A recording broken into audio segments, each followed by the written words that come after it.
Sheila Thompson. Chapter 1. Fucking show-off. Sean stood at the front of the Chicago Wise Hotel Circle Drive and watched Max rev his engine and pull his bike to a stop. The pair of shapely legs, a fair observation, not some pervy, inappropriate last-minute play on his part, bracketing Max's shifted, and then Sarah was stepping off the bike, somehow managing the frothy pile of white dress enough to keep herself decent in the process. The girl had skills. Max crawled off the bike himself, and despite the guy's inexplicable refusal to tux up for the big day, the off-white suit and open shirt collar looked damned good. And Sarah? Well, shit. She was a knockout. Total boner material. Or she would be if she wasn't marrying one of his best friends. Sarah, you're breathtaking. Absolutely radiant, Sean offered, the filter between his brain and mouth fully engaged on Wise Hotel grounds. So awesome, Molly squealed, bouncing over to her brother and future sister-in-law. How was it getting over here? Her feet were bare, and there was a bruise the size of a quarter next to her shin. Sean felt a grin tugging at the corner of his mouth. How the hell had she gotten that? With Molly, it could be anything. As with that shock of hair in the front. When he'd seen her at 11 the night before, it had been purple, but now it was the hottest pink he could imagine. The ride of my life, Sarah beamed, towing off the clunky motorcycle boots that had served as her something borrowed, and exchanging them for the pair of strappy heels dangling from Molly's fingers. You ready to do this, big brother? Molly asked, sticking her feet into her boots. Like 8 years ago, Max grinned. Then checking his watch, he looked back to Sarah. Why'd we have to get here so early again? Sean knew why. Molly had clued him in the night before while making that little squick face of hers. Turns out Sarah was all about too much informationing Molly into sticking to a set of boundaries no one had managed with his girl before. So anytime Molly even edged into inappropriate question territory, Sarah gave her an answer sure to scar her for life. This time the answer had to do with how hot it had made her to remember Max pulling up to CJ's wedding in a tux, and that actually being the bride on the back of Max's bike might mean a little alone time was in order before the ceremony. Hence the additional room booked for the pre-wedding activities. Definitely information Sean didn't need about his very fucking favorite employee. But since Molly had to bear it, he did too. Sarah tugged Max down to whisper in his ear, and Molly grimaced beside Sean. Max's brows rose, his expression darkened, and then Molly wasn't the only one uncomfortable with the way the heat had just cranked up there on the sidewalk. Without taking his eyes off his bride, Max tossed his keys to Sean. Yeah, so we're gonna go get cleaned up some before the ceremony. See you in about an hour. Sarah had her finger hooked into a button on Max's shirt and was walking backward, leading him into the hotel. Damn. Max had found his perfect match in that girl. One of these days, Sean would find his own perfect match. He'd been looking, even though he might have found her once or twice, but despite everything on paper being right, the right name, the right school, the right looks and connections, he hadn't been able to pull the trigger. Then again, after the shitstorm between his parents these past months, that was probably a good thing. It's not the infidelity, his mother had spat out that day in their Manhattan-wise apartment. It's your lack of tact I take issue with, Warren. We've both had our indiscretions, but at least I had enough respect for you and what we've built together to make sure they didn't follow me home. You humiliated me. His father had straightened his tie where he stood, his voice as calm as if he'd been ordering room service. I thought it was enough. $1 million, Beverly. It's not like I could force them. Talk about pulling the curtain back. And ever since, Sean had been looking at things differently. Reevaluating the plans he'd had in place forever, questioning exactly what he wanted his life to look like, and the only solid answer he'd come up with so far was, not like that. But he'd figure all that shit out another day. Today, he was Max Brandt's best man, and he had one last gift for the groom. Hey, Moll, he said, catching her hand in his before she could dart off. Hang back a sec. Yeah? She peered up at him with those vast blue sky eyes and that open, excellent smile. Dropping her hand, he took a step back, giving her a jut of his chin. You get the rent from your roommate yet?" The big blues cut away, and her smile firmed into a flat line. "I said I'd take care of it." She had said so. 6 months ago, when the dick cheese holed up in her spare room stopped paying rent on time, sometimes skipping a whole month before giving half of what he owed. Why did she have to be so stubborn? If she'd let him, Sean would have had the rent paid in full and the guy out within a week, but no. Not Little Miss Independent to a fucking fault. That tightening sensation across his chest warned he needed to rein it in. Because as pissed as he was that this bullshit was still an issue, that Molly wouldn't let him help her, going nuclear beneath the awning of his hotel wasn't going to happen. But he knew what would. "You remember what I told you, Moll?" She didn't answer, but the subtle tensing of her shoulders told him she remembered just fine. "If you didn't take care of it, I would." He'd warned her, but she hadn't listened. Turning abruptly, that sheer, creamy skirt twirling around her pretty knees, she glared up at him. Her arms crossed, turning her into a miniature version of her brother. Well, a miniature, hot and cute, and not quite as tough as she wished she was version. "Don't you even think about getting Max involved in this." She sucked a breath through her nose and narrowed her eyes at him. Damn, she was fun when she was fired up. But he had to stay tough. He was fired up too. "Sean, just stay out of it. This is my problem, my apartment, my life, my situation to handle. If I wanted your interference, I'd ask for it, understand?" He nodded once, watching as she started inside for the wedding that would be held on the garden terrace. He understood exactly. Molly had too much damned pride, and there was no fucking way he was going to stand by and let this wad screw her over for even one more day. Pulling his phone from his pocket, Sean hit dial and waited for the call to connect. "Yeah, go ahead and load it up. Use the keys I left on the coffee table at my place to get into hers." "Yep, good." Then, with a twirl of Max's keys around his finger and the perfect combination of testosterone and righteous indignation thundering through his veins, he hopped on Max's bike, revved the engine, and took off for Molly's place.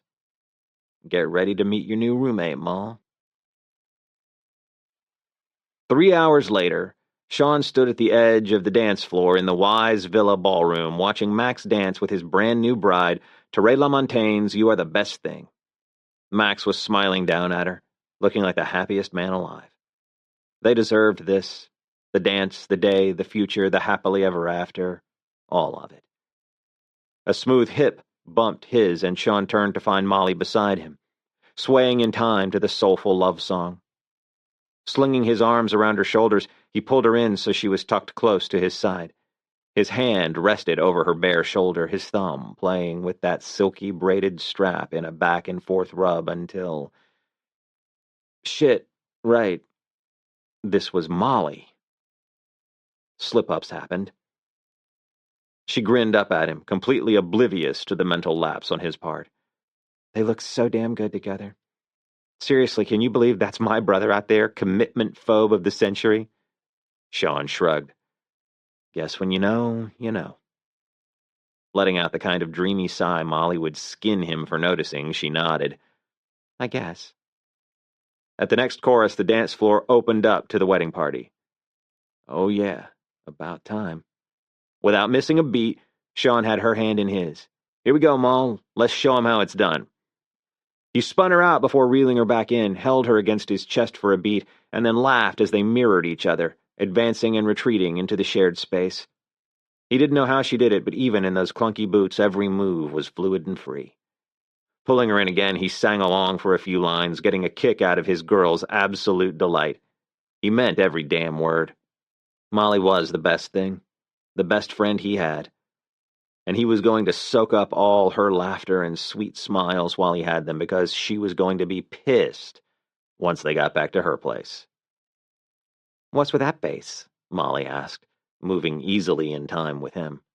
"What are you talking about?" he replied, giving her his polished best, the practiced, society page-ready smile he'd perfected too many years ago to count, the one she hated. She fake gagged, giving him a disgusted look, definitely not photo-ready. But that was Molly. And hell, it was probably what Sean loved about her most. She didn't care what anyone thought. He'd caught a snap of her making that face about a year ago, with her lip curled, one lid a little lower than the other as she rolled her eyes at something he'd said. And instead of crawling all over him trying to steal his phone to delete it, she'd blown it up and posted it over the Belfast bar with a caption that read, "Don't drink and drive." Just thinking about it had the more genuine smile she never failed to score breaking through his professional one. "There we go," she said, her head rocking to the beat of the music just a little. "That's more like it. But seriously, what's got your manties in a twist?" She scanned the ballroom around them. "Everything looks perfect. Your guys are bringing their A-game tonight for sure. The food was tasty, the servers are rocking their jobs, and, being in the industry, I'm picky about that stuff." She was. And the event team was working like a well-oiled machine. But then they'd be nuts not to, considering Sean signed their paychecks and the bride headed sales and marketing for Wise Hotel's Midwest territory. Still, he liked hearing it. Molly cleared her throat, waiting. Right, because she didn't bother with questions she wasn't fully expecting an honest answer to. He shrugged. Little jealous, maybe. Her big blue eyes went wide with alarm as she grabbed his lapel, jerking him close to her face. Subtle. "Over Sarah?" Molly sounded like she was going to puke. And who could blame her if she thought he was pining over her brother's new bride? Okay, and sure, Sarah was the one who got away, though technically speaking, she'd been Max's one who got away before she'd been Sean's, and ixnay on the pining because he'd seriously only begun to register the assortment of desirable traits that might have qualified her as a potential Mrs. Wise when Max started beating his chest and tripping over his damn feet because of her. No way Sean was getting in the way of that. His real friendships were too few and far too important to risk over a maybe possibly kind of interest. So after Max's first chest thump, Sean had shut down the maybes and possibilities altogether. A skill he'd perfected over the years. And aside from the occasional clinically dispassionate observation that, under different circumstances, yeah, Sarah would have fit in with his former plans pretty damn well. He hadn't thought about her like that again. "Nah, not Sarah," he assured Molly with a curt shake of his head. "But the nailing down there forever? Yeah, some?" Molly's smile went full-on imp.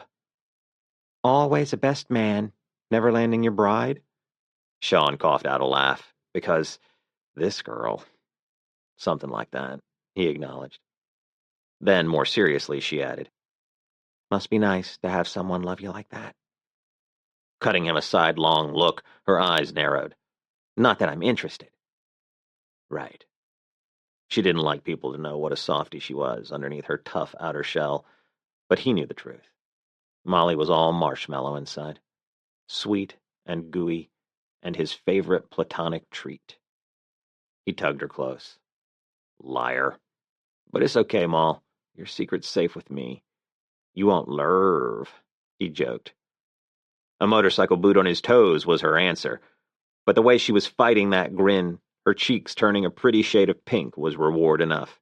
"Yeah, right. You know you do," he added, all sing-song just above her ear. More of the blush filled her cheeks, hitting him like a drug and giving him everything he wanted.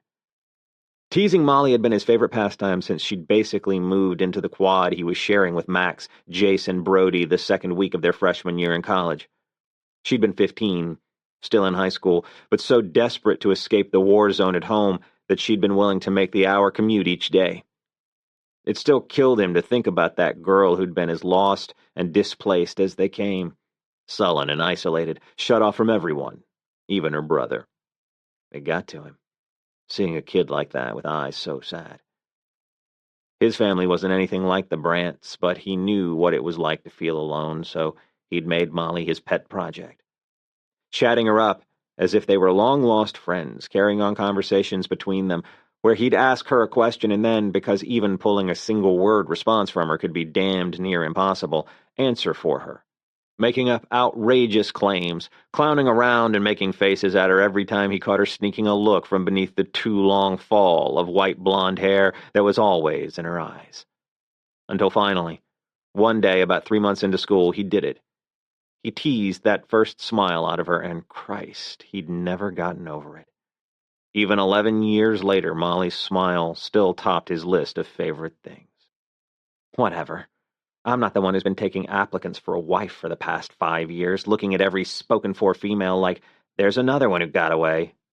You're the one desperate for love. He barked out a laugh, knowing she was only half joking.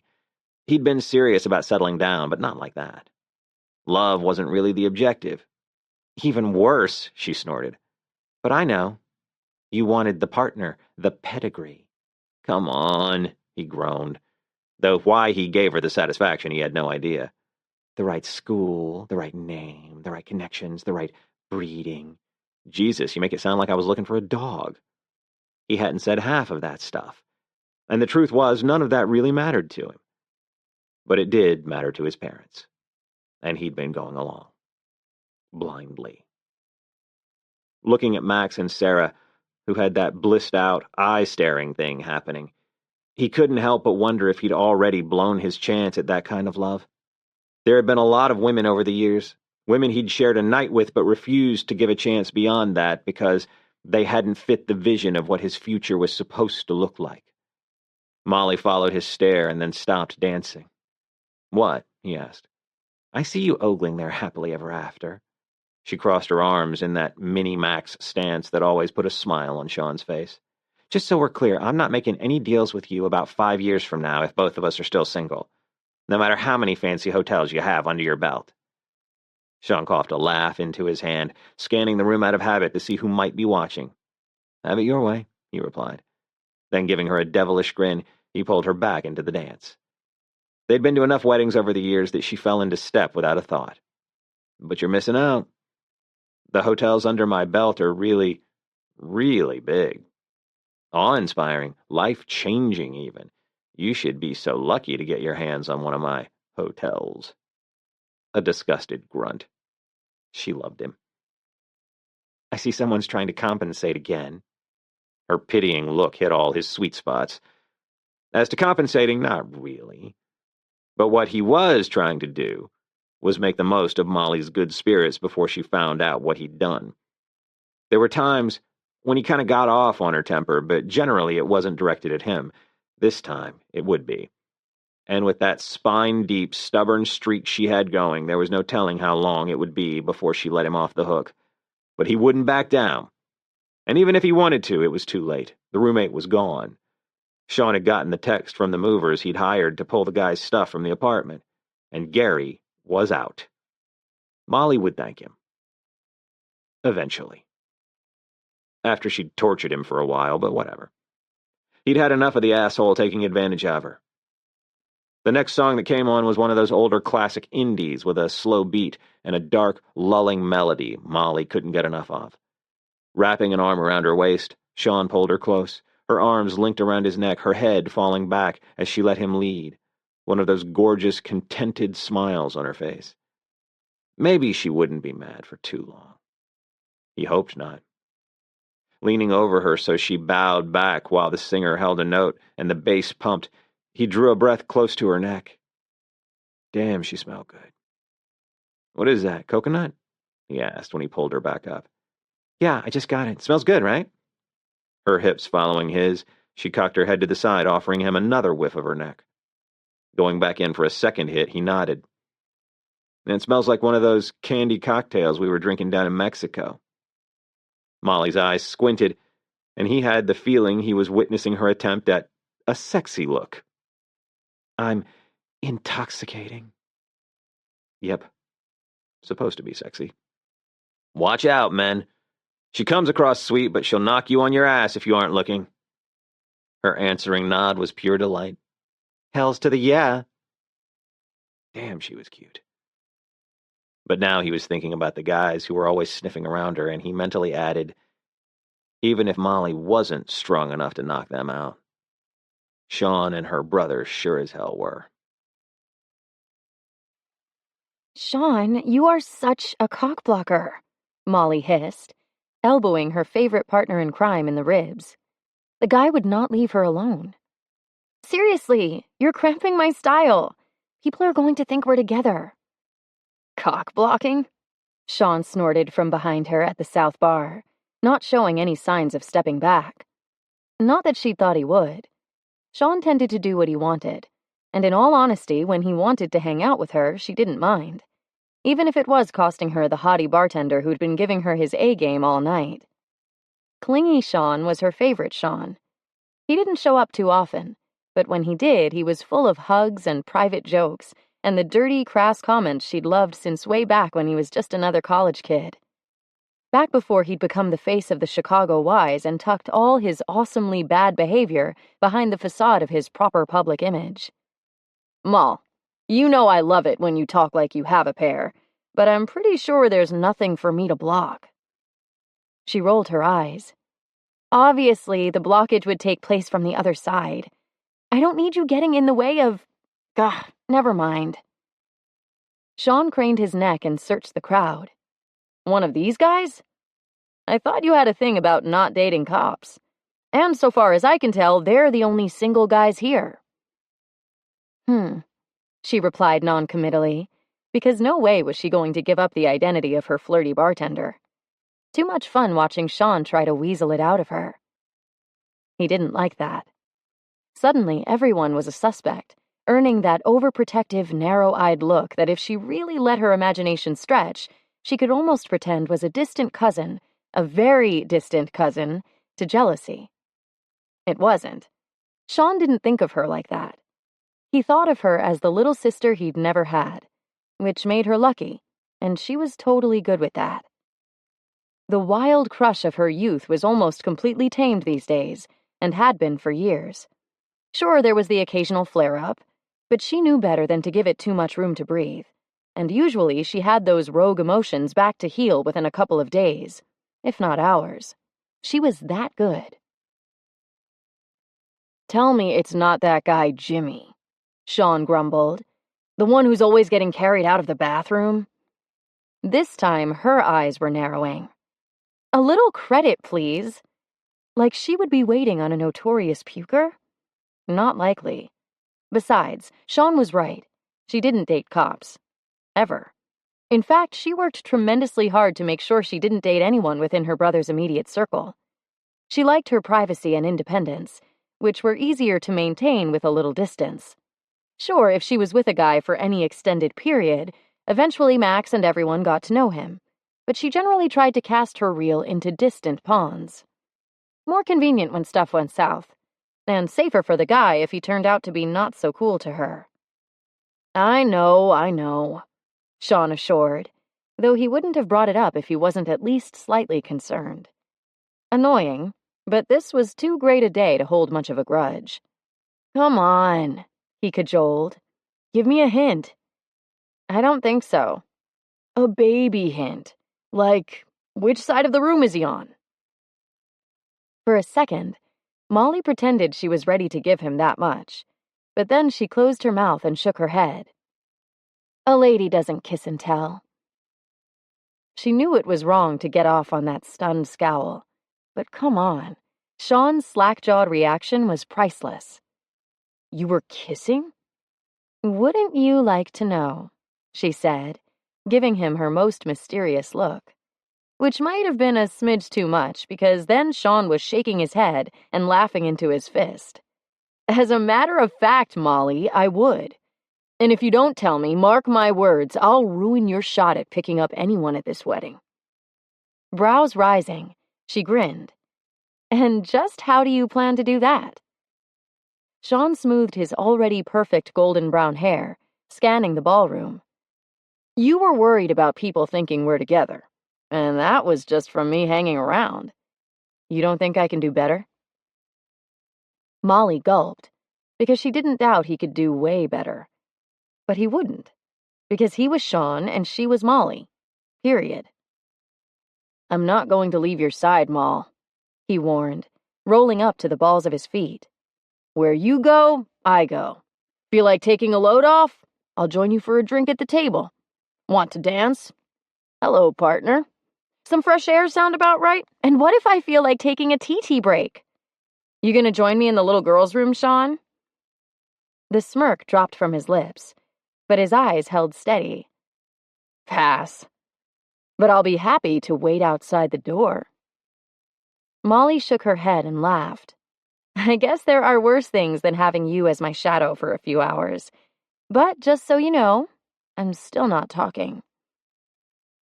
Sean's expression was every kind of victorious, and then it wasn't. He tugged at his collar and leaned closer, looking almost nervous. Hey, Moll, the reason you don't care about me cramping your style at the wedding isn't because you already made plans to meet up with this guy later, is it? No plans. This was weird. Sean was a chatty guy, and when it came to deeds about the men she'd broken up with, he couldn't get enough. But as a rule, when it came to her sex life in the now, Sean tended to steer clear. That whole residual big brother thing, she figured. So having him ask about the night to come was unusual. But not as much as the look of relief on his face at hearing she didn't have plans. What's up with you? She demanded. His brows rose and he took a step back. Me? Nothing. Then, reaching for the tie that wasn't there, because neatening his look was sort of like snuggling with a security blanket for Sean, he shrugged. I was just thinking I'd crash at your place after the reception, and didn't want to get in your way. Now things were really getting weird. My place? Sean, we're literally 7 floors beneath your place.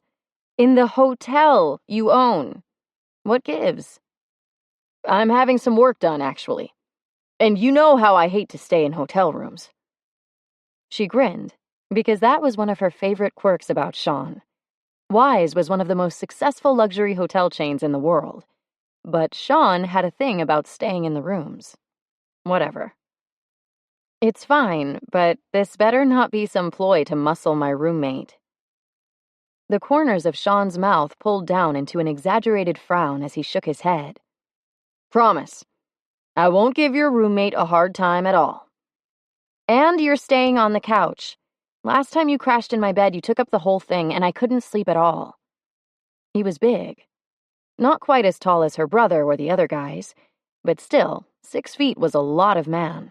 Especially when said man was off limits, and keeping a solid 12 inches of space between them was the only way she could ensure she didn't wake up with her legs tangled with his, or her mouth against his chest. I'll stay out of your bed. She eyed him a minute longer, just to make sure he knew she was serious, and then gave up her grin. Okay. Deal. Chapter 2. Sean had known it would be rough when Molly realized what he'd done. But stepping into her Southport apartment at 1:43 a.m. and seeing that the douche who'd been taking advantage of her for months was finally gone was totally worth Molly shoving futilely at his chest as she put all her weight into trying to push him out the door he'd just walked in. You rotten, low-down, stinking jerk! Patting the back of her hand, Sean grinned and sidestepped her to walk farther into the apartment. Settle down, Moll. I get that you're pissed, and I'm sorry. But it's been months, and you still hadn't done anything. So you did? She screeched, storming around him with her fists balled tight at her sides. After I told you I would handle it, after I explained in no uncertain terms that I didn't need your help. Yeah, after all that. Because you didn't handle it, and you really did need my help. That piece of garbage wasn't going anywhere. You should have seen him when I showed up here this afternoon. Gary had been stretched out on her sofa with a skillet of burned eggs that looked hours old, half spilled out on the cushion beside him. Oh my God! Before the wedding, she said accusingly. You took Max's bike and came over here. A nod. That's what he'd done, and he'd do it again. Gary was a total pig with zero respect for Molly or her space, as evidenced by his regular habit of bringing company home with him at 4 a.m. after the late-night bars kicked them out, and then firing up the Xbox at full volume. Molly worked 3 jobs and paid half Gary's rent, so the least he could do was let her sleep, but no. He ate her food and drank her beer, even when she asked him not to. As if that wasn't enough, she kept finding little things broken around the apartment. A mug, a tiny blown glass motorcycle Sean had found for her in Prague a few years back, a chair, and a dozen other things he didn't even want to think about. And it wasn't like Gary even came clean about it. Molly would just stumble across the toaster oven with a door hanging off the front or the fresh dent in the plaster next to the bathroom.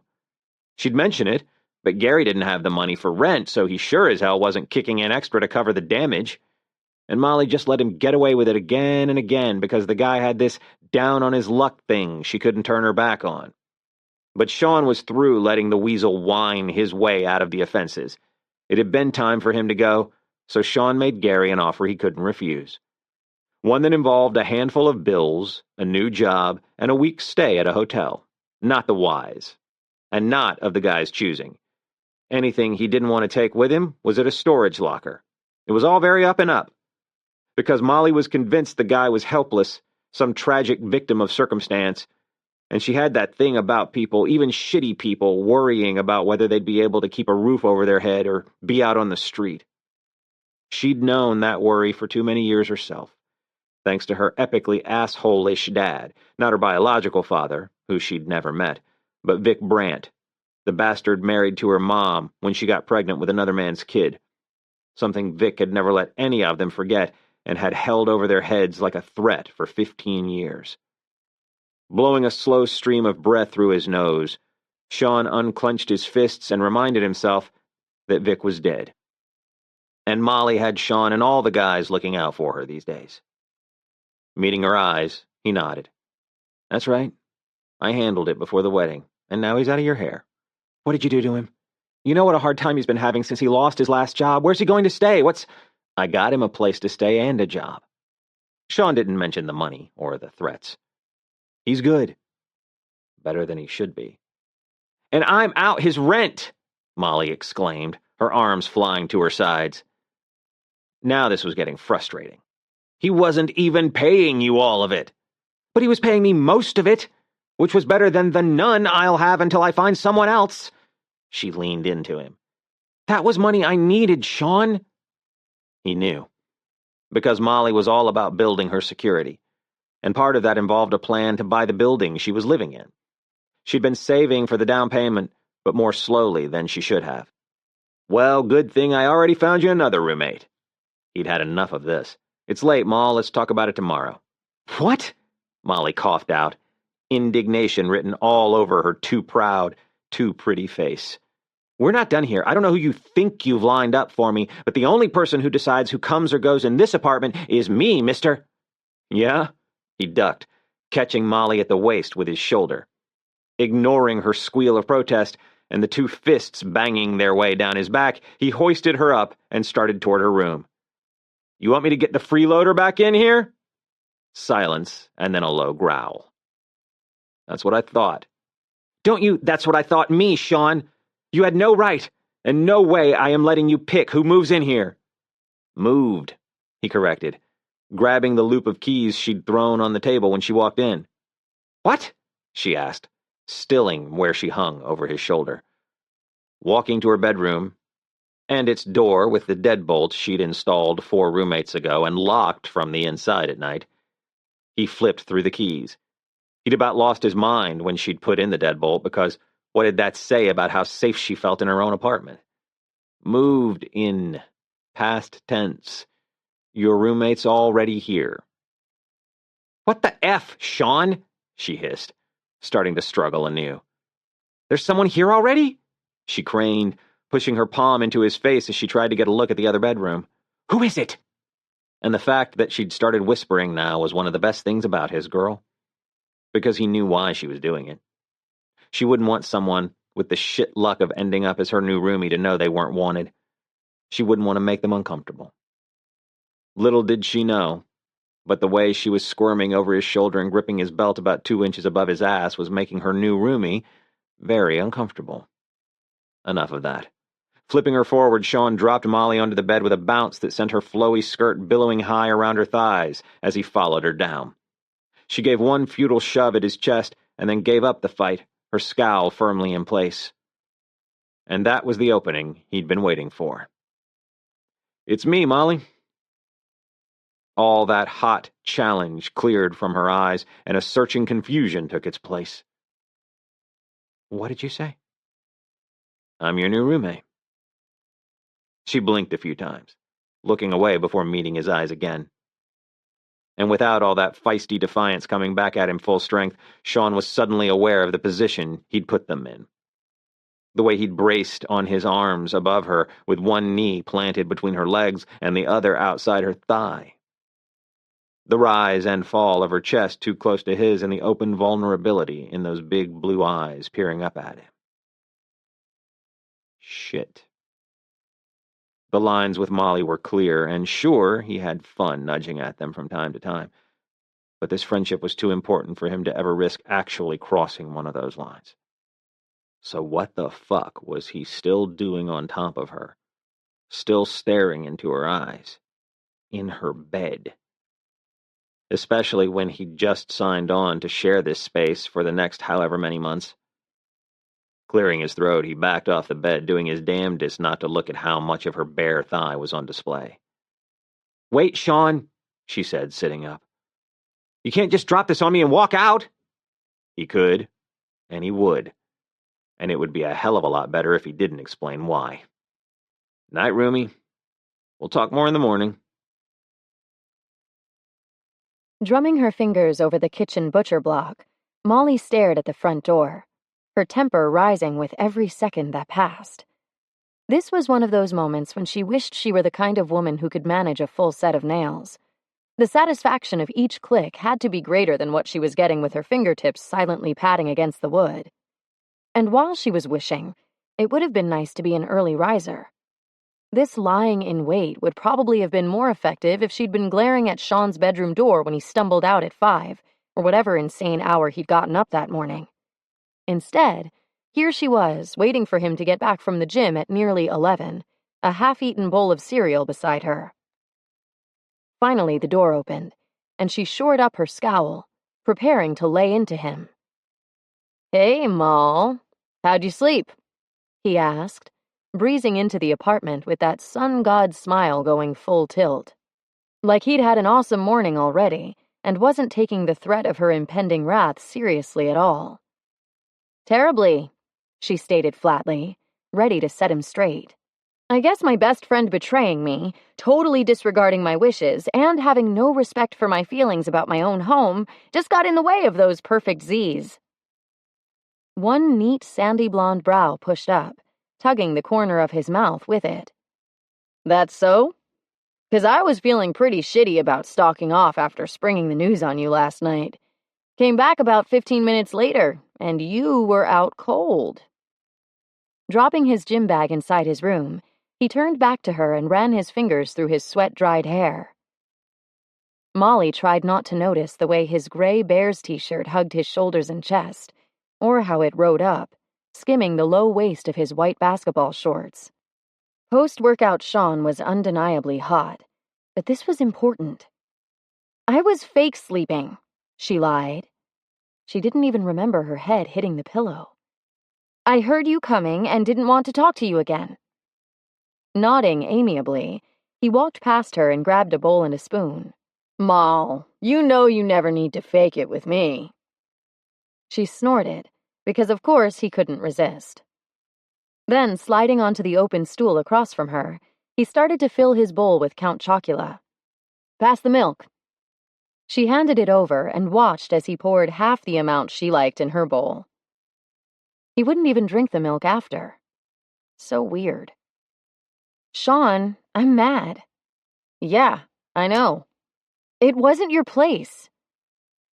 His eyes met hers and she squirmed a little, because maybe that wasn't a totally fair or accurate statement. She and Sean looked out for each other. They had for years. He blew out a slow breath. "You're right. It wasn't my place. I just can't stand seeing guys like Gary take advantage of you. And I guess I lost it. I'm sorry, Moll."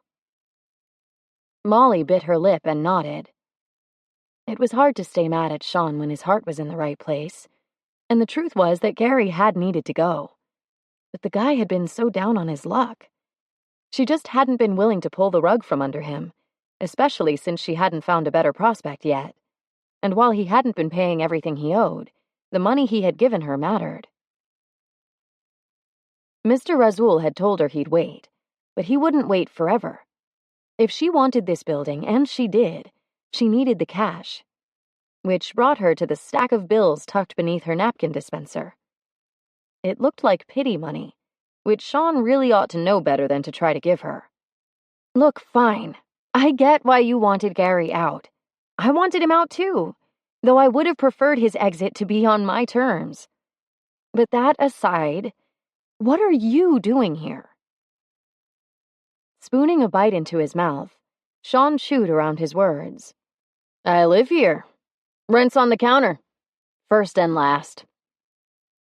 She shook her head, not wanting to laugh again. But this Sean, this slightly disheveled, imperfectly mannered, borderline belligerent Sean with the mischievous eyes and good intentions, got to her in a way she couldn't always resist. You don't live here. You live at the Y's, in an apartment probably 4 times the size of this place, with a view that's to die for. He shrugged, shoveling another giant spoonful into his mouth. A view to die for, and an interior in serious need of modernization. I wasn't lying to you last night. I'm getting some work done on the place. Though, in the name of full disclosure, renovations don't start until tomorrow. He pointed his spoon at her.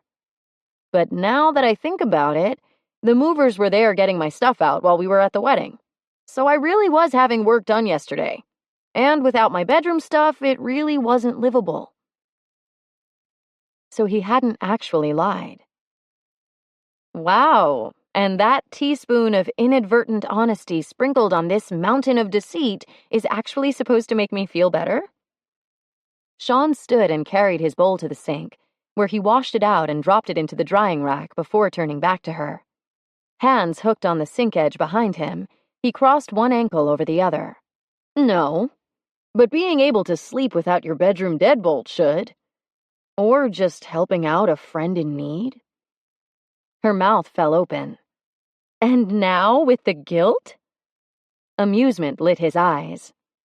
Whatever it takes. Standing up, she propped a fist on her hip. Too bad I don't guilt easy. Not when my so-called friend in need has another apartment available to him just a few floors away. The half-smile said she'd nailed him. His hands came up in front of him. My parents' place? Yeah. Aren't they heading back to New York this week? It'll be empty and hell no. You've been there. It's a museum. The furniture is uncomfortable as fuck, and I can't put my feet on anything. I've got a meeting with them tonight before they head back, and I'm already uncomfortable. A meeting? You're having Sunday dinner with them. Tomato, tomato. Besides, I can't move out. Not yet. The minute I vacate, Gary is going to be back at your door with another sob story. And you're going to be right back where you started. Stuck with the most pathetic freeloader of all time. Both of you need to move on, and I'm the guy who's going to help you do it. Like it or not. Her brows shot high, because that sounded suspiciously like the gauntlet being thrown. I don't think so, Wise. Sean really had done her a favor, since she hadn't had the heart to kick Gary out herself, and even more so by letting the guy think that Sean would be moving in himself, because Gary was the epitome of the 3 Ps: pushy, persistent, and pathetic. If he knew the second room was available, he'd have been working her over to let him back in already. But still, no way was Sean going to tell her how it was. She told him how it was. Just maybe not tonight. He walked over to the couch and dropped into the deep cushions. You want to watch Bob's Burgers or Dark? We're caught up on Bob's Burgers, she said, taking the far side of the couch and pulling her legs up so she was sitting cross-legged. And don't get too comfortable. I want to see what happens next. But this conversation isn't over. He slumped comfortably, kicking up his legs, that damn half-smile on his lips. Fair enough. She was glad they'd shifted into a more agreeable place, but Sean was definitely going to have to go. Not today, or maybe not even tomorrow, but soon. He'd have to. Because she remembered what it had been like the last time they lived together, and no way could she go back to that. Sure, she was older now, and it had been years since that unfortunate, misplaced crush had flared up. But still, having Sean on the other side of her wall every night was very different from indulging in the occasional crushy moment at her place, or once every blue moon post-shower low-slung towel sighting. Every day, though? A girl could get ideas when she had too much quality Sean time on her hands. A girl could get feelings. And she knew firsthand just how hard it was to wrestle those tenacious emotions back to the friendly side of the fence. So no way was Sean spending a month sharing a wall with her. But for now... We saw that one. Yeah, there we go. Perfect. Chapter 3. But living with her? Beverly Wise tisked with the kind of long-suffering sigh only a mother could muster. She offered her flawlessly smooth cheek for her husband's kiss as he pressed a glass of wine into her hand and then claimed the wing-back chair beside her in their Wise apartment a few floors up from where Sean's place was being worked on. There hadn't been mention of the embarrassment since his father handled it, and the ease with which his parents had slid so seamlessly back into their roles of perfect parents and doting spouses was freaky. But nothing compared to the discovery that, after a lifetime of wishing for siblings to help fill the empty apartments his parents would leave him in on rotation around the country and world, he had two brothers. Frank Lemoy, born 5 years after Sean, and Derek Gregory, born 2 months before. Darling, you know we adore Molly. She's like family, but you have to think about what it looks like.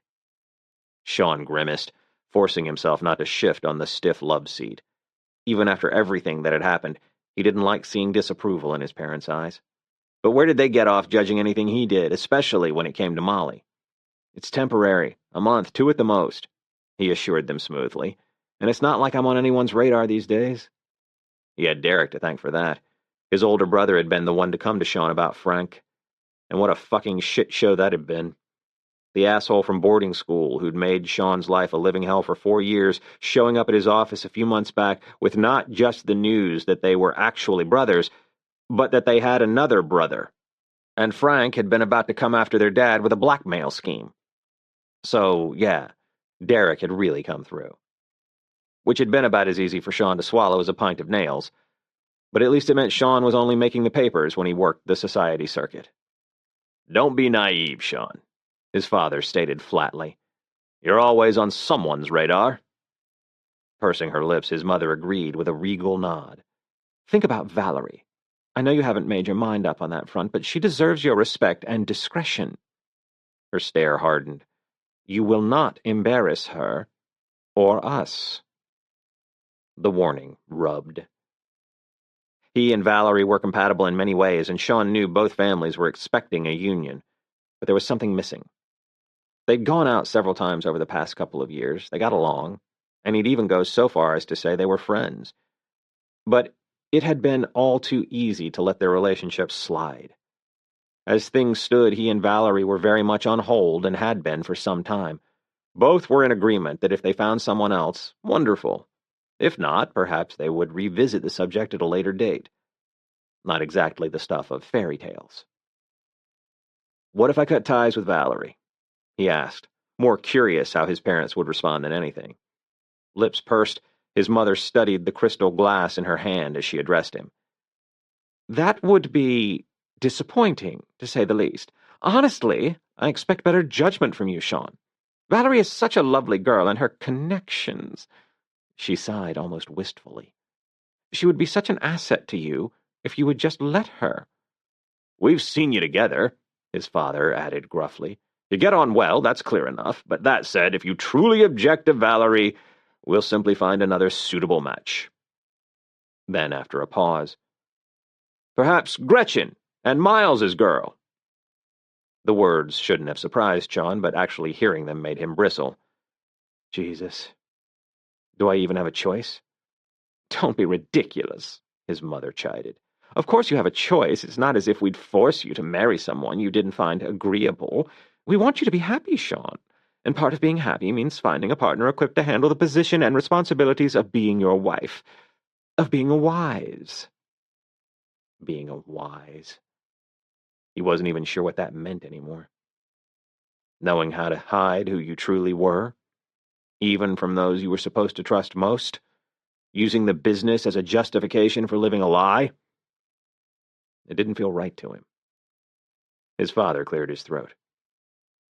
You understand as well as anyone the importance of finding someone suitable, appropriate, if you will.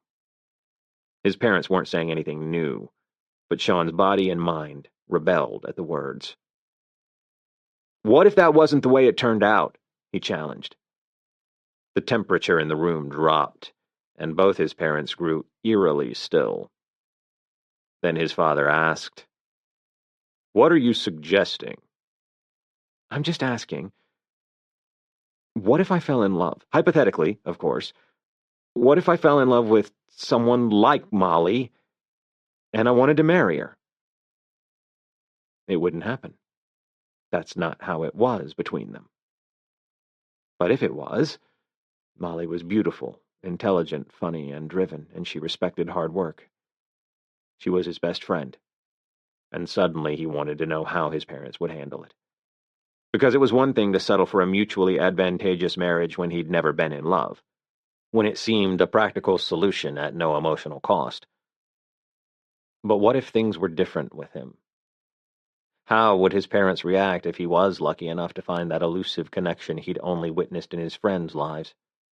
Sean, you're being difficult, his mother said dismissively as she checked her jewelry.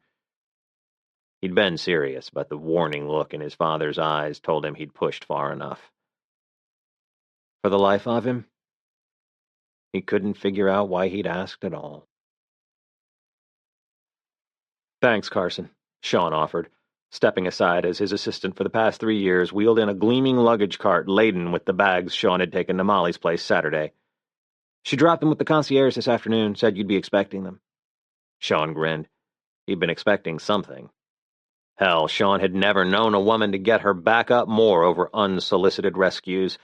And yeah, he had a pretty good idea where that chronic case of independence had originated. No one could grow up the way Molly had without it leaving a mark. But her shitty upbringing was only part of the problem. There'd also been those years when they'd lived together at school. She'd been young, and even when she wasn't young anymore, she'd been younger than they were. He and Max might have been a smidge overprotective, which apparently Molly hadn't entirely appreciated, so he got it. These days, she preferred him to stay out of her business. And he hadn't. Appreciate you seeing to this stuff. Not a problem. And if you're good, I'll take off for the night. Thanks, Carson. See you tomorrow.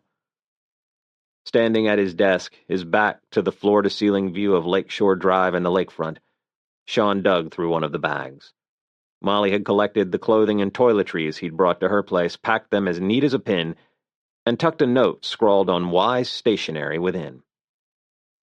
Looks like you forgot a few things when you left this morning. Wouldn't want you to miss them tonight at your parents' place. Cute, but not a chance. Walking up the dark sidewalk from the L, Molly noted the shifting glow from the TV in the windows of her apartment. A smile tugged at her lips. She'd known he'd be back. No way would Sean let her off that easily. And while there was no way she'd be backing down that easily either, a part of her wasn't complaining about getting to spend a few minutes together before she kicked it for the night. Sean might be driving her nuts right now, but the guy was still her best friend. Letting herself in through the security door, she started up the stairs. She'd hassle him a little first, just so he didn't get the wrong idea. And then she'd see if he wanted to split a frozen pizza with her, because cripes, her shift at Belfast had taken it out of her tonight. But at the top of the stairs, she realized it was close to 2 a.m, and Sean had been up since 5. Forget pizza. The guy had probably fallen asleep on her couch after working one of his 14-hour days. As quietly as she could, she eased the key into the lock and slipped into the dimly lit apartment. Closing the door with a quiet snick, she turned toward the couch and cocked her head at the sight of him sprawled across the cushions, wearing the clothes she'd packed that afternoon. Her eyes narrowed. Maybe quiet was the wrong approach. With a flick of the light, she bellowed her greeting. "Hey, did I wake you?" "What the?" Sean jerked upright, his usually perfect hair sticking in every direction at once. One chunky motorcycle boot hit the wall with a satisfying thud, and then the other. "Wow, long night at Belfast," she said, strolling over to the couch where she allowed herself a single tousle of Sean's hair before bouncing onto the cushion beside him. "Somehow, one of our cases of Kettle One got stocked in the wrong area, and I ended up having to go through the whole last delivery to double-check our inventory. 2 waitresses called in last minute. 2 waitresses called out last minute. A bartender cut his hand open, and Brody was off at some dinner meeting with one of his vendors. One of the pretty ones, so I didn't want to call him, no matter how late it got. How was your day?" The fog was clearing from Sean's eyes as he rubbed a palm over the golden stubble of his jaw. "Mine?" He shook his head again and looked at her, that bleary look almost gone. "Yeah," she grinned, bouncing again and giving him a jostling shoulder bump. "What did you do today?" With a shake of his head, he cleared his throat and met her cranked-up grin with one of those half-smiles responsible for panties dropping around the world. "Meetings? A shit ton of them. We've got second quarter numbers back for the Midwest territory. My dad was traveling, so I had to handle the teleconference with Milan."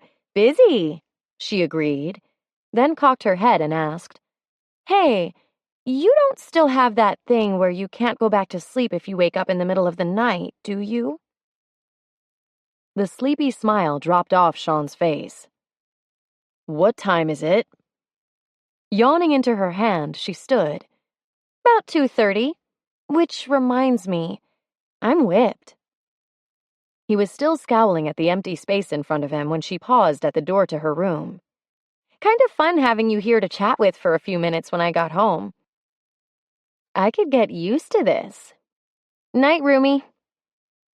With her threat left hanging in the air, she slipped into her room. Suck on that, Wise. 4 hours later, Molly woke to the ringing of her phone. No one called her this early unless it was an emergency.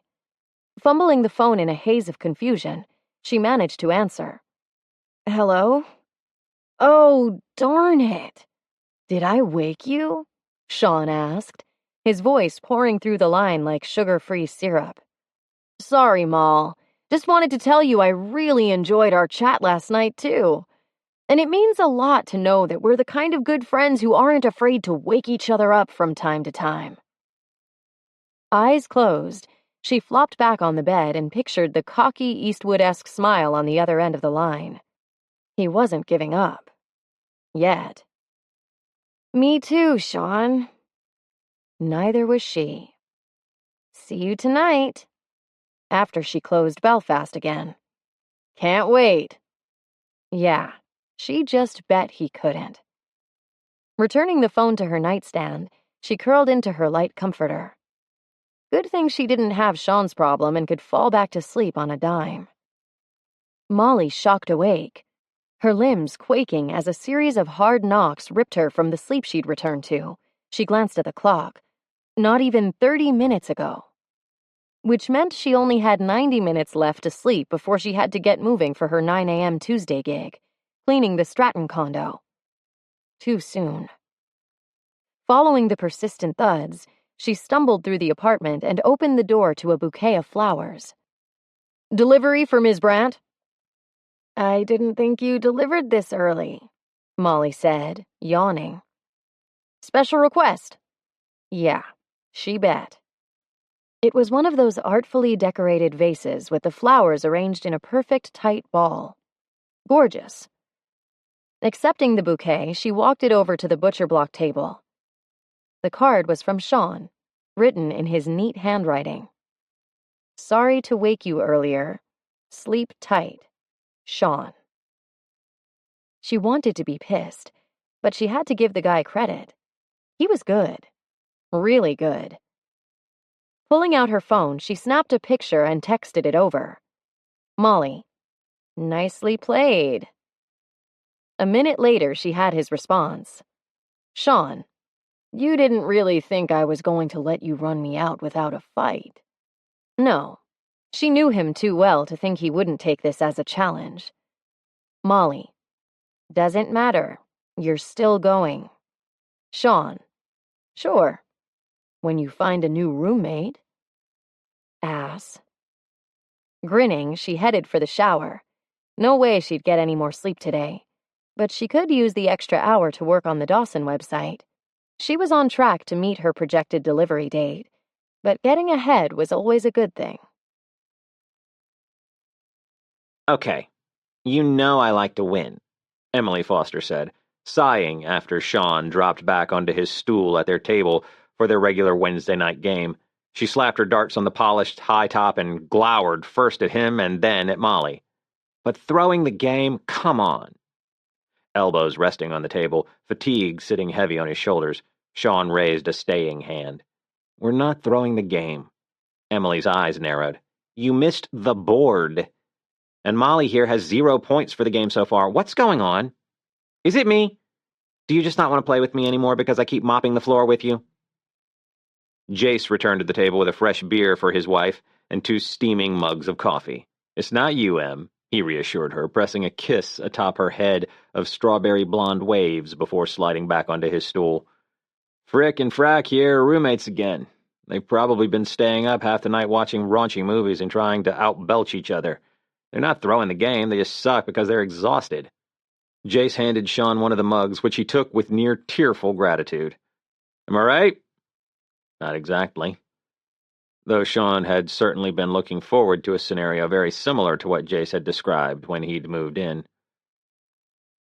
Close enough, he replied, passing the other mug to Molly, who stared down at it while biting her lip in indecision. Probably afraid it would keep her up, and after 2 nights of roommate wars, he got why she'd be concerned. They were both barely making it through. Just drink it, you'll feel better. Big blue eyes swept up to his, vulnerable and weary. I'm dying. The girl had all but begged for exactly what she'd been getting by staging yet another wee hour's wake-up and then adding insult to injury by locking the coffee maker in her room. But still, Sean didn't like to see her eyes like that. He didn't like the feeling deep in his gut that came from knowing he was responsible. Yeah, me too, he conceded, certain it would brighten her spirits to know she was giving as good as she got. Thanks, she smiled, but it was small, and apparently took too much effort because then she just dropped her forehead into her hands. Leaning in so their shoulders touched, he angled his head so his words were only for her. Look, we're both beyond wasted. How about we call a truce tonight and catch up on some sleep? She wasn't working, so they could just go home and crash. Peeking out from the cradle of her hands, she looked him over. You wish. He sighed, wondering why he'd even asked. This was Molly, and she was stubborn with a capital S. Yeah, I kinda do. A set of darts tapped an impatient staccato across the table, bringing their attention back to Emily, who was giving Sean a no-nonsense look. You're up. Take a hit of the coffee and snap out of it. This is no fun at all. Sean stood, rolled a dart between his fingers, and grimaced. He'd tapped the last of his reserves to stay sharp during the marketing meeting, and now, damn, he had nothing. A solid hand clapped his shoulder as Jace stepped up beside him and took the darts from his hand. Friends don't let friends throw sharp objects dead tired. Take Molly and get out of here. Sean ran a hand through his hair. Brody hasn't even made it out of his office yet, and I'm pretty sure he wanted to talk about camping next month. Trust me, he'll get over it. Besides, Jace glanced back at Emily, someone's got to give my wife a little competition. It was an out he couldn't refuse, and 15 minutes later, Sean was thanking the Uber driver outside Molly's place while she quietly snored into his shoulder. With the hard time she'd been giving him, He ought to slam the door and make as much racket as he could, but having her tucked in against him like this... Yeah. He ought to wake her up with an air horn. But instead, he gathered her in his arms as gently as he could and carried her up to her apartment. Inside, he laid her back on her bed and paused before pulling away to detach her fingers from where they'd hooked between the buttons of his shirt. Grabbing the throw from the overstuffed chair in the corner, the one they'd found together that day it rained so hard they'd had to run for cover, taking shelter in the cool second-hand shop down in Wicker Park, he pulled it over her and brushed a few strands of corn silk and hot pink from her brow. Those dark blonde lashes fluttered, and then she was looking up at him with eyes that weren't quite awake and a smile that made him feel, knock it off, man. A way he didn't let himself feel around Molly. Shit, he was tired. Go back to sleep, Ma. You need it. You, she murmured groggily. Her eyes closed again, and her head lolled to the side as she fell back to sleep.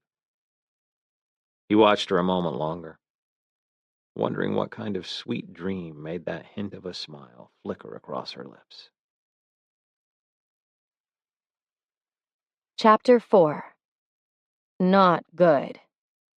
That was Molly's first coherent thought when she woke to the sound of the front door closing and Sean's keys landing on the table as he walked into the apartment. The issue wasn't that she'd been woken before she was ready. It was already after 10. Or that she'd slept in her clothes. Or even that she had no memory of anything past leaving Belfast the night before. No. It was Sean. And more specifically, the dream she'd had about him. And her. Together. The dirty, dirty sex dream. Which was very bad, because it had been years since she'd suffered anything more than the occasional stray below-the-buckle thought about the guy who was without question her best friend in the world, and just happened to think of her as the little sister he'd never had. And this infraction wasn't just some wayward thought, either. It wasn't lingering in one of his big bear hugs a second too long because it felt right for all the wrong reasons. It wasn't a fleeting pinch of jealousy when she was flipping through the paper and happened across a photo of him with Valerie on his arm. That stuff was harmless, and didn't take more than a second to shake loose from her head. It wasn't even the XXX rating her nocturnal wanderings had scored. No. The real trouble had been all the non-porny stuff that had been there too. The quiet moment before that dirty business in the shower. The way his hand lingered at the small of her back when they walked. The press of his kiss at the top of her head. How she'd felt when Sean was above her. His dark brown eyes searching hers. The thing of it was, those moments were already hers. Only in this dream, every touch and look and whisper had been infused with that essential something her real-life interactions with Sean had always lacked. The dream had breathed new life into the ideas she'd finally managed to put down more than 5 years ago. And now she was stuck with this heart-pounding, butterfly belly sensation as she caught her first glimpse of him. Hovering at her bedroom doorway, she watched as he walked over to the sink. His t-shirt was damp with sweat and clung to his powerful back. Reaching over his shoulder, he grabbed a handful of the fabric and yanked it overhead in one swift motion. Oh no. He was standing there shirtless as he filled a glass with water from the tap, all those muscles flexing and bunching with every movement. Eyes closed, he turned around and leaned back into the counter as he drank. A bead of sweat trickled slowly down his neck, leaving a wet path that was making her mouth water in a way Sean wasn't supposed to. No way could she go back to the years she'd spent silently pining for him while he knuckle-rubbed her head and then brought every other damn girl on campus back to his room to bang. It had been grueling, and it had taken her years to get past. Years for her to get to a point where she didn't feel like she was lying to him every time they hung out and dying inside every time they didn't. She wouldn't go back to that. She couldn't. You have to move out, she croaked, her eyes still fixed on that rolling droplet as it ventured over the packed layers of his right pec. Sean's eyes opened. He set his glass down on the counter behind him. Morning, Moll. I slept great, thanks for asking. Even pushed my schedule back to after lunch so I could catch up a little extra and get a workout in. I'm not kidding. He wiped his face with the t-shirt he'd just whipped off, and a sinking feeling came over her. She knew what she'd be dreaming about tonight. Seriously, Mal, I don't get it. And she hoped he never did. We lived together for 5 years, and it was awesome. You always say you love it when I crash here. Hell, you try to talk me into it every other weekend. You need a roommate who actually pays rent. So what's the problem? She swallowed hard, trying to keep her eyes on his face. The problem was that glistening expanse of muscled chest and banded abs, shifting and flexing with his every movement. The problem was that fine trail of golden hair bisecting all of it and leading south into those too low basketball shorts, red this time, and silky enough to hint at the contours beneath. The problem was the utterly untamed mess of dark blonde hair making her fingers itch with the need to touch it. Pretty valid problems, to her mind anyway, but not exactly something she was ready to share with Sean. Not if she wanted to hang on to the most important relationship in her life. She needed to look away and come up with an answer quick. Molly? He asked again, sounding uncommonly stern as he crossed his arms over his chest, which was so not helping. Because his arms, and oh God, that crazy V thing happening with the muscles above his shorts when he, Molly? What, why are you looking at me like that? Molly's heart stalled in her chest, and her eyes squinted shut. He'd seen it. Years she'd ached and pined and prayed for him to notice that she wasn't his little sister, that she wanted him, and he wanted her too, that they'd be perfect for each other if he'd only give up the idea of the perfect pedigreed wife. But in all that time, he'd never seen a thing. And now, after 5 years of walking the straight and narrow, she falls out of line for 5 damn seconds and he catches on? What the hell, man? Okay, Mal, if you're trying to make me uncomfortable looking at me like that, uncool. I know you're just trying to find a new angle to get to me, but no matter how bad you want me out of here, that's the line you don't cross. Huh? One eye squinted open, and then the other. Sean was standing straight now, nothing casual in his demeanor at all. In fact, he looked as freaked out as he had the day he'd been propositioned by one of his mother's friends. He thought she'd been faking that look? Whoa. This could work. Squaring her shoulders, Molly drew on every ounce of false confidence she could muster. There's no line I won't cross to win, Sean. You don't want me looking at you like the incredibly hot piece of man candy you are, she stated, letting her eyes run over him from head to toe and then back up again. Well then, I think we both know what you can do to stop it. Her pulse was racing, her skin hot. She had no idea if he was buying this or not, but please, oh please let him.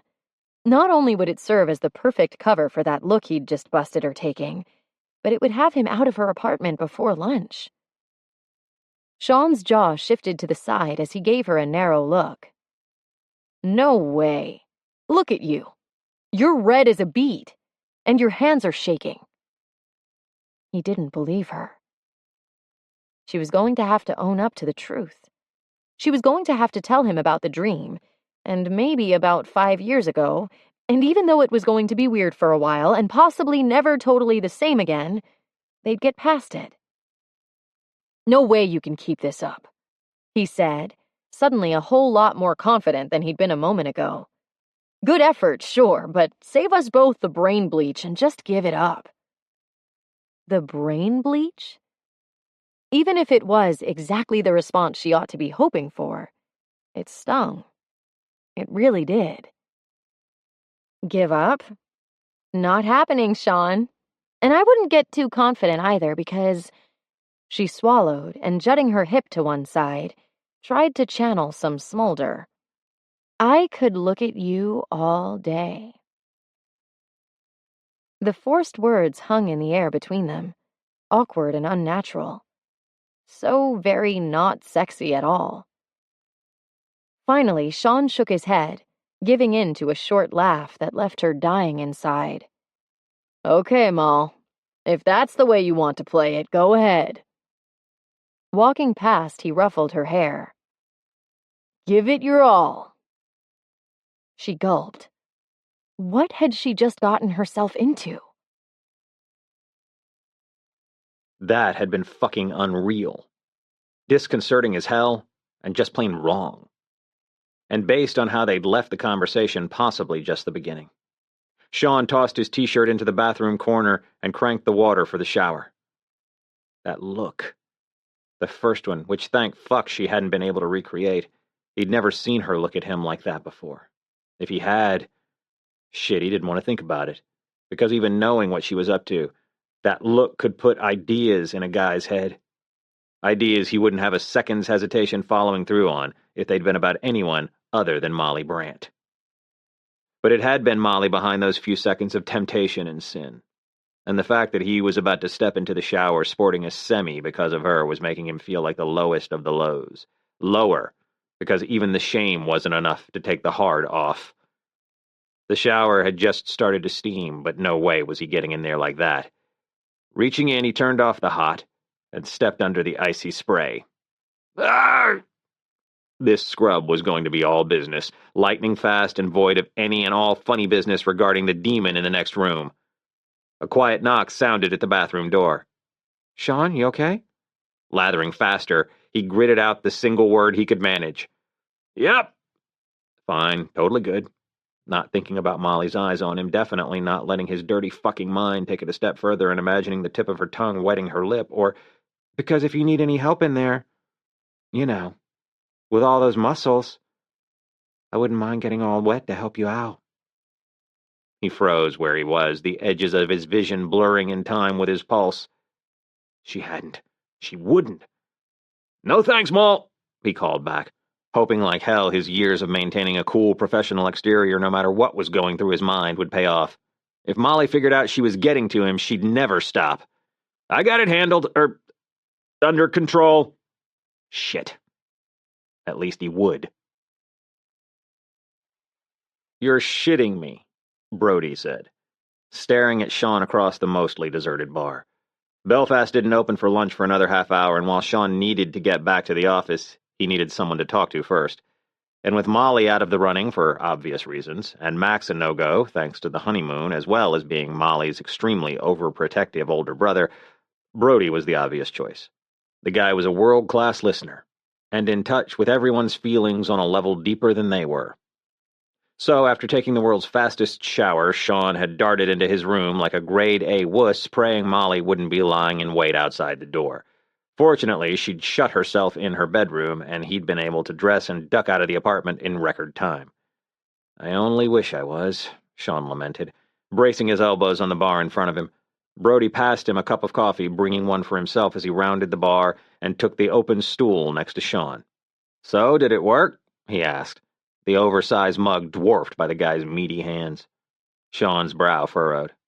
What do you mean? Brody shrugged.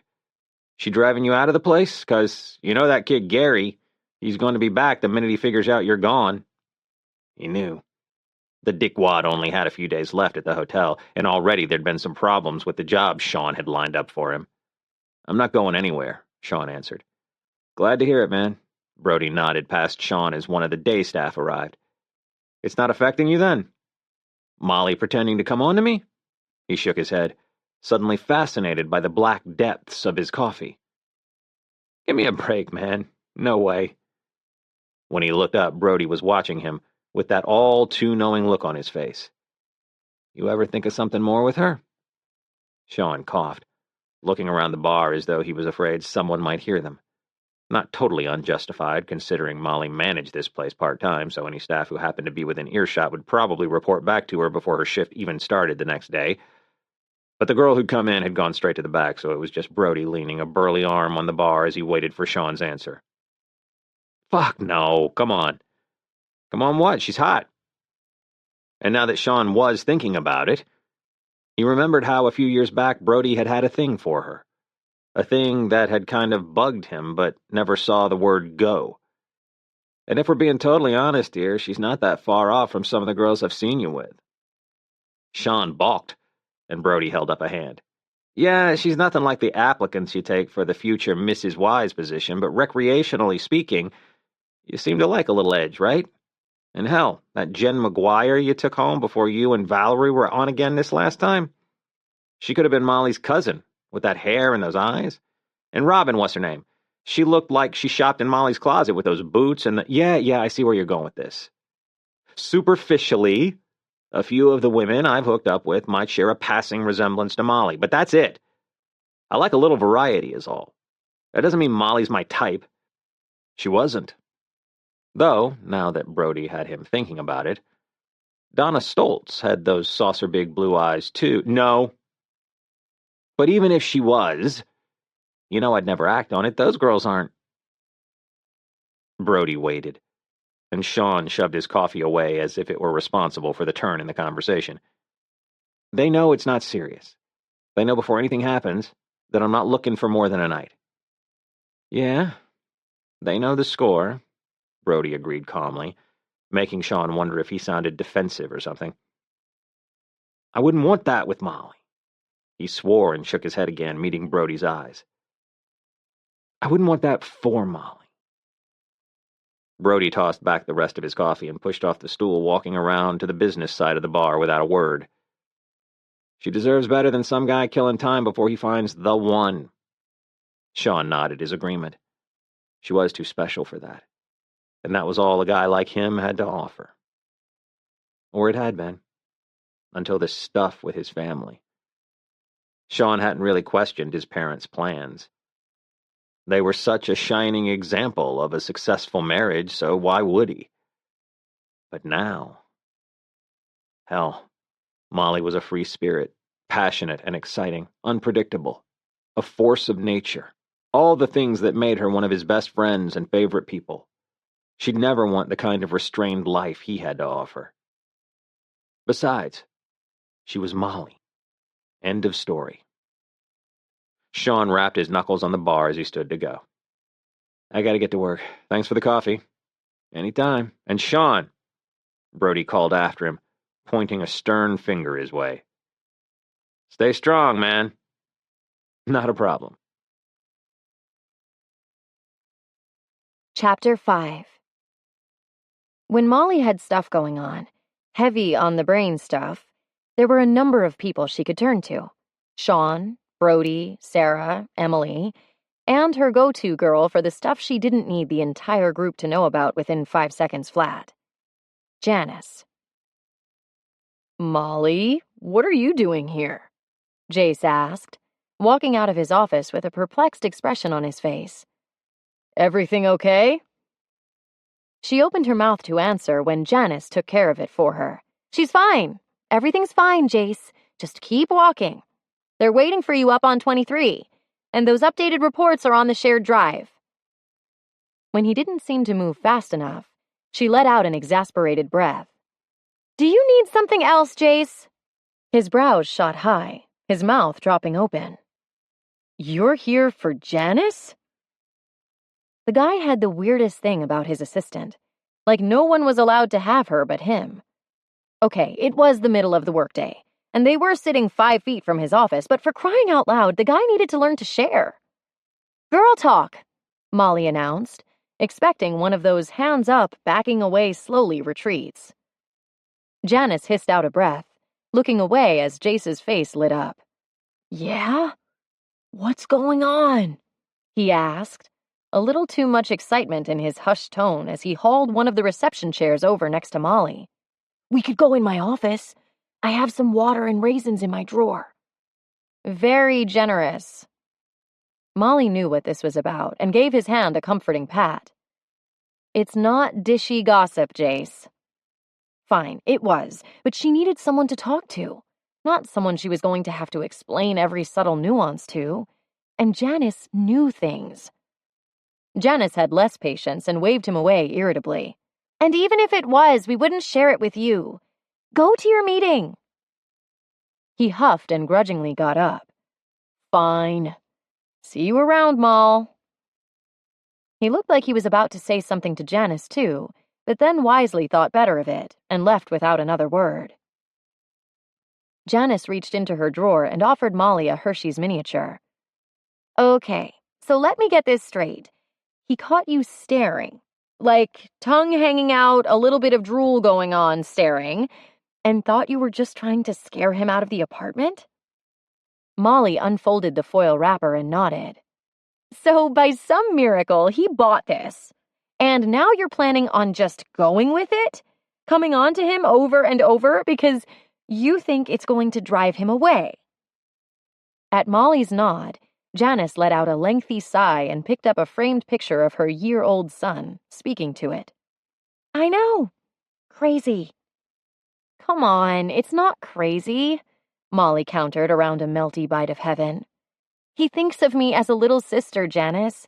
If you'd seen how uncomfortable he was, you'd know this is a solid plan. I'm just wondering how you think waving around all those feelings you've been ignoring in hopes they'd go away for the past dozen years is going to help you. I mean, the reason you wanted him out in the first place was because you were worried spending that kind of time with him might stir them up. Okay, so Janice was pretty wise about stuff like this, and Molly saw her point. Except, that's the beauty of it, Janice. This is the perfect opportunity to vent some steam. And it's total BS that he thinks he gets to decide how things are with my apartment. Pursing her lips, Janice drew a slow breath. Agreed. But that Gary guy had to go, and you weren't doing anything about it. Molly slumped back in her chair. I know. So what's next? Janice folded her arms neatly on her desk.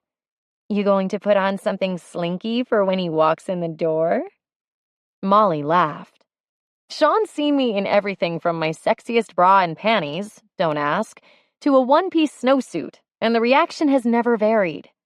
He doesn't see me as sexy, no matter what. At Janice's skeptical look, she shrugged. It is what it is. So I think I'm going to have to rely on words, and possibly actions. One dark brow arched high. Come again? Heat infused her cheeks. I mean, it probably won't come to that, but if the flirt alone isn't enough to freak Sean out the door, then I may have to up my game. A little. Maybe. Molly! Cripes, Janice. I'm not going to grab his junk, Molly whispered indignantly. But some handsy stuff with his arms. Or shoulders. She thought of that moment when he'd whipped off his t-shirt that morning and swallowed. His stomach. Leaning forward so she was gripping the edge of the desk in front of her, sitting on the edge of her seat, she blurted out, Janice, I know you don't have a lot of love to spare for Sean, but if you'd seen his stomach when he leaned back into the counter... Janice cut her off with a wave of her hands and flipped the picture of her son so he was facing the desk. I don't want to hear about his washboard abs, or happy trail, or the magic V that makes smart women stupid on that guy. Molly closed her eyes with a sigh. The magic V, Janice. Fingers snapped in front of her, and then Janice was waving her away. Congratulations, Molly. I just threw up in my mouth. Gathering her bag, Molly leaned around the desk and tossed her candy wrapper. Looked like Janice had met her quota of sweetness for the day. Okay, I'm going. How's the website stuff going? Did Dave ever call you? Molly grinned. He did, and we just signed a contract Monday. Thanks for putting him in touch. I've got a lot of ideas for the site. I bet you do. Loved what you did for Lori with the salon. It was so original, clean, and simple. You've got a nice eye. Molly could feel the heat in her cheeks again, the praise, while she was right there, making her squirm. Thank you. Janice laughed and adjusted her keyboard, obviously ready to get back to work. Have fun getting Sean out of your space, hun. But be careful. You've got a tender heart, and it makes me sad to think how much of it you've given to this man already, whether he knows it or not. Molly nodded and dropped a kiss on Janice's cheek before heading out.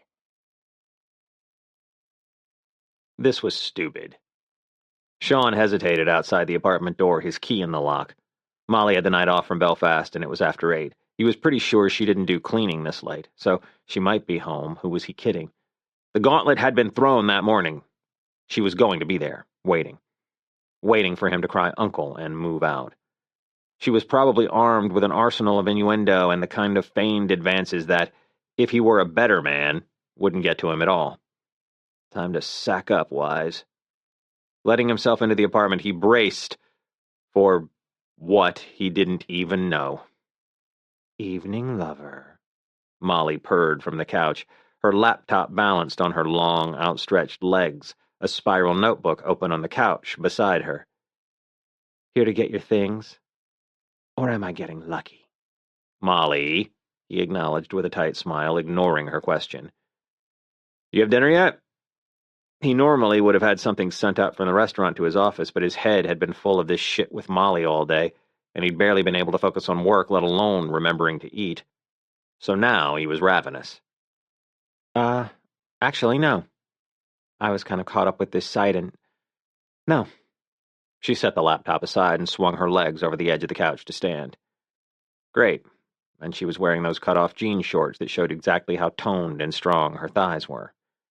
White tank top. Pink bra that matched her hair. Pink was his fucking favorite. She had to be wearing it today. Padding back to the kitchen in her bare feet, she opened the cabinet and pulled out a box of mac and cheese. I've only got one. Think that will be enough? He crossed to the kitchen and took the box out of her hand, leaning over her to put it back on the shelf. You don't have any butter, and I threw away whatever unholy thing your milk had become this morning. Oh, yeah, she said quietly. Too quietly. Bringing Sean's focus down to where he'd inadvertently pinned her between the counter and his body. Shit. She was blinking up at him with those big blue eyes that were wide and soft, and Jesus, the way she was looking at him. The lover talk and sexy outfit were nothing compared to that look.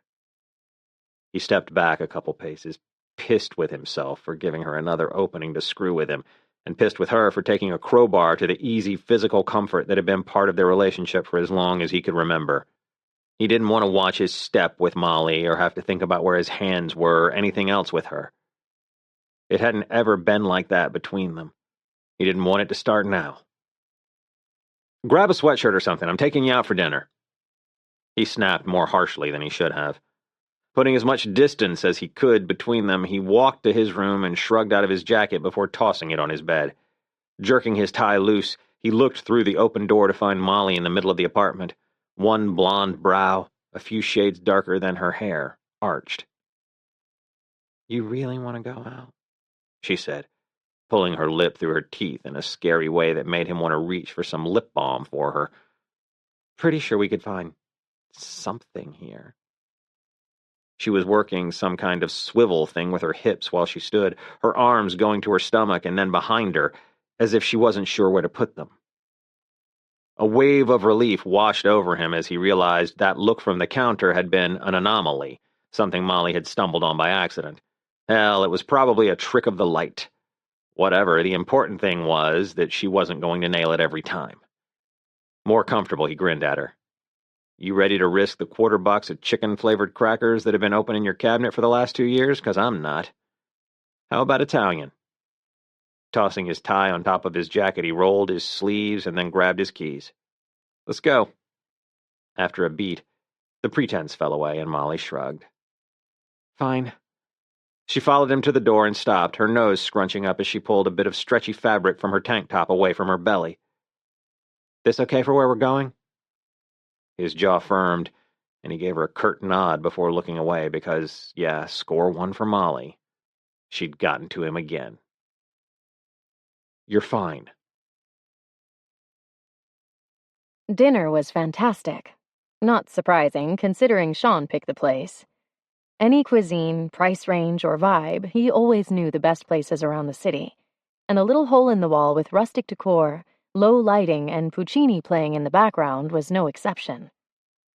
Molly had a heaping plate of the best lasagna this side of the Atlantic, and Sean had gotten the cioppino, because he hadn't tried theirs before, and based on the low, guttural moan after the first bite, followed by one of those deep, meaningful looks over the top of his spoon, she was pretty sure he liked it.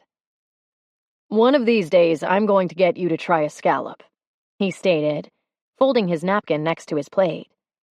Sean had relaxed about halfway to the restaurant when she'd caught him eyeing her suspiciously and told him to knock it off. She had rules, a strategy. Anytime they were out of her apartment, which was her end goal after all, Sean didn't need to worry about the flirt. He was safe. From that moment on, they'd just been them. Easy and relaxed. Sean giving her crap about her psychological allergy to all things fishy, and generally just catching up on each other's days, which she had to admit she kind of needed. Crossing her arms over her too full belly, she eyed the last piece of crusty bread in the basket and wondered just how bad it would be if she finished it. "Jesus, Moll. I'm going to be sick if you eat anything more." Then, claiming it was for her own good, Sean flagged a passing waitress. "Any chance we could get the check and the rest of this bread and another loaf wrapped up to go?" A flutter kicked up in Molly's heart, because that was the kind of sweet Sean was all about.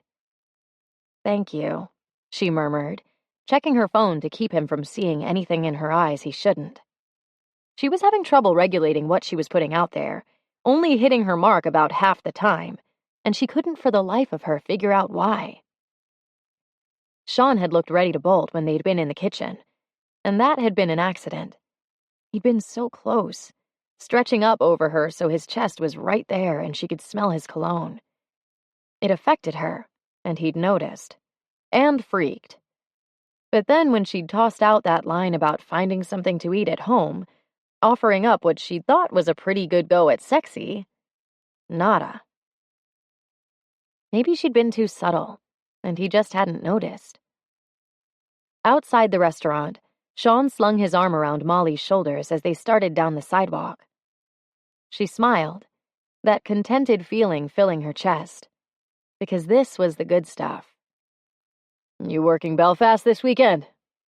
"Yeah, but I've got days, so I'll be out by 7. She pulled up her phone and scrolled through her texts until she found what she was looking for. "Susanna's having that party Friday night, and Gibbs' band is playing Saturday. What are you thinking?" Sean wagged his head back and forth in indecision. "I like hearing Gib, but the last 2 times we saw him, it got awkward after the show." Letting out a short laugh, Molly shook her head. "You slept with his sister, Sean. What did you think? That she'd stop going to his shows?" Sean was about to launch into some defense when she heard her name, and she drew up short, a sinking feeling settling in her belly. It might only have been a few days, but she'd gotten used to not having to brace for the interactions with Gary. "Shit," Sean muttered from beside her. Yeah, that was right. "Be nice," she hissed, as Gary jogged a few steps to greet her. "Hey, Molly, long time," Gary joked. He had one of those creepy smiles that was probably totally genuine but still managed to make everyone a little uncomfortable. "Yeah, sorry about the way everything worked out, Gary. I didn't—" She cut off uneasily. If she said kicking him out wasn't something she supported, there was a good chance he'd be back. And man, she didn't want him back. Still, she had to ask. "How's it going?" "Good," he said, leaning into his answer with an eager nod. "I'm moving into my new place on Monday. The job is going great, too." Molly's heart lifted, and she relaxed a little. "Really? That's fantastic, Gary. See? It's all turning around." Gary shook his head, a woe-is-me look threatening as he sighed. Oh, no. "Mostly. It's just now there's this Sean's sharp whistle cut through the air just as her old roommate was about to launch into some story that would leave Molly feeling battered and bruised. Sean was already firming his hold around her shoulders and propelling them toward the curb where a cab had pulled up.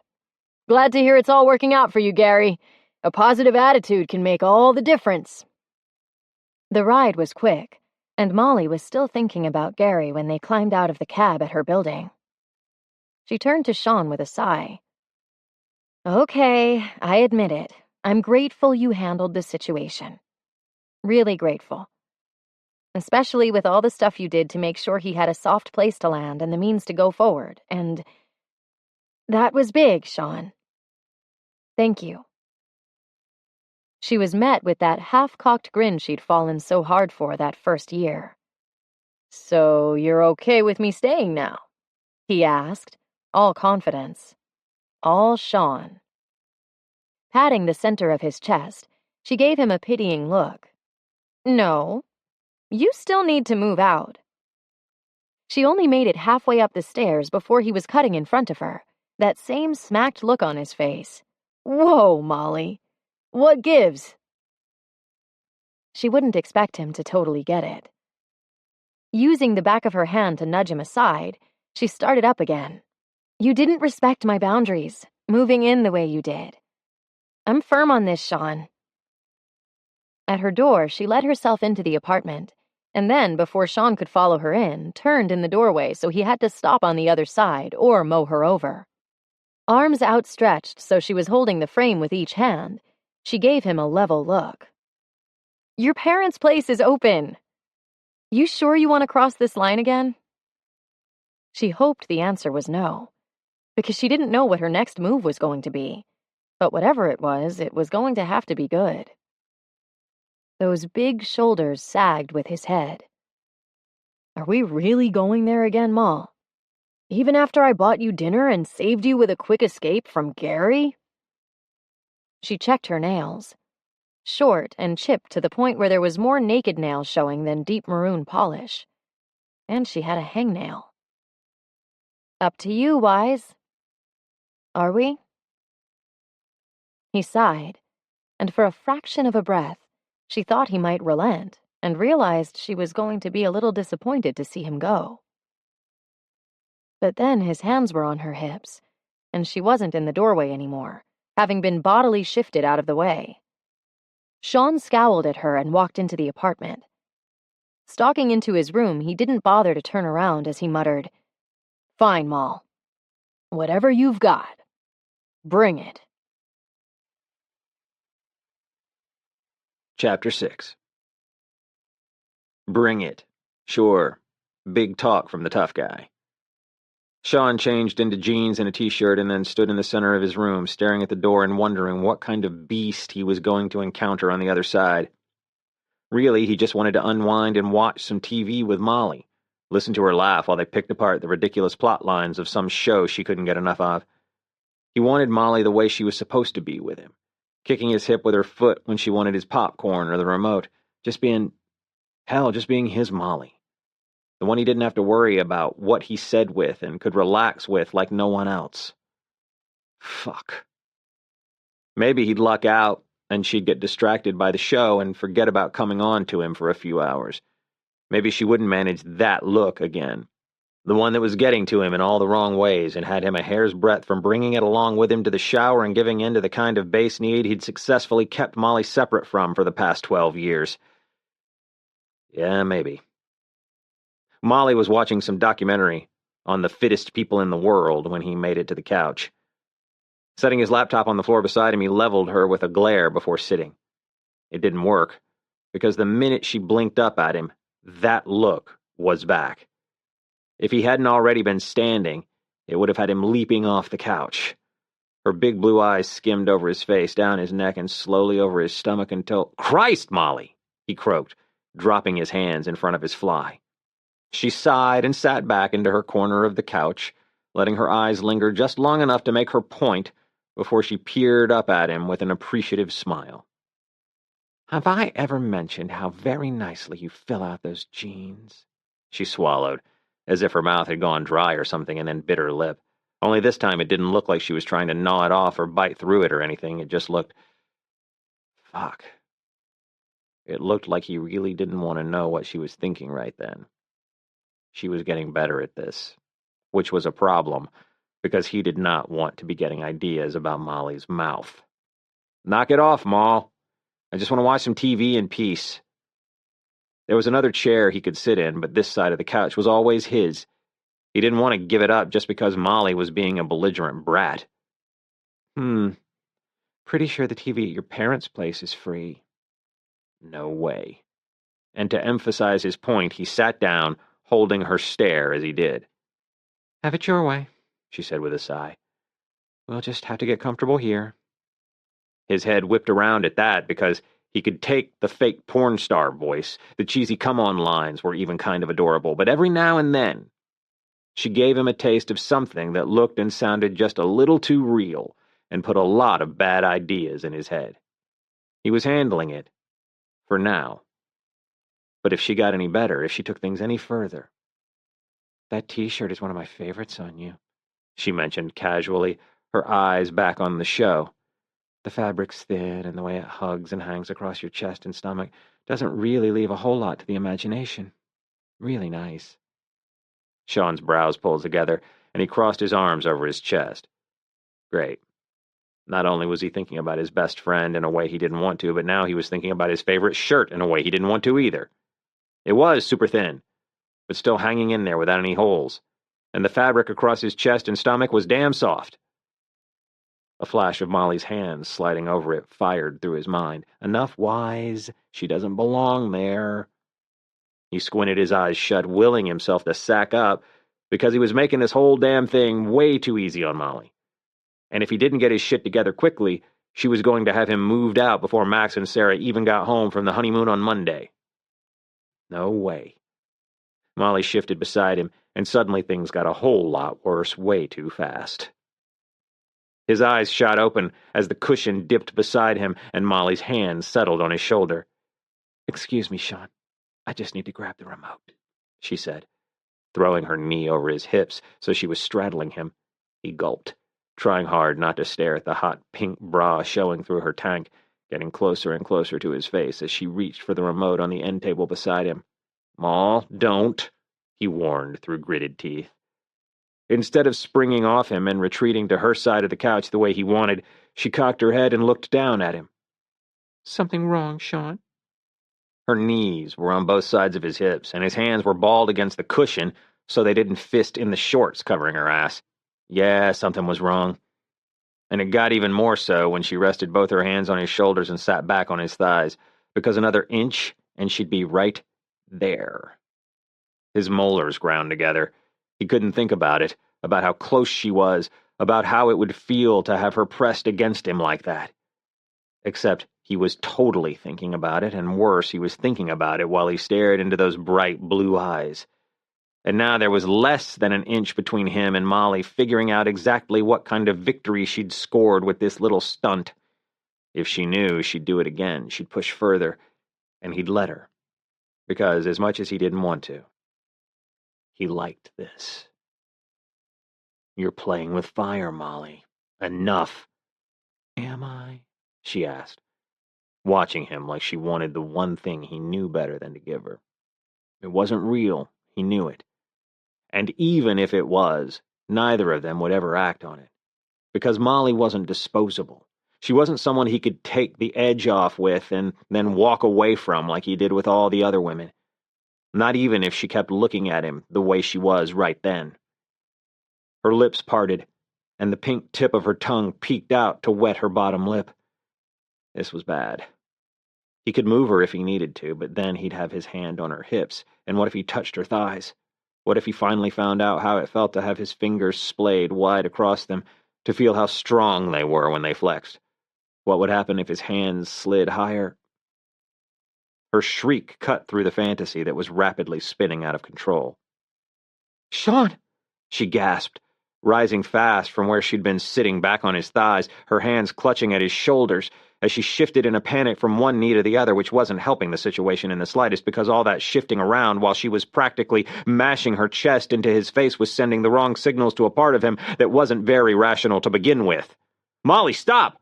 he barked, capturing her hips with his hands and jerking his head back from a place that had been just the perfect amount of soft and sweet, and fuck, how was he going to keep that shit from following him into the shower?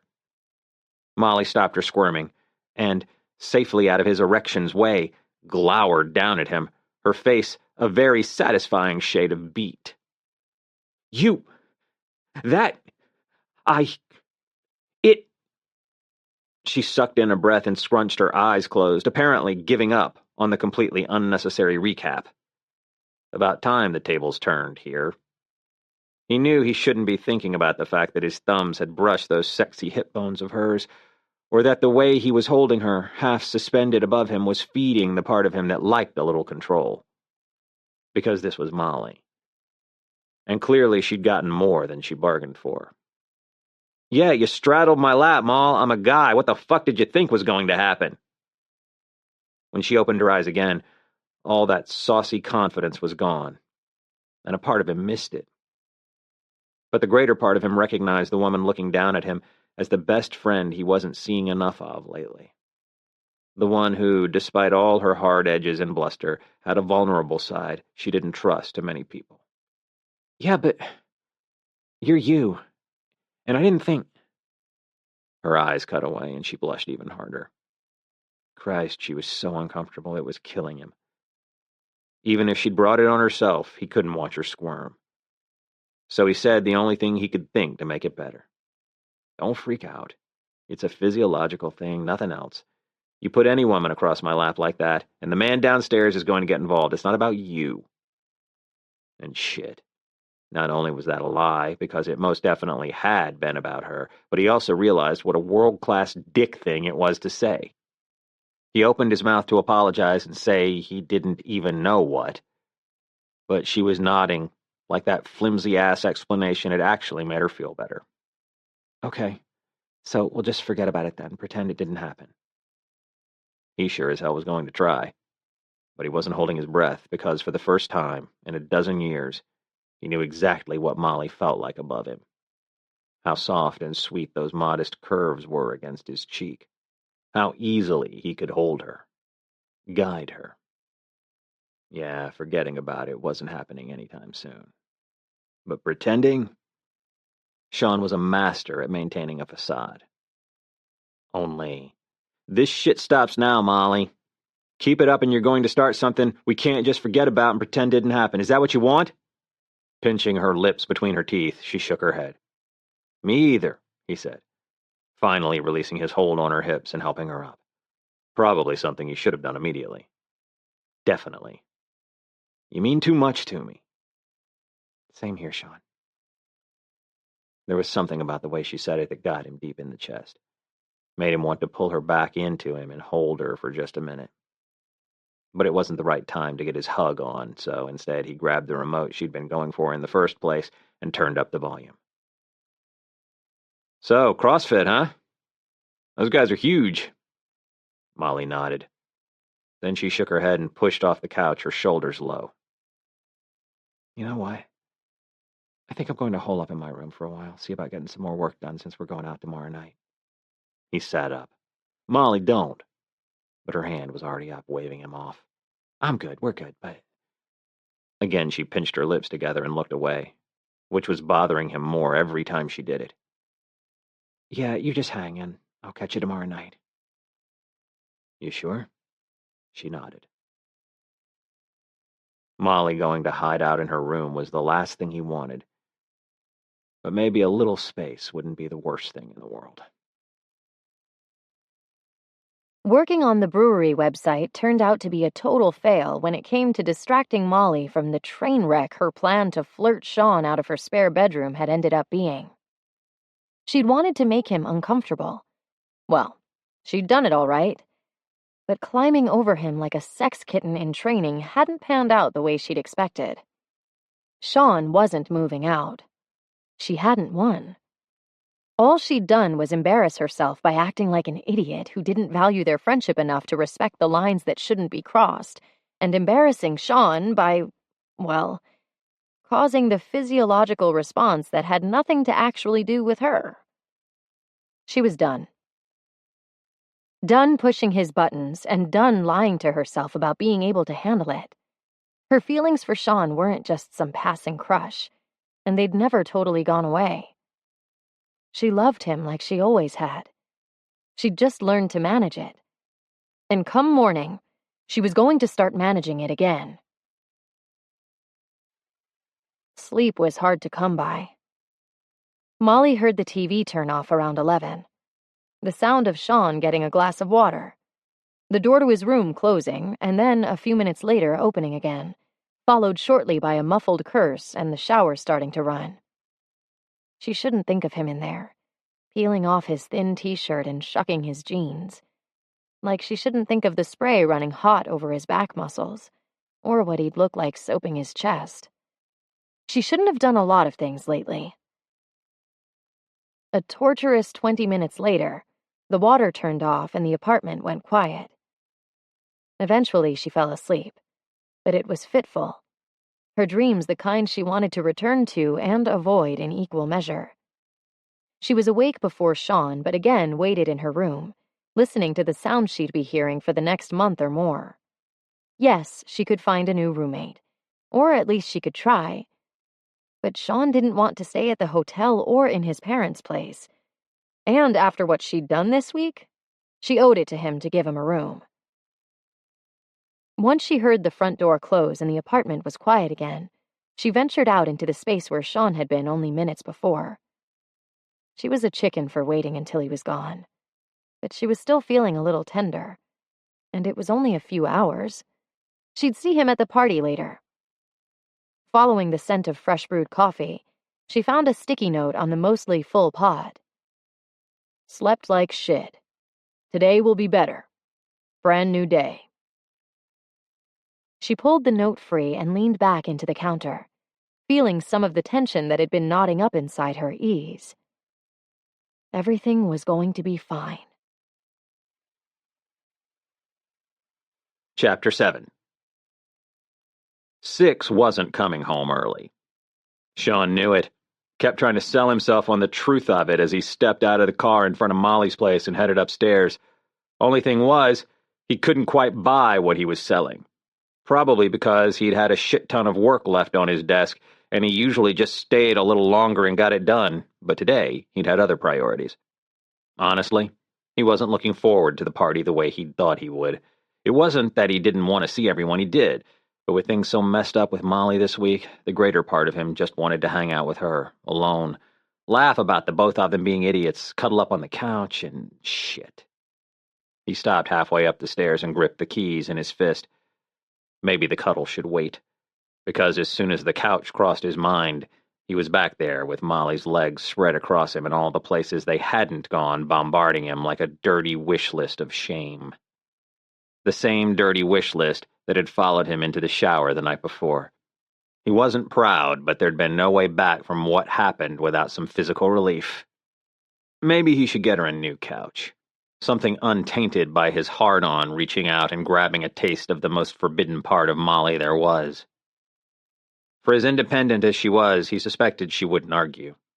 She'd gone too far last night, and she knew it. On the upside, the games would stop. Small victory. Though even that wasn't quite right either. He hadn't won anything.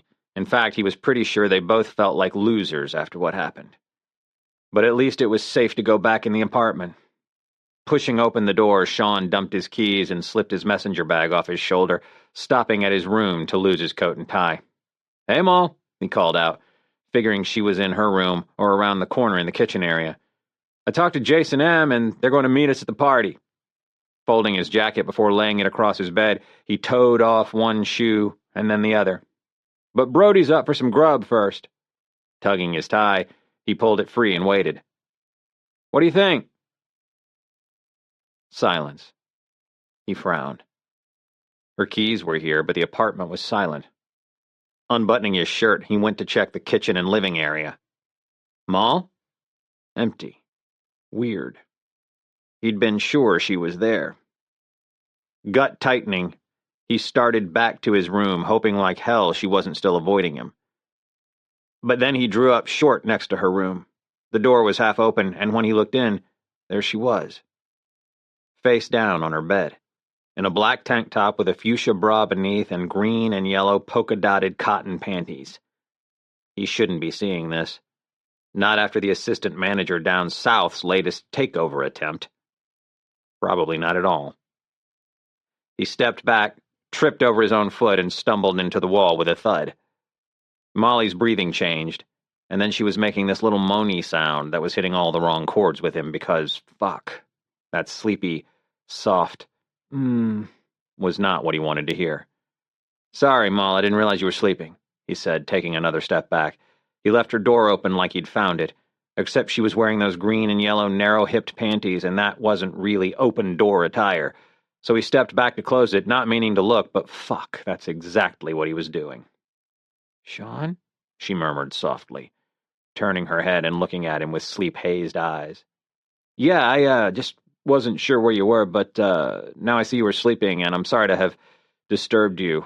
But I'll, He shook his head, trying to catch the thread of what he'd been about to say, where he'd been going, but all he could think was that Molly was pushing up on her forearms, and the low scoop of her black tank was giving him a criminally good view of that narrow well of cleavage.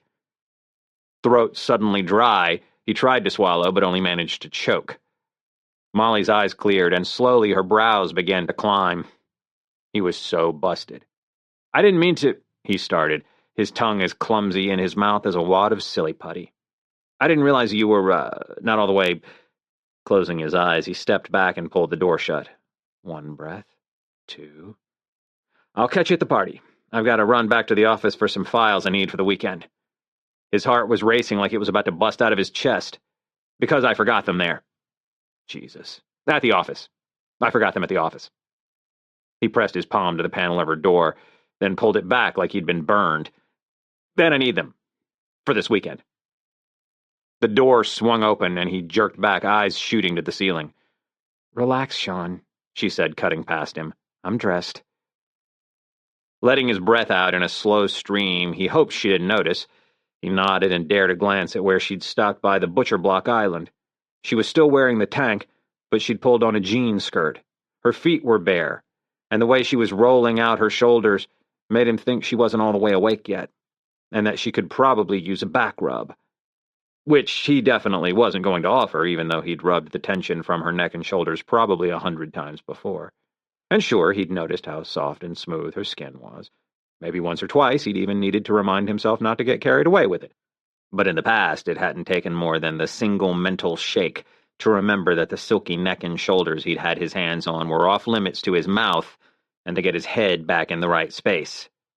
Today, he'd been mentally chanting Molly's name since he walked into her room so he wouldn't forget who she was, and his fingers still burned with a less than platonic need to get hold of her. So, yeah, no touching. Walking over to the sink, she ducked down to grab the long-spouted watering can. After filling it from the tap, she started to feed her collection of sickly plants on the shelf in front of the window. I didn't do that on purpose, she said, sounding almost angry. I didn't think you'd be home for a few hours, and I was getting dressed when I heard my email ping. I crawled into bed to check it out, and the next thing I knew, you were there. He nodded, desperately trying not to think about her panties. She glanced over her shoulder, the worried furrow between her eyes telling him he should have answered her. Clearing his throat, he crossed around to the counter. Yeah, totally. I mean, you were in your room. It was my fault. The look in her eyes said she wasn't sure she believed him, but then she shrugged, and he was pretty sure it meant they were good. Christ, he wanted them to be good. So, see you at the party, Moll. Turning back to pick a few dead leaves from one of the plants, she nodded. See you there. Molly loved her apartment, but when it came to throwing summer parties, she'd been coveting Susanna's place for years. The Southport apartment was a wide-open space on the second floor with tons of windows, all of which were open wide as Molly walked through the front door, waving to a few familiar faces in the crowded living room and hall. The kitchen was in the rear of the apartment, overlooking a good-sized balcony and the backyard below. It was modern, stainless, and stocked with all the foodie essentials Molly found at Brody's place, but on a smaller scale. Susanna's brother was mixing drinks in the corner breakfast nook and called out to her as she walked in. "How's it going, Ben?" she asked, weaving around another cluster of friends. Giving him a hip bump in greeting, she checked out his drink fixins. He had 24 tall glasses lined up on the counter, along with several bowls filled with limes and mint and sugar. "Mojitos?" "You know it, gorgeous." He rinsed his hands and wiped them on the white towel thrown over his shoulder before handing her a drink. "What do you think?" It was fresh and delicious. She made an appreciative sound and shook her head, looking up into his face. "You sure you don't want to quit trading and come work at Belfast? You've got a gift." He wagged his dark brows at her. "Not my only gift, Moll." She laughed and stepped back. "Yeah, I actually heard that from Tanya last week." The guy was a relentless flirt, and he got around. But not with Molly, though it had been a close thing. Ben was only a year older than she was, and had been a sophomore when the guys were seniors. There'd been a party, and they'd been talking. And then he'd brought her a drink, one with booze in it, and Sean had stepped in to talk with him. That had been the end of that. Ever since, he'd been flirting with her like it was his job, but it had never been the same. There was no spark behind the charm. It was strictly friendly. Fine by her. They joked back and forth about him wearing her down one of these days, and then caught up some, since it had been a few months. He was telling her about the trip he was planning to Alaska, when Susanna came in from the back. "Molly, you made it!" she greeted her, wrapping her in a tight squeeze. "Hey, mind if I borrow Ben here for a few minutes? Brody brought 3 trays of those marinated steak appetizers, and my fire's about to die." Turning to her brother, she pulled an anxious face. "We bought more charcoal, but where did it end up?" "No problem, Susanna," Molly cut in. "Give me your keys and I'll go grab another bag." Ben snorted out a laugh as Susanna coughed in shock at the suggestion that Molly would drive her precious baby BMW. Molly had only thrown it out there to mess with her, knowing Ben wasn't even allowed to drive it. "Kidding," she assured Susanna. "You're trouble, Molly." She curtsied and headed out the back door, leaving the siblings to sort out their charcoal situation. Passing another group occupying a few chairs on the patio, she followed the wide stairs leading down to the backyard where she found the guys crowded around a picnic table with a few friends. Sean saw her first, not quite meeting her eyes before burying his face in his phone. She didn't have time to wonder what to read into a greeting so different from their usual before Brody was up and shuffling people around in a flash to make room for her to sit. Maybe it was nothing. She hadn't even been naked. He'd seen her in her underwear before and never batted an eye. So what was the big deal this time? But she knew. The big deal was that all week she'd been coming at him in the one way he'd warned her not to. "Thanks, Brody," she said, tousling his mane of red-brown waves with her fingers as she settled onto the bench between the two men and across from Jace and Emily. "Hey, Sean," she started, hoping it sounded normal and not like she was panicked the guy was going to get up and leave. "Get your files?" He stiffened and then rubbed the back of his neck. "Oh, yeah. All set, thanks." Her heart stopped, the air going still in her lungs as the silence stretched between them. She waited, because this wasn't how it was with them. Ever. Sean didn't avoid her or ignore her. If he was mad, he'd lay into her just the way she did with him. He'd tell her to knock it off. But this? God. She could feel the tension coming off him. She tried to come up with something to say, something to lighten things up. But all she could think was that Sean wouldn't look at her. Brody turned to her, one brow raised in question as he mouthed, "You okay?" She gave a tight, too-fast nod, and then one to Emily, whose concerned expression said she hadn't missed the tension clogging the air around them either. Heat burned its way up Molly's neck into her cheeks as she tried to hold on to her smile. but pretending was beyond her. Finally, she turned back to her friends at the table, who were all staring. All except for Sean, who seemed well and truly mesmerized by the neat shrubs bordering the fence of the yard. That heat in her cheeks pushed higher, getting hotter as it did. Finally, she stood with a jerk and sucked in a deep lungful of air. Fine. It's totally my fault. I was pissed at Sean for moving into my apartment and kicking my old roommate out without talking to me about it first, and I did something stupid, okay? There was a round of slow nods from the table, except for Sean, whose head had come up in a snap, a smacked look on his face like he couldn't believe she was putting it out there. I tried to get him to move out by flirting with him, because I knew how uncomfortable it would make him. She sucked a shaky breath and fought the tears threatening to break with the best defense she had. Anger. But the total ween wouldn't go, so I kept trying and trying, except then he got a boner, and it touched me, and now it's all weird and uncomfortable, which is why Sean's sitting there looking like he'd rather be anywhere else. 4 people started talking at once, but she didn't hear a word of it. Throwing her hands out to the sides, she cut them off. I'm going back upstairs, because I'm embarrassed and upset. And you guys... She met each of their eyes in turn, landing on Sean's last. He looked agonized, and she hated it, but they needed some more space. Are just going to let me. Hands shaking, she launched away from the table, wondering what the hell she'd just done. She needed to get away. There were 24 people she could talk to at this party, easy. People who wouldn't make her feel like she'd threatened the very fabric of their tightly woven world. The truth of it slammed into her. That was exactly what she'd done. This wasn't just about what she might lose with Sean. It wasn't just their friendship on the line. It was everyone. And it wasn't like she'd never thought about it before. Like she wasn't aware of how interlocked all their relationships were. She'd known from the very first year. It was why she'd always worked so hard to keep her feelings under wraps, because there was too much at stake. But she hadn't been thinking about that last night. Molly hit the stairs without looking back.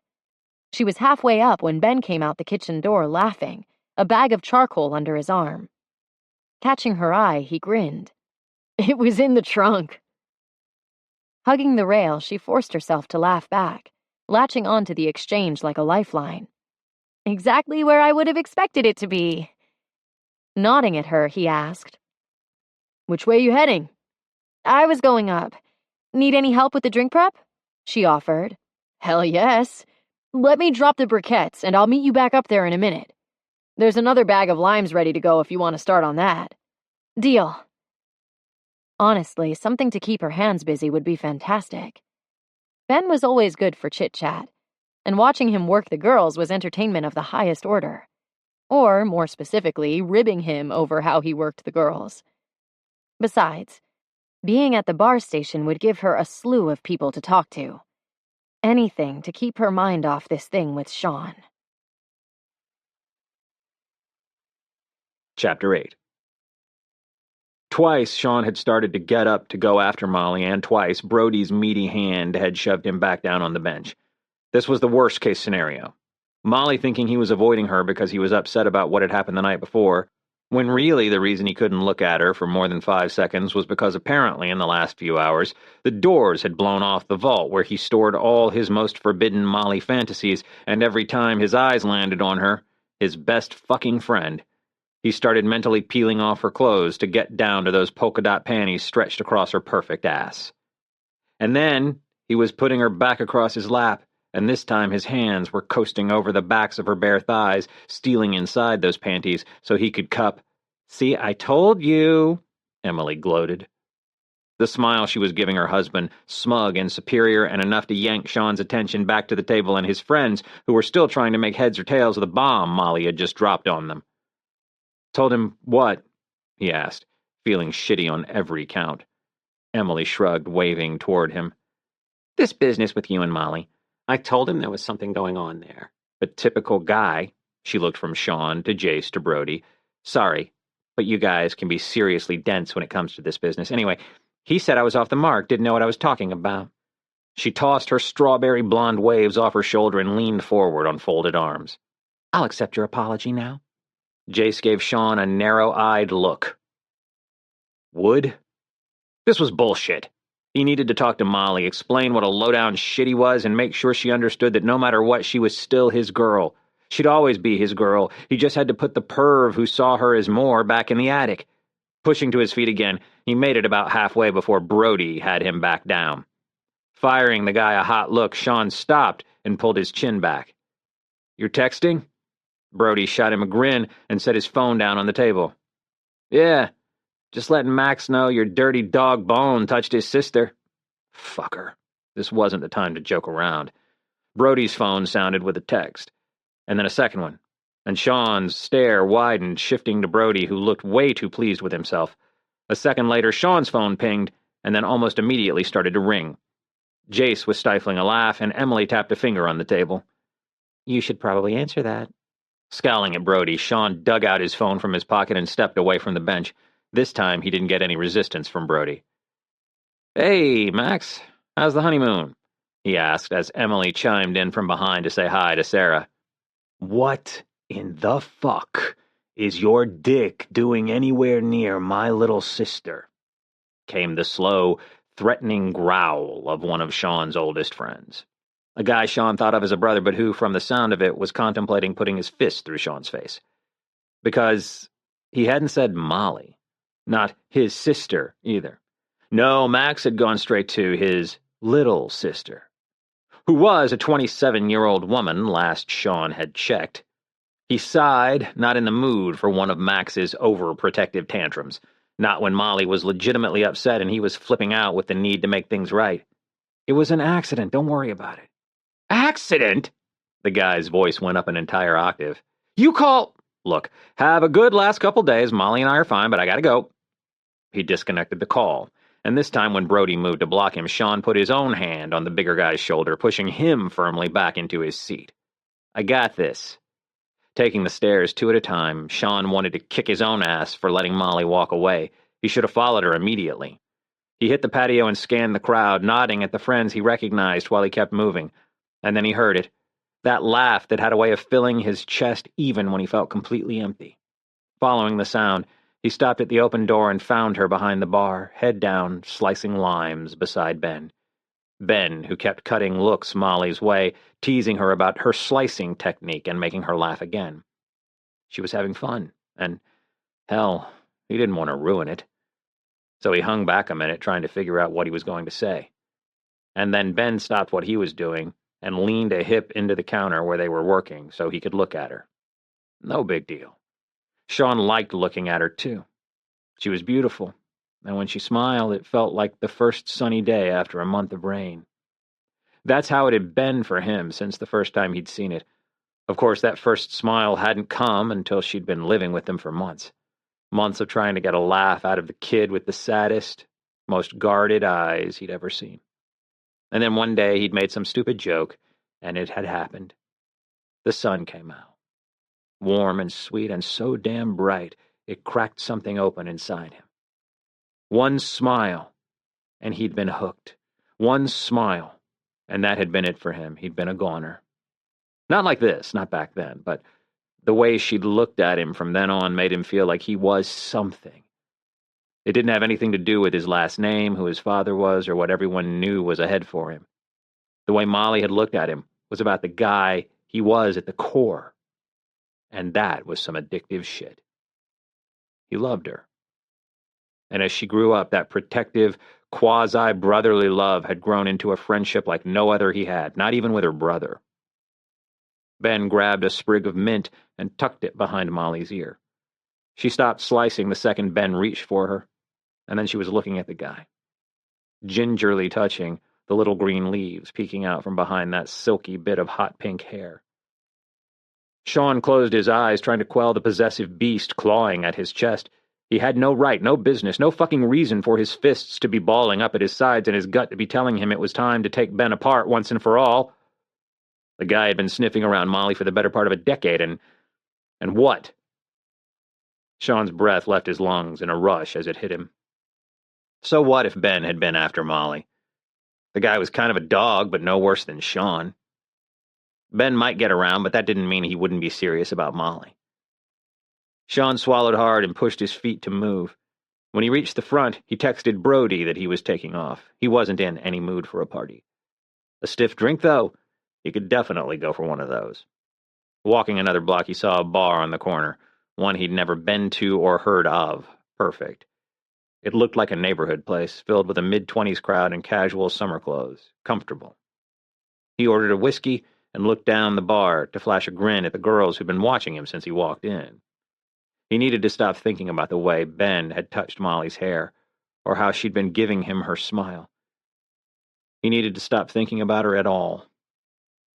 The blonde with the wild curls, bold red mouth, and tight Captain America t-shirt cocked her head to the side and asked if he wanted to join them for a drink. She had a hint of edge to her. Maybe this was just what he needed. Coming home had been stupid. Molly sat forward on the couch, letting her eyes roam the empty apartment. It had taken her a while to lick her wounds and scrape her pride back together before returning to her friends, fully expecting the hardcore razzing she totally deserved. But when she got back, Brody let her know that Sean had taken off.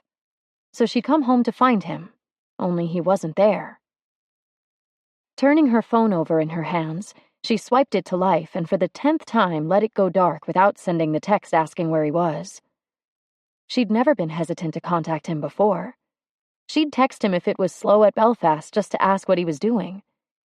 Once she'd gotten a response back that he was in a meeting with the guys from the Rome, Paris, and Vienna Wise locations, with a follow-up question asking what she was doing. She'd laughed, figuring he didn't need to know that she was marrying the catch-ups. But then she'd gotten his next text with a series of question marks, and when she'd replied, he'd texted back within 5 minutes, calling her a hopeless romantic. He'd been in an international sales and marketing meeting, and somehow he'd still made sure she knew he always had time for her. And yet tonight, she couldn't bring herself to send the simple text asking where he was, because she was afraid of the answer. Tossing the phone on the couch, she pushed to her feet with a huff and walked back to the kitchen. All the freezer had to offer was an old takeout box encased in freezer burn. The fridge wasn't much better. Maybe she'd go shop, stock up.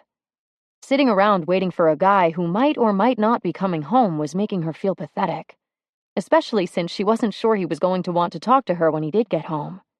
Checking her phone again, she thought about texting to see if there was anything he wanted her to pick up. It wasn't even 9. Totally reasonable. Gah, she was being ridiculous. She circled the apartment looking for the canvas tote she used for shopping.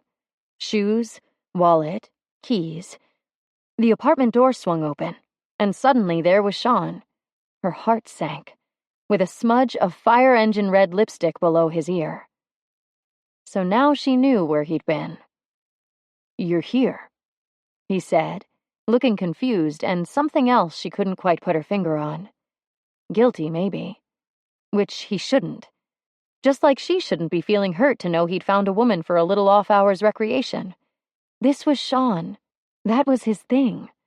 And she'd grown out of it bothering her years ago. Mostly. She set her bag down by the door. "You didn't tell me you were leaving. I came home to find you, but..."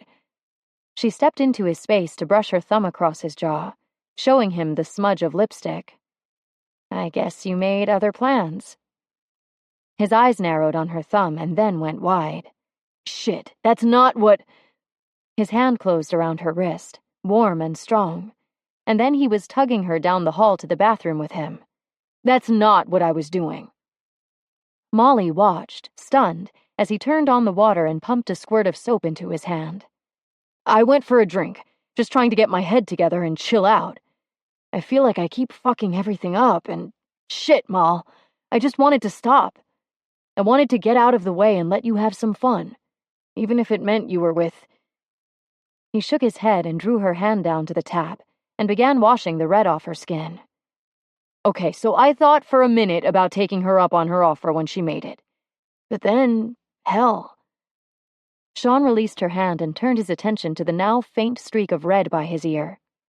Soaping the spot and rinsing it, he met her eyes in the mirror. I guess I just didn't want to. I didn't want her.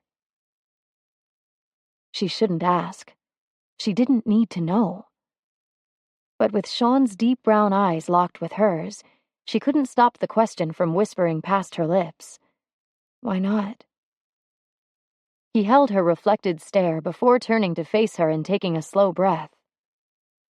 Because I couldn't stop thinking of you. She shook her head.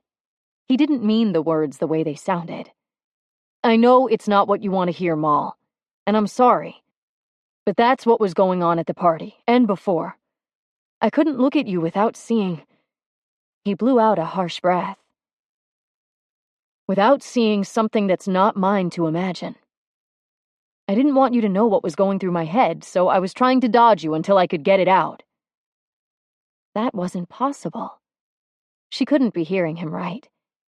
Her head bowed as she fought for the breath coming too thin through her lungs, because it sounded like Sean was telling her something she'd given up on hearing years ago.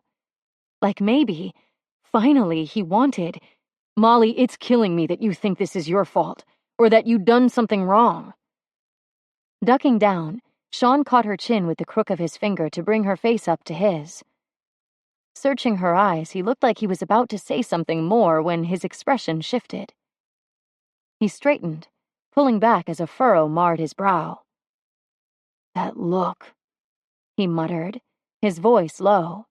Jesus, Molly, you aren't supposed to be looking at me like that. Her racing heart stalled as the floor dropped out from beneath her. She hadn't meant to let him see, hadn't been thinking anything other than that Sean wasn't mad at her, that maybe there was actually a chance for them. But the way Sean was looking at her didn't make her feel like that at all. Running his big hand down his face, he swore into his palm, understanding filling his eyes. I thought you were doing it on purpose. I thought it was part of some game. But that's not what this is it? Oh, God. Anxiety knotted her stomach. She needed to answer him.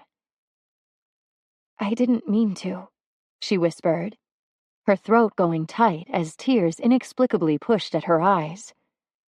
No, I know, he assured her, as if he completely understood the grievous nature of what had happened. Me either. You know what you mean to me. What our friendship means to me. I would never willingly risk it. It was supposed to make her feel better, but all she felt was an impending sense of dread. Because where did they go from here? Obviously, we can't change our living arrangements until this is resolved. Huh? We can't? She asked, not sure if her ears were playing tricks on her and she was just hearing what she wanted to hear. His eyes met hers, steady and clear. No. I mean, not unless you feel like you still want me to go. I mean, if you do, Molly, I'll go. Tonight. It's just that I don't want to put any more distance between us until things are back to normal. Christ, Moll, I need us to get back to normal. She was nodding fast, reaching for him as he pulled her into a hug. I love you, Sean. Burying his nose in her hair, he answered, You too. We'll get through this, Moll. Snug in the hold of Sean's strong arms, no secrets or lies between them for the first time in a week, she believed him. His hold tightened.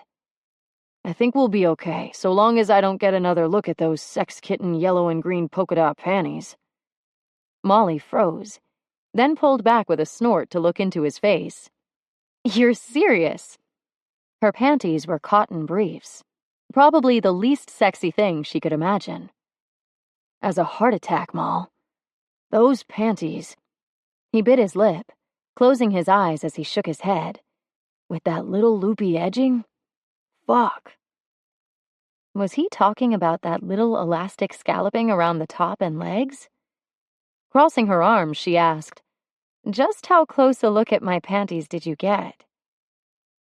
Believe me, not nearly as close as I wanted, he said, giving her one of those sorry, not sorry looks as he wrapped an arm around her back and led her out of the bathroom and into the kitchen. So the panties were the proverbial straw that broke the camel's back. It was weird, but the part of her that had always wished there was something about her that could attract Sean preened just a little. Pretty much. He walked to the fridge and pulled out a couple of beers. What about you? Curling into her corner of the couch, she bit her lip as the realization hit her. This had been the one thing in her life, the only thing she hadn't been able to talk to Sean about. And now she could. He walked back and dropped down beside her, legs splayed in that comfortable, at-home way, and she grinned, cocking her head at him. Shirtless, post-workout Sean is burn the house down hot. His brows shot high, and he took a long swallow of his beer. I always figured post-workout Sean was pretty gross. In fact, I'm pretty sure I've had you running from him several times over the years. She grinned into her beer, remembering the way Sean used to chase her around for a hug after getting back from a game of hoops when he'd been in school. No, don't get me wrong. The cold, damp t-shirt is nothing I want to be pressed up against. But lose the shirt, and it's just all that warm skin and hard muscle, flushed red and beaded up with sweat. She smacked her lips for emphasis. They could make a Tumblr gif out of you, for real. Alt. They could make a Tumblr gif out of you, for real.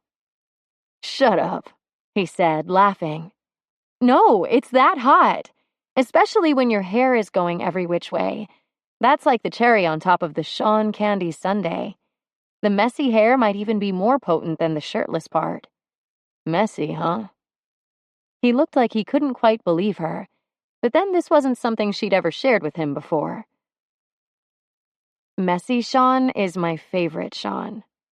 She turned to him. Not just because he looks so good on you, but because I like you best when you're all relaxed, instead of watching your words to maintain an appropriate public image for Wise.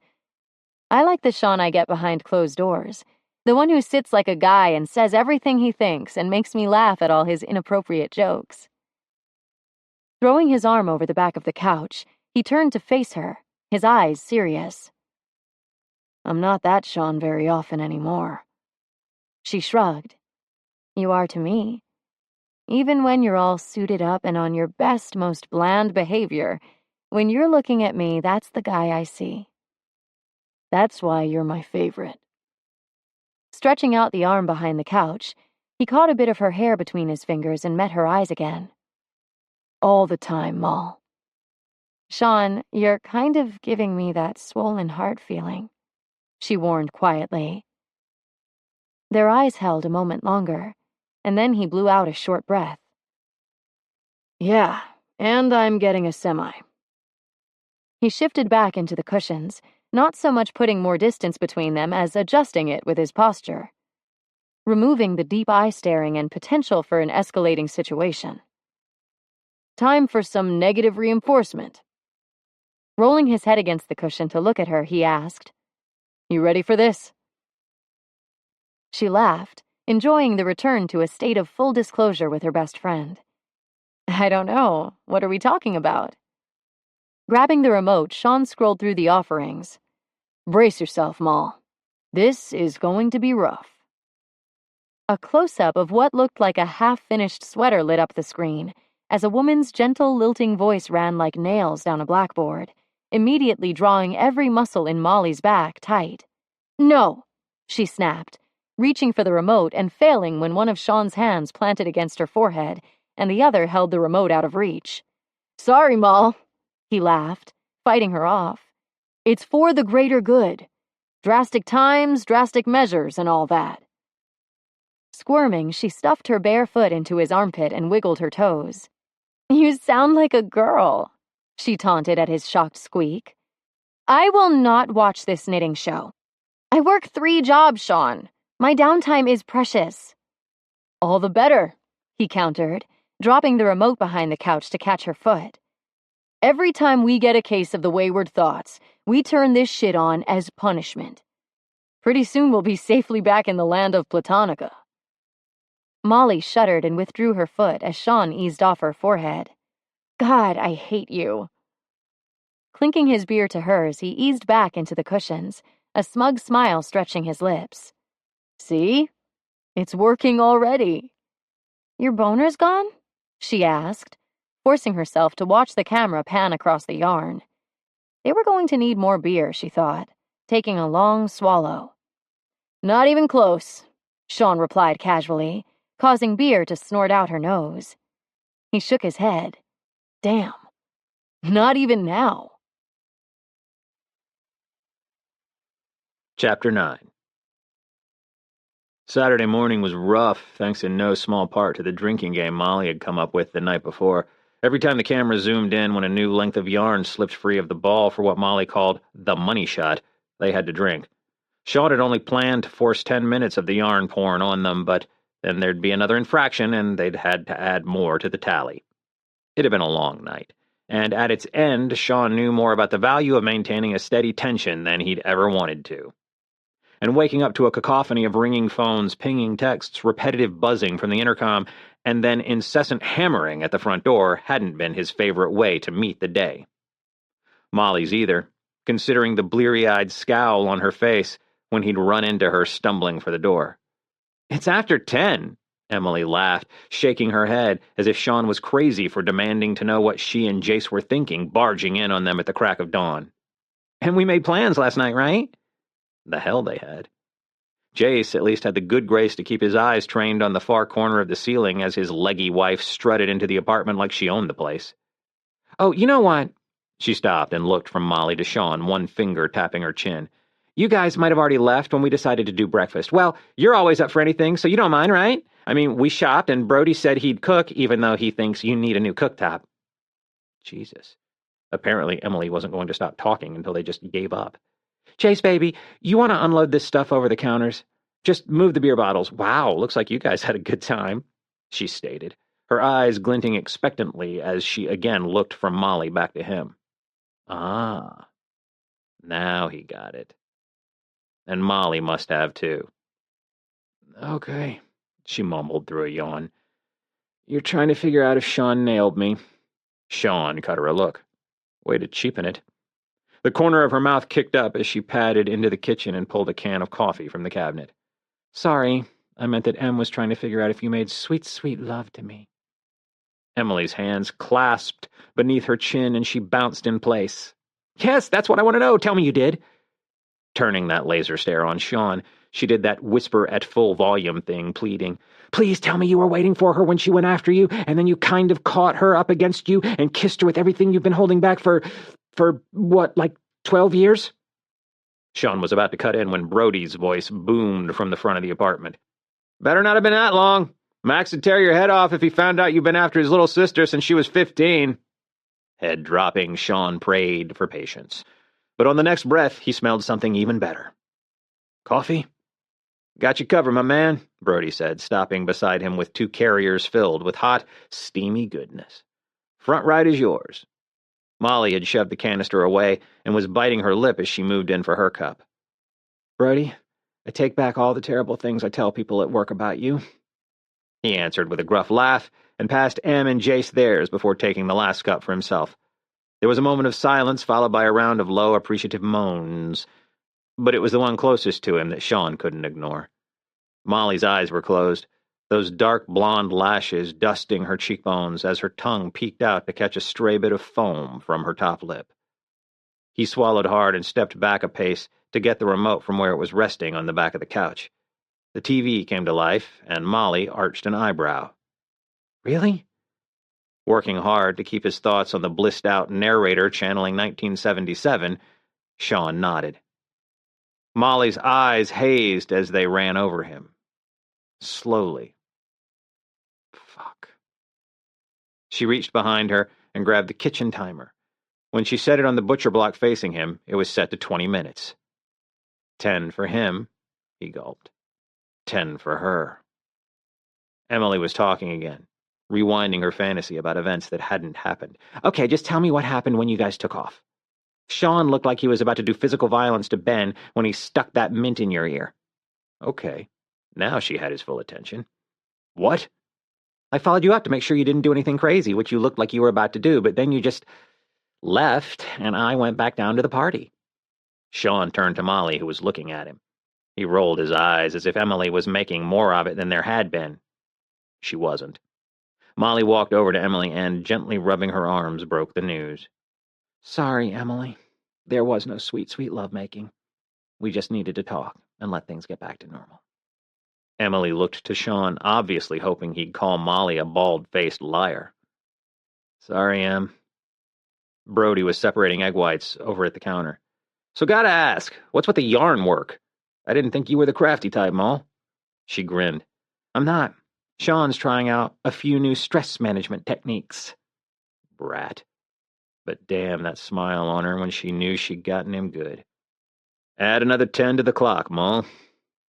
The smile she flashed him made him feel like he'd just been thanked for paying her a compliment, so he gave her a wink before turning to Brody. "It's negative conditioning. When we get a case of inappropriate thoughts, we add 10 minutes to the clock. This show is brutal. We'll be past this stuff in no time." Jace rubbed at the back of his neck and looked to his wife. "I told you they were idiots." Brow furrowed, Emily waved him aside. "So after the boner incident, you guys are suffering from a case of mutual attraction, and instead of, say, giving into it, you're watching knitting?" When they both shrugged, she straightened, huffing out a breath. "That's the most asinine thing I've ever heard. What's the matter with you two?" Sean turned to Molly and saw the clock was up to 40 minutes now. She was sweet. "You got this?" She nodded, pulling her hair back with one of those little elastics that were always materializing out of nowhere. "It's not like with you and Jace, where you suddenly realized you were in love and wanted forever." "Well, that's not exactly how it went down," Emily corrected slowly. Molly rolled her eyes. "Okay, Em.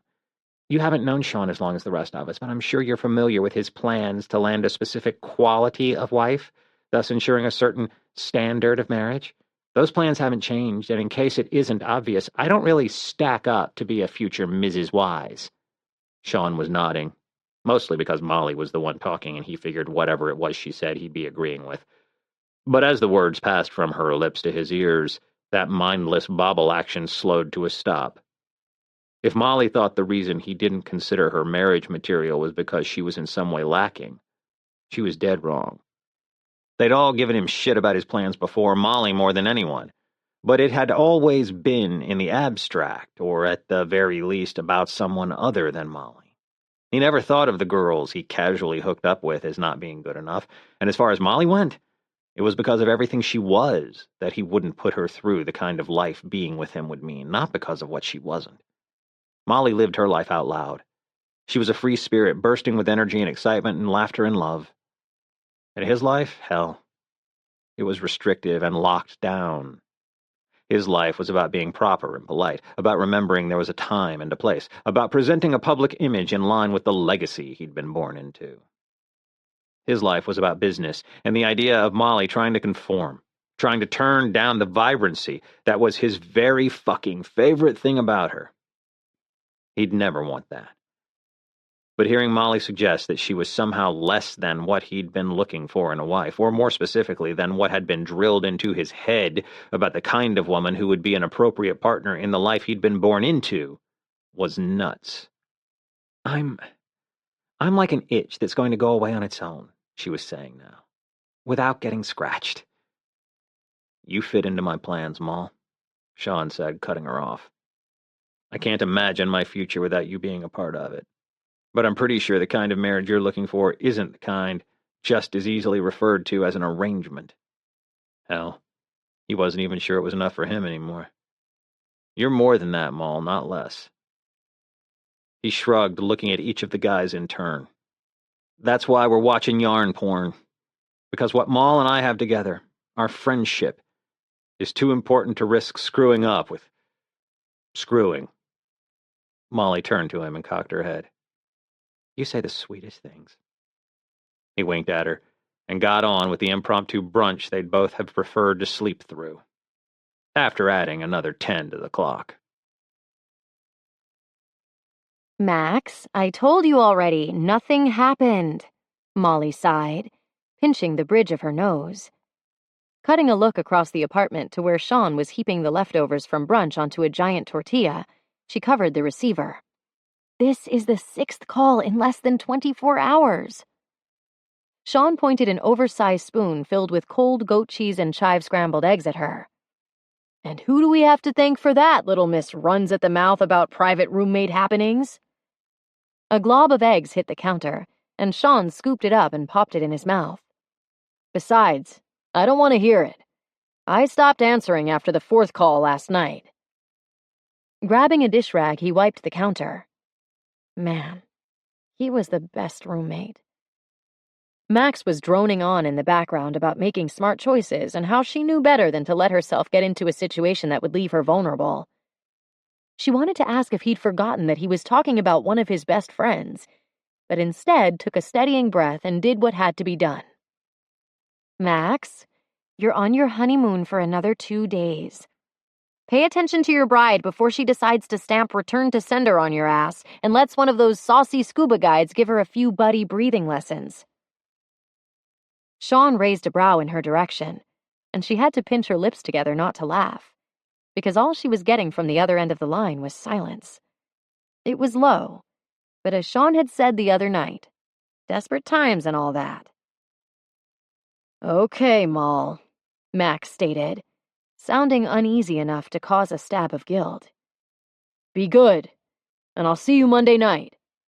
Make it Tuesday. Love you, big brother. She disconnected the call and pushed up from the couch to meet Sean in the kitchen. He'd microwaved his burrito and had the thing cradled between his hands, half of it miraculously gone already. The guy could seriously eat. So I think I scored us a reprieve, at least until they get back. Yeah, Sean said around another obscene bite. And when he does, I have a feeling I'll be looking at a sit-down with him to explain in exacting detail what my dick was doing anywhere near your no-fly zone. Molly waved the burrito over, because it smelled crazy good. She took a bite and then grabbed his arm so she could take another. Oh my God, that's even better left over than it was fresh, she said, chewing around her words. Sean grinned and leaned back into the counter. We going to hear Gib play tonight? You were the one worried about his sister always being there. He nodded and chewed some more, then shrugged. True, but it'd be good to get out of the apartment. Get a break from this.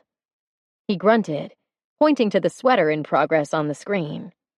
They were zooming in on some really fine cable work in a soft peach. Nice tension there, Molly commented, and when Sean agreed with a considering nod, she knew he was right. We definitely need to get out of here. It was starting to get kind of hot, the way he actually paid attention to the show. 3 hours later, Molly and Sean walked into the dark club, nodded once, and split up. It was almost a relief to get some space, not because she was trying to hide anything from him, but because at least if he wasn't in her direct line of sight, there was a chance she might not have to add any more minutes to the yarn porn. The bar where Gib was playing was one they'd been to many times and always enjoyed. It was an older place, not quite half the size of Belfast, with a worn but welcoming feel to it. Heading for the bar, she saw Jill and waved. I forgot you were off tonight, too, Jill chirped, greeting Molly with a hip bump before craning her head around. Damn, no Sean? I was hoping for a few fireworks, Moll. This was what she got for being all open and honest with everyone. Still, it was better than that sick feeling she got when she was trying to hide things from her friends. Relax, he's here. She turned around on her stool to check out the back where the band would be playing and found Sean across the crowd. His head came up, and when their eyes met, the corner of his mouth pulled into her favorite crooked grin. But don't get excited about any fireworks. Our little public tiff has been resolved, and we're back to our chummy selves. Jill flagged the bartender for another beer, handing hers to Molly. Not that kind of fireworks, please. I can watch you guys bicker anytime. I'm thinking more about the sizzle and pop kind that ends with the authorities having to break out the fire hoses to get you apart. I mean, since they don't have the knitting channel here at the bar. Molly choked on her swallow of beer, smacking the bottle down on the bar as she gaped at Jill, who was shamelessly grinning at her. You heard? She coughed out. Jill nodded back at her. So, how's the knitting aversion therapy thing working out so far? Slumping against the bar, Molly sighed. Not as well as we'd hoped. At least from my end. They'd been tuned into the channel for almost the entire day, and Sean had even found some app for their phones to track all the hours they'd been racking up. The only problem was that just hearing Jill mention yarn had Molly's body reacting in ways it shouldn't. Honestly, I'm starting to worry the knitting thing might be reinforcing the bad behavior. Jill squinted at her over the top of her beer. So you remember when I first started at Belfast and I was still trying to take off those extra pounds? Molly thought back and then shook her head. For as long as she'd known Jill, the girl had been giving Molly a serious case of curve envy. She couldn't ever remember Jill looking like anything but a bombshell. Whatever. I was dieting, and it took months to get back to where I wanted to be. Months of fighting cravings for all the things I wanted but couldn't have. Jill had her attention. Go on. So here's the deal. When you want something, say, like a donut, and you keep telling yourself you can't have it, not to even think about it, that donut starts taking over your world.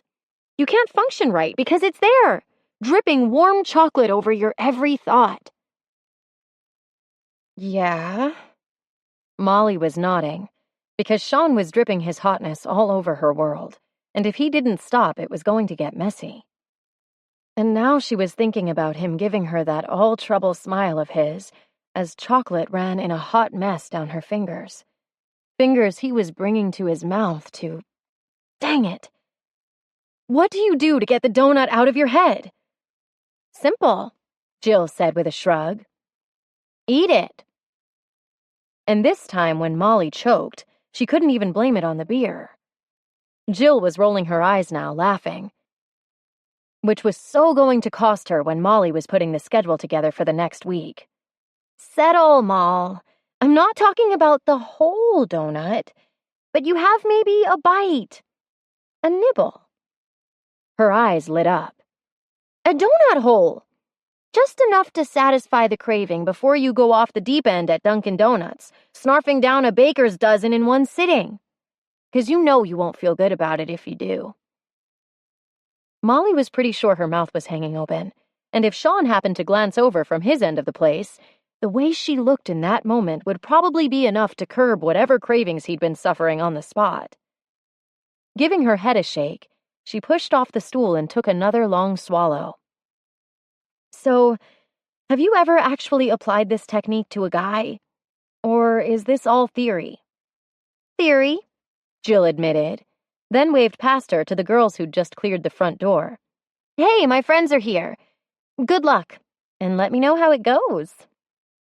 Pass on that. Sean might be a lot of things, but a donut hole wasn't one of them.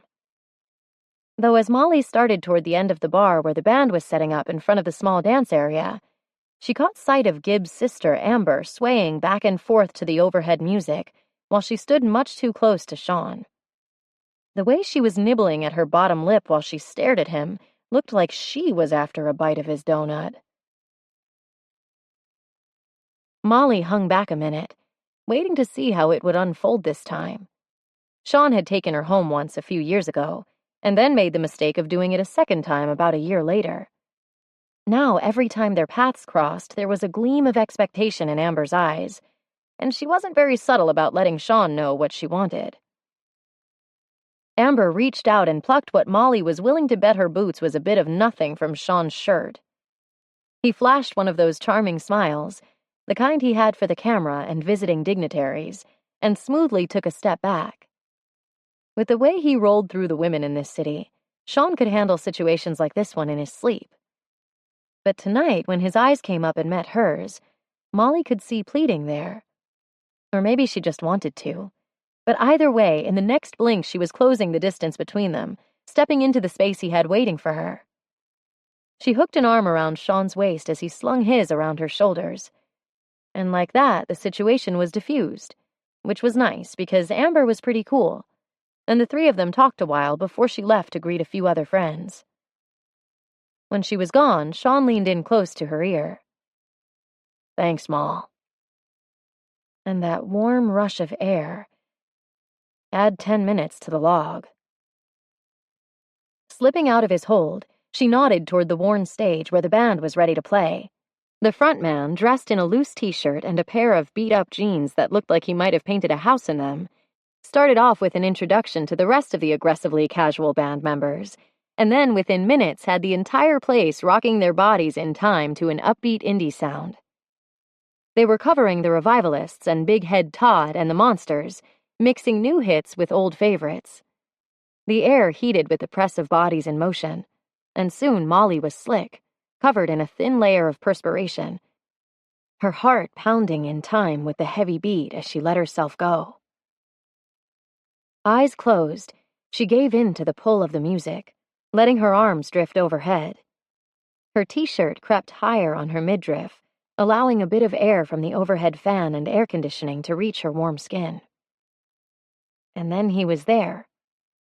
Without looking, she knew it was Sean moving in time with her hips, his muscular arms wrapped loosely around her waist, the hard planes of his chest brushing against her back.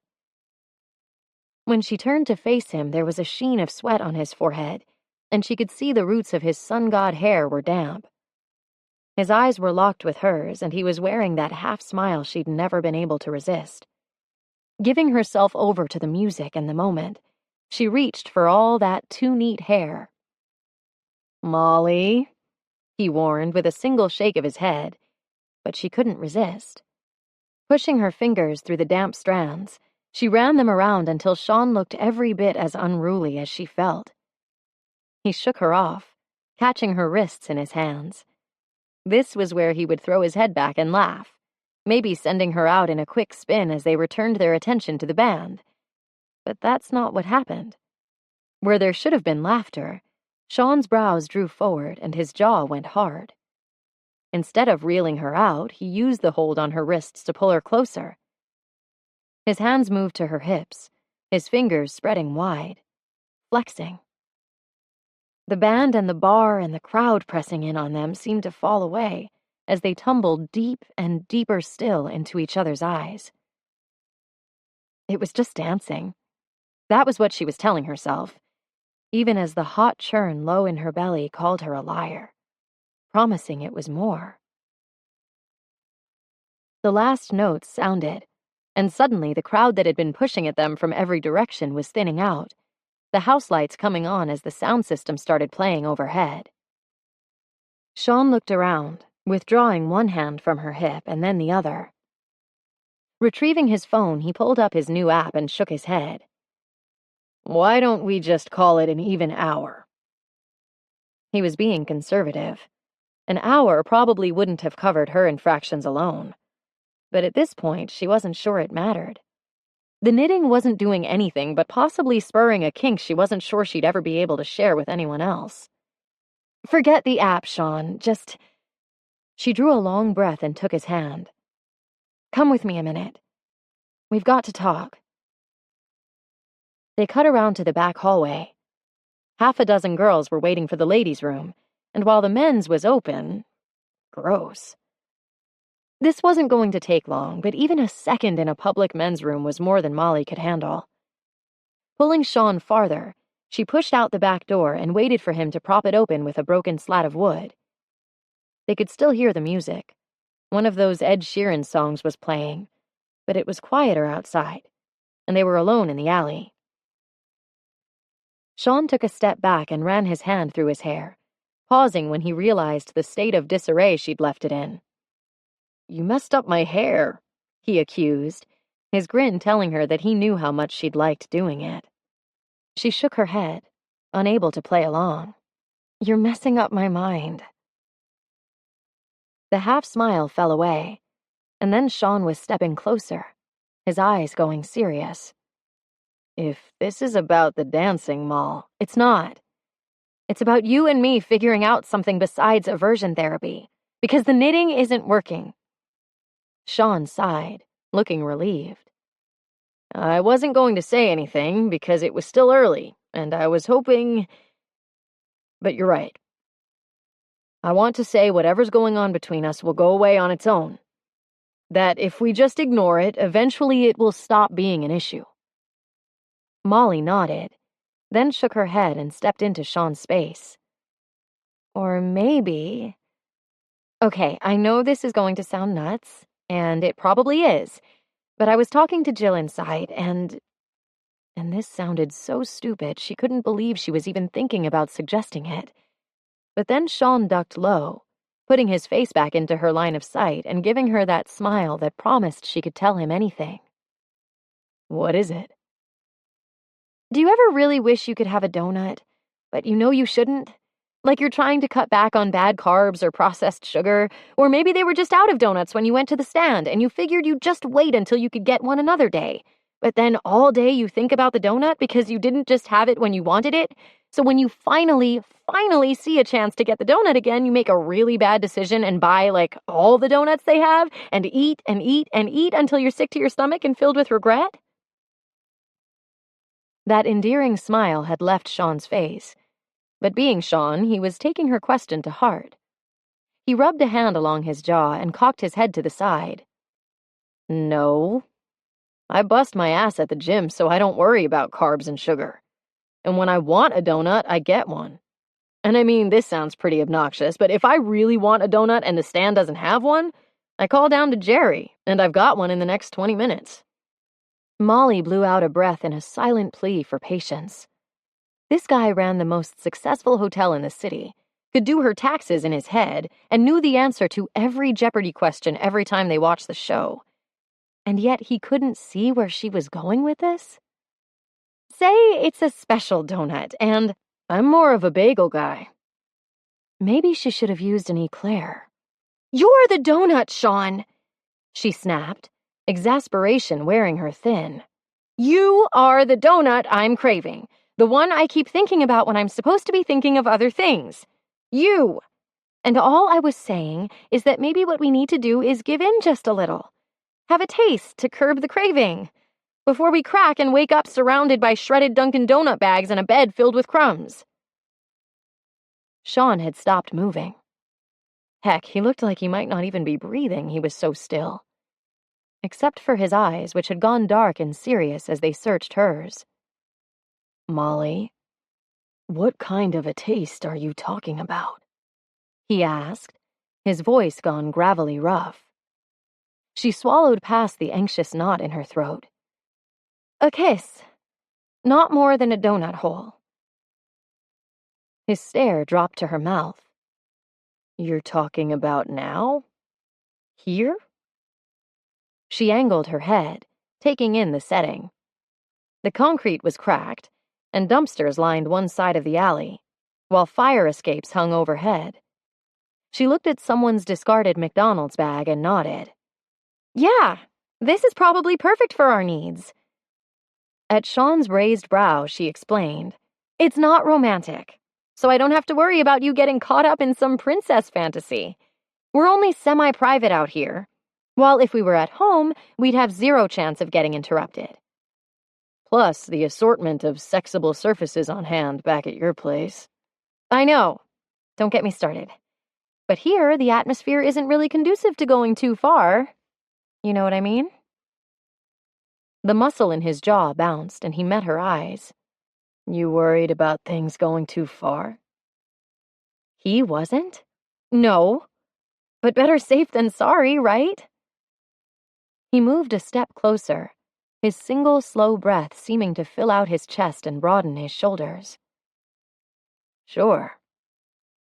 She swallowed hard. Honestly, it's probably going to be gross when we finally do it. Sean nodded, close enough now for his hands to settle on her hips. If you say so. Her hands met his stomach, her fingers briefly catching the fabric of his shirt before coasting up to rest lightly on his shoulders. Just a taste, she whispered, her lungs tight as their eyes met.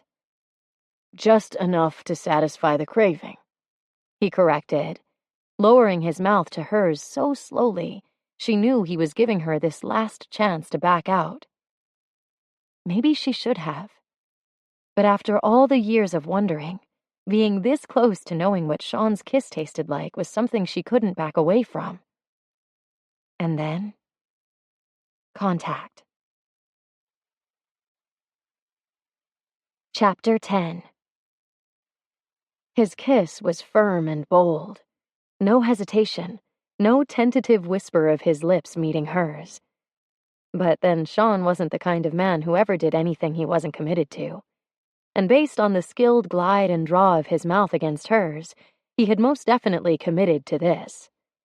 The flick of his tongue at the seam of her lips had her gasping, as a tingling heat shot straight through her to her center. She clutched at his shoulders, opening beneath the press of his mouth, moaning at his tightening hold as his hand shifted, smoothing across her lower back and pulling her in close. Wow. Closer to Sean was incredibly good. All those muscles she'd been valiantly trying to ignore were right there. Flush against her thighs, belly, and breasts, and yeah, they were every bit as amazing as they'd looked. His tongue dipped past her lips, sweeping over hers in a wet velvet caress that had her humming against him, pushing to her toes for more. He bowed over her, kissing her harder, giving her what her body had been begging for. Her arms linked around his neck, holding tight.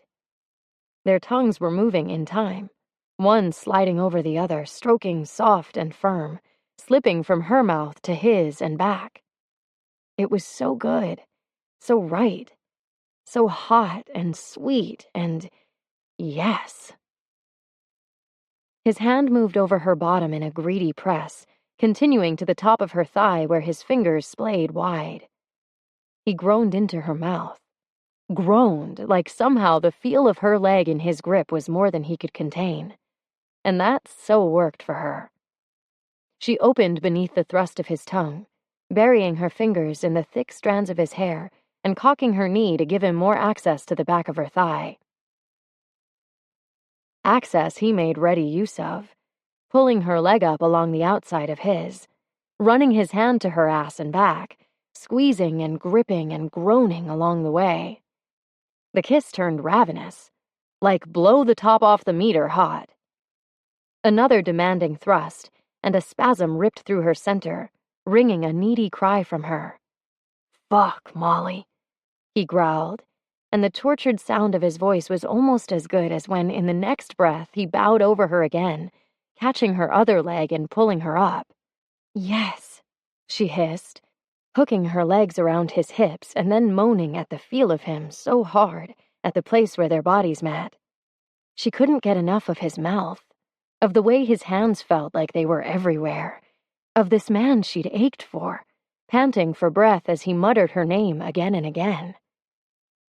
Her back met the rough bricks behind her, and she kissed Sean harder, gasping his name like a plea as he rocked into her, hitting that perfect spot again and again. Nothing had ever felt this good before, this right. So completely perfect while being not nearly enough. Sean was growling something against that tender spot where her neck met her shoulder. "Uh-huh," she replied blindly, because she was good with whatever he was saying as long as it meant more. More of his wicked mouth and hot grasping hands. More of her name rumbling low against her ear.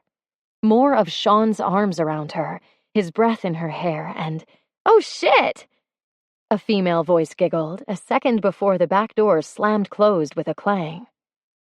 Molly's eyes snapped open, and those roving, needy hands that had been all over her froze where they were, the body they were attached to going as stiff as her own.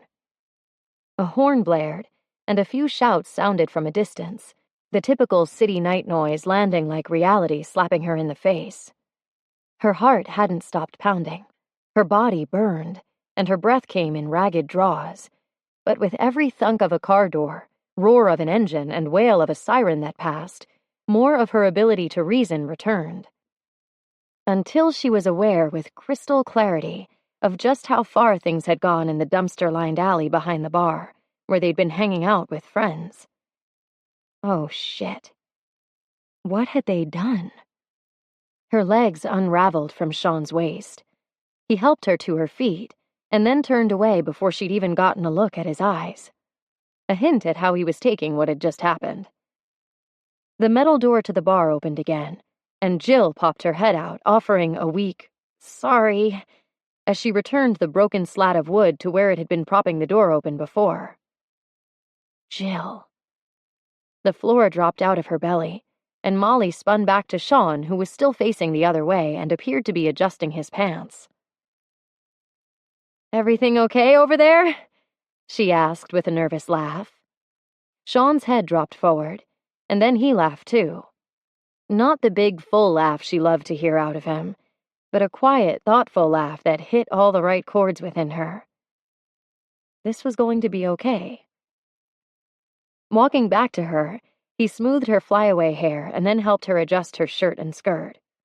"Yeah, but just barely." His eyes fixed on her mouth, and he brushed it with his thumb, softly and only once. "That was not gross?" she supplied, still a little lost in the look he was giving her. "No, not at all." Gently unhooking her fingers from where they'd found their way between the buttons of his shirt, he cleared his throat. "But what I was going to say was that it was definitely enough to satisfy the craving. Right?" No, not even a little bit. That craving she'd been bitching and moaning about prior to the kiss hadn't been anything. Not compared to the inferno of need raging through her veins right then. But if it worked for Sean... "Sure, right. You bet. Totally." Sean nodded, his smile looking strained. But then he wasn't nodding, and he wasn't smiling either. He'd somehow switched to shaking his head, and that frown on his face matched the darkness in his eyes. "Fuck. Your mouth, Molly," he groaned, taking another step back. "I never should have gotten a taste of it." Relieved not to be the only one feeling a little mixed up over what had just happened, she sagged back into the wall where she'd just been pinned. Then, remembering it was a dank alley, and even though it didn't stink or look gross, it probably was, she pushed back up and stepped away from it. Sean waved a hand toward the wall. "Sorry about that." I don't think either of us was thinking totally clearly. I mean, I was touching it, and I didn't even notice. If it hadn't been for Jill, I would have let you... Sean's hands came up in front of him like he was warding her off. "Jesus, don't say it. Having that kiss in my head is bad enough. I don't think I could handle you putting any more ideas in there." That was not what she'd been expecting. He cleared his throat. "Seriously, Moll, you can't look at me like that." She blinked, her brows furrowing. "What?" "You're doing that thing again with the eyes. You know, where I thought it was just a play, but it turned out to be real." "That thing?" She looked down at the broken concrete between their feet, because if she'd had any control over that thing she'd been doing with her eyes, none of this would be an issue at all. That thing had been the harbinger of this escalating non-platonic situation. "That kiss was probably a mistake." She didn't want it to be true, but the writing was on the wall. "Sorry, Moll, but the whole taste to curb the craving thing? Not even close to working. We need to shut this down now." "Totally," she agreed, wanting to mean it. Certain she would, too, as soon as every nerve and sense stopped sizzling with a need for more of what Sean had just given her. Sean was still half hard as they returned to the bar through the door they'd left. Jill was standing at the end of the hallway, hopping around, her grin stretching from ear to ear. Molly headed over to her, hands patting the air in front of her in an effort to calm the other woman down, while Sean headed straight for the bar, to cool himself off, fast. The bartender pushed a pint in front of him, and he downed half of it. What had he been thinking? Not that kissing Molly would be a good idea, or that there was even a chance one kiss would be enough to take the edge off. Ha! He wasn't an idiot. He'd been to high school and remembered well enough how every inch the girls had given him had only served to make him work harder for the mile. No way he'd thought it would be any different with Molly. But when she'd suggested it, fuck. The opportunity was there, and he'd wanted to know what it would be like. So even knowing better, he'd gone along. Turning, so he was leaning back against the bar, he scanned the crowd for the white blonde of her hair, thinking about its silky texture slipping through his fingers and falling around his face when he'd hoisted her up. And when her legs wrapped around him, those fucking amazing legs clutching at his hips, her skirt shoved up so he could feel her heat and... Yeah, he'd messed up, but good. Molly was standing with the band, nodding her head to whatever the guy with the overeager smile was saying. She looked... well, shit. She looked normal. Not like she was going crazy thinking about the taste of him on her tongue. Not like he felt. Maybe she was doing what he'd suggested and just shutting it down. But then she turned her head, her eyes finding his across the room, and he knew. He could see it in that look she couldn't stop giving him, that she wasn't any better off than he was. Tossing back the rest of his beer, he pulled out his phone and texted her. Sean, you're making it worse. A second later, Molly had her phone out, a smile playing at the corner of her lips. At least that was better. No matter how badly they screwed up, as long as he could see that smile, he knew somehow everything was going to be okay. The conversation with the guys from the band was still going on around her, but she seemed to have shifted to the fringe edge of the group. Molly. Pot, meet kettle. Fix your hair. You look played with. He turned, checking to see if there was a mirror behind the bar, but already another message was coming through, a picture of him with his hair tangled in too many directions to count. Jesus. Finger combing the mess, he raised a brow at her. Molly. Marginally better. But there was a glint of amusement in her eyes that said she was lying. More than that, the glint was tempting him to get closer, to forget about the space they were violating in spirit, if not action, and just... A slim set of shoulders bumped into him, jerking his attention from Molly to the woman taking a quick step back from him, an apologetic look on her face. I'm so sorry, I knew I shouldn't have worn these stupid heels. She shook her head, sending a half-wild mop of corkscrew curls tumbling around her shoulders. I didn't spill your drink, did I? I'd be happy to buy you another. Sean was shaking his head, trying to be polite to the obviously embarrassed woman in front of him, while simultaneously trying and failing to keep his attention from skating past her to the far side of the bar. I'm fine. He held up his empty glass, and my beer was gone already. So the only thing hurt is my pride? She asked, with a nice laugh, and edged past him to the open stool at the bar. She sat and, pulling her feet up, sighed. Oh my God, that's almost better than sex. Wow. But then her eyes bugged, as if she'd just realized what she'd said before she squinted them shut again in what he would guess was deep embarrassment.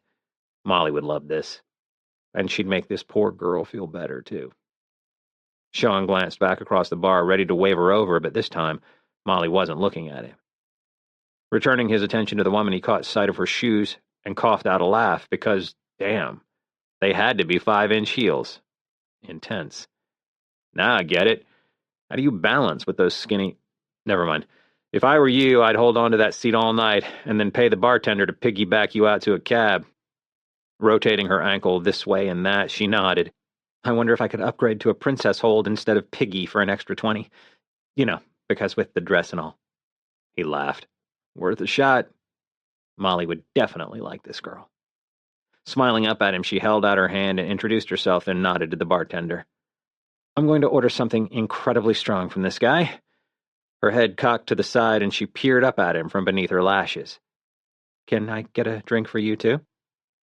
He hadn't really noticed it before, but she was a very good-looking woman.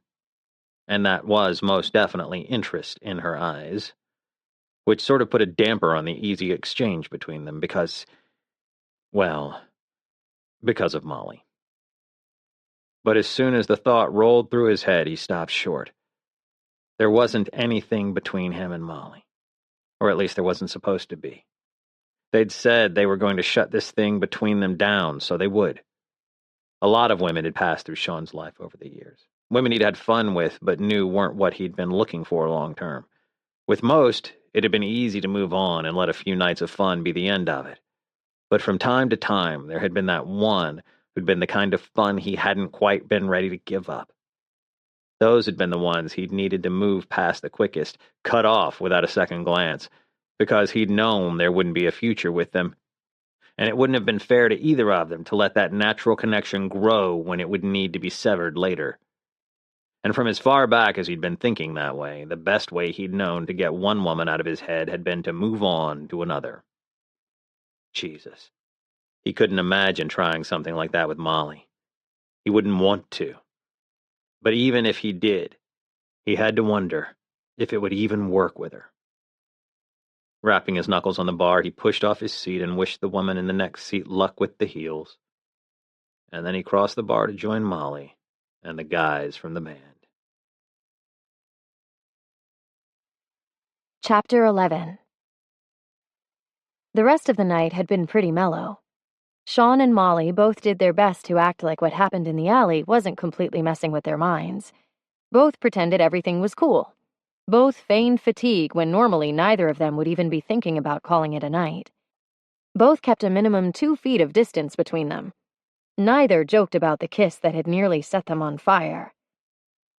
Sean had called an Uber, and they'd ridden home at opposite sides of the little economy's bench seat, Molly offering strained small talk before retreating to the sanctuary of her phone, and then Sean following suit.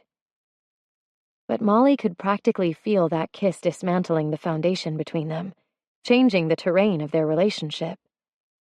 Or maybe she was just imagining the lingering tension in the air between them. The eye contact they didn't break quite fast enough.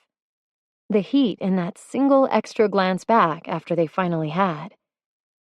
Maybe she was the only one who felt like something inside her had been twisting slowly into an agonized knot, since they'd done the right thing and put a stop to the kiss that had felt more right than anything she could remember in her entire life. She looked across the car at Sean, aching for some sign she wasn't alone in this. Not that it would make things any easier or better, but a part of her had become dependent on Sean being with her in everything. Sensing her eyes on him, he glanced up and gave her a tight smile before returning to his phone. Maybe it was better if they weren't in this together, because if Sean could be strong, well, she would have to be too. The car stopped outside their building, and Molly headed up to the apartment, trying to ignore her awareness of Sean's proximity. Trying to be cool. Failing. Inside, Sean went to his room and closed the door. Molly only made it another 3 steps before stopping, completely at loose ends and irrationally wanting to turn around and rush back to him, because he was the one who made everything better. But he'd just closed the door, so that was that. She didn't know how long she'd been standing there when she finally forced her feet to move. She went into her room and pulled out a pair of cut-off sweats and a clean tank to sleep in. But first, a shower. Maybe she'd be able to wash away the feel of Sean's hands on her. Sean's door was still closed, no sounds emanating from beyond it, when she headed to the bathroom. Probably for the best, considering she still wasn't quite right in the head about the two of them. Rationally, she knew there was no way that kiss could ever be repeated. She knew what a bad idea it was to give in to this attraction even a little. But the part of her that wasn't entirely rational still wanted more. Turning on the tap, she stripped out of her t-shirt and skirt, leaving them in a little heap next to the radiator. Her fingers were on the front clasp of her bra when she heard Sean. His muttered curse was followed by a loud thud. There wasn't time to question what it was before the bathroom door swung open, and her breath rushed out in a whoosh. Sean stood in the frame, his hands gripping either side as he raked a dark look over her. He was fully dressed, his breathing strained and ragged. "Tell me to get the fuck out of here, Molly," he bit out, his voice different than she'd ever heard it before, rough enough to scrape against her every straining sense and nerve. She should. Of course she should. And yet, if someone had tried to pry the words past her lips, she wouldn't have been able to give them up. Because that wasn't what she wanted. Not when Sean was practically vibrating with a tension that matched her own, his body looking like it was a blink away from propelling itself into her space. And then it happened. Pushing off the frame, he reached over his head and grabbed a fistful of the back of his shirt, yanking it off. Moving into the small room, he caught her by the back of the neck and pulled her into all that muscle and hot bare skin. He kissed her hard, crushing her against him as her arms flew around his neck. They were beyond desperate, picking up where they'd left off in the alley, and then catapulting past it in the next heartbeat. A flick of his tongue, and that burning need low in her belly was reignited in a flash flame. The ache to have him inside her was almost unbearable. Sean clutched her closer and kissed her harder, growling against her mouth. "I'm sorry, Moll." "Don't be," she panted in response, jerking at his belt and fly until his cargo shorts dropped and hit the floor with a clack that sounded like his phone might still have been in his pocket. "I'm not sorry." A tiny voice in the back of her head whispered, "Yet." His tongue swept through her mouth, setting off a needy pulse deep in her belly. So good. Too good. Sean's hands tightened at the nape of her neck and over her ass, that borderline rough touch ratcheting the tension within her all the higher. The hand at her rear shifted inward over her panties, so it was splayed wide and covering both her cheeks, the curve of his fingers following the seam between her legs. Another deep kiss and sweep of his tongue, and he pulled her against the thick length of him. Her mind briefly blanked as his steely pressure met the sweet spot of her sex. She still wore her panties, and he was covered by his boxer briefs, but the way he'd lifted her against him, letting her slide the few friction-filled inches down his hot length, had her closer to satisfaction than most of her past boyfriends had gotten her in a whole night. Sean lifted her again, and it was just right, making her breath catch and her inner walls spasm. And then again. And oh God, if he kept doing that, she was going to... "Sean!" she gasped, when sensation burst through her center on a crashing wave. His head jerked back, eyes burning like coals as he studied her face. "Fuck, Molly." The hand he'd been using to guide her shifted, sliding back up over her ass in what she recognized as a retreat. Her heart sank. No. But it made sense that Sean would come to his senses and rein them back in before it was too late. Prevent things from going any further than they already had to minimize the damage. He'd probably make a joke, something to lighten the mood and remind her of their friendship before he told her they had to stop. And she'd nod and laugh and agree, because she never forgot about their friendship. Which was why, even though what was about to happen would hurt, she wasn't going to let it show. Bracing for the rejection she didn't want to hear, Molly bowed her head and waited. It wasn't going to be that simple, though. Not with Sean. He caught her chin in the cradle of his warm palm, tipping her face to his. She could do this. Another breath, and she slowly lifted her eyes. Those dark eyes staring back at her were hard, intense, totally devoid of the gentle apology she'd expected to find in their depths. Even if she'd wanted to, she didn't think she would have been able to break from the contact.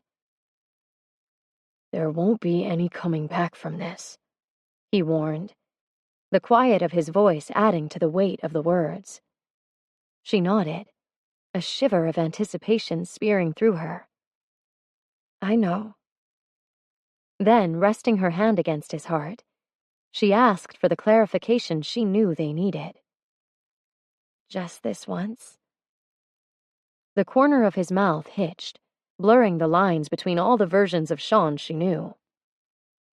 "Just this once." And then he was sliding into her panties from behind, those long fingers stroking through her wetness as he told her how fucking hot she was, how he was about to lose it, how he needed to feel her come again. His words spilled over her neck and down between her breasts, where he licked and kissed her before returning to her mouth with a growl that curled her toes. So sexy.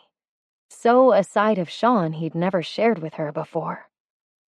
Wrapping his arms around her, he pulled her off her feet. Her legs locked around his hips, and it was like coming home. Like this was where she was meant to be. It wasn't. She was too smart and had known Sean too long to believe anything else. But tonight, everything she knew was shoved aside. Tonight, she just wanted to give in to the moment completely. Her back met a bed, and she distantly registered that he'd brought her to his room.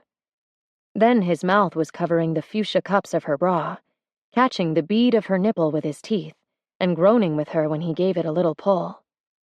"Take it off," she begged into the thick silk of his hair. The plastic clasp was in the front, and she gasped when he managed it with his mouth. Whoa. One golden brow arched up at her. "Mad skills, Ma," he offered, his voice thick. She nodded, not certain she was still capable of speech. Sean was braced on one strong arm above her, his deep brown eyes fixed on that inch of exposed skin between her breasts. The cocky smile slipped from his lips as he gently, almost reverently peeled away the thin cup from her left breast, and then her right. Sean's breath washed over her skin in a rush as he cupped the small mound. "Beautiful," he managed hoarsely, his thumb brushing back and forth across the sensitive peak. The frantic, grappling desperation that had been the driving force between them in those first minutes had quieted, giving way to something almost calm. Like maybe they'd each realized the other wasn't going to back out, and they could just take their time. Threading her fingers through Sean's hair, she whispered his name as he ran his tongue around her nipple, and then kissed the very tip. "I shouldn't know how sweet you are." He looked into her eyes. "I was never supposed to know." What could she say to that? They both seemed to understand what they were doing was a mistake, but for whatever reason, neither could stop. "Now you do." "Not quite. Not the way I need to." His nostrils flared. "But I will." He backed off the bed and went to the drawer where he left his watch and wallet each night, and apparently kept his condoms. Just the sight of Sean holding that foil packet was making her squirm. This was happening. Pushing up on her elbows, Molly shrugged free of her bra and scooted to the edge of the bed, where she hooked a finger into the side of Sean's boxer briefs and tugged him to stand between her knees. "You look really good in these," she said quietly, letting her palms smooth over the sides, down the leg to where they ended, but not quite mustering the courage to venture to the front, where the fabric strained against the swell of him. He looked big. Tossing the condom to the bed, Sean took her hands in his, moving them to the place she'd been too intimidated to touch. Her hand curved around him, molding to his shape as she eased up and down the length that seemed to grow more with her every stroke. "I never let myself think about what it would be like to have your hands on me," he confided, his fingers sifting through her hair before moving lower. "But now that I know, I'm afraid I'll never be able to stop." Molly peered up at him as he leaned closer. But instead of kissing her the way she expected, he caught her by the backs of her knees and tugged. "Sean!" she squeaked, her back hitting the bed. "Panties," he growled, hooking his fingers into the waistband and pulling them off. She was naked, with the light on, in front of Sean. And not just artfully bare like some tasteful nude in a gallery. She was brazenly exposed, her thighs spread to Sean's urging touch. Dropping to his knees, he stared at her sex like a starving man. Then, eyes flicking up to hers, he gave her a peek at that half smile again. "You remember all the times you told me to bite you?" Her eyes went wide as he leaned into the space he'd made for himself. "You wouldn't." "Oh, I would," he assured. "I will." And then he was kissing her there, making love to her with his mouth, slow and sweet, running his tongue through all that wetness before dipping inside and tipping her world off its axis. Dropping a kiss against the spread of her sex, he looked up at her. Do you have any idea what it did to me, hearing you come? Easing a finger inside her, he thrust slowly. I'd barely touched you, and you were falling apart in my arms. Is it always like that with you? No, she answered, the single word unsteady but true. Because while she was not a virgin, getting off had never been an easy feat. She'd been with guys she was really into, guys she'd been less into but who had been built or beautiful or talked a big game about everything they were going to do to her and how much she was going to like it. She'd tried to be polite, putting on a good show so their egos didn't have to take the hit when she couldn't get past lukewarm, and most of the time she couldn't. But tonight, with Sean, she'd come less than 10 minutes before, and already her body was winding tight again, the heat in her center ready to boil over and spill through every part of her. Her inner walls clenched around him, and he raised a brow as he lowered his mouth to her again.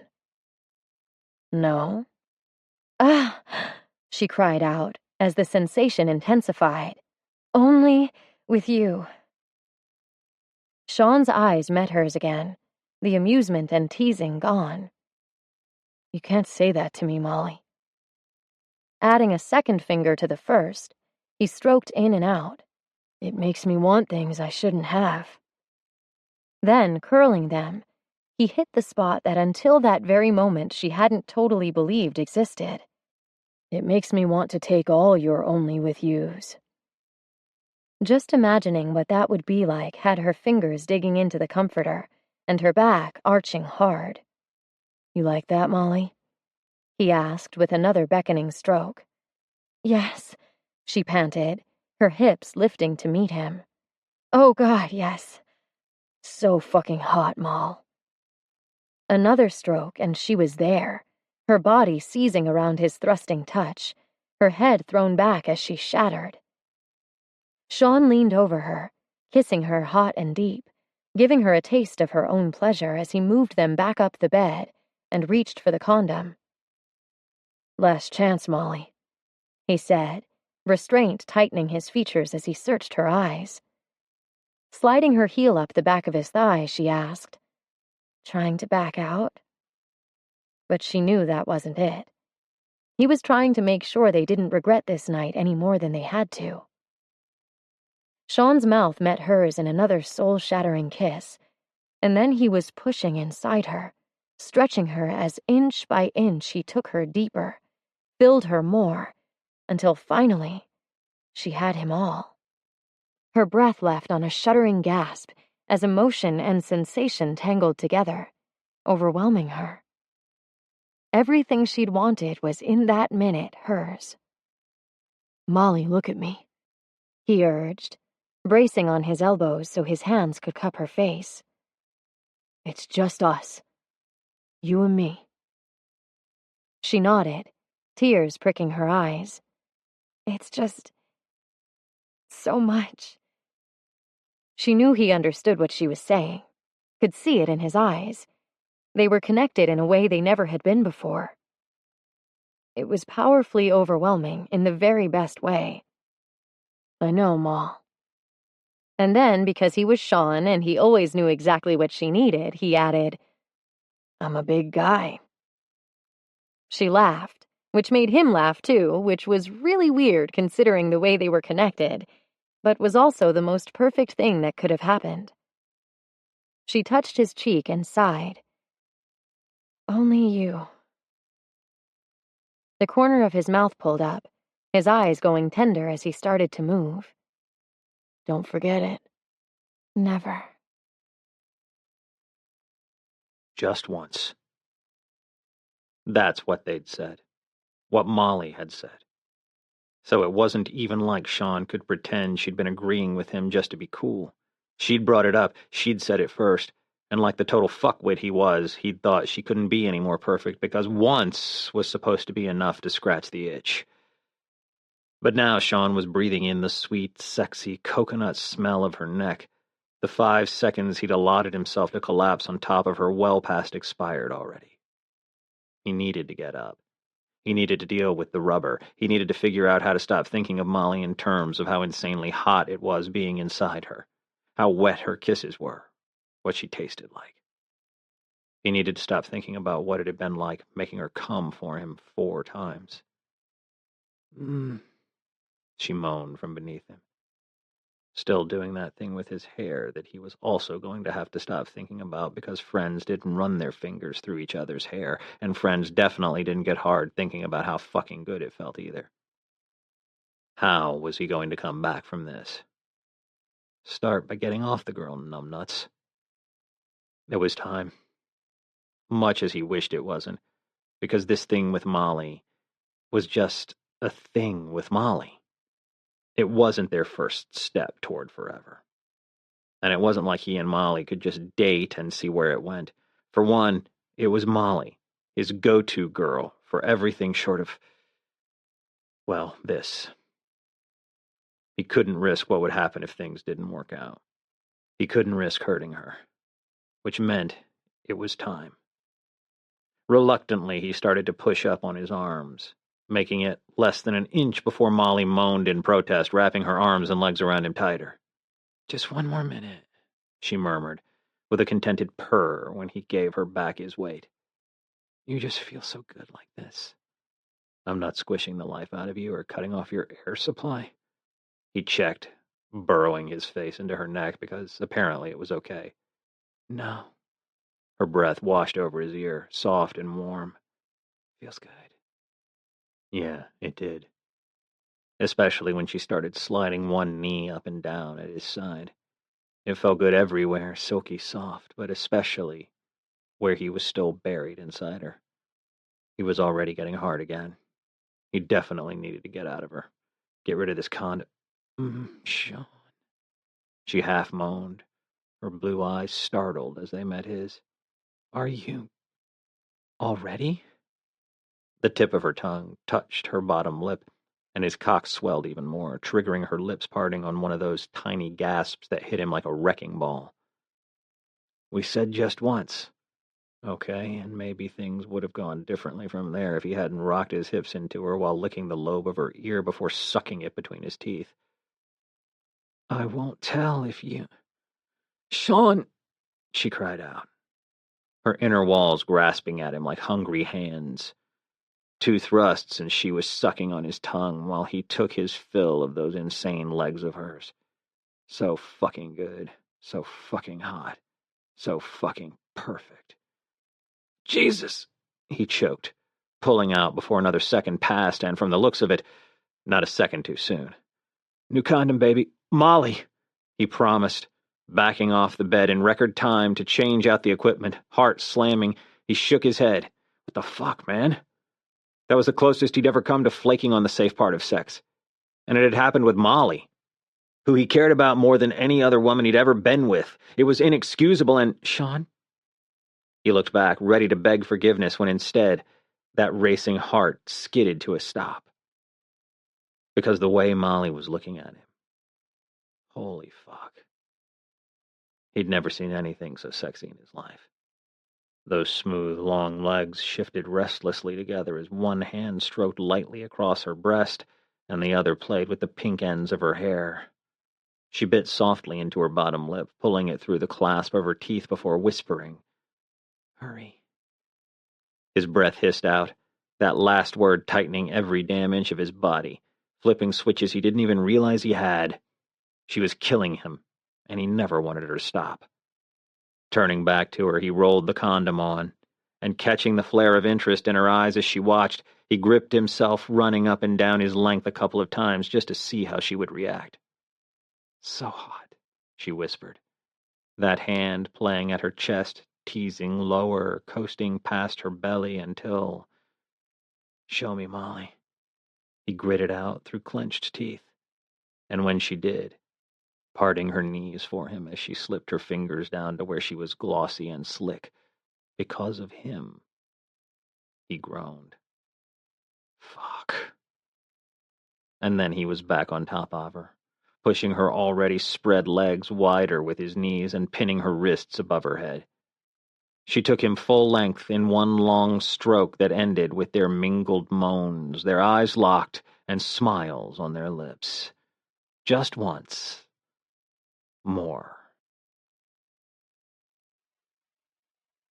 Chapter 12. They'd showered separately. She'd been first, brushing her teeth when she finished and laughing when Sean shouldered into the small bathroom naked, shrugged, and stepped into the shower while she was still standing there, minty white foam overflowing from her lips. As much as she would have liked to, it would have been weird to just stand there and watch him shower, so she'd gone to her room and pulled on a pair of panties and a tank top to sleep in. She'd been on her bed when Sean walked in 10 minutes later.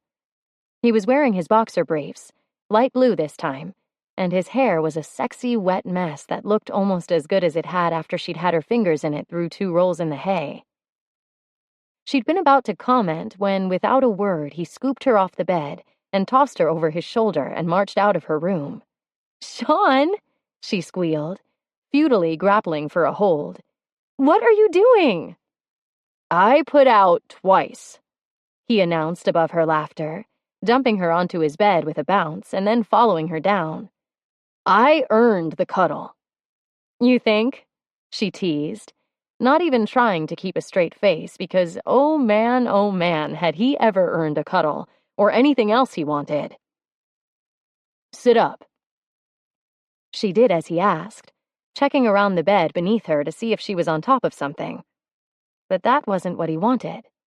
"Arms up, Moll," he ordered, pulling at the hem of her tank top until she complied. "So this is going to be a naked cuddle?" "Don't be crazy. Friends don't cuddle naked."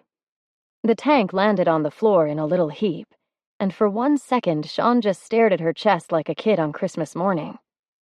"Sean?" "Right," he said with a contented sigh. "We're getting a friendly topless cuddle. Just tonight." He punched his pillow and then lay back, that amazingly muscled arm outstretched like a pillow too perfect to resist. Sean was a pretty cuddly guy, so it wasn't like they'd never curled up before. But this was something else. This was skin-to-skin contact, warm and comforting and so very right. Her head settled against his shoulder and he pulled her closer. Their legs were tangled together and she was in Sean's arms. And even though she'd thought she'd never be able to unwind after what they'd done, already she could feel her muscles loosening and that contented fog settling in her mind. Sean pressed his lips to her brow.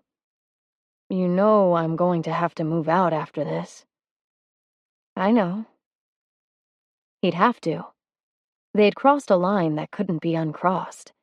There wouldn't be any more pretending salvation could be found in the yarn channel. They'd have to rely on good old-fashioned will, and short of that, space. Still, I'll miss having you here. His gruff laugh ruffled her hair, and even with her eyes closed, she could sense the smile on his lips as he held her closer. "I know." The last thing she remembered before drifting off was the too-good feeling of Sean's arms tightening around her, as if he wasn't ready to let her go. Molly had been so sure the morning after was going to be hell. Filled with regret and all the awkward tension she'd been accumulating since Sean moved in, times a million. But it wasn't. Sean was at the office when she dragged herself out of his bed around 11, and in her room was the most beautiful bouquet of flowers she'd ever laid eyes on. There were roses, peonies, and stargazer lilies in every shade of pink, and on the card there were 2 words written in Sean's script. "Only you." Molly hadn't stopped smiling since, which was something of a feat, considering no small portion of her day had been spent scrubbing grout and toilets for the Goudans, whose newly remodeled kitchen was going to be featured in some design magazine, and before the shoot, they wanted the entire condo scoured to a high-polish gleam. She'd been happy for the job. They were paying her double to come in on a Sunday, and Carla was a breeze to work for. Finished by 3, Molly had time for a shower and change before heading over to Belfast for the evening shift. She'd been telling Brody about their latest vendor issues, when he sat back in his chair and pushed both hands through that wild mane of hair. "That's great, Moll. If you want to try out the other guys, set it up." "Got it." Pushing up from her seat, she asked, "Anything else?" The eyes that met hers were patiently amused. "You tell me." Jill must have told Brody what she'd seen the night before behind the bar. Mouth pursed, Molly crossed her arms and looked down at her boots. It wasn't that big of a deal. The gruff burst of laughter from her boss said about the same thing as her heart. She was a liar. "Try again. Or better, have someone cover so we can grab a beer. I think you're going to want one." He rounded the desk and threw a heavy arm around her shoulders, pulling her in close to his side. They walked past the bar where a couple of regulars sat, more there for the game and the meal in front of them than the beer. She thought Brody would head for their usual table, but instead he guided them right rather than left. They didn't open the restaurant side on Sunday nights, so the room was only lit by a handful of spots around the perimeter. "Grab the table in the corner, Moll, and I'll get the beer." Molly crossed to the far side of the room where the wall was lined with booths and slid in. A minute later, Brody was back with a couple of pints. Sitting across from her, he rapped his knuckles on the glossy surface of the table. "Here's what I know," he said, pushing his phone across the table, screen side up. Molly choked, heat surging to her cheeks. The small screen had captured a kiss that looked like it had been seconds from becoming flat-out porn. Sean had Molly wrapped around him, her jean skirt pushed up enough so that she could see where every one of his fingers dug into her ass. Their mouths were fused together, his shoulders hunched forward as he held her close, her chest pressed into his and her hands knotted in his hair. This stolen snapshot had captured their kiss completely, the need and heat etched on their features frozen in digital clarity. Oh, Jill is so dead. How could she? "Not Jill. Or at least not what you think," Brody corrected. "One of the girls she was out with had been looking for a place to grab a smoke and headed out the back door. I guess she saw you guys, snapped a picture, and then went back in, laughing about the couple out back. Which was when Jill looked out. She didn't even realize her friend had taken the picture until she posted it on Instagram. Jill saw it pretty fast and had her take it down. She even went over to her house and made sure her friend deleted it from her phone and backup storage. But she sent a copy to me first. I don't know. Maybe she figured you'd want to know what had been out there, just in case." Molly's breath left her in a slow leak. Sean tried really hard to keep a handle on his public image. He practically lived two lives to make sure pictures like this one didn't happen. Brody reached for his phone, but Molly got it first, pulling it all the way in front of her. This was so bad. But it could have been much worse if Jill hadn't acted so quickly. "Okay, so I guess I won't be scheduling Jill for back-to-back closing and opening shifts until time eternal. Has Sean seen this?" "Not yet." Molly tapped the screen, bringing up the messaging program, and then sent the picture to herself. When the image arrived, she deleted the shot from Brody's phone before returning the device to him. "I'll tell him," she said, hating the sinking feeling in her gut. He'd be fine. But last night had been perfect. She hadn't wanted anything to taint it. Brody took a long swallow from his beer. When he set it down, he shrugged. "Why Sean?" The question caught Molly off guard, and she opened her mouth in a sputtering protest. Brody cut her off with a wave of his hand, his soulful green eyes locked on hers as he folded his arms on the table in front of him. "Because it's always been him, right?" She wanted to deny it, to Brody, to herself. But there it was. It had always been Sean, and at least in some way it always would be. Because he'd made her laugh when she'd forgotten how. Because he needed her as much as she'd needed him. And because one day he'd looked at her and suddenly she hadn't been able to catch her breath. And just like that, it was him. She slumped back in her seat, giving in to the helpless smile. "Yeah, It has. It was hard to admit, even to Brody, who was arguably one of her best friends. She could confide in him about almost anything. But Sean had always been a secret too close to her heart. Even once she'd grown out of the most crushing emotions, she'd kept them close. But the kiss... She couldn't admit to more than the kiss. Not even to Brody. That never happened before last night. And the rest, me all caught up in him, it hadn't been like that for a long time. I know. I wouldn't have asked you out myself if I'd thought you were still into him. Molly smiled, looking into her beer. Brody had been a lot of things to her over the years, and she loved him. But only like a brother. So, what changed? He asked, nothing in that rumbly, deep voice of his but curiosity based on caring. Sean walking around my apartment, stripped down to nothing but those silky basketball shorts and a sheen of sweat? Some friend, right? She laughed and looked away, not wanting Brody to see her eyes, because while what she'd given him was the simplest truth, it wasn't the whole truth, which seemed to be a pattern with her lately, and one she wasn't too proud of. Why couldn't that shallow objectification be the whole story? Why couldn't she really have outgrown the feelings for Sean that had plagued her since that first year they met? They'd been tamed to a degree, managed enough so she could function, date, smile, get out of bed, and most importantly, be around the friends who were the foundation of her life without giving anything away that would threaten that bond. But as adept as she'd gotten at pretending those forbidden feelings for Sean didn't exist, they were never far away. She was always working to keep them in check, because they were deep, and they were strong, and they were a very real part of who she was. You sure a friend is all you are? Because that picture, Moll. He let out a low whistle. She knew. That picture said more than she wanted about her feelings for Sean. The look on their faces had been almost pained, as if it hurt not to be closer than they were. And what had been captured in that image was nothing compared to what had been going on a couple of hours later. After another long swallow of her beer, she scrunched back in the booth. I'm sure. Whatever was in that picture, we got out of our systems last night.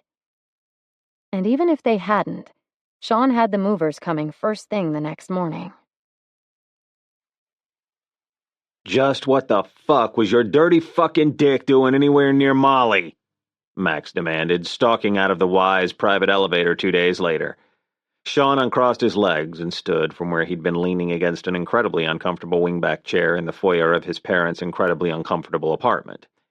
He'd been expecting something like this, but even for Max, 97 minutes after touchdown seemed extreme. I'm guessing this is a straight-from-the-airport visit? Sean asked, fairly sure his favorite employee, Sarah Brandt, was going to skin him alive the next morning for screwing up her honeymoon. Where's the lovely bride anyway? Max rubbed the back of his short brush cut. Dropped me here and then took the cab back to our place. Sean was dead meat for sure. And it was definitely going to be the newest Brandt taking him down, not his buddy who just looked like he wanted to. I'm serious, Sean. Max crossed his arms over his chest and glared at him. What the fuck were you doing? Because I knew it wasn't putting some bullshit move on her like you do with all your other disposable dates. I know you wouldn't be that stupid. Then, as if the guy couldn't live without leaving it at that insulting threat, his head dropped forward and he added, I know you wouldn't be so selfish with Molly. Not unless you were wrecked or something, and even if you were, there's no fucking excuse. Jesus. Sean wouldn't have thought there was anything worse than Max looking at him like he wanted to take his head off, but knowing that one of his best friends in the world couldn't look at him at all was definitely worse. Especially when Sean was about to do what he was going to do. Lie. Code or no code, Molly was a grown fucking woman, and what happened between them was no one's business but their own. If she wanted her brother to know they'd slept together, she was welcome to tell him, and Sean would gladly own it. But that information wasn't coming from him, and not just because said brother was standing there looking like he was about to have an aneurysm waiting for Sean to put his fears to rest. Still, if he wanted to defuse the situation, he was going to have to give the guy something. Hell, Molly was Max's little sister. And that bro code of ethics they'd all adhered to back in college mattered. He knew it did. Look, Max, we were screwing around and it got out of hand. She wanted me out of the apartment, and I wanted to make sure that dipshit didn't have an opportunity to weasel his way back in. The frown etched into Max's face went deeper. I'm not seeing how your dick gets involved from there. Right, Sean admitted, not even sure himself how to connect all those dots without giving Max even more to worry about. Because Sean was pretty sure the only way Big Brother was able to sleep at night was believing his friends had blinders on when it came to Molly and that none of them had the slightest clue how fucking gorgeous or desirable she was. Or hell, maybe that she was a woman at all. Clearing his throat, Sean nodded back toward the kitchen and started walking. He needed a beer. Max hung back, then heaved a sigh and followed along. You managing okay? Staying in your parents' place? Barely. Every damn night he had to talk himself out of driving back to Molly's and begging her to let him in. Not for a repeat of the night they'd had together. Hell, he knew better than that. What he wanted was just more Molly. He wanted to hang out, to kick back in that way he was only really comfortable enough to do with her. He wanted to see her smile.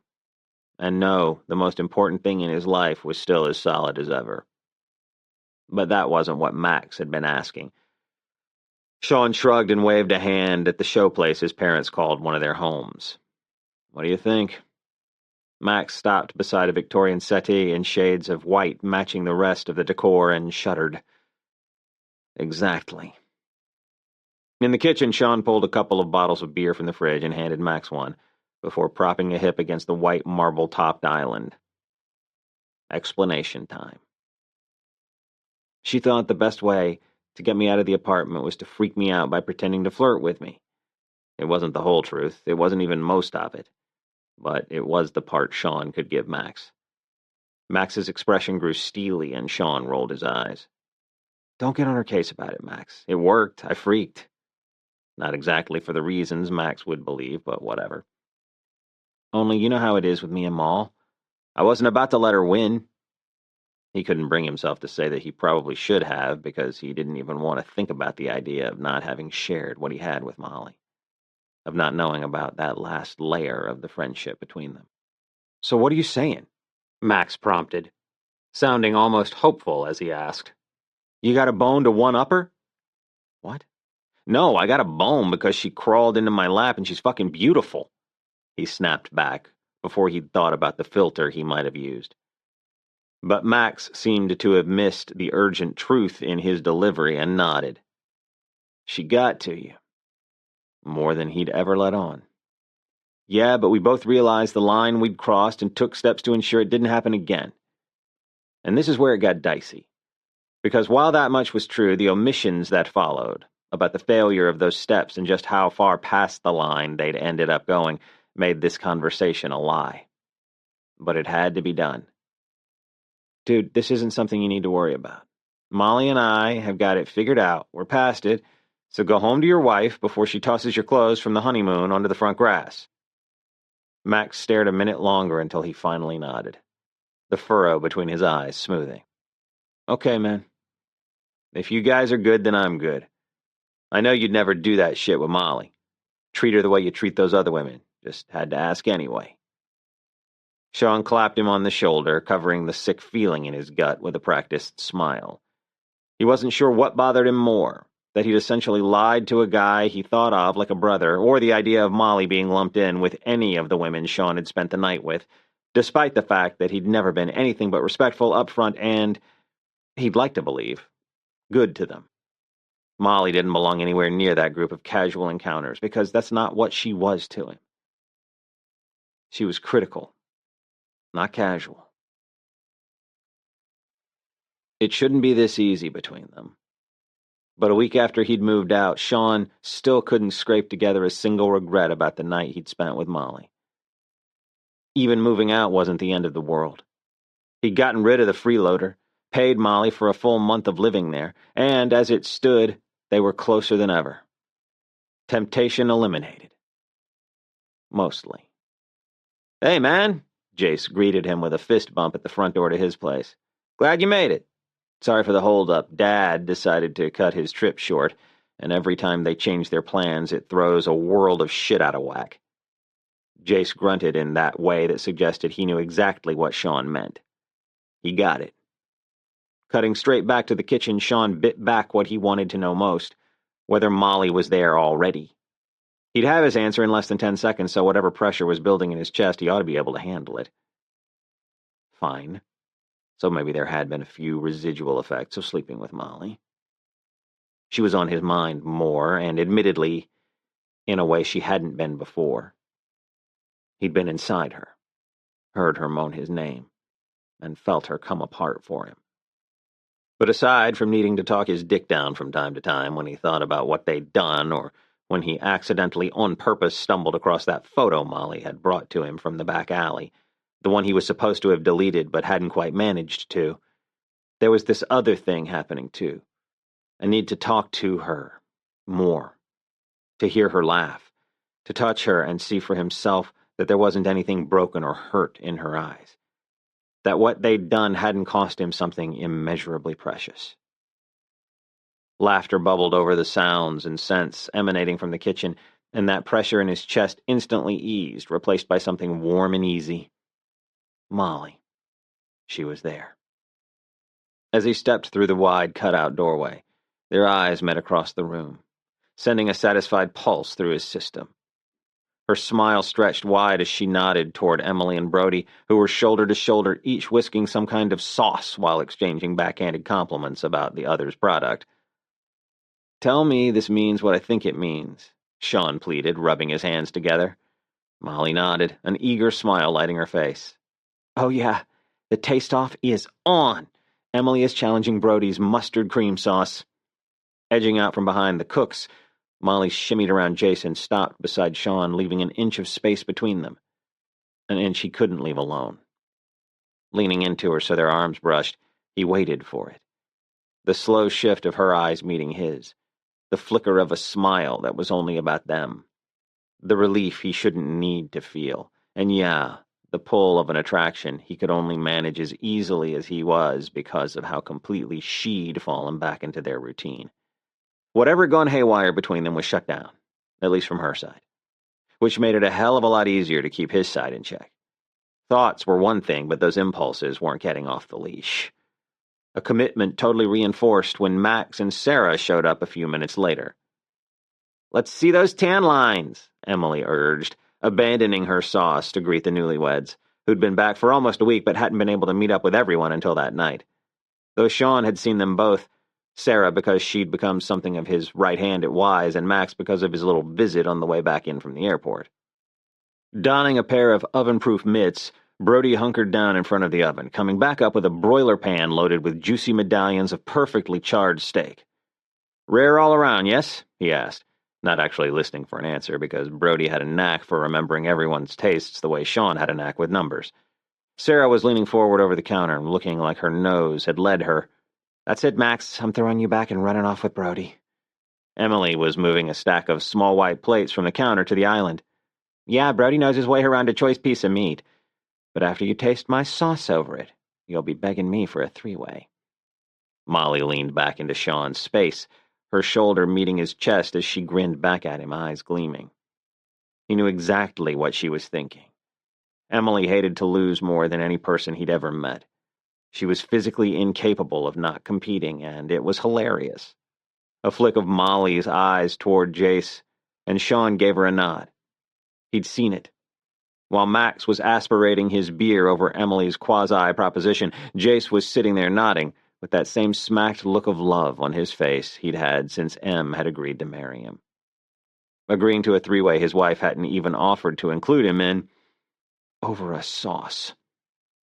Damn, he loved these guys. Slinging his arm around Molly's shoulder, Sean pulled her closer.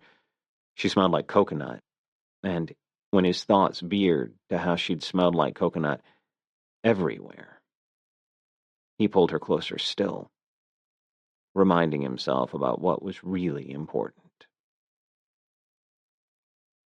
2 weeks later, Molly was huffing and puffing after the 4-block sprint from the Armitage L stop. Her last Brant housekeeping job for the morning had asked her to stay after she'd finished cleaning to talk about a friend who was interested in getting on Molly's wait list. It had cost her most of the time she'd budgeted for lunch with Emily and Sarah, but they still needed to get some planning in for the camping trip, so she'd been hustling. Pushing through the front door, she waved to Jill by the till. Then, catching sight of the girls at a four-seater in the main bar, she headed over. "Sorry, I'm late," Molly apologized, quickly weaving through the tail end of Belfast's lunch crowd to where Emily and Sarah were already done with their meals.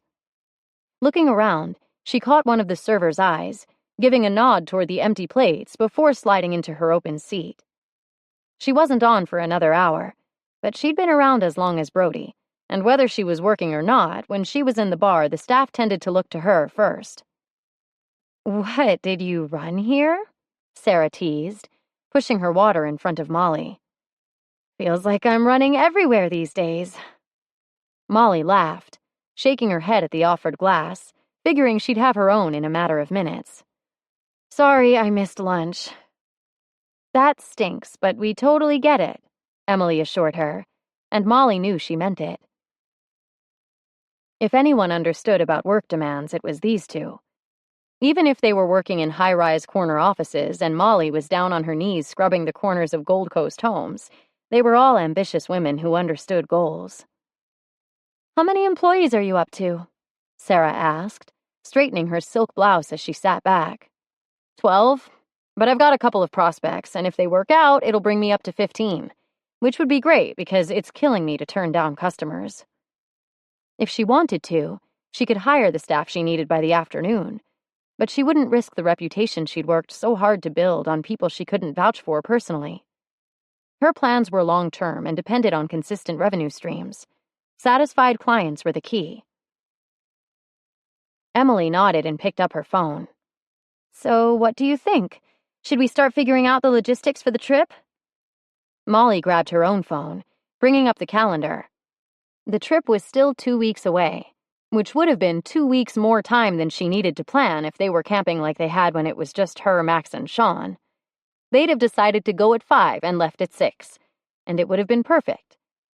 And while planning wasn't Molly's favorite part, she loved how their group had grown and how every new addition brought something wonderful to their experience. So change was good.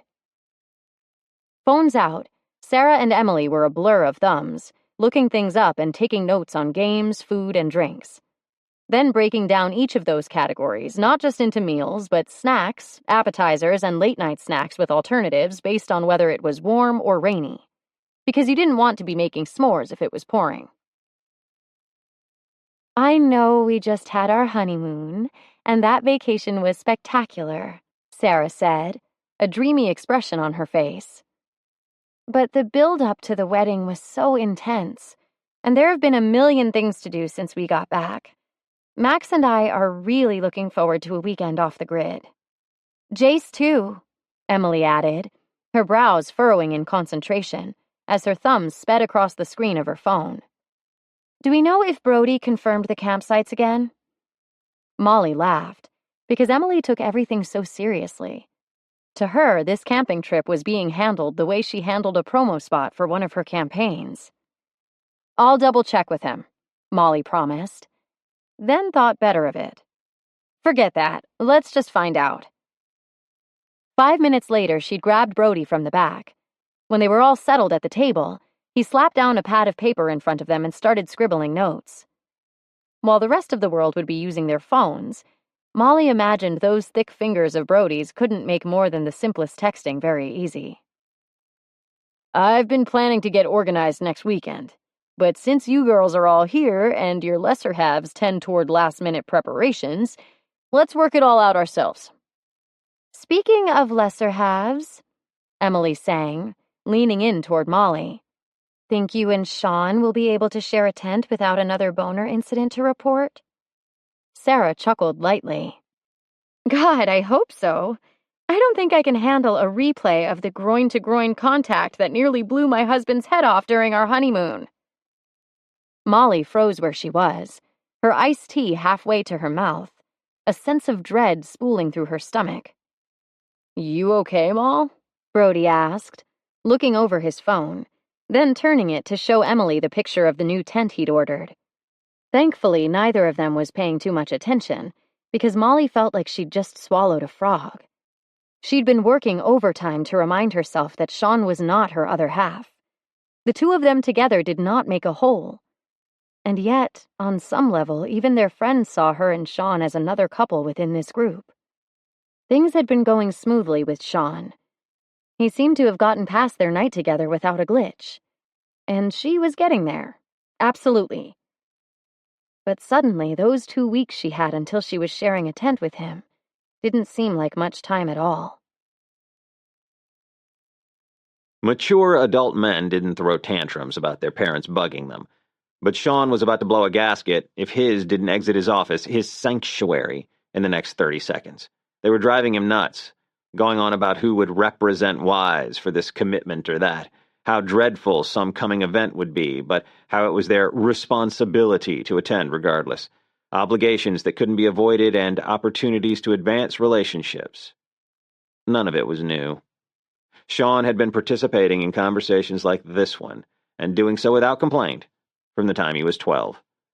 But in almost 20 years, this was the first time the conversation felt truly old. It was the first time he felt as if every second that ticked past was another second lost. Finally, he snapped. "Every year we attend that dinner, and every year it's a complete waste of time. I say we decline." When he was met with silence, he pressed. "Why not?" His mother sat neatly folded at the edge of her seat across the low coffee table, looking at him like she didn't know who he was. When she deigned to answer, it was only to say, "Appearances, Sean. That is why." Of course. He shouldn't have asked when he already knew. It was just that everything felt off with him lately. His fuse was just a little shorter, his patience taxed just that much. It was as if he had the constant sense he ought to be somewhere else. Even the office wasn't the balm it once was. And he loved work. He loved the Wise. Hell, he loved his family. But in that moment, his mother's voice was hitting him like nails down a blackboard. Enough of this. Fine, whatever you decide. Copy Carson on the schedule and I'll make it work. The sun was setting, and he could see the elongated shadows falling across the drive from his window. By his standards, it was still pretty early, but he wanted out. "Are we about done for the night?" Sean rose from his seat on the couch with purpose and headed back to his desk. "Are we keeping you from a meeting?" his father asked, sinking farther back into his chair. "I thought Carson said your schedule was clear." Sean closed his eyes and drew an even breath. "No meeting." "Dinner plans, then?" his mother probed. "No dinner plans either. I was going to head over to the gym. I've missed a few days this week and could use a good workout." He could use about 2 hours to burn off some of this pent-up whatever the hell it was that had gotten into him. He'd swim and then hit the weights. And if he wasn't on a more even keel when he was done with that, there was always the treadmill. Or maybe he could head over to Belfast and say hi to Molly. And Brody. Molly and Brody. "So the work on your apartment is finished?" his mother asked, and Sean suddenly wondered if he was being an ass. Maybe his parents were just looking for an opportunity to talk with him, to spend some time as a family, and this was the only way they knew how. Things hadn't really been right since everything had come out about his father, and "We were relieved when you came to your senses about that Molly situation," his mother added. Her eyes locked on him, as if she was studying his face for a reaction. The muscles down his spine started to knot.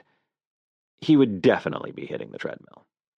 And if his mother was waiting for a reaction, she wasn't going to get it. After all, Sean had been schooling his emotions for appearance's sake since he was old enough to walk. He began flipping through a report Sarah had left for him, and after a moment his father stood. "We had lunch with Valerie this afternoon. Did you know she was back from Rome?" No. He hadn't known she'd left. "Well, she is," his mother stated, standing. She straightened her skirt and adjusted the heavy gold bracelet at her wrist. "She made some exceptional connections while she was there. You ought to set something up this week." Then, meeting his eyes, she added, "She's still receptive, Sean." That tension that had been ratcheting tighter and tighter down his spine suddenly released, and he took a deep, easy breath. He smiled a genuine smile at his mother. and rolled up his sleeves. You know, I think I'll call her tonight. The sharpness of his mother's features softened, making her look more like the woman she'd been to him growing up. The woman who was so proud of his efforts to follow in his father's footsteps. That softer side of his mom was nice.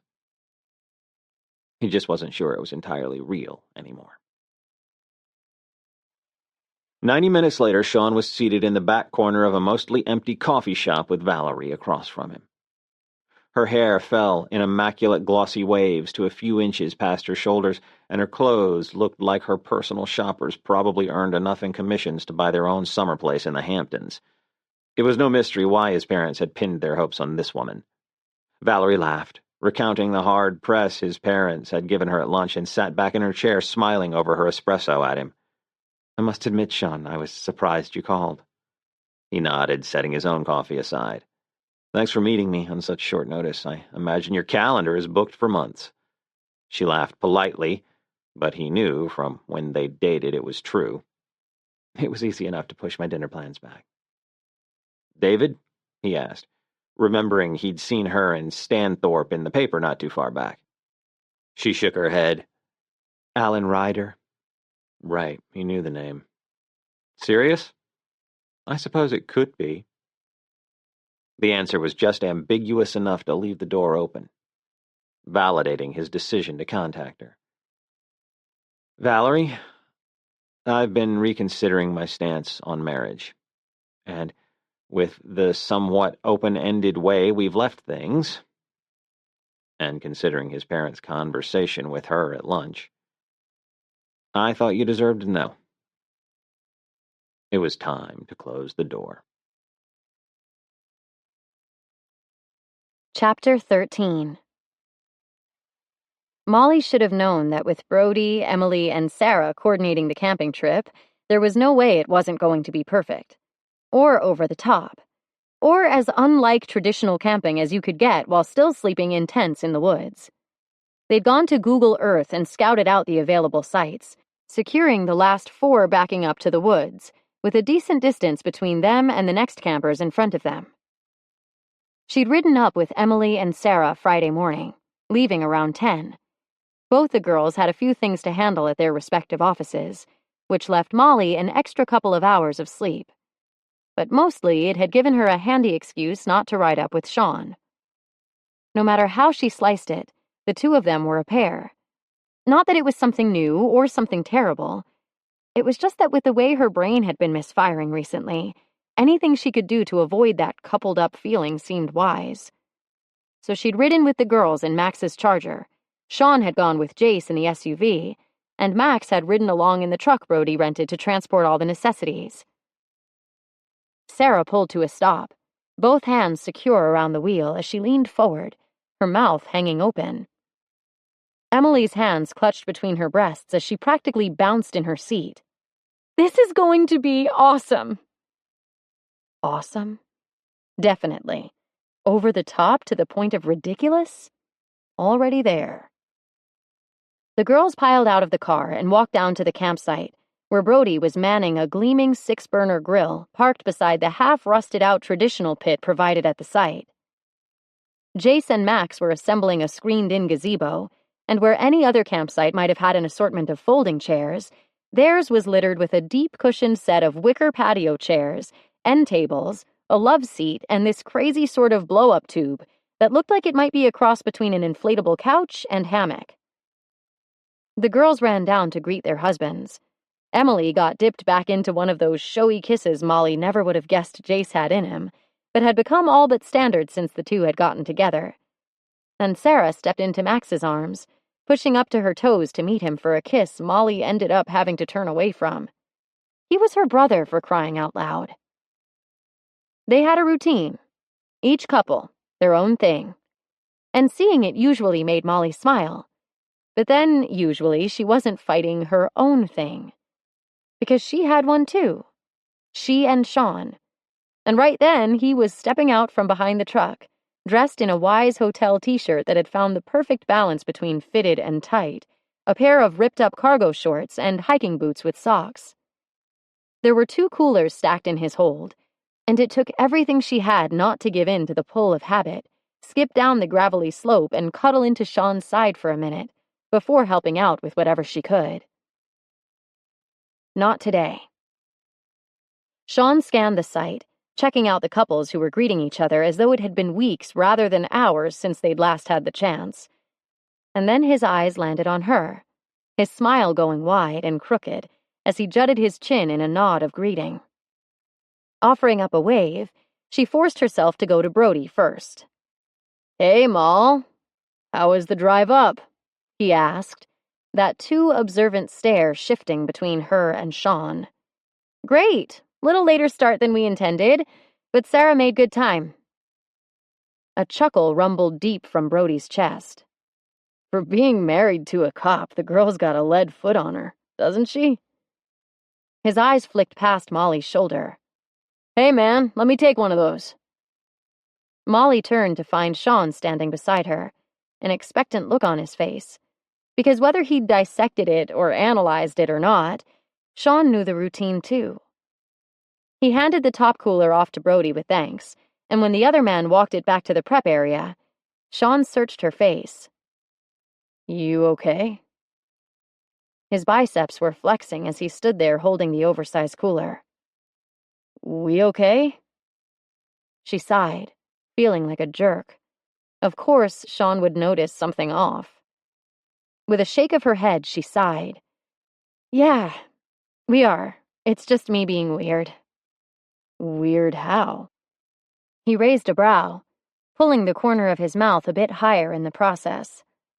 She stepped closer, her eyes trailing around the campsite where everyone was laughing and starting to come together. Everyone except for them. Residually weird? Ah, because of... He let his voice trail off, but they both knew what he meant. Because of that night. "Yes, it's stupid, and I'm sorry. But every now and then, I feel like maybe things are different, and I really want them to be the same." He turned, angling his back to the rest of the group so it was just them. "What's different?" She might as well tell him. Me seeing everyone couple off, and maybe thinking of us that way a little too? I mean, not like I want to run and jump into your arms, showering kisses all over your face because I haven't seen you for 3.5 hours. But... She looked behind her again. I don't know. It's always Emily and Jace, Max and Sarah. And in my head, I guess I realized I always add us like that too. Sean and Molly. I know we're not a couple, but in certain ways we are. Like it was just understood that they would share a tent, that they sat together, that all their private jokes were for each other. "Don't overthink it, Moll." Hefting the cooler to readjust his grip, Sean started toward the area where they'd been piling everything up. "We are together. Not like they are, but I can't remember a time when we haven't been paired up. Can you?" "No, I guess not."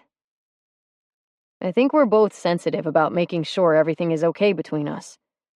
After what happened, there's bound to be a little residual weirdness, but we're good, Moll. We're just us. Even if occasionally one of us thinks something about the other they shouldn't." Molly stopped walking and turned to face him.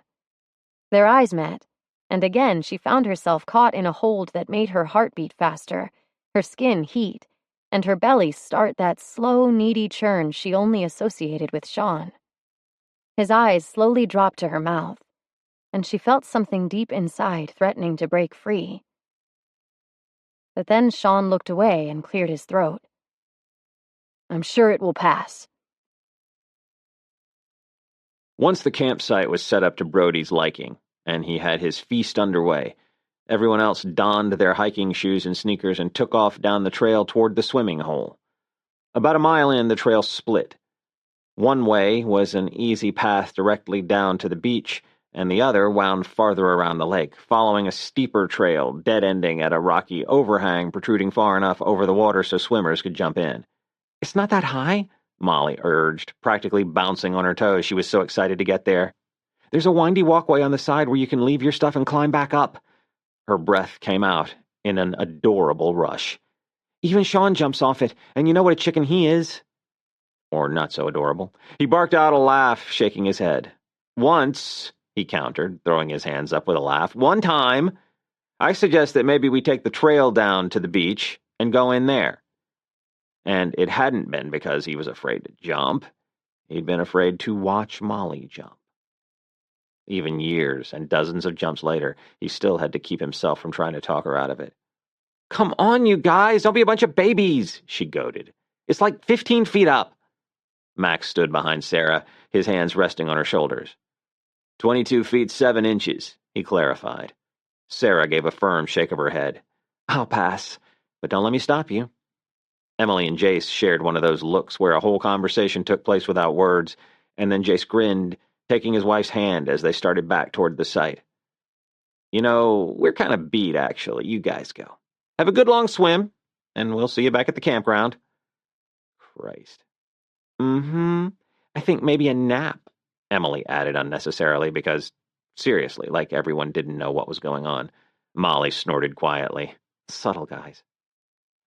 Okay, so Moll, you and I will take the high road and Sarah and Max will take the low road, Sean said. They split up, hiking the last mile and a half separate from the group. Sean didn't mind. It wasn't like he'd been plotting to get Molly alone, but sometimes when it was just the two of them, he relaxed in ways he couldn't when everyone else was there. This is it. Molly stopped next to the sign for the overlook, kicking off her shoes while Sean did the same. He'd just pulled his t-shirt over his head when he looked up to find Molly doing the same. He swallowed. Hard. She was wearing a bikini he'd seen before. Hell, she'd probably been wearing it last year this time, but for some reason today it was different. Today that bikini seemed criminally small and painfully sexy. Today he found himself looking around, with the insane need to prevent anyone else from seeing what he was, like somehow he had the right to keep her, all for himself. Hurry up, hotshot, she said, waving her hand all, let's go, let's go. Relax, babe, the water's not going anywhere. Dropping his shirt over his sandals, he stood back up and found Molly missing the eager smile that had been on her face seconds ago. What? Her eyes cut away uneasily, and she shook her head. You just called me babe, and it sounded funny. He hadn't. Had he? Babe wasn't what you called your best friend. It was one of those intimately affectionate names he rarely used with anyone. The women he dated, the ones he was photographed with and who usually knew his parents before they knew him, never went by babe. And the girls he hooked up with? There generally wasn't time to establish that level of intimacy. He wasn't the kind of guy to call just anyone babe either, and he never used it as a crutch when he'd forgotten someone's name, so calling Molly babe. Don't worry about it, she insisted. I'm just being weird again. She started to leave, but Sean reached out and caught her wrist, pulling her back a step. No, you're not, it's me. Those big blue eyes peered up at him, bright as the sky above, and suddenly Sean was aware of the way his hand had drifted from her wrist, and now his fingers were caught in a loose tangle with hers. Jesus. What was wrong with him? He needed to look away, but instead he found himself searching deeper, getting caught in all that blue, looking for... hell. Looking for something he wasn't going to find. Releasing her, he took a step back and smiled. She'd just told him it was weird that he'd called her babe. Standing there getting lost in her eyes probably wasn't the best way to come back from that. All right, Moll. Let's see what you've got. A smile flitted across her lips, and then she was turning toward the lake, starting to run, and then launching herself out into the open air. And just like every time he'd seen her take that leap before, his gut clenched as he watched her plunge deep, holding his breath until she broke the surface again. A second later, she bobbed up and, treading water, pushed her hair back from her face. The smile stretching her lips was one of pure delight. Come on in, the water's great. He was betting the water was cold as shit, just like every year. Taking their things, he dropped down to a lower rock formation and then the one a few feet below that where he set their stuff. Pushing himself back up, he returned to the top and waved for Molly to swim a few more feet to the side before taking off and jumping himself. It was pure exhilaration. Those seconds of free fall, and then he was taking the plunge as well. Cutting through the icy water, he kicked toward the surface and came up a few feet from where Molly was swimming over. The sun glistened across her wet skin, while the water turned the white blonde of her hair golden beneath its rays. She was beautiful. "See, wasn't that worth it?" she asked, grinning ear to ear. Jesus, that smile. It always is.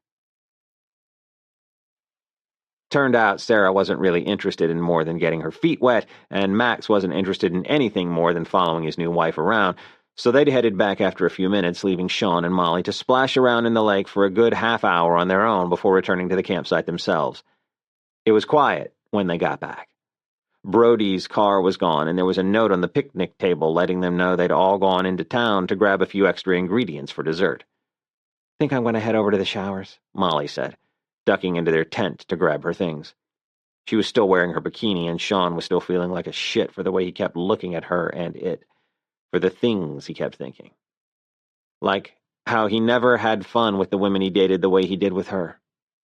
How no one's smile had ever done to him what hers did. How, when she was looking up at him with those eyes, for the first time in his life, his heart and head had started to say the same thing. She popped back out, holding her little satchel of toiletries, and he tried to imagine what it would be like if that wasn't his tent she'd been crawling out of. What it would be like when she found her someone, and it wasn't him. "Want me to zip it up?" she asked, holding the tent flap closed. Clearing his throat, he shook his head. "Nah, I'll get cleaned up too. You saw where the bathrooms were when we drove in?" They'd been to this park half a dozen times, probably, but had never stayed on this side of the campground before. "Yep, I'm good. Meet you back here when we're done," she said, already walking toward the road. Sean nodded, waiting until she turned around, and then waiting some more before grabbing his own stuff. He was just tucking his phone into his boot when it lit up with a call from his assistant. As a rule, when they went camping, they tried to leave work behind, but with everybody doing their own thing, he gave in to the pull and answered. He was glad he did, since the question took less than 2 minutes to answer and probably saved the guy an afternoon of hassle. When he was done, he headed up toward the showers, still thinking about Molly and that suit.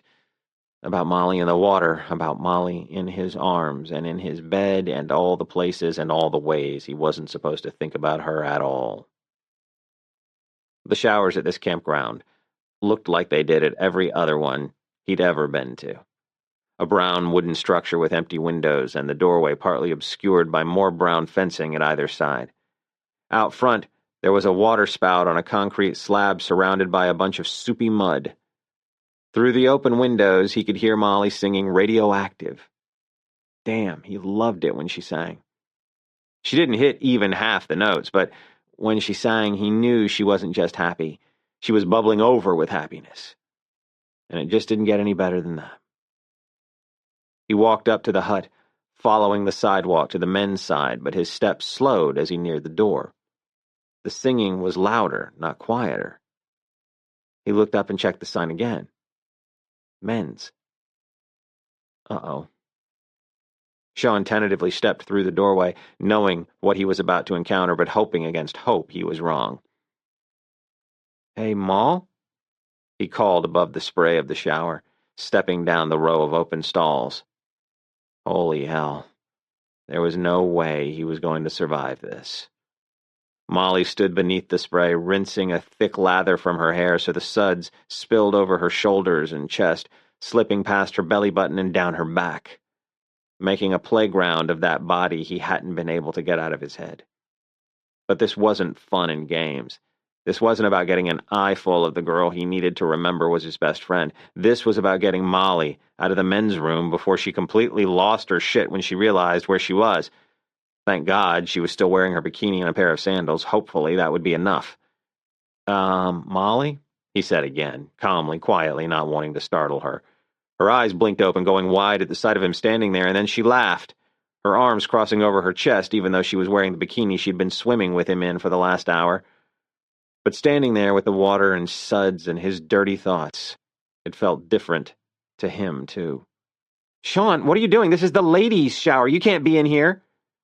He nodded, holding up one hand and knowing she wasn't going to like what he had to say. Okay, thing is, Moll, it's not the ladies' shower. That knockout smile went brittle and stiff before cracking just enough for one lip to curl. Molly had a thing about men's showers. Back in college, Max found out she'd been slipping into the showers on their floor despite it being guys only. She thought it was no big deal since she only snuck in at odd hours when it was deserted. No surprise, Big Brother didn't feel the same. So he'd told her all the depraved and dirty things guys did in their bathrooms. The most obvious true, while other accounts had been embellished or flat-out fabricated to the furthest degree his imagination would allow. And based on Molly's post-traumatic response to whatever details he'd given her, Max Brandt must have been way more creative than Sean had given him credit for, because even a decade later, Moll was about to lose it, finding out where she was. "Oh no," she croaked, her eyes shooting to the concrete floor where the water was sloshing through the open toes of her sandals, and then more urgently, "No!" She raised one foot and then the other, as if she was trying to keep from getting contaminated but didn't know which foot to sacrifice first, while her increasing stomping only served to splash more water around her ankles. Sean? Sean? Shit. Yeah, I know, it's touching you. He stepped closer. Not a big deal, Moll, just come with me. It's touching me! One look at those wild eyes, and he recognized the crazy train had left the station. Molly was beyond reason, and the only thing he could do was get her out of there before it got any worse. Not anymore.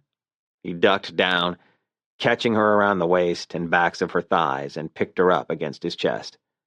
Come on, Moll, wrap your arms around my neck. She did, holding tight to him as though her life depended on it. Get it off! We will. Just bend your knees and kick your feet back. We'll get them rinsed off and I'll carry you out. She looked at him with pleading eyes. Hurry. Seconds later, he was carrying her outside, promising her she was clean and that she could put her feet down. Finally, he felt the rigid muscles of her body relax against him. I'm completely nuts, she whimpered into his neck where her face was burrowed. No, Sean soothed, rubbing her back with one hand while he held her against him with his other arm beneath her ass. Not completely. I mean, sure, a little. But I've always kind of liked that best about you, so it's okay. She laughed and lifted her head to look him in the eyes. Thank you, Sean. And shit. She wasn't giving him that look. The one that had brought him to his knees and pushed him past sense the weeks before. But something in those two blue eyes was pulling at a spot in his chest he couldn't quite ignore. It was time to set her down. Time to take that necessary step back and let her go. But her arms were still wound around his neck, and fuck if holding her like this didn't make him feel like he could take a full breath for the first time since they'd promised nothing would change between them. Sean? She asked quietly, searching his face for answers he knew weren't there, answers he didn't have. Are you going to let me go? Was he? I've been trying, he said solemnly. But the truth is, I'm not sure I want to anymore, Molly. I'm not sure I even can. He'd said it. The truth he hadn't been able to admit to himself until that very moment, but now that it was out, yeah. Her eyes filled with shock and her breath stalled in that small space between her parted lips. Way to blindside the girl. He ought to tell her it was up to her, that he'd respect her feelings. But that thing that had been beating against his ribs for the last weeks had finally found its voice. I want you, Molly. Sean, we agreed. We shouldn't have. He interrupted, his heart starting to pound. We shouldn't have agreed to anything, because we both still feel it. This thing between us isn't going away. She was nodding, her eyes a little too wide, her voice a little too calm. Sean, I get that you feel this way right now, but you know this isn't what you want. He shook his head, more certain with every second that passed. No, Molly. Hey, there you two are, Max called from down the road. What's going on?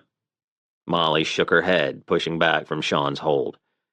He let her slide down his body, half tempted to turn to her brother and lay it out there.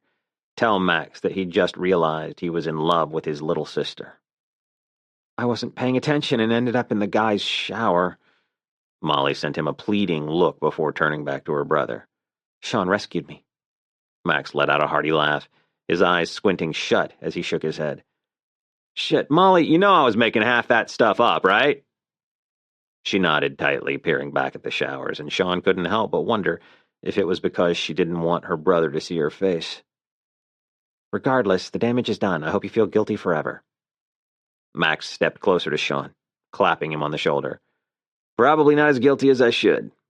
Then, hitching a thumb over his shoulder, he added, Everyone's back, and Brody's got some assortment of snacks set out, so don't take too long. No problem.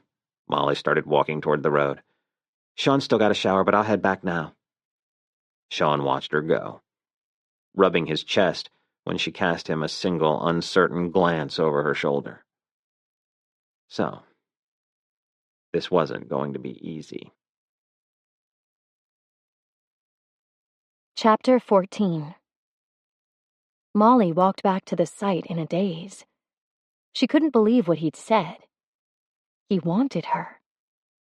Maybe it was true. Fine, she knew it was. For now. Temporarily. But the future Sean's parents had outlined for him, the one he'd been working for all these years, didn't include her. What was she supposed to do with that? She wanted Sean. She'd always wanted him. But to set herself up for heartbreak like this, she couldn't do it. She'd be insane to even think about it. Molly, you've got to try this, Sarah called from beside the table, where cocktails were set out in tall, narrow glasses with a pitcher beside them for refills. After the bomb Sean had just dropped, one of Brody's concoctions was just what the doctor ordered. She wondered if anyone would notice if she just took the pitcher and skipped the glass. Sarah stirred through her ice with her straw and took a long pull. Whoa, you may want to go easy on those, Sarah, Molly offered with a laugh. Brody's drinks are known for their punch. Sarah's eyes gleamed as she nodded, taking the straw out of her drink and pointing it at Molly. I am aware. In fact, I'm banking on it to help me get through. At Molly's curious look, Sarah went on, waving her hand around as though whatever she was about to reveal was no big deal, but something in her eyes said it was. I have a little thing about bugs where I'm sleeping. They don't bother me when I'm up. Sitting out here around the campfire, no big deal. It's when I have my guard down, when I'm sleeping. I don't like being vulnerable to them.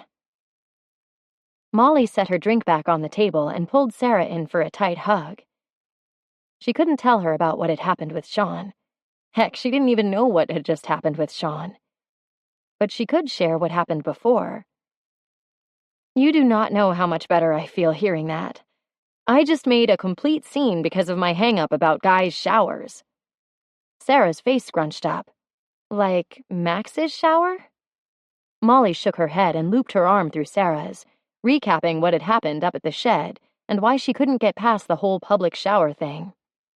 Sean was back by the time she finished her story, and Sarah couldn't stop laughing as she stumbled over to her husband and laid into him for being the worst big brother of all time. That wasn't true. Max was probably the best big brother on the books. But he was still a big brother, and Molly didn't know one who could resist the lure of tormenting a little sister from time to time. Besides, what goes around comes around, and while she'd never given him any real trouble, she'd made sure he paid in the little ways little sisters knew best. Sean climbed out of the tent. He'd changed into a long-sleeved fitted shirt and a pair of jeans. He straightened and started walking toward them, his eyes landing on hers as he scrubbed the top of his head a few times, leaving his hair in a wild state of damp disarray. Geez, he knew exactly what he was doing. Pushing buttons she probably should have known better than to reveal to him. They needed to talk, but she'd been too chicken to stay and finish what he'd started up at the showers.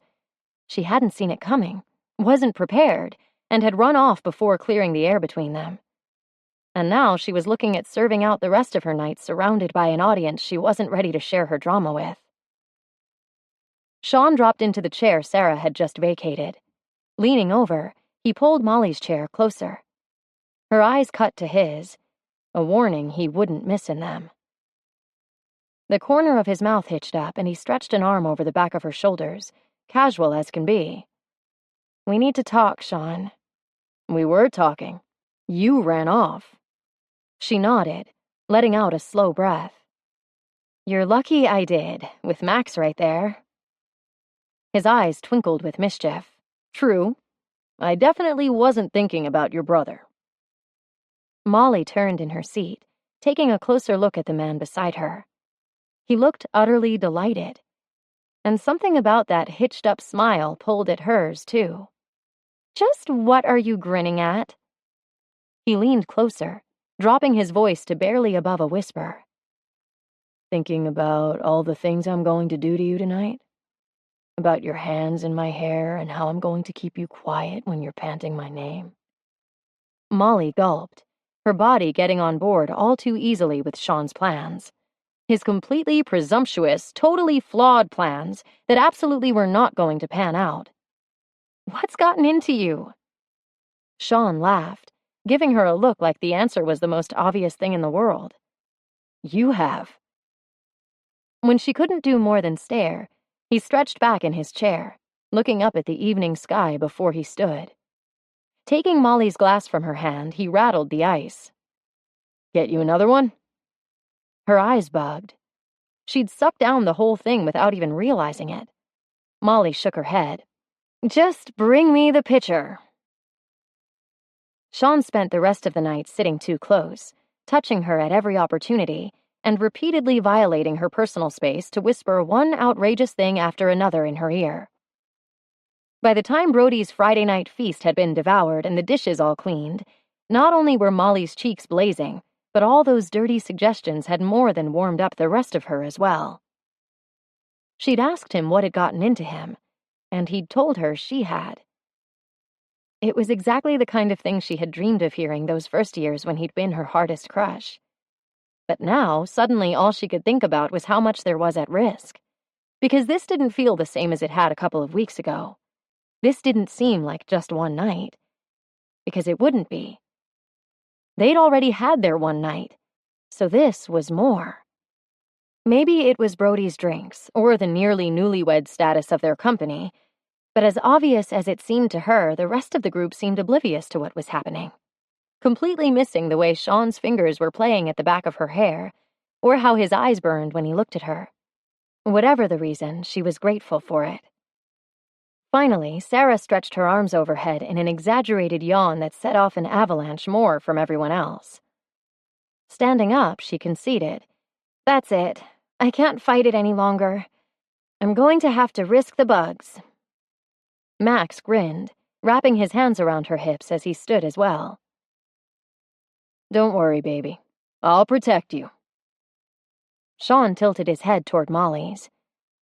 He added an extra lining to their tent and used some kind of perimeter spray along the door. So unless she's got a spider hitching a ride on that sweatshirt of hers, I'm guessing she'll be good. Molly gaped. He installed a second liner? You remember when we came out here those first years and he wouldn't even let me bring a pillow? We had to roll our jeans up to make one because he wanted it to be authentic. I remember. He was a hard ass. But those trips were fun.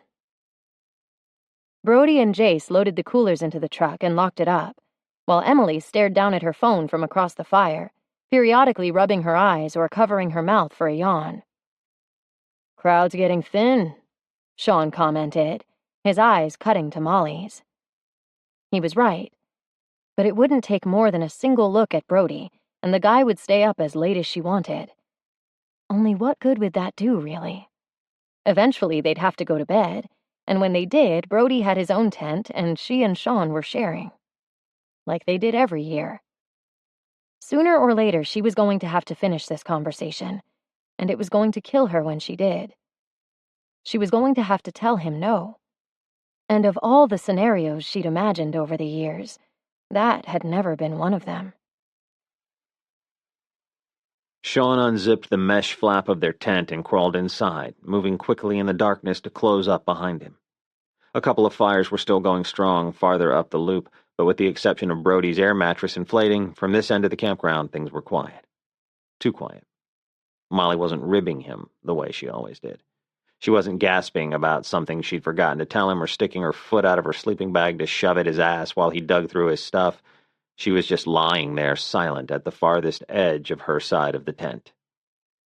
"I know you're not asleep," he said, keeping his voice low enough so the words wouldn't carry. Her sigh was his only answer. "Molly." He reached for the end of the mat and found her ankle beneath a layer of sleeping bag. Not exactly the kind of scorching move he'd been promising all night, but now that they were alone and he could literally feel the tension coming off her, a move didn't feel right. "Talk to me." He'd been so sure earlier with Molly in his arms. It had been as if the clouds had parted and suddenly the answer was right there in a clear blue sky as bright as Molly's eyes. He'd been fucking giddy with the revelation, laughing at her shock because he'd been so damn sure it wouldn't take more than a few minutes before she was right there with him. But the minutes passed and then the hours, and despite him playing with her in ways he knew she liked, she still hadn't turned to him with that too bright, too beautiful smile, and tried to drag him off to find someplace private to celebrate the two of them finally seeing the most obvious thing in the world. They weren't just friends. When Molly still didn't answer, Sean found the zipper of her sleeping bag and opened it up, easing down onto the mat beside her. Arms wrapped around her waist, his feet tucked in with hers, and most everything else hanging out, he closed his eyes and breathed her in. A second later, she turned into him, pressing her forehead into the center of his chest above where her hands had balled in the fabric of his t-shirt. Jesus, when she clung to him like that. Like somehow she thought he was the answer, when they both knew he was the problem. He was the one pushing them past the lines that had framed their relationship to this point. He stroked a hand through her hair and pressed a kiss to the top of her head. "It would be a mistake," she whispered against his heart, breaking it just a little. "We were lucky that first time. Lucky to be able to slip back into things being normal between us, but I can't risk it again." He sighed into the space above them. He got it. "Maul, I was freaking out about things changing too. After what we did, I was panicked we wouldn't be able to go back to how we were. But then we did, and I was grateful, except somehow the way we were didn't feel like it fit anymore. It didn't feel like enough." He could hear her swallow, feel the unsteady breath filling her lungs. Did she even realize how tightly she was clinging to him? "How can you say that?" she asked, her voice so low he could barely hear her. "How can you think what we have isn't enough? To me, it's everything. Molly, don't misunderstand. You do mean everything to me. I've never questioned that. It's just that suddenly, it feels like there could be even more.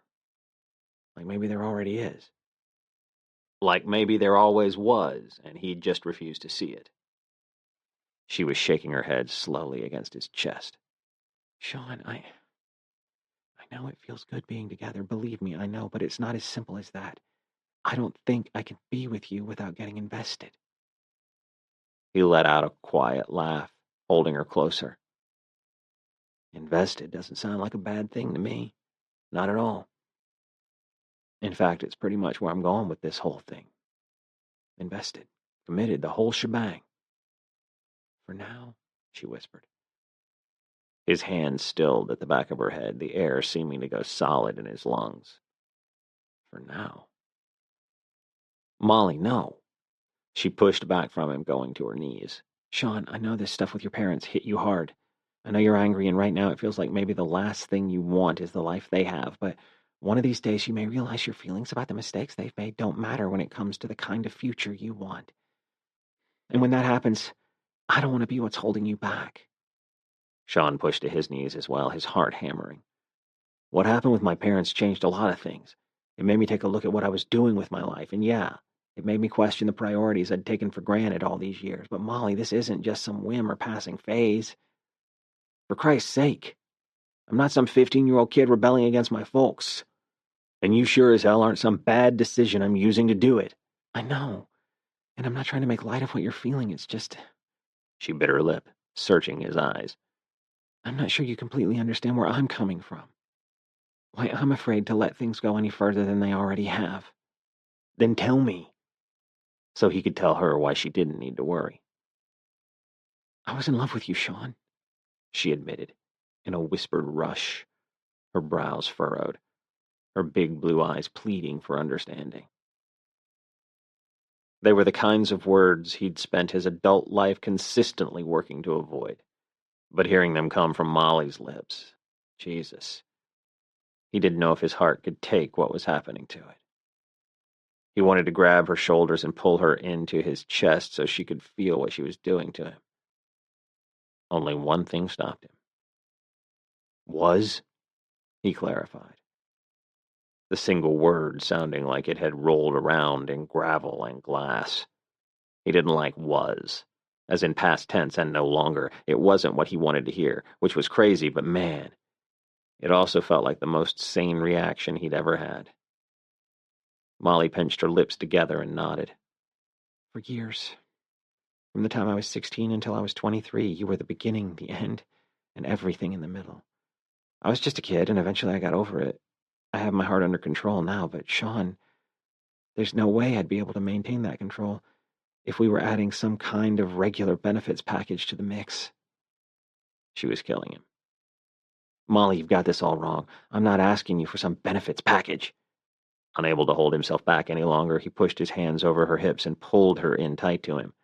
What I'm talking about, asking you for, is you and me together.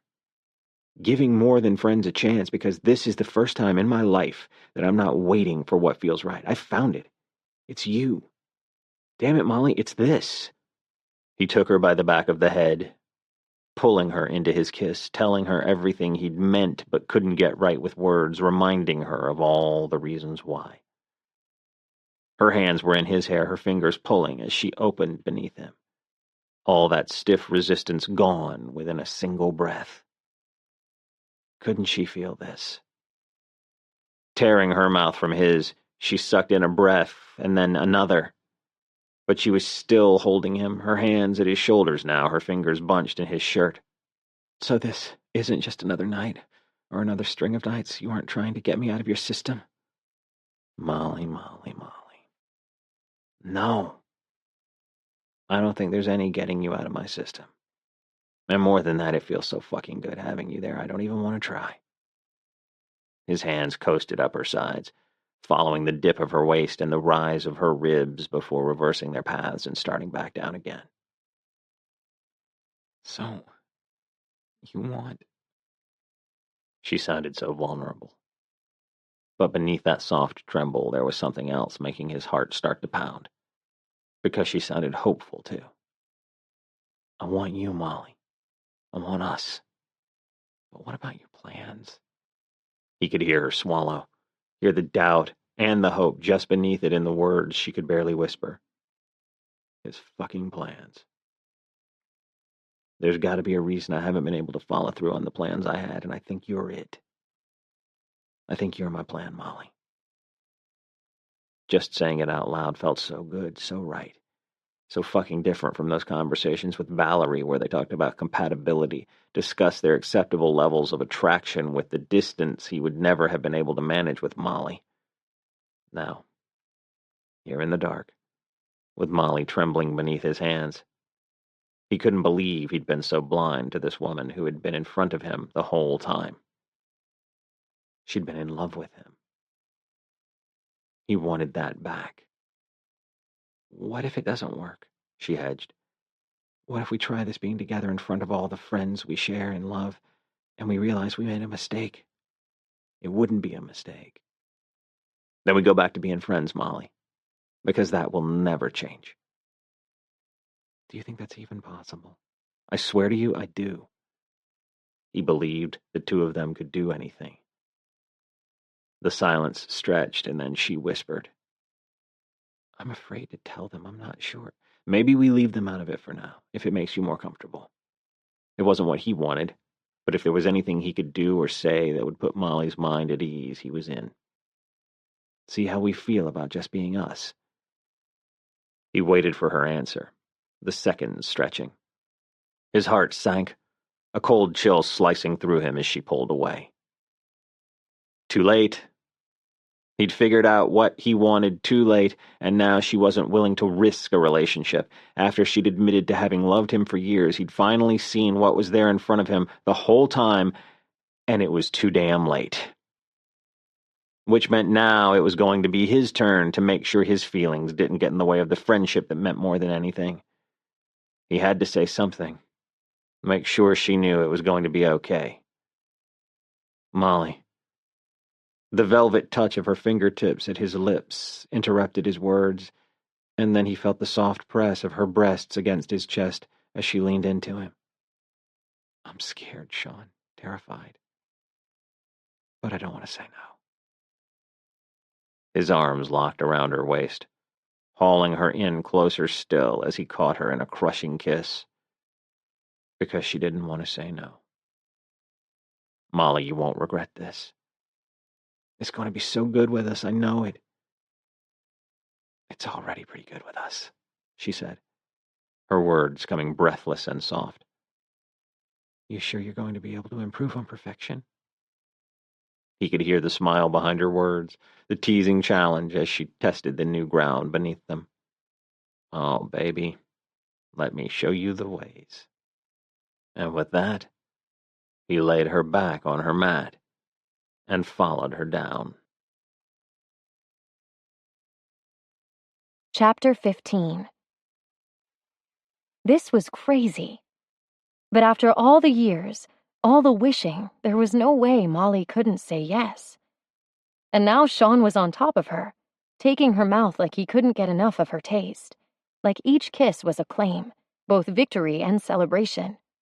Like he truly believed this was what they were meant to be. He kissed her like he believed it could last forever. And more than anything, she wanted to believe too. More than anything, she wanted to forget about all the years before. She wanted to erase all the nights they'd haggled over the kind of future Sean saw ahead for himself. The kind of woman he planned to have by his side. Sophisticated, educated, poised, elegant. Women so different from her. Sean couldn't want her. Not really.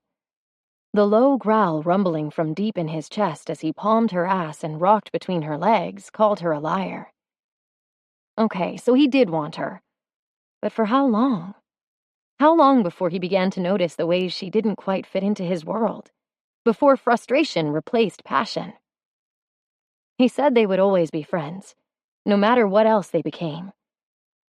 She needed to believe it. Threading her fingers through the hair that had always been her weakness, she opened beneath the thrust of his tongue and arched into the sweet pressure of his weight on top of her. Sean's mouth moved down her neck, hungrily devouring that sensitive stretch of skin. His gruff laugh sounded against her breast, cocky and assured. You gotta know how hard I get hearing all those sexy little sounds you make when I put my mouth on you, he told her, still rocking his hips into hers. But baby, if you don't want your brother finding out about us like this, you've got to be quiet. She sucked in a breath, mortification burning through her veins. We should stop. I didn't even think... Oh my God, Sean, do you think he... No way. They haven't heard anything. How do you know? After a beat of silence, he shifted back on his knees. Because your brother isn't tearing this tent apart trying to get at me. Now put your arms up. Finding the hem of her sweatshirt, he whisked it overhead and into the darkness. The cool air touched her skin, but then Sean was back, warming it again, with his hands and his mouth, covering her with his body. And when that wasn't enough for him, pulling back to tear off his own shirt before returning for the skin-to-skin contact so good, it was driving her past sense. Shh, baby, he warned again when his mouth reached her belly button. Right. Yes. Quiet. Quiet, she agreed. Probably louder than she should have. But when he wet her flesh with his tongue and then sucked... Oh God, when he bit... Quiet! She was pretty sure he was laughing against her stomach again, but she didn't care. Not when he'd hooked his fingers into her PJs and dragged them down her hips. Not when out of the darkness she could feel the teasing scrape of his day's worth of stubble moving up her thighs. And not when he kissed her there. Softly, gently, deeply. Quiet. Oh, Sean, quiet! The tension was building within her, pulsing heavily at her center. Strong fingers dug into her hips. "Christ, Molly, you taste so fucking good, baby," he groaned, and that deep rumble against her sex was her breaking point. Her entire body was working for what had in that moment become critical. She was pulling at him with her hands and feet, her arms and legs arching her back to propel him up. And then he was there on top of her, crushing her with his kiss, one hand fisted in her hair, the other gripping her ass with a rough hold that had her ready to combust on the spot. He was thick between her legs, steely hard as he ran his length back and forth through her slickness, each pass pushing her closer to that place only he could take her. "Please, please," she begged, her knees hitching higher up his sides as he drew back. Her hips canted as he rocked forward, and he was inside her, the penetration sending her over the edge. "Fuck, Molly, wait," Sean choked, starting to pull back. "Baby, no condom." But she was already there, her body seizing hard around him. "What?" she cried, panic edging past the pleasure slipping through her fingers. "No, can't we just one, oh, Sean, just one more second." Sean's arms wrapped around her, holding her tight as he bore down, taking her so deep she saw stars. "Come on, baby," he growled. "Let me feel you." Her release slammed through her in one brutal wave after another. She clutched at him harder, muffling the cries she couldn't contain against his chest. When it was over, her every muscle was lax and lazy. Her head dropped back against the mat, and her legs slid into a tangle with Sean's. Threading her fingers through his sweat-damp hair, she sighed. "That was... I don't even have words." She was never going to be the same. "This is going to kill me," Sean groaned, the sound as sexy as any she'd ever heard. He kissed her briefly, his tongue dipping past her lips for a single sexy taste before he slowly withdrew. "Do you have something?" she asked, sitting up, her legs still draped over the spread of his knees. The crinkle of plastic was her answer. Following the dim outline of his arm, she took the condom from him. "Let me." "Yeah?" Tucking the wrapper under the edge of the mat so she'd be able to find and discard it later, she laughed. "You ask like I've just offered you some dirty, taboo treat." The fingers tracing a light path over her thighs stilled when she found him and carefully began rolling the thin latex down his shaft. "I've always done it." His breath caught and then hissed through his teeth as she stroked him. "Just to be sure, you know." She blinked, his meaning becoming clear. "So, no one gets to do this but me?" Something so simple shouldn't turn her on so much, but knowing how he trusted her, how he wanted her, she ached for him again. Sean urged her to her knees, guiding her over him and then slowly down to take him again. And when she was seated completely, filled to the point where she could barely find the room to take a breath, he pressed his forehead to hers and groaned. "Only you." Morning came too soon. Okay, so nothing new there. It's how Molly felt most days. But then most days she hadn't been kept up until dawn, with Sean finding new and creative ways to test her ability to stay quiet. Somehow she mustered the strength to turn her head. A shirtless Sean grinned down at her as he cinched up a hiking boot. He was wearing those same sexy beat-to-hell cargo shorts, and a smile that if he didn't figure out how to tone that sucker down, would have her brother's fist in his teeth before he could blink. Not such a terrible way to wake up, after all. "Morning, gorgeous," he greeted her, keeping his voice low. "Only found 3 wrappers so far, but the guys have been up for a while, and I heard them starting to joke about who was going to have to risk waking us." The sleepy haze cleared in a blink, and she was scrambling up, patting herself down for an inventory. Tank, panties, socks? She stuck her foot into the space between them, raising a questioning brow. Casting her a wink, he switched to the other boot. I thought you might get cold. When she didn't say anything else, he bit his bottom lip and ran a hand through his spectacularly messy hair. Okay, I admit it. I think it's fucking hot seeing you in my socks. And in case she didn't believe him, because why the heck would she, he turned, prowling over her until she was on her back with the hard press of him between her legs. When we get back, I want to see you in my socks and not one fucking thing more. Okay, and certain things couldn't be faked. So... You're serious? She giggled, her knees sliding up his sides. He looked down at where her sock-clad foot perched against his hip and groaned. Fuck it. I don't care if they hear.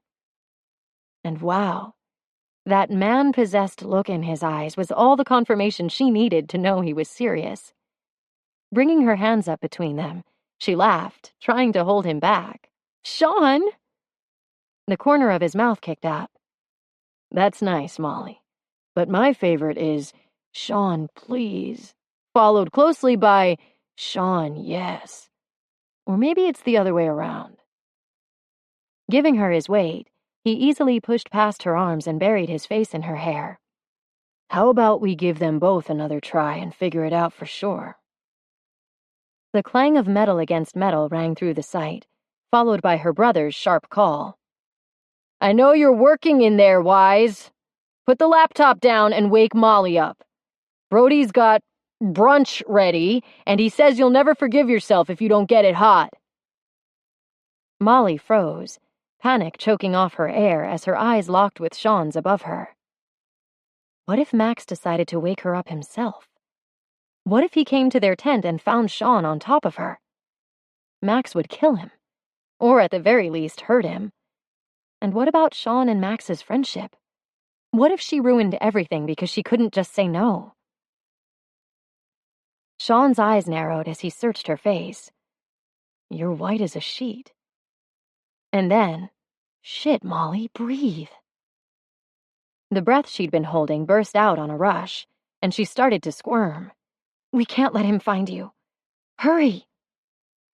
One dark blonde brow arched above her. Because you're worried about what he'll think if we're together? Please. Because I'm worried he's going to kill you, she hissed, wriggling again. But while that reminder would have been enough to launch any sane man back into the farthest corner of the tent, Sean merely smiled. Well, if that's all. Holding her stare, he lowered his head to hers and eased his tongue between her lips, sliding it in and out, licking and rubbing, until he'd slowly, methodically kissed the life out of her. Message received. Her brother wasn't going to get in the way. Molly's up. She'll be out in a minute, Sean stated, zipping the tent closed. He squinted up at a crystal blue sky dotted with a few cotton ball clouds and stretched out his arms. Damn fine morning, huh? Max stared at him a minute, a tub of plates and silverware in his hands. Then looking around, as if just noticing, he shrugged. Yeah, I guess. You guys get any sleep or those fucking raccoons keep you up too? Raccoons? He hadn't heard a single thing other than Molly's panting breaths and desperate moans, his name on her lips again and again, each variation better than the one before. Wise? Sean's head snapped up, his eyes landing on Molly's brother. Shit. Running a palm over his mouth, he tried to wipe away the grin he was damn sure her brother wouldn't appreciate if he had any idea what had put it there. Clearing his throat, he made a show of looking around the campground. Yeah, some, but raccoons. Noisy fuckers. Max nodded toward the table still set up next to where Brody was working the grill, and they started walking. It was nuts. You guys must have gotten the worst of it, though. One of the sites farther down left a styrofoam cooler out, and the raccoons must have dragged it down here. The thing was demolished, bits and pieces covering the entire site. Emily took a bunch of pictures before they picked it up. Sean had heard raccoons get into stuff during the night before, and it sounded like a war zone. But a cooler? How the hell had they missed it? Sure, he'd been distracted in the best way, But to not even know a gang of vermin was looting the place, to not have a clue? Christ. The last woman he'd been with had been pissed because he'd heard his phone ping from 2 rooms away while they'd been in the act. But she hadn't been Molly. Max jutted his chin over Sean's shoulder. Sleeping Beauty awakes. Damn straight she had. Molly was bundled in his sweatshirt again, along with the cut-off jean shorts that showed off her legs and the pair of his thick socks he'd put on her the night before wedged into her flip-flops. She looked good. Her cheeks were pink, her lips rosy, and that shock of pink was pulled back into a lopsided ponytail with the rest of her white blonde hair. So hot. He swallowed hard, momentarily overwhelmed by the realization that she was his. Brody called out a greeting, and Sean focused on staying rooted where he was instead of walking over and kissing her right there in front of everyone. But one step at a time. For now, Molly was more comfortable keeping the relationship just between them while they tried it on for size. He got it, but damn. Beside him, Brody started bitching at Max about a serving tray he knew was in the tote. Sean stood there as if he was doing something to help, but in truth, he was just watching his girl. Grinning at the flick of her eyes to his, the soft curve at the corner of her mouth, and the near electric charge that seemed to run between them through a single brief look. Laughter sounded from beyond the trees, and then Emily and Sarah rounded the drive, Jace close on their heels. "Morning, guys," Molly called, turning around to greet them with a wide wave, which was when Sean saw it. Oh, shit. The missing condom wrapper dangled precariously from a fold in the hood of her sweatshirt. He needed to catch her eye, get her to turn around and wait for him to clear the evidence, but the psychic hotline that usually ran between them must have been overloaded this morning because no amount of willing her to turn back around was working. Molly threw her hands out to the sides and stared up at the sky, announcing, "Wow, what a gorgeous morning, huh? It's still morning, isn't it? Man, I slept like the dead. How about you guys?" Sean's head snapped around, expecting to greet a punch mid-throw, but Max was still on his knees, grumbling as he dug through the tote while Brody snapped his tongs at him. Moving fast, Sean jogged around the fire pit. "All that fresh air and quiet, right?" she asked again, jumping lightly from foot to foot.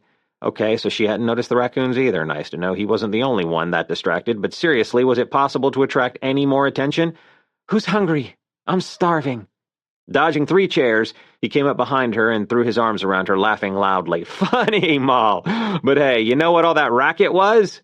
he asked pointedly, giving her midriff a squeeze. "The raccoon stole a cooler, ripped the thing to shreds outside our tent." Her eyes went wide. No doubt she was wondering what he was doing all over her after they'd agreed not to share their new status with the gang just yet. He'd explain later. But for now, he pulled her close enough to pluck the damning evidence from her hood before discreetly stuffing it into his pocket. Stepping clear of his hold, she turned to him and crossed her arms, mischief in her eyes. "See? I told you it wasn't a bear." That got everyone's attention. "A bear?" Jace coughed out with a laugh. "Were you huddled up behind Molly all night begging her to protect you?" Max joked, walking over with the serving platter overflowing with French toast and breakfast potatoes. Until recently, a bait like that would have had Sean slinging claims about just what positions he'd had Molly in. Because until recently, they would have been completely unfounded, and while they'd have gotten the rise out of Max that Sean loved to score, it would have been fiction. So far from the truth that joking about it would be within the realm of cool. Not now. It was bad enough he was planning to basically lie to the guy's face until Molly felt secure enough in what they were doing to share it. So instead of returning the trash talk with a hard slam, he shrugged, derailing the feeding frenzy before it began. "Pretty much. Damn, bro, breakfast smells incredible. You put jalapenos and rosemary in the potatoes again." To Sean's dismay, Molly kept her distance through most of the afternoon, finding one excuse after another to avoid being caught in close quarters with him. A trip into town for more bug spray with Sarah, running down to the park office with Max to pick up a few more bundles of firewood, and the most telling of all, when she'd asked Brody if he'd give her a cooking lesson after Sean suggested they all go for another swim, knowing full well the other 2 couples would pass. Cooking? Seriously, Moll? Now the sun had set, And Sean was parked between Jace and Max while Molly and the girls huddled around Brody's prep station, sipping Moscow mules from those ridiculous copper mugs Brody swore were an essential component of the drink. She was laughing at something Sarah said, her eyes closing as her head tipped back. He loved that laugh. Loved the length of neck she exposed when she gave it up. Loved it even more when she gave it up for him. "So what about you, Wise?" Max said, cutting into his thoughts and reminding him there was a conversation he was supposed to be following.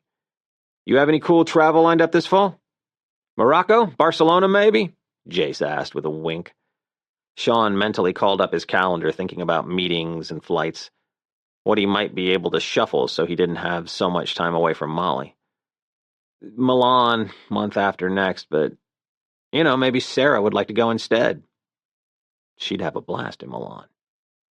And then he'd be able to stay in Chicago with Molly, who, when he looked over, was doing an impression of a teapot, if he wasn't mistaken.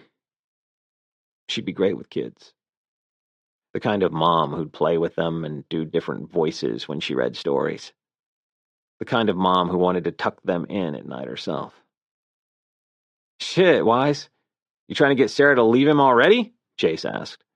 Max leaned forward, looking Sean in the eyes. "You serious, man? Damn, she'd love that." Jace was shaking his head, starting up about how much he hated when Emily had to travel, while throwing in all the requisite qualifiers about understanding it was part of her job, yada yada. But he'd gotten spoiled having her in his bed, and now he couldn't sleep when she wasn't there. What a wuss. But even as Sean thought it, a smile was creeping over his mouth. He couldn't wait to get spoiled from having Molly in his bed. Couldn't wait until he got to be the guy who caught her hand as she was walking past and pulled her into his lap. He'd never thought about that stuff for himself before. Not with the plans he'd been making. Mutually advantageous marriages weren't exactly made of those heart and soul moments, but with Molly might let him walk with his hand in her pocket. Molly might catch his tie and pull him in for a kiss, just because she wanted one. He hoped so. It was close to 1 by the time everyone was ready to knock off for the night. The girls had walked up to the bathroom together to get ready, Emily and Sarah giggling about tent sex, while Molly walked quietly beside them, not ready to join the conversation.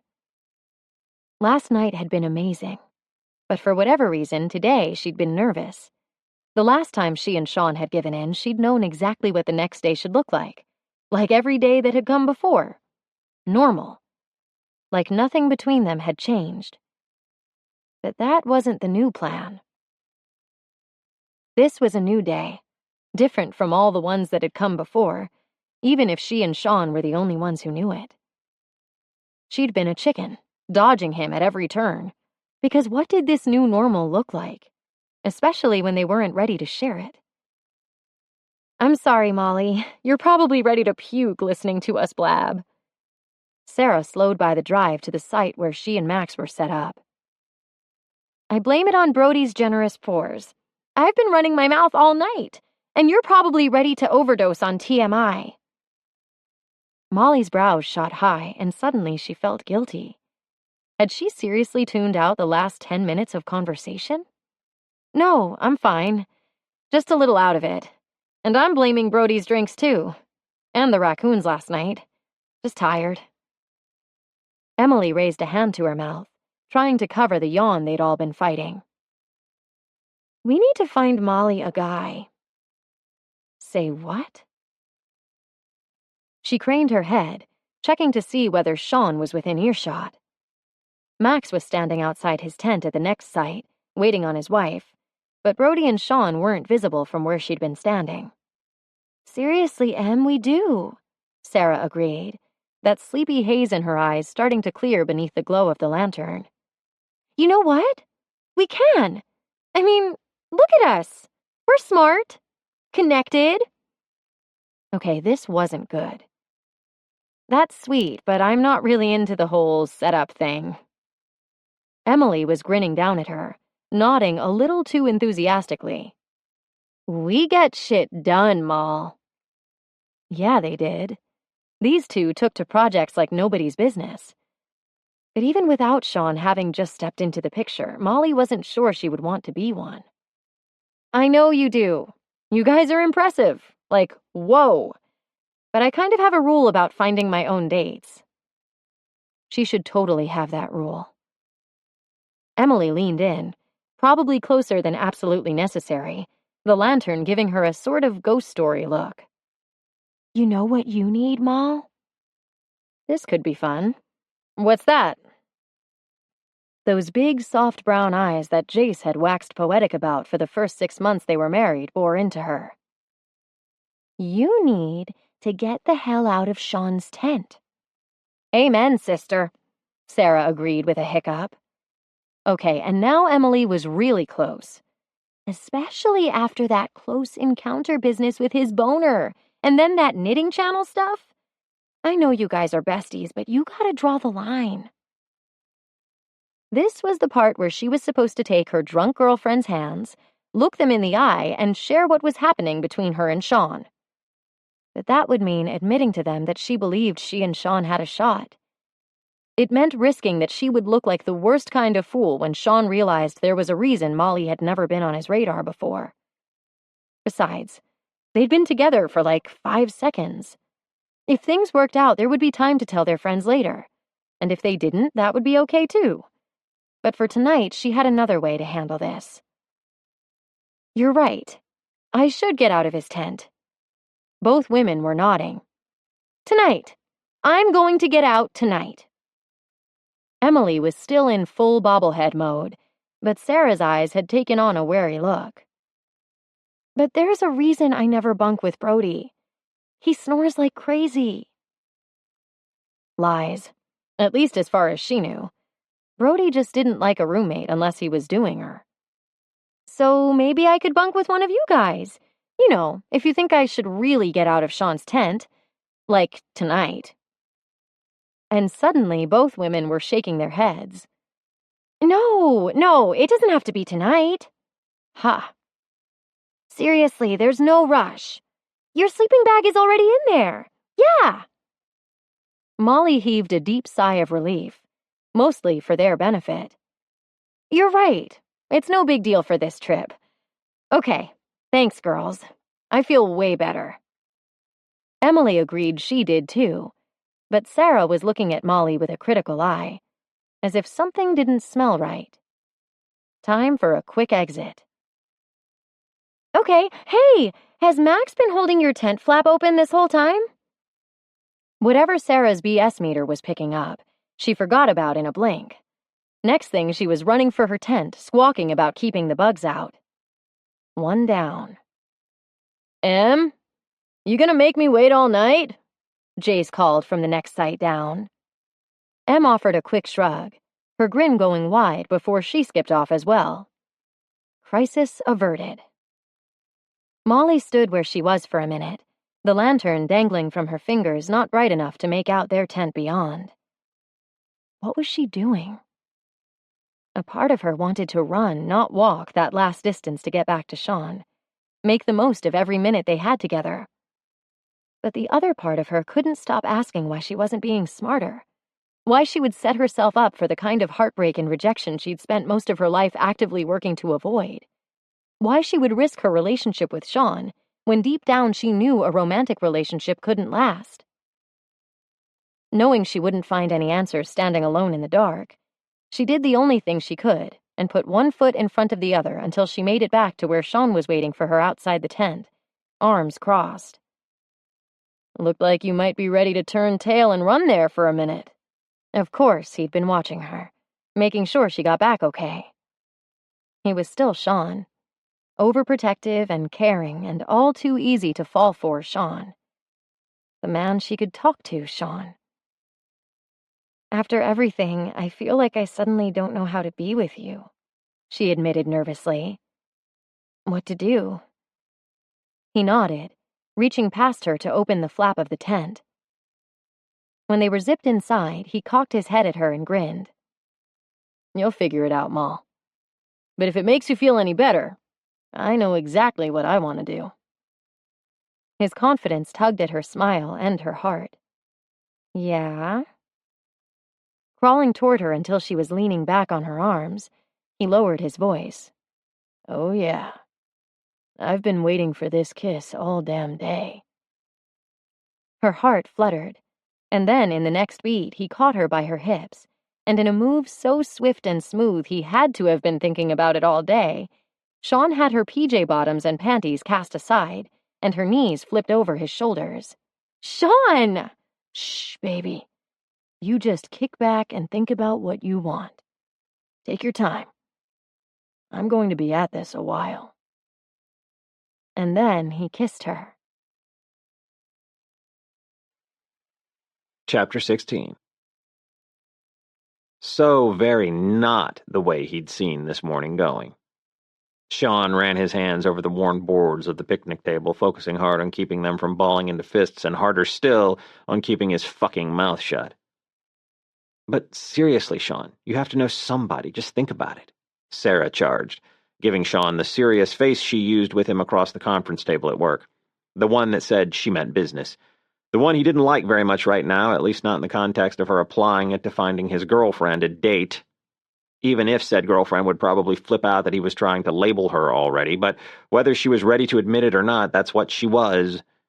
And thinking of her wearing his label was about the only thing keeping a smile on his face as Sarah kicked off her latest crusade. "Maybe you ought to slow down here, Sarah. I know you mean well, but have you even talked to Molly about this yet?" Molly was still asleep. And after the way he'd kept her up, the poor girl needed her rest, especially since he had every intention of doing the same tonight. Hell, every night for as long as she'd let him. But that said, it wouldn't have been the worst thing to have her out there fending the girls off on her own. Emily sat down on the opposite bench, swinging her long legs beneath the table and then scooting over to make room for Jace, who was carrying her coffee since she had a spiral notebook and pen in hand. "We talked to her last night," Emily interjected, flipping the notebook open and scribbling across the top. "She was into it." She most definitely was not into it. What she had been into? His mouth between her legs until she'd come not once but twice. That she'd been into. This business with Sarah and Emily, Jesus. The two of them together, working to find her a date? Not a fucking chance. She'd probably been trying to put them off, figuring they'd forget about it by the next day, but obviously, not so much. The rapid-fire clacking of Emily's pen against the top of the page labeled, "What Does Molly Want?" set his stomach on edge. Emily looked intense, focused. "Jace, you and Sean have known her the longest. You've seen what kind of guys she goes for. Tell me about the last 3. Sarah shook her head. "Let's make it 5. The girls looked to Jace, and Jace looked to Sean, a sorry sort of helplessness in his eyes. 5? Dollars to donuts, the guy had nothing. "Well, there was that guy, that time. You know, the hair guy?" Jace said, waving his hands around his head as if he was giving them anything to go on.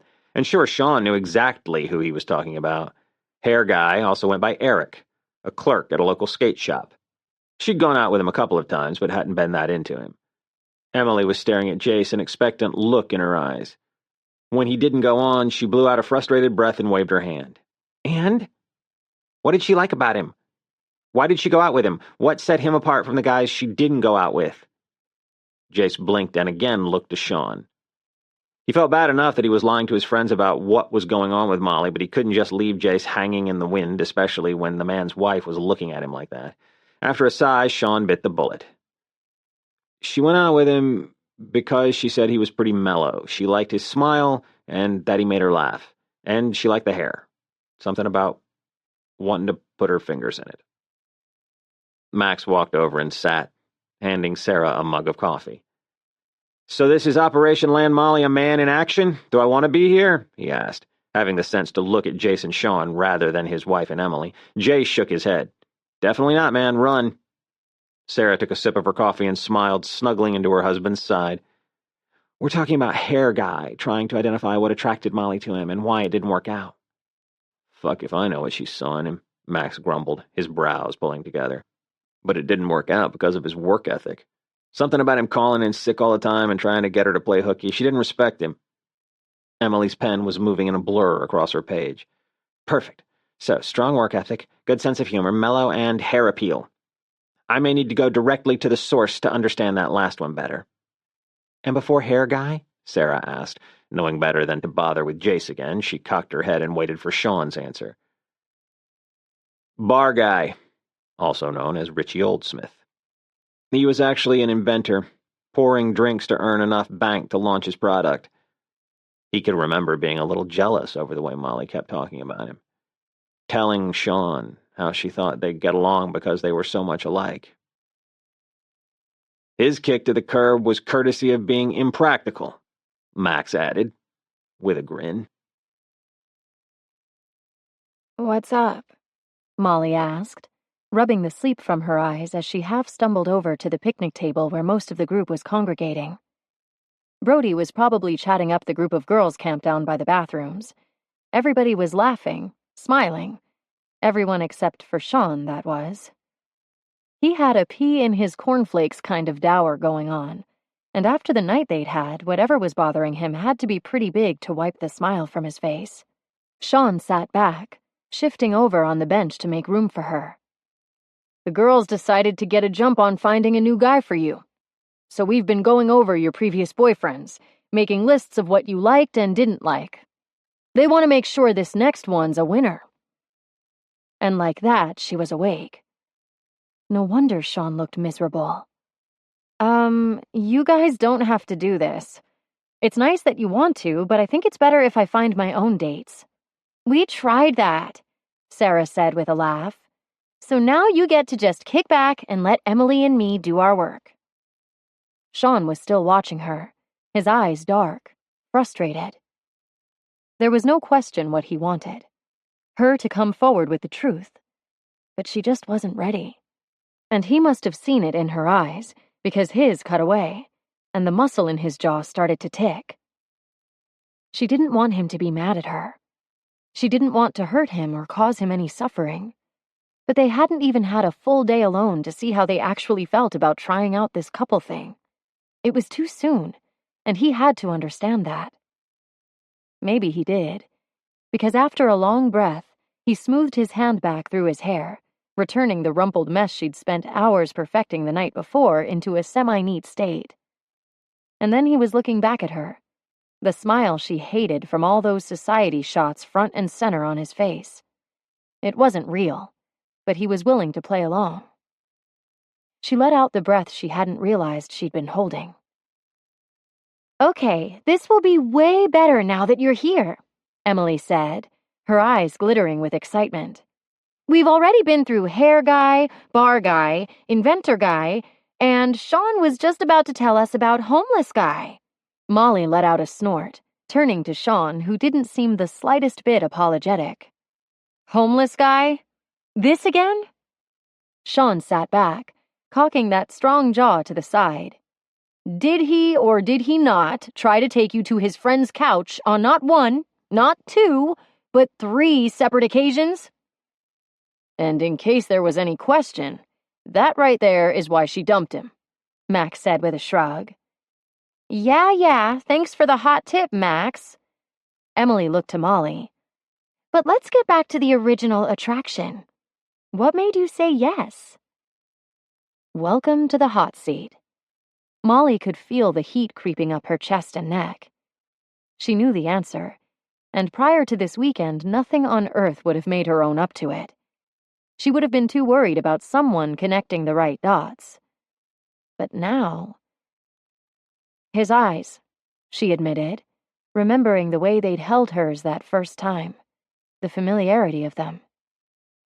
He had these gorgeous brown eyes that reminded me of a crush I never quite got over. She couldn't meet Sean's eyes now.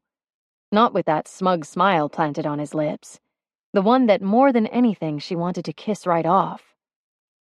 Finally, Sean turned back to the girls. All right, enough about Molly. How about me? You want to hear about my ideal woman? Molly coughed on her sip of coffee, choking for a second before she regained her composure. Laughing, Sarah started gathering the empty mugs from around the table, while Emily shook her head and closed her notebook. Pretty sure we're all familiar with that, mister. Oh, no. If we're talking marriage material, Sarah chimed in, walking over to the wash bin to start the mugs. I've got this in 3. Ivy League, last name found on the Fortune 500 list, summa cum laude graduate from the Stepford School of Social Graces. Jace grinned, climbing out from his side of the picnic table. She's got your number, Wise. Max stood as well, leaning over to clap him on one shoulder. And if we're not talking marriage, then the exact opposite of that. Molly tried to push the air through her throat, but it was too tight. They'd said exactly what she would have just 2 days ago. And even if she wanted to believe that somehow things had changed that much, she didn't know if she could. Whoa, Em, hold up, will you? Sean called after her, jogging a few steps to catch up. Just remembered something important I don't want to forget. Mind if I bum a sheet of that paper and your pen a minute? Needing a moment to get her emotions back in check, Molly went up to the bathrooms to brush her hair and teeth. When she came back to get changed and start packing up, that's when she saw it. The neatly folded sheet of ripped-out spiral paper on her pillow. What Sean wants in a woman. She unfolded the page and let out a soft laugh, chased by too much emotion. There were 2 words on the page, surrounded by a heart. Molly Brandt. The morning went by too fast. They hiked the 4-mile trail, stopping along the way to picnic with the sandwiches she and Max had made that morning. Jace and Emily had been the trailblazers, while she and Sarah compared notes on Max's quirks, with the rest of the guys bringing up the rear. Every now and then, she and Sean found a moment to hang back, slipping off for a second alone, during which Sean would do his damnedest to convince her to tell their friends what was going on. Molly's back pressed into the bark of the tree as her fingers slid through the silk of Sean's sun-kissed hair. His mouth moved over her neck as he pulled her into him. Sean, we're going to get caught, she chided, when he pulled her knee up his side and then splayed his hand wide over the back of her thigh, squeezing the muscle as he groaned into her neck. Ooh, naughty stuff, Moll. Thrill of discovery. No! She gasped, refusing to acknowledge said thrill snaking through her at the idea that they might have minutes, or maybe only seconds. What they were doing was asking for trouble, but she couldn't resist the stolen moment. His laugh rumbled against her sensitive skin, and her arms tightened around his neck. Sean, they're going to notice we're gone. Again. Sliding his hands up and down her hips, he stepped back and grinned at her. Probably. What? She squeaked, batting his hand away when he hooked his finger in the hem of her tank and started pulling it up. He gave her a stern look and caught her by the wrists, holding them in one hand above her head. Again, he reached for the hem of her shirt. Struggle all you like, Moll, but I want my mouth on these perfect tits. Just for a second. Then I promise to be good. She stilled, gaping at him, because no way had he just... Her tank was up, and with a flick of his finger, the right cup of her bra was down, the tight peak of her breast exposed to the afternoon air. Molly's eyes darted around, making sure they were alone as that unwelcome spear of exhilaration shot through her center. Sean... She sighed again as he just stood there, his eyes hungry and fixed on her exposed breast. Her ears straining for any sound to warn her of her friend's approach. She urged him on. Please. He wet his lips and leaned down close enough to her breast that she could feel his breath. Then, looking back up into her eyes, he said, Did you want something, Molly? Oh, God, he was playing with her, teasing her when he knew they might be caught at any second. She should be pissed, railing at him. Instead, she gave another half-hearted tug at her wrist, bit her lip, and nearly moaned when all it earned her was Sean's raised brow and tightening hold. Her hips moved forward in a restless shift, a fact that did not escape Sean. His eyes darkened, and his nostrils flared. Molly. We can play more of this game later, baby. But for now, just say it. She shuddered at the sound of his voice and the pushy directive that shouldn't be making her ache the way it was. In your mouth, Sean. please? Fuck, that's hot, he growled, a second before covering her breast and swirling the warm, wet tip of his tongue over her nipple. After a deep suck that had her breath fracturing above his head, he switched to her other breast and did the same. So good. And over way too soon. Because then Sean was releasing her wrists with a gentle kiss on each one, before carefully straightening her bra and fixing her shirt for her. Ever the gentleman. Just when he'd shown her how much she liked his darker side. Sean stepped back, and she caught him by the belt. Not so fast, Wise. Again with that arched golden brow, only this time the look on his face was surprised rather than smug. She liked it almost as much. My turn. Rather than even try to hold his wrists, she pointed to his chest and leveled him with a look. Stay. The corner of Sean's mouth twitched, his eyes burning hot as she let her fingers drift down the center of his chest to his fly. She tugged at his belt, earning her a look of pure alarm. The brat in her couldn't resist. Just for a second, she promised, easing his zipper down as she dropped into a low crouch. Molly, he warned, his voice gone satisfyingly hoarse. But she already had her hands on him, pulling his rapidly growing shaft from the confines of his boxer briefs. A shudder ran through him as she waited, his cock a bare inch from her lips. Looking up from beneath her lashes, she definitely understood the appeal of this game. Say it. He groaned, sliding his fingers into her hair, sifting through and then gently gripping again. Your mouth. Please. Heat surged through her center. Parting her lips, she took him in, sliding down his shaft as far as she could go.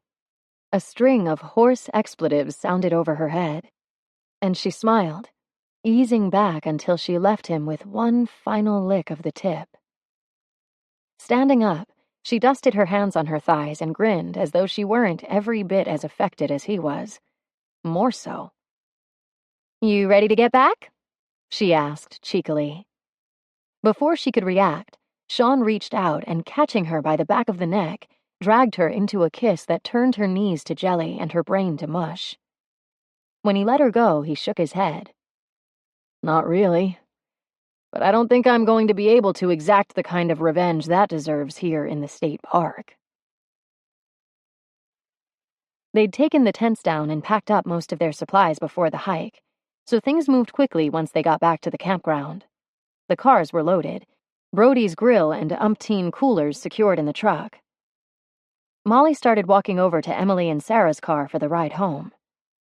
We're stopping at the outlets on the way back. You game? Sarah asked. Molly stopped where she was, dread cementing her feet in place. The outlets? She hated shopping, but Emily and Sarah loved it almost as much as they loved their husbands. For how long? Then Sean was there, one hand on her shoulder as he pulled her back into his side. Molly can ride with us. You girls have fun. She turned into him, finding it harder and harder not to just lean into his chest and rest her head there. My hero. You know it, baby.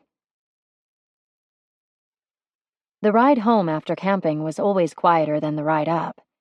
Jace and Sean sat up front, listening to a game on the satellite radio, while Molly sat in the back, surrounded by the coolers and extra camping gear cleared out of the girls' car to leave trunk space for shopping.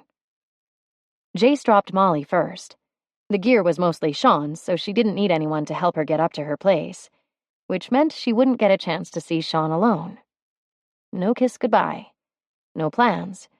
Just an all-too convincing wave from the far side of the passenger seat. Nothing to tip Jace off. Nothing to reassure her about what came next. Upstairs, she dumped her dirty clothes into her laundry bag and checked her phone.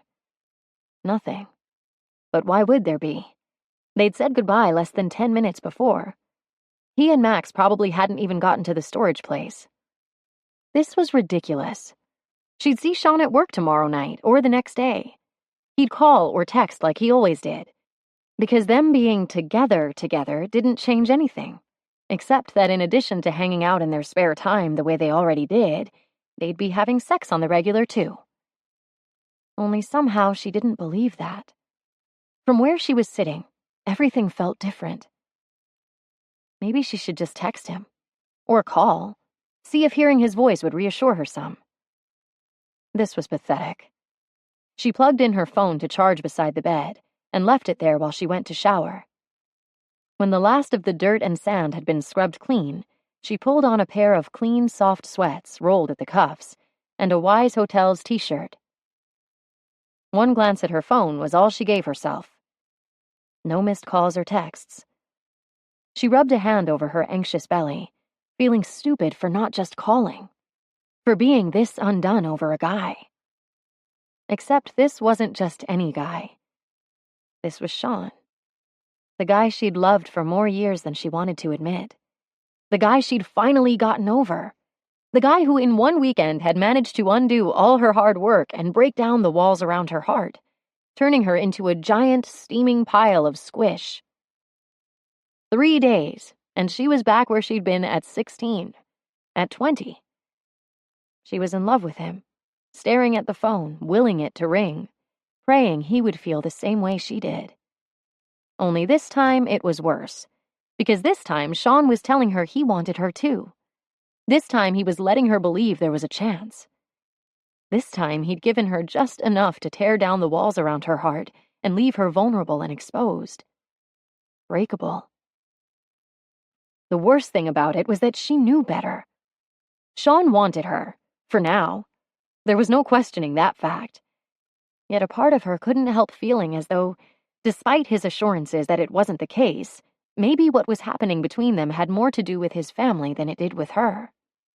What if he was reacting to his parents' betrayal? What if it really was some not quite midlife rebellion? Because, yeah, she could understand how learning that his perfect family had been a farce might make a guy feel like he wanted to run as far and fast from the footsteps he'd been following as he could get. But eventually, Sean was going to slow down and catch his breath. Eventually, he was going to stop running altogether and take a hard look at what he wanted his future to look like. And Molly just couldn't believe it was her. The front door to her apartment swung open, and she dropped her phone on the couch as she jerked to her feet. Sean stalked in, throwing the door closed behind him as he crossed to her and in one swift motion caught her in his arms to deliver a crushing kiss. Her arms flew around his neck, her fingers finding their way into his hair as she melted into him.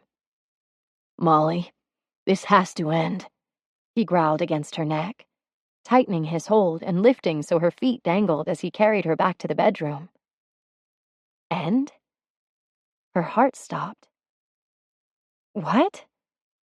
"You've got to let me tell them." He tossed her back on the bed, following her down and covering her with his body. "Do you have any idea how fucking hard it was not to touch you? Not to just tell Jace to drop us together at my place?" Her breath rushed out, and her heart started to beat again. He caught her face in his hands, those gorgeous eyes of his searching hers. "Tell me you're okay with them knowing. Tell me—" "I missed you," she gasped, arching up for his kiss, a desperation she'd never felt before rising within her, making her hands shake and her breath fracture. She pulled at his clothes, rolling over so she was on top, begging him to touch her, groaning when he did, and his urgency surpassed even her own. And then he was inside her, filling her with one powerful thrust after another, telling her how beautiful she was, how much he wanted her, how fucking good she felt around him, and how he was never going to let her go. It was too much. Everything she needed to hear, and for that moment she even let herself believe. After, when they were lying together, the sweat drying on their bodies, she lifted her head from Sean's chest and met his eyes. "I really missed you," she whispered, hating how true it was almost as much as she needed to say it. "I was standing in here, aching because I didn't know when I'd get to see you again, wishing I'd been able to kiss you goodbye." She swallowed. but I'm not ready to tell anyone about us. Sean nodded, the corner of his mouth that always seemed to be hauling the rest of his face around, angled down. I get it. You need time. I need some time with you. Alone. Brushing a bit of her hair back from her face, he added, So you have a chance to see how we are separate from everyone else. She nodded, praying he could understand. Snaking his arms around her, he dragged her up and over him. I've been waiting a long time to feel like this about a woman. And the fact that it's you, Molly. I can't even tell you how amazing that is. Sure, I want to be able to touch you or kiss you without having to check whether there's anyone watching. But you better believe I want time for us alone, too. He rested his hands on her hips. It's not just about the sex, though. Don't get me wrong. Being inside you is off the charts. But I want us to be alone because I've always liked it being just the two of us, maybe a little more than I should have. And most of all, I want you to feel as right about us as I do. Does it feel different to you? She asked, not sure what she wanted the answer to be. I mean, hanging out now. Does it feel as comfortable, as natural as it did before? His brows furrowed as he considered. But then he shrugged. It's different, I guess. But in a good way. Moll, I know you're nervous. But we're not losing us, okay? When they were together like this, she wanted so much to believe. He brushed a thumb over her bottom lip. Just give it a chance. That's all I'm asking. She looked down at this man she loved and nodded. She'd give him anything he asked for. Chapter 17. Sean's dart sailed through the air, neatly closing out 20s when it hit. Brody jumped off his chair, pumping his fist in the air a few times. That's what I'm talking about, Wise! This is why I love your ass! Sean grinned, bumping knuckles with his teammate and taking the grudging congrats from Emily and Jace for the victories they were. Sarah and Max hadn't bothered looking up from the paint samples they'd been discussing since they arrived, which meant the timing was perfect. Sean signaled their waitress for another round and then headed up to the front of the bar where Molly was just finishing helping one of the girls. Her head came up and, damn, that smile. Had she always looked at him that way and he'd just been too blind to see it, or was the smile that caught him right in the center of his chest something new? Something the guys, or more likely the girls, might notice. Nice toss. Way to close out the game. Saw that, did you? He asked, leaning against the bar instead of wrapping his hand around her waist and pulling her into his arms like he wanted. I did. Emily looked like someone shot her puppy. Sean leaned a little closer, pitching his words for her ears only. You look like someone who needs to be kissed.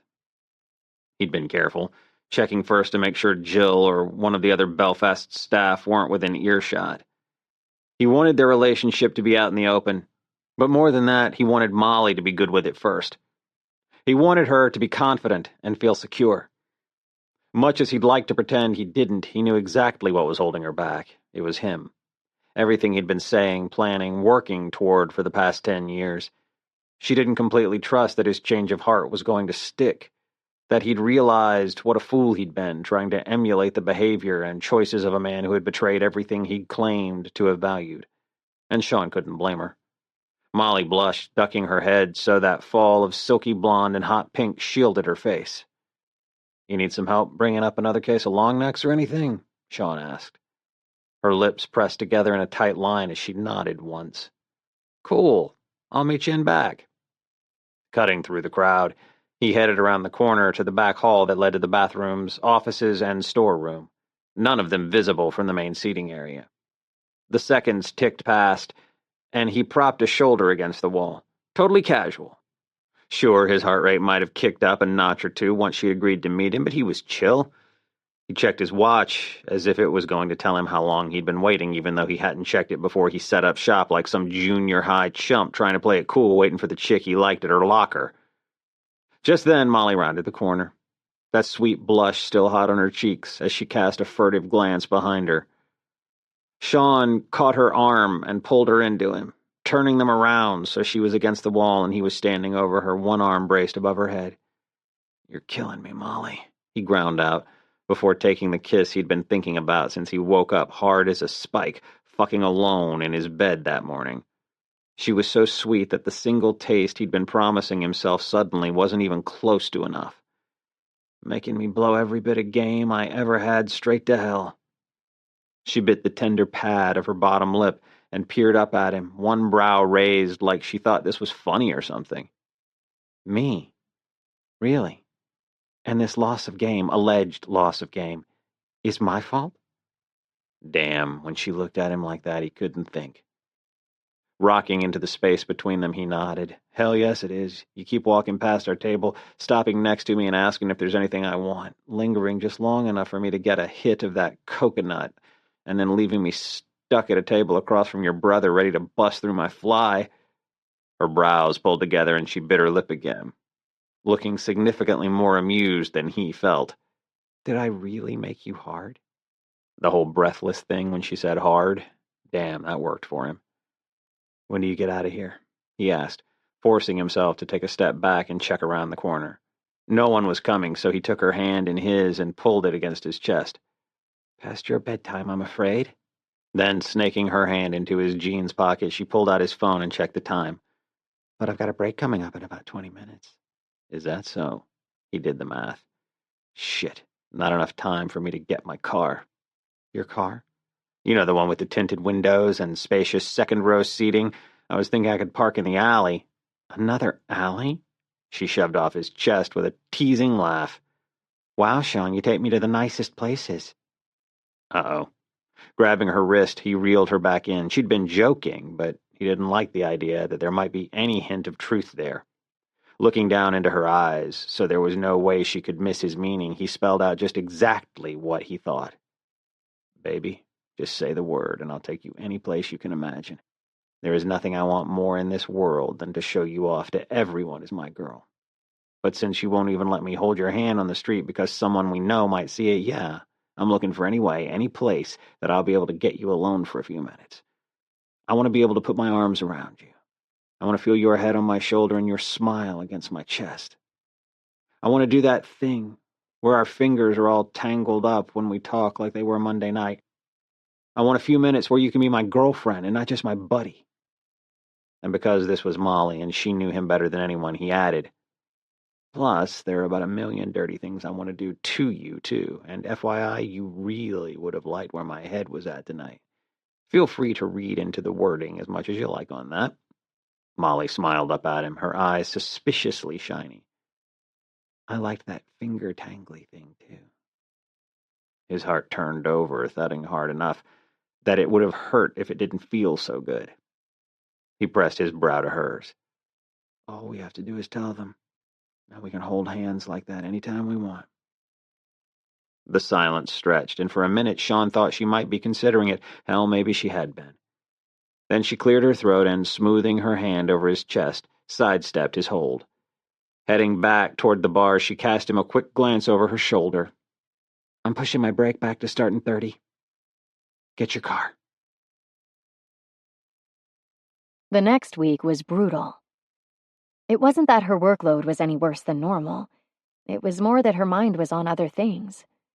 Fine, her mind was on Sean, and how badly she wanted to see him. "Molly, do you want to check the bathroom?" Cecilia asked, setting a caddy of cleaning supplies down beside the granite-topped island, where Molly was checking off her list for the Pulaski house. "Let's have a look," she said, following her newest employee back to the white marble master bath, confident she'd find as thorough a job there as she had everywhere else. Cecilia was a keeper for sure, with a stellar work ethic Molly had witnessed up close and personally when they'd met on a catering gig a few summers ago. This was the second house they'd cleaned together, basically working side by side, so Molly could make sure Cecilia was as thorough as Molly needed her employees to be. Cecilia would do the next job on her own, with Molly just stopping in for a quick check at the end, and then the week after she'd be taking the Pulaski and Delphi jobs on herself. And not a second too soon, because while Molly appreciated all the new business she could get, she'd been pushing herself and her crew to the limit. Good for the down payment account, but she couldn't help but feel like she was living on borrowed time when it came to her relationship with Sean, and she didn't want to miss out on seeing him. As if that quiet, betraying thought had somehow summoned him, her phone pinged with a text. Sean, I miss my girlfriend. Let's get out of town and do the tangled fingers thing the whole weekend. Molly stumbled, smacking her hip into the corner of the island. She fumbled the phone, juggling it a few times before she grasped it tightly between her hands and pulled it close to her chest. Cecilia popped her head back out of the bathroom with a questioning look. Wow, I don't think I've seen a smile that bright out of you, maybe ever. What's his name?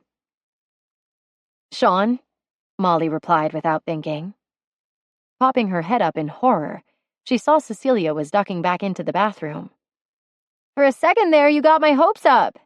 But if it's just Sean, least that explains the grin. What a goof. Tell him I said hi, will you? Heart racing over the close call, Molly nodded and followed Cecilia back to check her work. But her mind was on the weekend and the finger-tangling goodness she couldn't wait to get her hands into.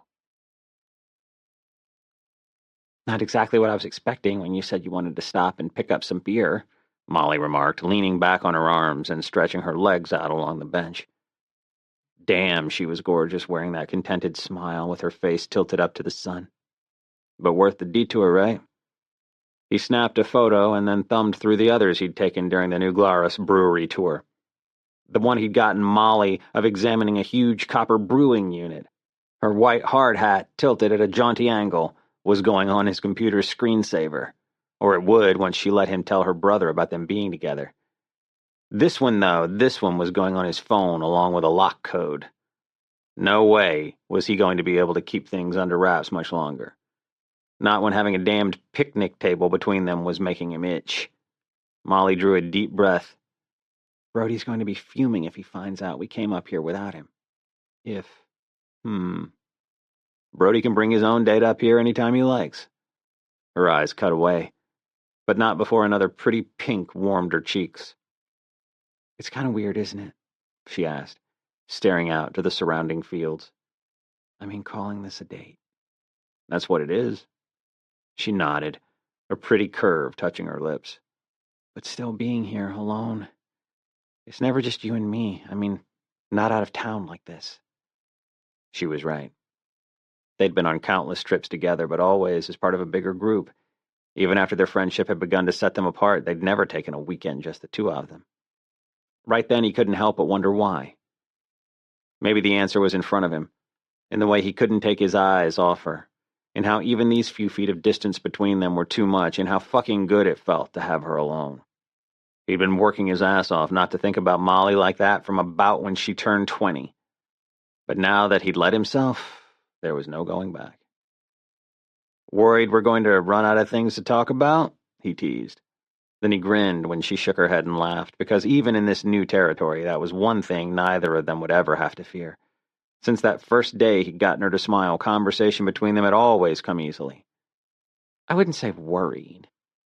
Pushing a few streaks of pink from her brow, she met his eyes. I mean, I'm sure we can find something to fill the time, even if we did run out of conversation. Sean swallowed hard.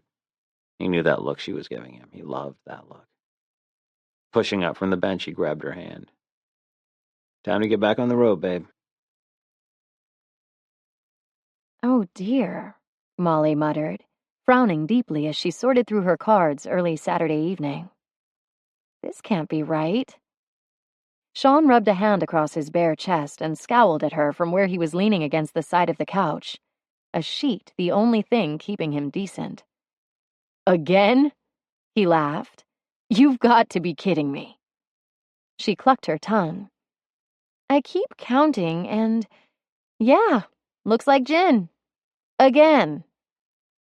Letting the bedding she was draped in droop a bit more, Molly laid out one set of cards after another, before peering up at Sean from beneath her lashes.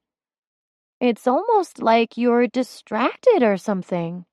Or something, he conceded, his eyes going dark as his focus got lost in the vicinity of her modest cleavage. It was crazy. They'd played cards like this probably 100 times, kicked back on the floor, a bottle of wine or handful of beers between them, talking the hours away. But it had never been quite like this. She'd never sat nearly naked across from him, her body still singing from the hours of attention he'd paid it, her heart still racing from the way he was looking at her. She'd never known that no matter when they finished playing, she'd sleep in Sean's arms and wake in his bed. Sean bent one knee and sat a little straighter, which made his sheet fall a little lower. And wow, even with him sitting on the floor, his stomach was a work of art. Bands of muscles stacked one above the next, bisected by that fine line of golden hair that ended just beneath the hard slabs of his pecs. He'd always had a beautiful body, cut with a natural athlete's definition. And at last she could sit and look her fill. Touch. Taste. Gathering the cards, he shot her a knowing look. Pretty sure I'm not the only one distracted. Maybe not. Going to her knees, she crossed the small space between them. Sean set the cards aside and pulled her into his lap. What are you thinking? He asked, running the tip of one finger across her collarbone. Such a small touch, and yet it set off a chain reaction within her. Made her ache for more. That I could get used to this? She admitted quietly, knowing deep down that no matter how right this weekend felt, she shouldn't. Looking out the picture window to the woods and the bay beyond, Sean nodded. It's nice up here. The private lane, the house tucked deep enough into the woods so it's not visible from the road or the water. I can see the appeal. She hadn't been thinking about the Door County cabin his friend had offered them for the weekend, but it was probably better that Sean was. Sifting her fingers through the golden blonde strands falling in her favorite kind of sexy disarray, she asked, What did you tell the guys about this weekend? His brows furrowed, a frown threatening at the corners of his mouth. That I had some business to take care of with one of the other hotels. Which explained why when she'd woken that morning, it had been to Sean working on his laptop beside her in bed. She told him he didn't need to stop on her account, but he'd practically tossed the thing aside, assuring her he'd gotten all the work he needed done already. In other words, enough so he hadn't actually lied to his friends. Not about work, anyway. Drawing her hands out of his hair, he dropped light kisses across each finger. What about you? Weekend up north with a friend, she whispered, her words breaking when Sean licked between her knuckles. A friend. He seemed to be weighing the word in his mind, his mouth pulled to the side in that cocky smile. I am feeling pretty friendly all of the sudden. Lowering his head, he caught her mouth with his kiss. Teasing, taking more and more until he was on top of her, the sheets tugged free. Her knees slid up his thighs, the contact of skin against bare skin driving her as wild as the promises he was making with his mouth. He braced above her, rocking into the cradle of her hips. You feel pretty friendly, too. She laughed and then caught her breath when he rocked into her again, the steely length of him sliding against her most sensitive part. Very friendly, she agreed. Tipping her hips into the contact, she moaned when on the next slow rock Sean pushed inside her. Sean.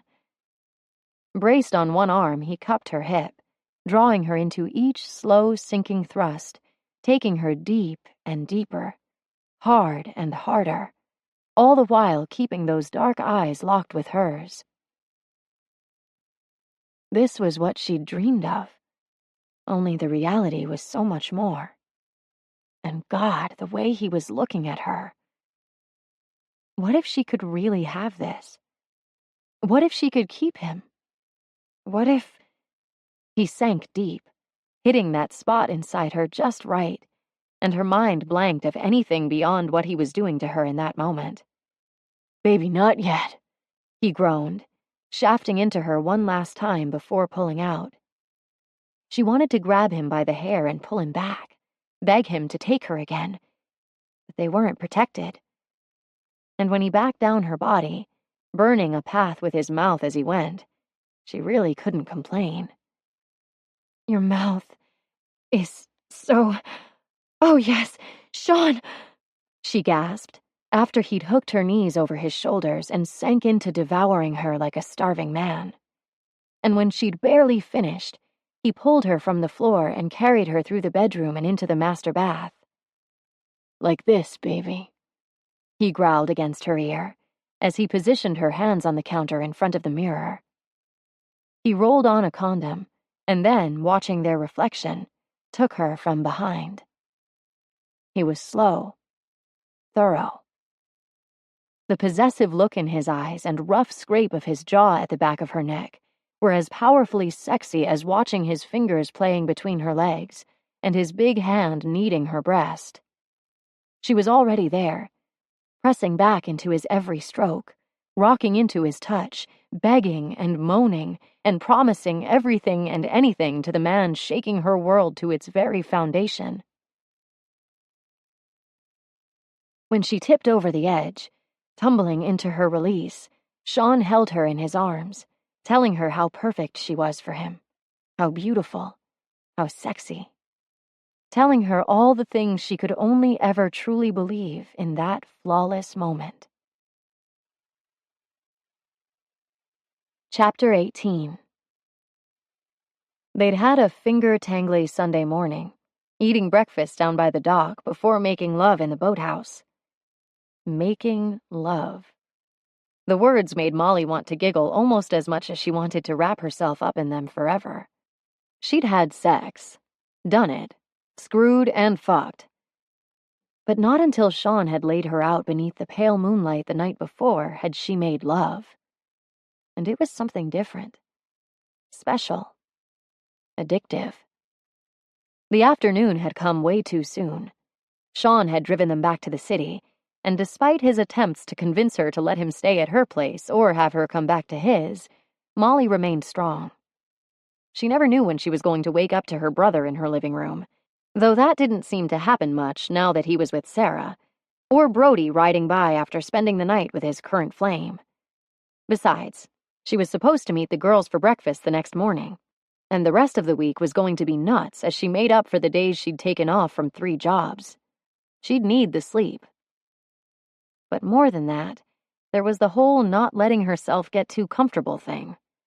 She couldn't get used to spending every night in Sean's arms if she didn't spend every night there, right? So hard as it was, Molly had said goodbye to Sean in her apartment, agreed to another getaway the next weekend, and then watched from her front window as he'd driven off. When things ended and Sean realized that as much fun as they'd been having, he really did want a different life than he could have with her, no one would know how deeply that hurt cut. No one would know what a fool she'd been. Except, what if she wasn't a fool? What if Sean wasn't going to realize he wanted something else? What if this was it? It was a hope too terrifying to let herself have. And yet, each time he looked into her eyes, it was getting harder and harder to keep that hope at bay. The next days passed in a blur of extended shifts and made-up hours. Molly wouldn't have given up her time with Sean for anything, but there was a price to pay, and by the time Wednesday night at Belfast rolled around, she was feeling the toll. "How late you working tonight, Moll?" Max asked, sliding onto his seat at their usual table. Tonight it was just Max, Brody, and Sean. Jace and Emily had her parents visiting, and Sarah was caught up in some project back at Wise. Setting the last of the drink orders down, Molly tried not to grimace when she answered. "Closing. Few hours left." "Baby sister's making bank," Max sang, the pride in his eyes something she could feel. Exactly. She was so close to having the down payment for the building. Another few months if she stayed on track with her budget and maintained her current income. Sean shifted in his chair, a furrow digging between his brows. But, Molly, weren't you cleaning houses from 8 until 2? And working on the web stuff until you started your shift here at 4? For a minute, she didn't know what to do beyond blink at him. Because not only was that a lot of information about her schedule for a just friend to have, but also what the heck was he doing, offering up something to say about it? Someone was going to notice. Someone was going to figure out what was going on with them, and Max looked from her to Sean. He knew. Sean, you want some nachos? I'm fucking hungry. Molly's breath leaked out as Sean shrugged his agreement. Okay, so he didn't know. Great, nachos. Molly entered the order, stifling a yawn. Max, you want the peppers this time or not? Sarah didn't like them, but since she was working late, it was worth checking. Nah, skip 'em. Sarah said she'd try to stop by. Molly nodded and checked on a few other tables. When she circled back to her order station, Sean was there. Leaning against the bar, resting back on his elbows as he watched her fill her tray with drinks. Moll, you gotta be dead on your feet. The crowd's pretty light tonight. Let me take you home. Home sounded so good, and Sean taking her there even better. But she'd known what taking the weekend off would mean. It's only a couple more hours. I'll be fine. Yeah, but you'd better be getting some sleep. You know Brody would let you go. Or I could talk to him. She shot him a look, a smile creeping across her lips. You could talk to him? That wouldn't be suspicious at all. Going to do that after you have a chat with Max about how creaky my bed is? He pushed a hand back through his hair, looking out over the crowd. Okay, you could talk to him. She wanted to snuggle into his side, rest her head on his shoulder, and just soak up his sweet intentions. But more than that, she wanted to clock the hours and make the tips that staying until close would get her. Don't worry about me. I'll be good. Now go back to your table. The guy stayed for another hour, but then Sarah texted Max to let him know she was wiped and going straight home, so it was time to call it a night. Molly had wanted to steal a moment in the back hall with Sean before he left, but a couple of big groups came in, and all she'd been able to manage was a wave from across the bar as he was leaving. No big deal. Not really. 3.5 hours later, Molly's brain and body were completely fried. And apparently she looked it too, because Brody insisted on giving her a lift. Standing at the bottom of the stairs, she thought about what she'd meet at the top. An empty apartment. A lonely bed. Brody had already pulled away. She could get an Uber and go over to Wise. But as incredibly tempting as the idea of crawling into bed with Sean was, she couldn't do it without waking him up. Heck, she'd have to have them call up from the front desk. Not exactly discreet. And then, once she was there, the poor guy wouldn't even be able to go back to sleep. Giving in to a heavy, sulky sigh, she started up the stairs, resigned to a night alone. She let herself into the apartment, but stalled in her steps before the door closed behind her. Sean? She asked, stunned to see him sitting on her couch, his laptop open in front of him, papers and files spread on the cushions and table. Closing the laptop with a weary smile, he stood. Hey, beautiful. You made it, huh? Dropping her bag, she walked into his arms, something powerful welling in her chest. Barely. What are you doing here? I felt crappy about you having to work so hard to make up for our weekend. Wanted to do something nice for you. She peered past his shoulder to the makeshift office he'd set up. A show of solidarity? Figured I'd get some work done tonight and sleep in a little tomorrow. And I didn't want to fall asleep and then wake up when you got here. I know I said I didn't want you to stay over, but you can't even imagine how glad I am you're here. Yeah? He asked against the top of her head. Yeah. Sean tipped her head back to meet her eyes. Don't get me wrong. I'd love nothing more than to fall asleep with you in my arms, and no way will I turn it down. But my plan was more about you falling asleep beneath my hands. He led her back to her bedroom and waved her inside. "What is all this?" she asked, taking in the assortment of bottles, candles, and small tubs laid out on the nightstand beside her bed. He'd taken the comforter off and spread out an enormous bath sheet for her to lie on. "I figured your muscles could use a break, and maybe a little attention, too. It just so happens I've got an in with the spa at Wise."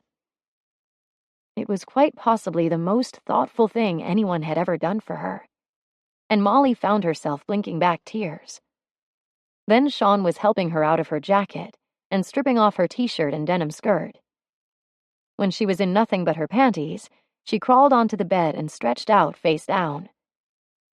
From a basket next to the bed, Sean pulled out a hot towel, which he pressed into her back, letting the wet heat soak into her skin. The mattress dipped, and she heard him rustling through containers on the bedside table.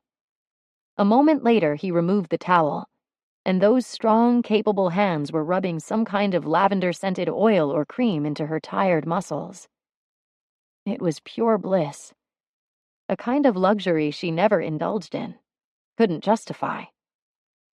"You'll tell me if this is too hard," he said, his voice low, close to her ear. "No," she moaned. "It's perfect. So good." He worked her shoulders and arms, her neck and lower back, every muscle getting spoiled by his thorough attention. "Just fall asleep, baby. I'll be here when you wake up, if you want me to be." Molly rolled over and reached for her favorite gap between the buttons of his shirt. "Molly, this is for you. I just want to make you feel good." God, she loved him. And tonight she didn't even care what a mistake that might be. Tugging him closer, she whispered against his lips, "Then make me feel good." There was something to be said for sleeping in. Sean didn't do it often, but having planned for it this morning, he couldn't even feel guilty about lying there with Molly's perfect body cuddling in close to him, the minutes ticking past as he watched her sleep. He could get used to this. He wanted to get used to this if she would just let him. Burrowing deeper into his side, she let out a soft moan. It wasn't the same as the ones he'd wrung from her the night before, but the sleepy, contented quality might be even better. Her head lifted, and she squinted up at him through a fall of white blonde and hot pink. "Morning, beautiful," he greeted her, gently brushing her hair from her eyes. She crawled over him and collapsed across his chest, dropping a single groggy kiss at his nipple. "What time is it?" "8:30. Her head popped up, brows high. "Wow, you really did sleep in." How about I buy you some breakfast at S&G? Pushing up from his chest, she backed off the bed. "Can't. I've got a 2-bedroom I need to start in an hour, and a 3-bedroom after that." Sean sat up and reached for her hand. Tugging her back down on the bed, he leaned over her. "You're working too hard, Molly. You can't keep this up." He was all for hard work. He respected the hell out of it, and no one worked harder than she did, but Molly wasn't just running desk duty. She was physically laboring, sometimes for 16 hours a day. "Spoiler alert, I can," she laughed, palming his chest to give him a little shove. He didn't budge. "I'm serious." That pretty laugh died on her lips, and suddenly he was staring down at the stubborn mule his best friend could be. "So am I, Sean. I've got a couple of long days ahead, and sure, I was beat last night, but I can handle it. I have before, and I will again." Shaking his head, he backed off, giving her room to get up. "Okay, I know you can handle it, but Molly, if this is what catching up after a weekend away looks like, are you even sure you want to go away again next weekend?" Molly looked back over her shoulder, doubt digging a tiny line between her brows. "Don't you?" Shit. He was off the bed and turning her around in a blink. "You know I want every minute I can get with you. And since you aren't ready to go public yet, next weekend is pretty much all I've been thinking about since we got back last weekend. I just don't like seeing what you have to do to make it work." Pushing to her toes, she kissed his chin. "Just the cost of quality time these days." He wagged his head to the side. "I guess what I'm saying is, maybe it shouldn't be." "What does that even mean?" she asked, pulling on a pair of his old sweats and a Wise t-shirt. Jesus. She was wearing his old sweats. He gulped, with no panties underneath. That was so hot. It means, tell me what you're making cleaning condos and managing Belfast, and I'll get you a job at Wise that pays more with half the hours. The air changed. A tension-filled silence suddenly accumulating between them. Uh-oh. Mentally backtracking through his words, he came up empty. What? Just going to hand me a job, Sean? Stick me in some made-up position?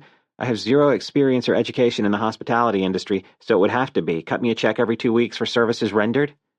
Ah, right. Yeah, now I got it. Molly, it's not like that. No, it's not. Look. I've got a tidy little business going with this housekeeping thing. Exactly. Hire more staff, and then you can step back from the hands-on work. I don't need to step back. I don't want to.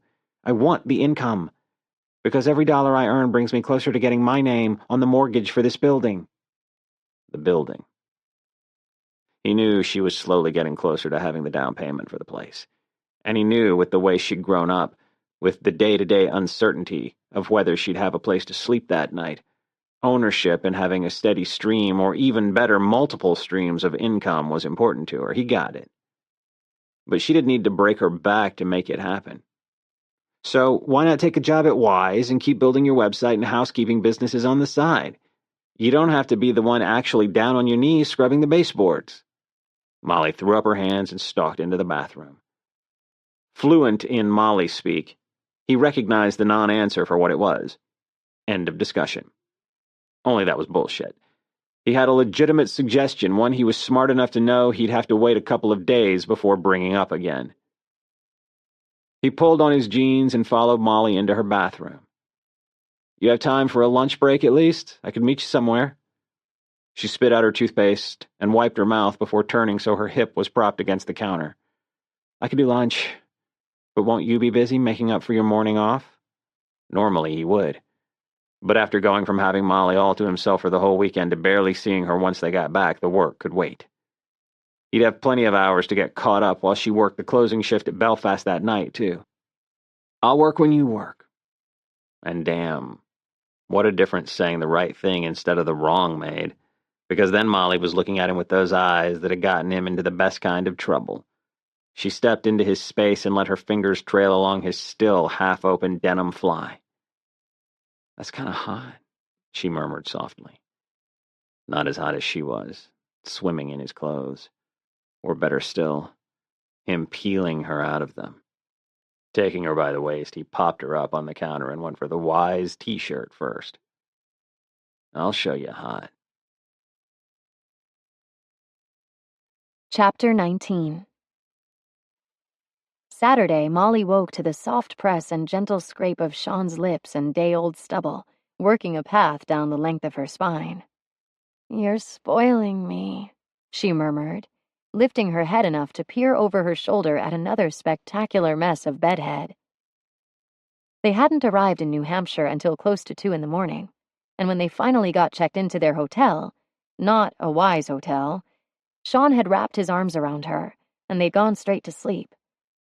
It had been heaven in its own way, but after a few hours of rest, there was more she wanted Sean to do to her in this bed than sleep. I'm worshipping you, he corrected, swirling his tongue at the center of her back and sending an overload of pleasure rushing through her body. She arched into the sensation, whispering Sean's name. A growl sounded from above her, and then he flipped her over and kneed her legs apart to make a space for himself between.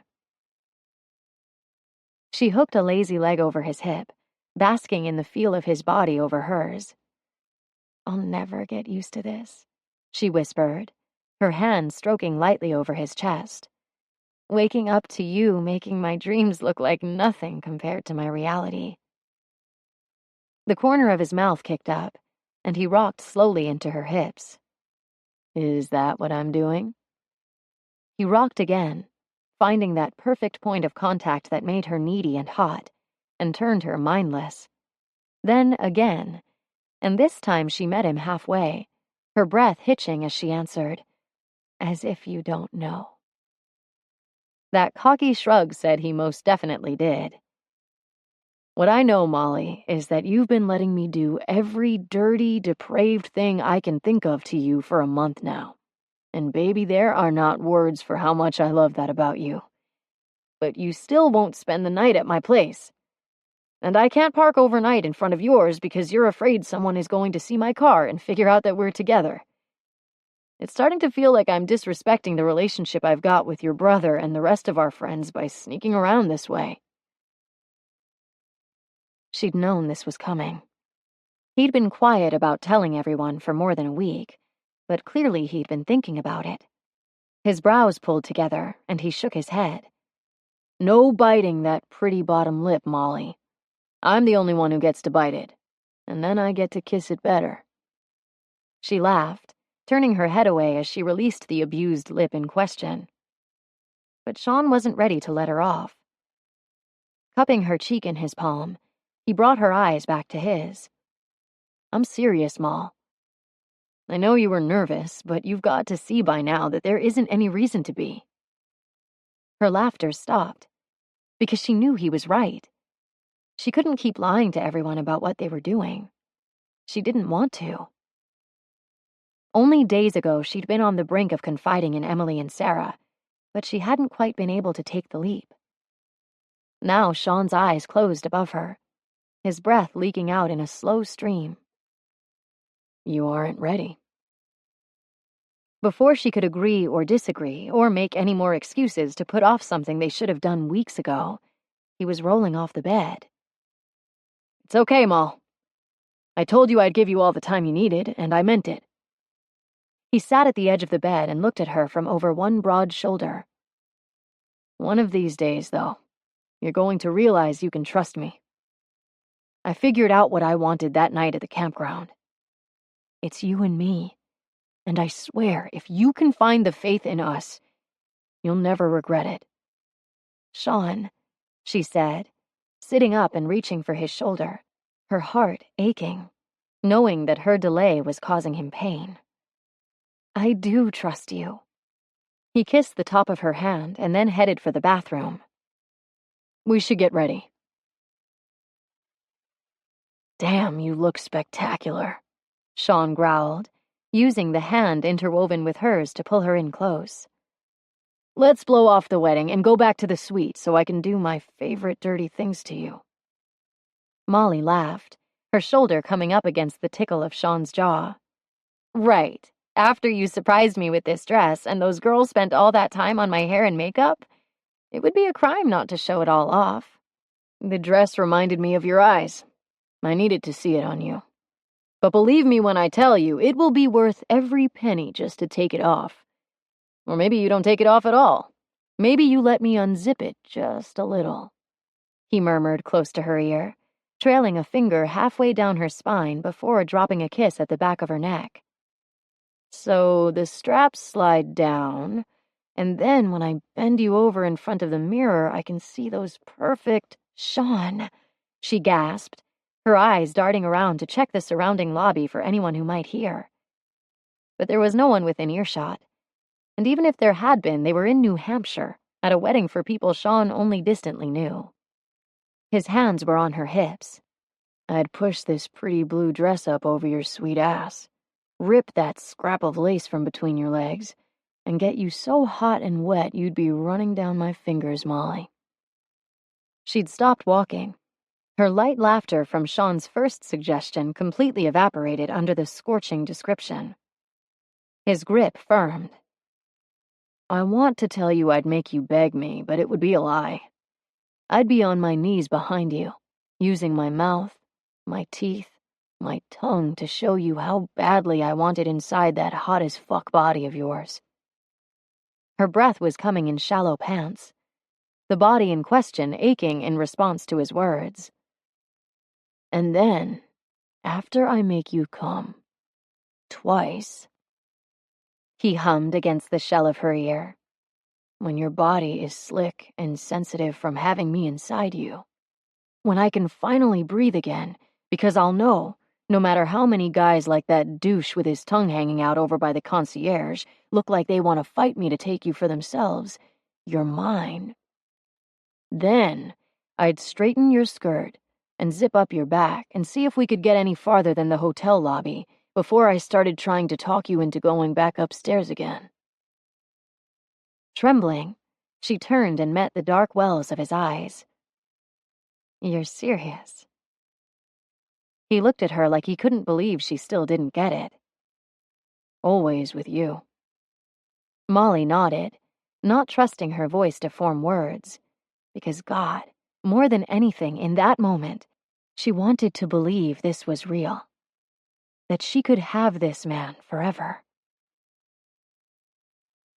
So they missed the ceremony itself. Sean should probably have felt some guilt about it, but this wedding had been more about getting Molly out of town with him than anything else. And while the bride's family would be happy to see a representative from Wise there because of the business they did together, the handshake and congratulations he'd offered upon arrival was probably more than they'd expected. Hell, once he'd seen Molly in the dress he spotted in the boutique window when he'd walked into work the week before, he hadn't been sure they'd make it to the festivities at all. But Molly's will had been shockingly strong during that third trip down to the lobby, so they'd made it, after all.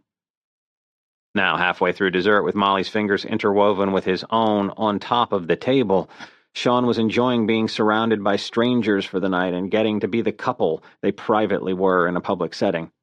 Call it practice, call it a dry run, whatever. It was one step closer to Molly being his girlfriend back in Chicago around all the people they loved best. It was coming. He could see it in her eyes, feel it in the way she leaned into his hold, pulling his arms around her just before they arrived. Something had changed in the hours since they'd woken that morning. He knew it. "I don't think I can dance anymore," Molly laughed, as Sean pulled her flush against him, swaying back and forth to the big band music. "I should have told you to bring your motorcycle boots. You'd be going all night." Molly laughed, letting her head fall back. "Can you even imagine my boots with this gown?" A low growl rumbled from Sean's chest. Then he leaned close to her ear. "I can imagine those boots with a lot of things. But right now I'm imagining those boots with a whole lot of nothing." God, she loved him. Maybe it was time to just give in and let this thing between them out into the light of day. Then, even if it fell apart and everyone saw how naive she'd been, she'd at least know they'd had a fair shot. "Sean?" came a sing-song voice that had Molly freezing where she stood. Sean groaned under his breath, cutting an apologetic look her way. "Sorry, Moll." "I thought that was you," exclaimed Paula Stratton, the client whose Gold Coast condo Molly had been cleaning every Tuesday morning for the past several years. She hadn't recognized Molly yet, but that was sure to change once she paused long enough to take a breath. "Darling, your mother said they had other commitments. Tell me they've managed to make it." Then, shifting her focus past Sean, she waved someone over. "Adeline, join us." Adeline was draped in couture, with penciled-in brows, and appeared to be about the same age as her friend, both women most likely in their mid-40s. She stepped around them, her drink sloshing past the rim of her glass as she fell in line with Mrs. Stratton. The corner of Adeline's red-lacquered mouth twitched as she took in Sean, and then, more critically, Molly. "Oh dear, Paula. From the looks of things, it's safe to say Beverly and Warren didn't arrive with their son." Sean's hand flexed at Molly's back, his body going tense beside her. One look at her and this Adeline woman knew Molly didn't belong. That if Sean's parents were there, she wouldn't have been. Molly tried not to fidget or touch her hair or pull at her clothes, as though she was attempting to figure out what exactly had given her away. Chances were it was the streak of pink in her hair, which was still visible even blown out and styled as it was. "Paula, Adeline, what an unexpected pleasure to see you here," Sean began with that plastic smile Molly hated from the papers, his tone devoid of all warmth or sincerity. "Allow me to introduce you to my date, Molly Brandt. Molly, this is Paula Stratton and Adeline Wakefield." He didn't realize she and Mrs. Stratton went back several years, although it appeared neither did Mrs. Stratton, whose brow was pinched as she looked from Sean to Molly and back again, a disconnect there in her eyes as she struggled to place Sean's date. Molly straightened her shoulders and smiled, about to remind her client, when a surprised breath escaped the woman, accompanied by a flash of something that looked like distaste in her eyes. Or maybe not, because just as quickly the socialite returned to her usual friendly self. "Molly! I didn't realize. Maybe it had only been Molly's own insecurities making her imagine things that weren't there. "Hello, Mrs. Stratton. Nice to see you." "And you too, dear." Mrs. Stratton raised a brow and turned to her friend to continue the introductions. "Adeline, Molly's the girl who cleans for us." There was nothing wrong with what Mrs. Stratton had said, but suddenly the air changed. Adeline's eyes sharpened, her mouth pursing into something that wasn't quite a smile, but made Molly feel a bit like the butt of someone's joke, despite the fact that the only words exchanged had been to finish the introductions. Still, she was there with Sean, and she wasn't going to let him down. "Beautiful reception, isn't it?" she offered to both women. "Why, yes, Molly." Mrs. Stratton nodded enthusiastically. "It's lovely, though this venue doesn't hold a candle to our whys." Molly waited for Sean to acknowledge the compliment, but he just stood there watching the other woman with something Molly didn't recognize in his eyes. Something cold and untouchable. He looked upset. Jumping in before Sean's silence became uncomfortable, Molly smiled widely. "I couldn't agree with you more, Mrs. Stratton. If you ask me, the Chicago Wise Grand Ballroom stands alone." "Oh, Molly, you're familiar with the Wise? Do you clean there as well?" She shook her head. Something about the question, the delivery more than the words themselves, rubbed. No, it was nothing. Or at least nothing she was going to let get to her. "Yes," Mrs. Wakefield chimed in, sounding delighted. "Is that how you came to be acquainted with Sean? Or perhaps Sean's hired you for some other purpose?" There was no mistaking the pointed inflection in her words, and Molly's mouth sagged open in disbelief as humiliation burned up her neck and cheeks. Sean went rigid beside her, and when she looked up at him, he was openly glaring, the muscle in his jaw clenching and unclenching as though he was barely restraining himself. "Adeline," he warned between gritted teeth, pulling Molly closer to his side. "That was a mistake. Apologize to Ms. Brandt." "Sean," Molly whispered, grabbing his hand. "Let's just go." Mrs. Stratton turned away, covering her mouth as she quickly excused herself, leaving Adeline standing there all too amused by her hurtful, disgusting implications. "What did I say?"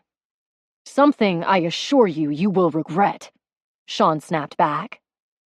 The other woman blinked, looking back and forth between them again, suddenly seeming to rethink her approach. "Sean, I didn't mean—" "Of course you did," he answered, in a cutting voice that sent chills down Molly's spine. Then he was pulling her through the crowd. They didn't stop to say goodbye as Sean ushered her out of the reception, avoiding her eyes as they went.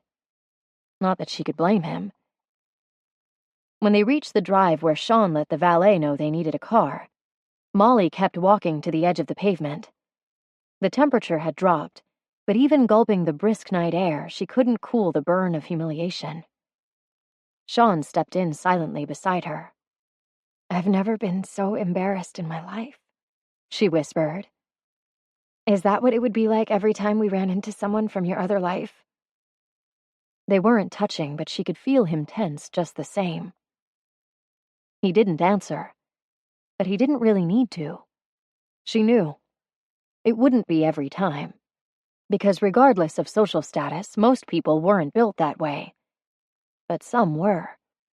Which meant every time they did go out, she'd wonder whether it would be that time. Her stomach tensed at the miserable thought. Sean shrugged out of his jacket and wrapped it around her, still not meeting her eyes, still not saying a word. The look on his face was tortured. Guilty. "They know your parents," Molly stated, searching his reaction. finding only the muscle in his jaw clenching and releasing. "Your mother is going to hear what happened. I'll never be able to look her in the eyes again." He looked up at the night, his breath straining as he wiped a hand over his face. "My mother doesn't care about those two social climbing harpies. But she does care about you. She loves you." "Trying to convince me? Or yourself?" Molly wasn't entirely certain Beverly Wise was capable of love. When he finally met her eyes, she saw defeat in them. This was the reality check she'd known was coming. This was where Sean realized what being with her would actually mean. That for as much fun and feel-good as they had alone, she was never going to fit into his world the way one of those women his parents were always picking for him would. She swallowed, steeling herself against the stab of pain in her chest. "Your parents know what good friends we are, Sean. If you tell them that's all this was, they'll believe you. No one has to know." That brought Sean's head around in a snap. He searched her eyes, the easy smile he always had for her nowhere to be found. "Is that what you want?" No, never. She wanted Sean. She wanted a life together where the only thing that mattered was them. But she'd learned early on you couldn't always have what you wanted, no matter how long or hard you wished for it. "Can we just go back to the hotel? Deal with the real world tomorrow?" Sean nodded, looking away. "Yeah, we can do that." Chapter 20. Tuesday morning, Molly waited outside the gatehouse for security to let her through. She wasn't looking forward to seeing Paula Stratton, especially after the way things had ended over the weekend. She and Sean had barely spoken after the wedding. His phone had started blowing up before they'd even made it back to their room. Some crisis with the international end of the business that had kept him on the phone through most of the night. Desperate for her own distraction, she'd pulled out her laptop and gotten in a couple of hours adding a web store to a client's site. But when Sean walked back into the bedroom, it wasn't to pull her into his lap or kiss her and tell her everything was going to be fine. That he wanted her. It was to start throwing his clothes in his bag. They were flying back to Chicago in 2 hours. Sunday, she'd gotten a bouquet of flowers from him, along with a text apologizing for cutting their plans short and letting her know he was going to be in New York for the next few days. It wasn't like this was the first time Sean had dropped off the face of the earth to take care of a work emergency. But it was the first time it had happened since they'd been together. And with his absence following so closely on the heels of that disaster of a reception, it was the first time she'd really considered that everything might not be okay between them. Monday had been a complete bust. Literally, she'd broken 4 glasses and dropped a tray with 5 entrees. Brody had finally sent her in back to keep her from burning the place down. Hopefully today would be better. "Ma'am, you can go back," the security guard at the gate offered, cutting into her thoughts as he let her into the private gated community. She breathed deeply and braced for what she anticipated would be a suddenly very interested client. She hadn't even made it inside before she realized how mistaken she'd been. Beverly Wise opened the door, a smile very different from the one she'd been greeting Molly with for over 10 years on her lips.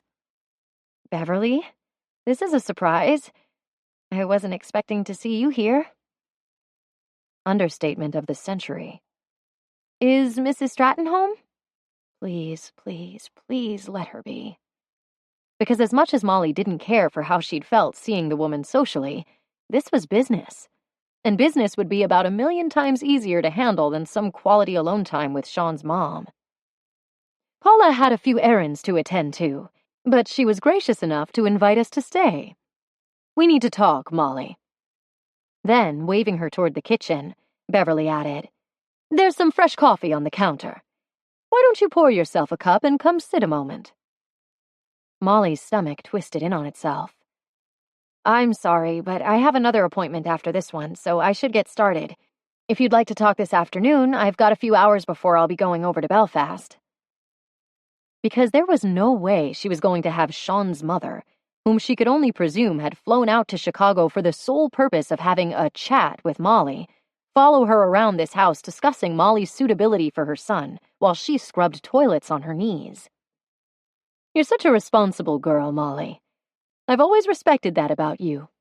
But Paula isn't expecting you to clean today, though I believe she's left you a check. Molly stepped over to the counter where a check for 3 times what she charged sat atop a folded piece of stationery with her name penned in neat script across it. Fingers trembling, she read the few concise lines terminating her employment. This woman who had been smiling sweetly at her for years, calling her every kind of adorable each week, and ensuring that she'd been telling all her friends about what an excellent business Molly ran, had just fired her. You had to have known she couldn't keep you on, Beverly offered, gently twisting the knife. How would it look? Molly couldn't even think that far. She was too busy wondering what this would mean for Brant housekeeping. One customer she could live without, but in a business based so heavily on word of mouth, what if Mrs. Stratton was just the first domino to fall? What if Mrs. Stratton told her friends, Molly's other clients, that she was Sean's mistress? So maybe she could imagine how it would look after all. Nausea rose within her. If she lost enough clients because of this, she'd be forced to start letting employees go. Hard workers who were relying on those paychecks. God, she relied on those paychecks. If she lost the building... Shaking her head, Molly tucked the check in her pocket with numb fingers and forced any emotion from her face. When she turned back to Beverly, the other woman had taken a seat in the living area and was waiting for Molly to join her. More than anything right then, she wished she could call up Sean, her best friend, not the man whose kisses she'd become a slave to this last month. She needed the guy who was always there for her no matter what, the one she knew down to her soul. She needed him to tell her what to do. Whether she should come clean about their relationship to his mother, or tell Beverly that nothing had changed, and she and Sean were just friends, and anything else she'd heard was a simple misunderstanding. Another sick feeling washed over her at the thought of looking Sean's mother in the eyes and lying to her. Like she'd essentially been asking Sean to do with all their friends and everyone he cared about for a month straight. She'd been so selfish, so unfair, so scared. Maybe it wouldn't come to that. She sat, trying to ignore the way her rolled-up sweatpants, ankle socks, and Brant housekeeping t-shirt contrasted with Beverly's designer suit and jewels. Trying to remind herself that all she needed to say was that she and Sean were friends. Anything Beverly wanted to know beyond that, she'd need to discuss with her son. Beverly took a sip of her coffee and set the neat little cup on the low table between them. Then, meeting Molly's eyes, she announced, "I'm disappointed in you." Molly's eyes went wide, and she felt the room spin, because that was so not the way she'd seen this conversation kicking off. "Beverly," she said quietly, undone by how deeply that single sentence affected her. She didn't care what most anyone thought about her. Except, apparently, she did. "Sean and I have been seeing each other for a little over a month now. I know." She pushed the coffee away, as if suddenly finding it unpleasant. Molly couldn't breathe. She didn't understand. How? When? She shook her head, trying to clear it to make sense of what she was hearing. There was only one explanation. "He told you?" Beverly waved her conclusion away. "Hardly. After the unfortunate family business earlier this year, Sean was upset. Understandably. He started behaving rashly. His father and I simply wanted to keep an eye on him, make sure he didn't get into any trouble he couldn't get himself out of." No way this was happening. No way Beverly Wise was telling her they'd had Sean followed. "At first we assumed this was just an indiscretion between friends, a one-time thing. We'd hoped so for both your sakes, but apparently not. Then we accepted that so long as it remained quiet, who were we to judge? But this past weekend was simply too close." Beverly met Molly's bewildered stare, understanding in those brown eyes so much like her son's. "Frankly, I thought you cared more for him than this. Can't you see the impact this relationship would have on Sean? Molly's throat was bone dry, the only sound escaping a single crack before she turned her face away. Adeline's family has business ties with Wise that go back generations, and Sean has severed them. Because she slighted you. What are you talking about? Molly choked, pushing farther back into her seat. He hadn't said a thing to her. Or maybe he had. Saturday night, he'd told Adeline she would regret her words. Molly just hadn't understood what he'd meant. If she had, she would have asked him not to do anything. Because that choice to sever ties would have a trickle-down effect. And what if it meant jobs? Can you stop him? Change his mind? Beverly stared at her for a long moment before answering. Believe me, we tried. When Sean feels passionately about something, it is next to impossible to sway him. Something told her Sean's mother wasn't just talking about the repercussions from Saturday night. Molly, this isn't your world, so no one could expect you to fully understand the extent to which Sean's personal and professional lives are intertwined. But this business with Adeline will be just the beginning. Warren and I have invested a lifetime in building the Wise brand into what it is today. It was and is our deepest wish that Sean will continue that tradition.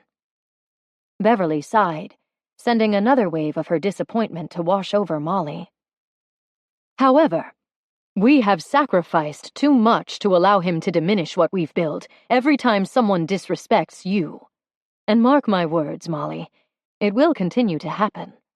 You don't have the education, or, forgive me for being blunt, the sophistication to avoid it. You have no understanding of the circles he travels in, of the business that makes up his whole world. You won't know the right names, and you won't understand the dynamics at work professionally, or the social intricacies needed to navigate his world. Molly, you won't even understand when someone is slighting you. And Sean won't stand for it. Molly could barely breathe, but Beverly wasn't done. He needs a woman by his side who will be an asset, Molly. But if he stays with you, he will alienate himself from his family, his peers, his legacy. Can you even imagine what that would do to him? No, she couldn't.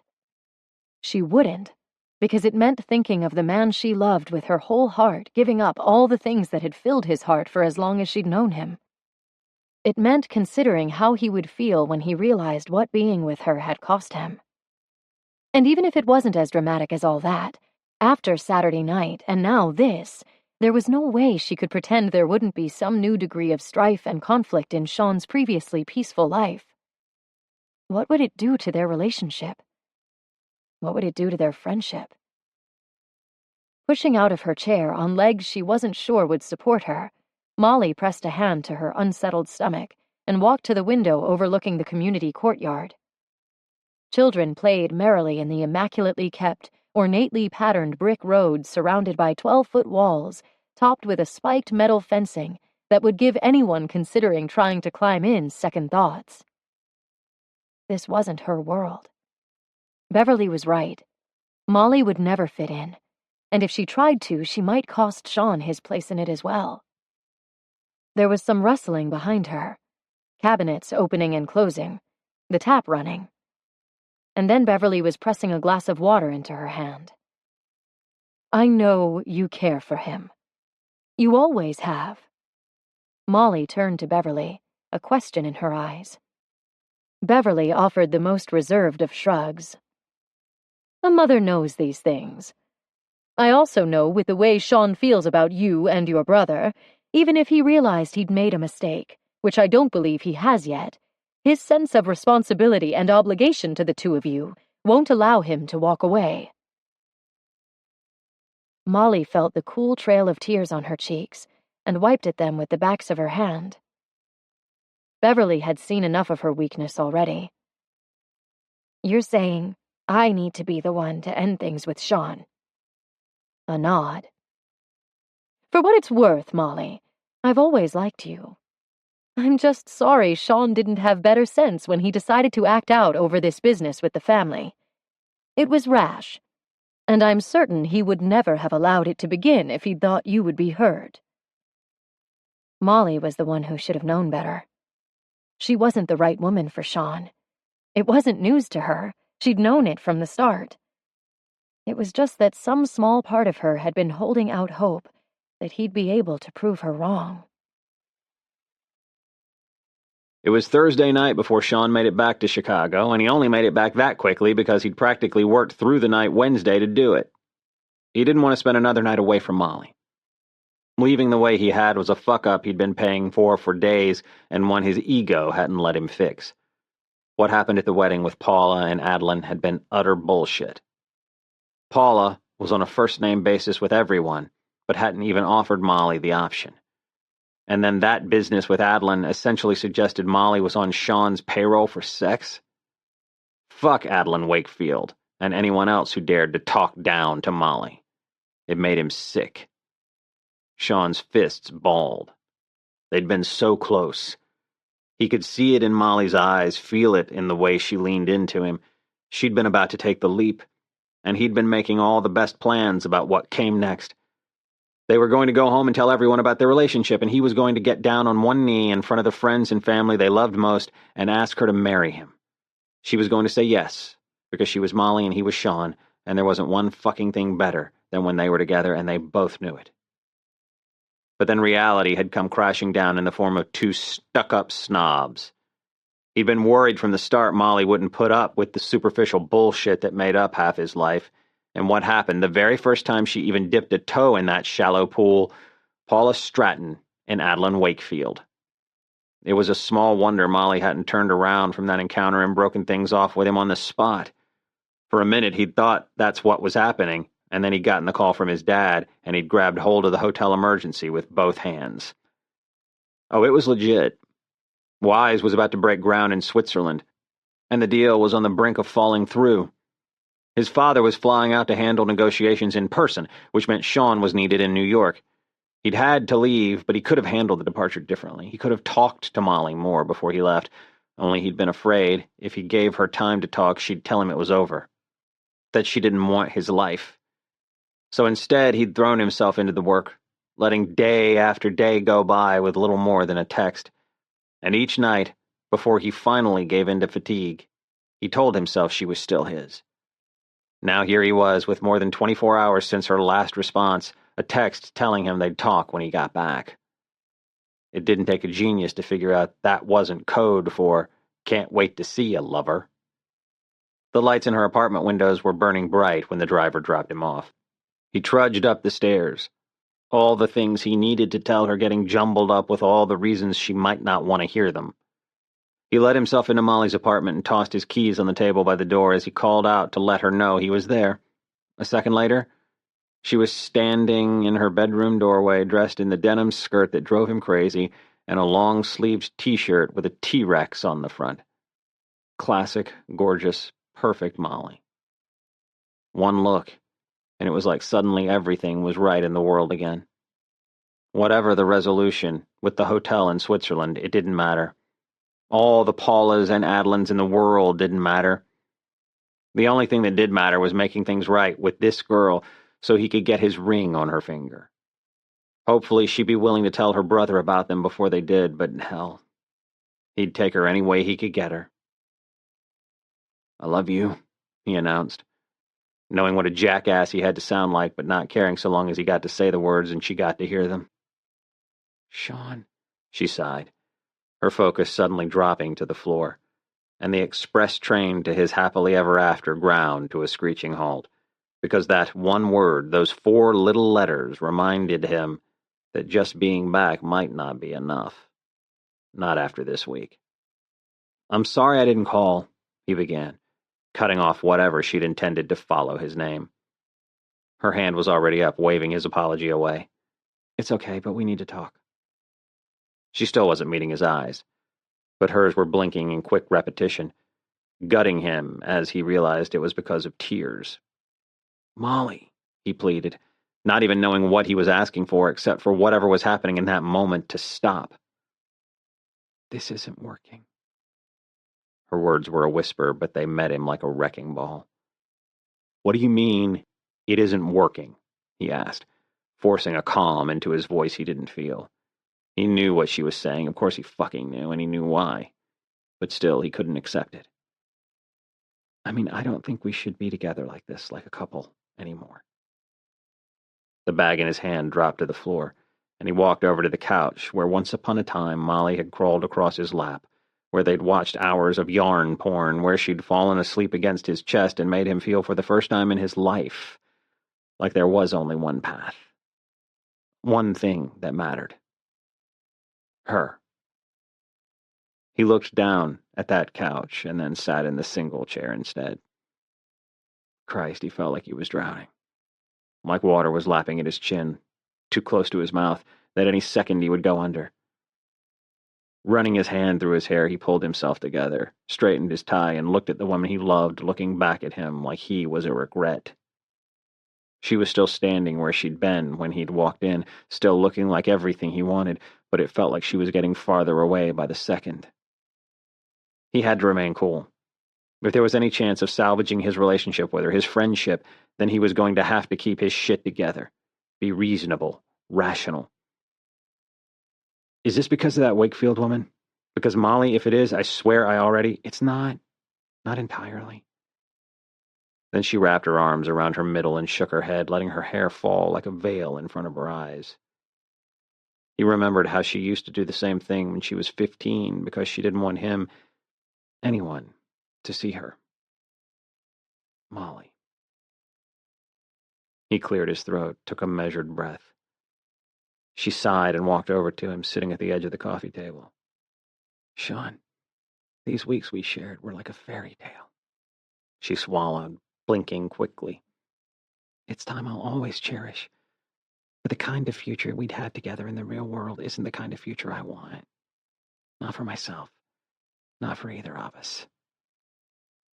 He wanted to bolt out of his seat and tell her that was garbage, pull her hard against him and kiss her until she realized how wrong she was. He wanted to demand to know how she could have looked at him the way she did, made him feel all the fucking things he did, and not see that what they had was real. It was everything. Only maybe that was the problem.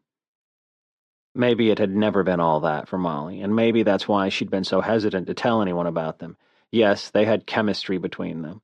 That part was irrefutable, but beyond the physical, beyond the friendship that had been between them for over 10 years, maybe that certain something he'd been looking for in all the women he'd dated over the years and had only found with Molly, maybe it just wasn't there for her. She'd tried, given them a chance, but ultimately Molly didn't want the kind of life Sean had to offer. "So that's it?" he asked quietly. Resigned. "We're over?" Was the flash of pain in her eyes his imagination? "We'll always be friends," she whispered. "But the part that was more than friends has to be done." Sean nodded. The only thing he could do now was let her go. Chapter 21. It used to be that Wednesdays were the nights Molly looked forward to all week. Whether she was working or not, she'd be able to see all the people she loved most, gathered together in her favorite place. But here she was, 2 weeks since she and Sean had ended their relationship, and her stomach was roiling over the evening ahead. Last week she'd had a reprieve when Sean was called out of town again. But now he was back. He'd even texted on Monday to let her know he'd be there. So for days she'd been making herself sick, anticipating what it would be like to sit across from him and know that thing between them was broken. That he wouldn't be shooting her the smiles meant just for her. That it wouldn't be a matter of time until he found a way to get her alone, to back her up against some wall and... She cleared her throat and tried to hide beneath a bar menu she'd memorized before it went to print, hoping that no one showed up until she'd fought back the stupid tears that seemed to reside only a single thought away these days. Not surprisingly, Brody showed up first, dropping into the seat at her right. He was wearing jeans and a long-sleeved charcoal gray t-shirt that looked like it was at max capacity handling the brawn beneath. One wrist was sporting a wide leather bracelet, and the other a watch that probably cost more than what she made in a year. His hair was pulled back in a tie she'd bet he put in and took out 6 times over the course of the day. "How's it going, boss man?" she asked, going for the kind of casual and easy she hadn't felt in any part of her life since before she and Sean said goodbye. "Not bad, Ma. Lucky for you, Jill didn't want to give up that shift tonight. New bartender had some kind of bug, showed up and herked, like full-on projectile, 5 minutes after walking in the door. Jill was scrambling for an hour to get someone to fill in." Her hopes soared. "Are you short? You know I can cover the bar." Maybe she wouldn't have to just sit there all night. At least she wouldn't be stuck sitting 5 feet away from the lap she desperately missed crawling into. "Nah, she's got it covered. Besides, you look like you could use a break." "Good to know it shows," she said with a laugh. "Wonder if I've got some mild version of what the new guy has." Whether the persistent stomach upset was viral or not, she'd be able to use it as an excuse to cut out early. Not that she'd catch up on any rest, even if she did. She was exhausted all the time, but no matter when she went to bed, all she did was toss and turn, thinking about Sean and what it had been like for a little while. What it had been like at the end, when she told him it was over and he'd sat there looking completely impassive.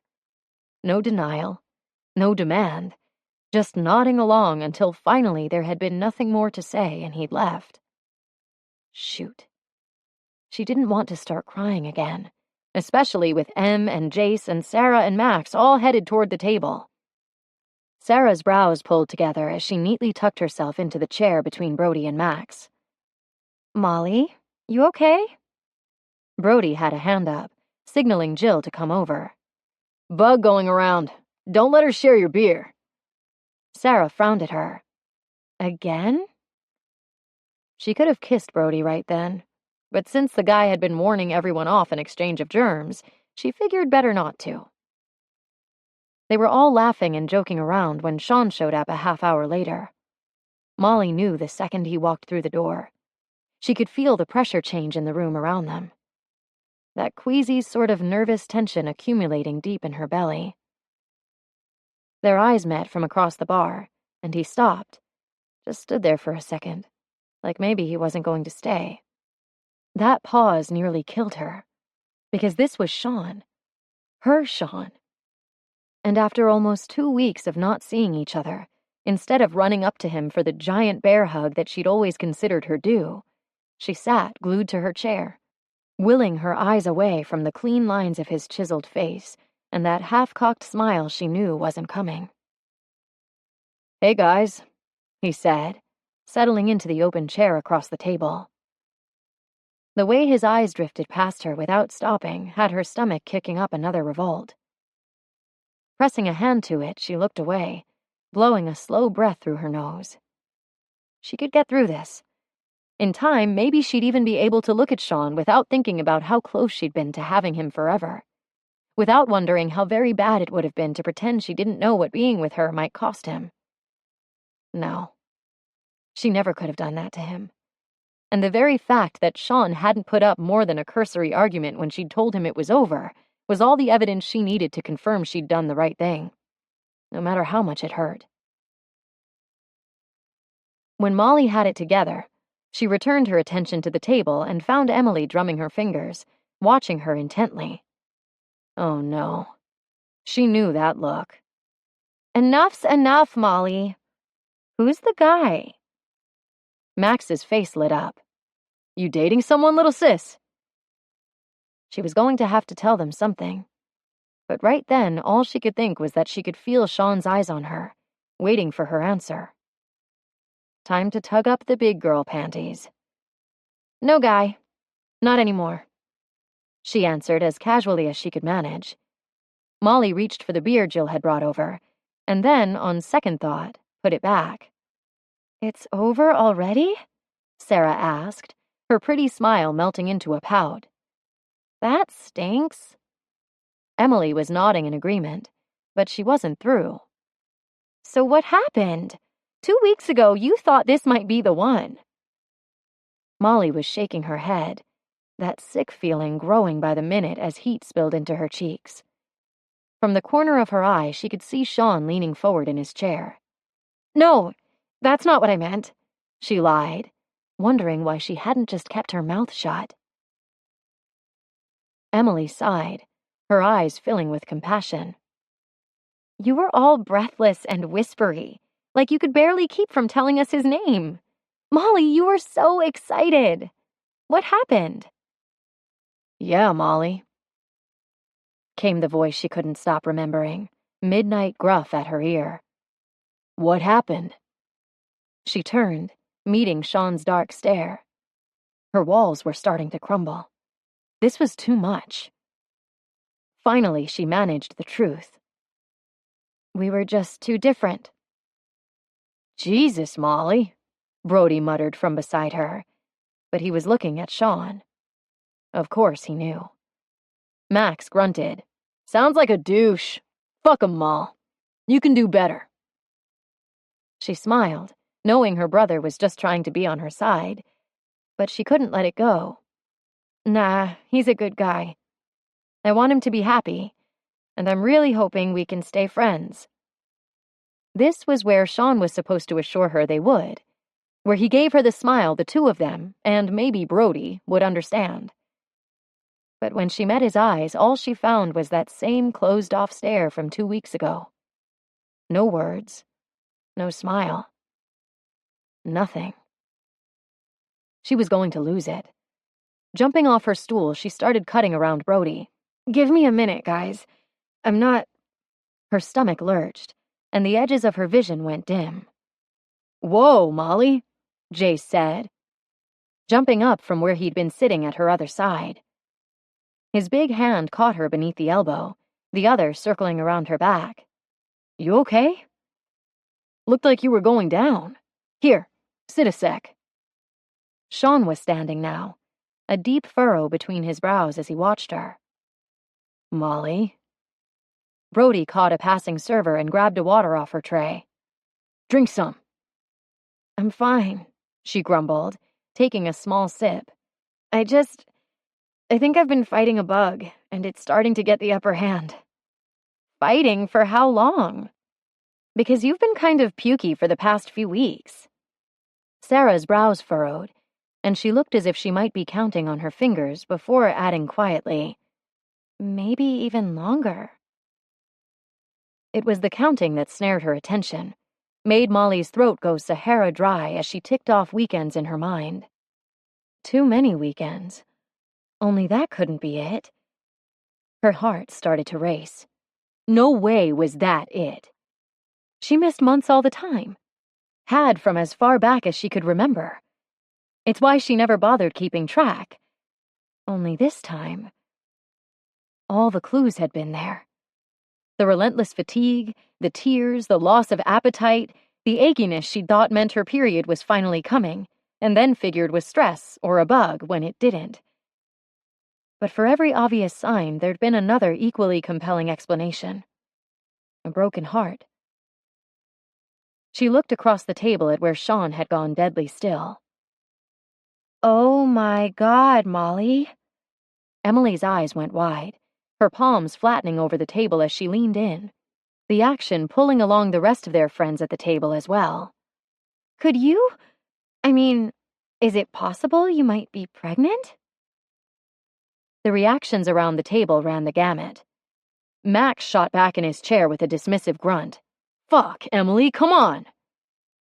Jace raised a brow, looking from Molly to his wife and then back again. Sarah's eyes bugged as she took in Molly's face and then turned to her husband, resting a hand gently on his arm. Brody muttered a quiet "fuck," running a wide hand down his face. But it was Sean who Molly couldn't look away from, the way his head came up in slow motion, his eyes demanding answers to a question she hadn't even considered until only seconds before. She opened her mouth to tell him, no, not to worry, that they'd been careful. But they both knew they hadn't been quite as careful as they could have. Sure, he'd always finished with a condom, but they'd almost never started that way. Which meant it most definitely was possible. And that's the moment the queasiness took it to the next level. Molly pushed back from the table and darted to the bathroom, barely making it in time. The door opened behind her, and then strong hands were there helping her to her feet as the only voice that mattered sounded at her ear. "Come here, Molly," Sean said, pulling her against his chest and wrapping his arms around her. "I've got you." Tears rushed past her lids as the reality of it hit her. It couldn't be. Pushing back from his arms, she wiped her face and walked over to the sink to rinse her mouth. Meeting Sean's eyes in the mirror, she gave him a watery smile. "We don't know anything yet." The look he gave her suggested otherwise. "How long?" Long enough that she should have thought about it. "Since before we went camping?" He blinked, those deep brown eyes dropping to her belly as he nodded, no doubt remembering the same things she was. How reckless they'd been, and not just that first time. She was always so careful, about everything, especially sex. But with Sean, she just felt so safe, so right, so caught up and carried away. And when she should have cared enough about him, about herself and her plans, God, his plans, to just stop and think, she hadn't thought at all. "Sean," Molly whispered, her voice breaking. "What are we? How are we?" "Together, like always. Whatever the results, whatever you decide, I'll be there," he answered, meeting her eyes with the kind of conviction powerful enough that for one perfect second she actually believed. The bathroom door flew open and she jumped, instinctively stepping away from Sean as Max stalked in. "Who the fuck is the guy?" he demanded. "Jesus Christ, Molly, I didn't even know you were dating." Sean straightened, and Molly sent him a pleading look. She wasn't ready to see him laid out on the ladies' room floor by her brother. Max turned to Sean. "Did you know?" "Yeah," he said, looking Max in the eye. "Max," Molly cut in, desperately pulling at his sleeve as she ducked into his line of sight. "I'm sorry, I didn't want to tell you. It was new, and I was nervous, and then we broke up." Sean's hand landed on Max's shoulder, bringing his attention back around. This wasn't good. "Look, Max, I need you to give Molly and me a couple minutes. I know you want answers, and you'll get them. But just let me talk to her first. Then I'll talk to you." She closed her eyes as another layer of guilt landed squarely on her shoulders. Sean hated to lie. To anyone. But for her, he'd done it. Now the truth was coming out, and her refusal to let Sean be honest with Max was going to seriously damage their friendship. "You'll talk to me?" Max rubbed the back of his head and let out a humorless laugh. "Okay, I see where this is going. But take it easy, Sean. The girls aren't even back from the place on the corner with the pea stick thing." Molly nodded. "Okay, but, maybe we should take it out of the ladies' room for now, in case any customers need to use it. Sean, could you let me talk to my brother a minute in Brody's office?" Both guys seemed to register that they were in the ladies' room for the first time and followed her out to the hall. But when Molly and a bristling Max started for the office, Sean kept pace. She stopped at the door, meeting the intensity of his eyes. She could see Sean was already at his limit and didn't want to risk what might happen if he were the one to tell Max about them. Her brother needed to understand why his best friend hadn't been straight with him from the start. That it had been because of her, before he went ballistic. "Sean, please." Max shouldered past, too spun up to register the silent exchange happening between them. "Sean, I get that you two have probably cooked up some sort of secret pact about this shit, but this is Molly's fuck-up. And Jesus, man!" he demanded, as Sean grabbed him by the front of his shirt and shoved him into Brody's office. "This is no one's fuck-up," Sean grated out, vibrating with anger. "Do you understand me?" So much for wanting to explain. Turned out that having Sean get in his face was all the explanation Max needed. That sharp intellect of his kicked back in, and his cold gray stare narrowed, threatening like a storm. No.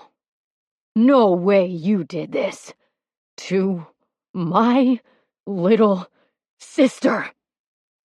Molly tried to get between them, but in the blink of an eye they'd taken it to the floor. One man rolled on top of the other and then back again, fists flying as she begged them to stop. The door burst open, and Brody came plowing in with Jace on his heels. Within seconds they had the men separated. Brody stood between them at the ready, but it was clear they were done. "Molly, you okay?" Brody asked, and all eyes landed on her. "I'm fine," she promised, looking from Max to Sean, needing each to hear her, to believe it. "The girls are waiting for you in the ladies' room. They've got a test, if you want to take it." Minutes later, it was official. "So, I guess maybe you didn't want to get out of Sean's tent after all?" Emily murmured, as she, Sarah, and Molly all stared at the test window reading pregnant. Molly laughed quietly as more tears spilled down her cheeks. She was going to be a mother, and Sean was going to be a father. Sarah was shaking her head, her concern split between Molly and her husband, who, according to Jill, would be good as new after 10 minutes with a bag of ice on his eye. "So, Sean was the guy you thought might be the one?" she asked, gently. "I'm sorry I didn't tell you guys. I wanted to. I was just... Don't worry about any of that." Emily sighed. "We always thought that maybe... there was always something a little deeper with you two. And after the weekends away at the same time... But then you were back and he wasn't." "And you seemed so upset," Sarah added, leaning in. "I don't think either of us believed if you guys ever got together, it wouldn't last. So we assumed we'd been wrong the whole time, chalking it up to wishful thinking, you know?" Wishful thinking. Nodding tightly, Molly fought back another bout of tears. Yes, she knew exactly. It shouldn't have happened. Neither one of us was thinking clearly. Molly covered her face with her hands and whispered the truth she couldn't deny. "I was so stupid." "What? No way," Emily countered firmly. "You were following your heart, and no one's going to judge you." Molly peeked between her fingers, catching Sarah's raised brow and twitching lip. They started to laugh, really laugh, because that just wasn't true. Emily's head dropped forward and she held up her hands. "Okay, Maxwell." Sarah bit her lip. "But that said, if you want to talk about it, we're here." Molly nodded. "I will. I want to. But right now I need to talk to Sean. And probably Max, too." Sarah started toward the door, but stopped before opening it. "Molly, I know what a big part of your life Max is. He loves you like crazy and only wants to make things better. But sometimes he forgets you aren't his responsibility anymore. It's okay to remind him. This, what you're dealing with tonight, it isn't really about Max. It's about you and Sean. So that's what you focus on. I'll take care of Max, and you can talk to him tomorrow." Molly pulled Sarah in for a tight hug, trying to blink past the tears that wouldn't stop falling. "Thanks, Sarah," she whispered, thinking for the millionth time how lucky she was to have her for a sister-in-law. "How the fuck long do those things take?" Max demanded, pushing up from the couch only to have Jace plant a hand on his shoulder and push him back down. Just as well, there was only room for one of them to be pacing, and all things considered, Sean considered it his due. "1 minute," Jace replied with the kind of certainty that had all of them turning his way. "I only know because I got the tests, just in case Emily decided she was ready to try. The front of the box says the results are ready in 1 minute. "It's been 10, Max groused, returning the bag of ice to the side of his face and shooting Sean a scowl as he passed. It had been 12.5 minutes, not that it mattered. Molly would come talk to him when she was ready. But the very fact that she hadn't already rushed in and collapsed on the couch in relief or sent some emissary to report the false alarm was telling enough. A baby. He rubbed at the spot at the center of his chest that felt like it was bursting and breaking all at once. 2 weeks ago, the news that Molly was pregnant would have been the best he'd ever gotten, but now, damn it, why couldn't things be different? Why didn't Molly want him? Except he knew why. From his spot on the couch, Max pointed a finger at him. I don't care how this started, what you thought you were getting into, you're going to marry her, Max stated flatly, as if it were as simple as that. As if it hadn't been Sean's first thought, as if it weren't everything he wanted. Max rubbed his hand over his face and winced. Sean would feel bad about that bruise later, but for now it served the asshole right for starting it. Letting out a frustrated breath, he met Max's stare. I couldn't even convince her to let me tell you we were together. He hadn't even been able to convince her to keep dating him. Brody looked over from where the bear of a guy was holding up the wall. Like, together, not just a thing? Together. He still couldn't believe he'd thought for even a single minute that he could live with anything less than Molly's forever. But then he couldn't believe he'd managed to ignore what she meant to him for more than a decade either. She didn't want you to tell me what? Max demanded. This is the time to start talking. You're my best friend. Throwing his hand out to the side, he fired back. And she's mine. What do you want me to tell you, Max? That I thought this was a forever thing? That I wanted her like I've never wanted anyone in my life? That I'm fucking in love with her, but she doesn't want to be with me? His breath was ripping through his lungs. That even standing here knowing I'm about to have the best news of my life confirmed, something I hoped for but thought I'd never have, I still feel like I've lost everything? The room around him went silent. The three guys he loved like brothers staring at him without a clue of what to say. Finally, Max pushed off the couch and walked over. Clapping him on the back, he bowed his head. It's going to be okay, man. Jace and Brody echoed the sentiments, and Sean let out a heavy breath. Sorry about your face, Max. Wincing again, Max nodded. I get it. Now I get it. And hell, you know how I am about Molly. But I should have known I didn't need to be that way with you about her. The office door creaked open and Molly stood in the doorway. Her eyes and nose were red, but it looked like she'd stopped crying. Brody went to the door and ushered her in before directing Jace and Max to follow him out. When they were alone, Sean crossed to Molly and pulled her into his chest. It didn't matter that they'd barely spoken in weeks or that she was breaking his heart. She was Molly, and he was Sean, and when the chips were down, they were there for each other. She buried her face against his chest, and her shoulders quaked as she gave in to the tears. Gathering her closer, he brought her over to the couch and pulled her into his lap.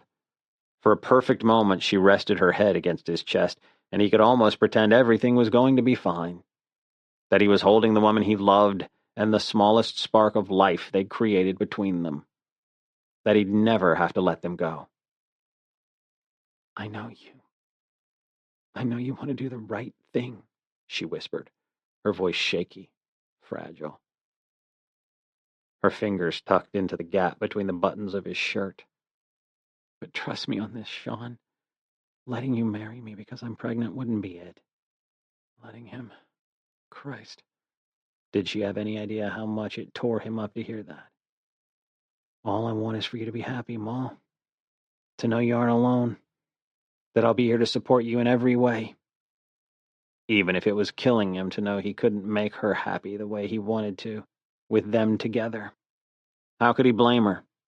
He understood. Molly sniffed, pressing herself closer to him. As if on some level she still felt like that's where she wanted to be. Maybe there really was a chance for them to be friends again, not like they had been before, where the boundaries were so few and far between. It had been all but inevitable they'd stumble past them at some point. But still good friends, with a shared life between them, who could be a comfort to each other from time to time.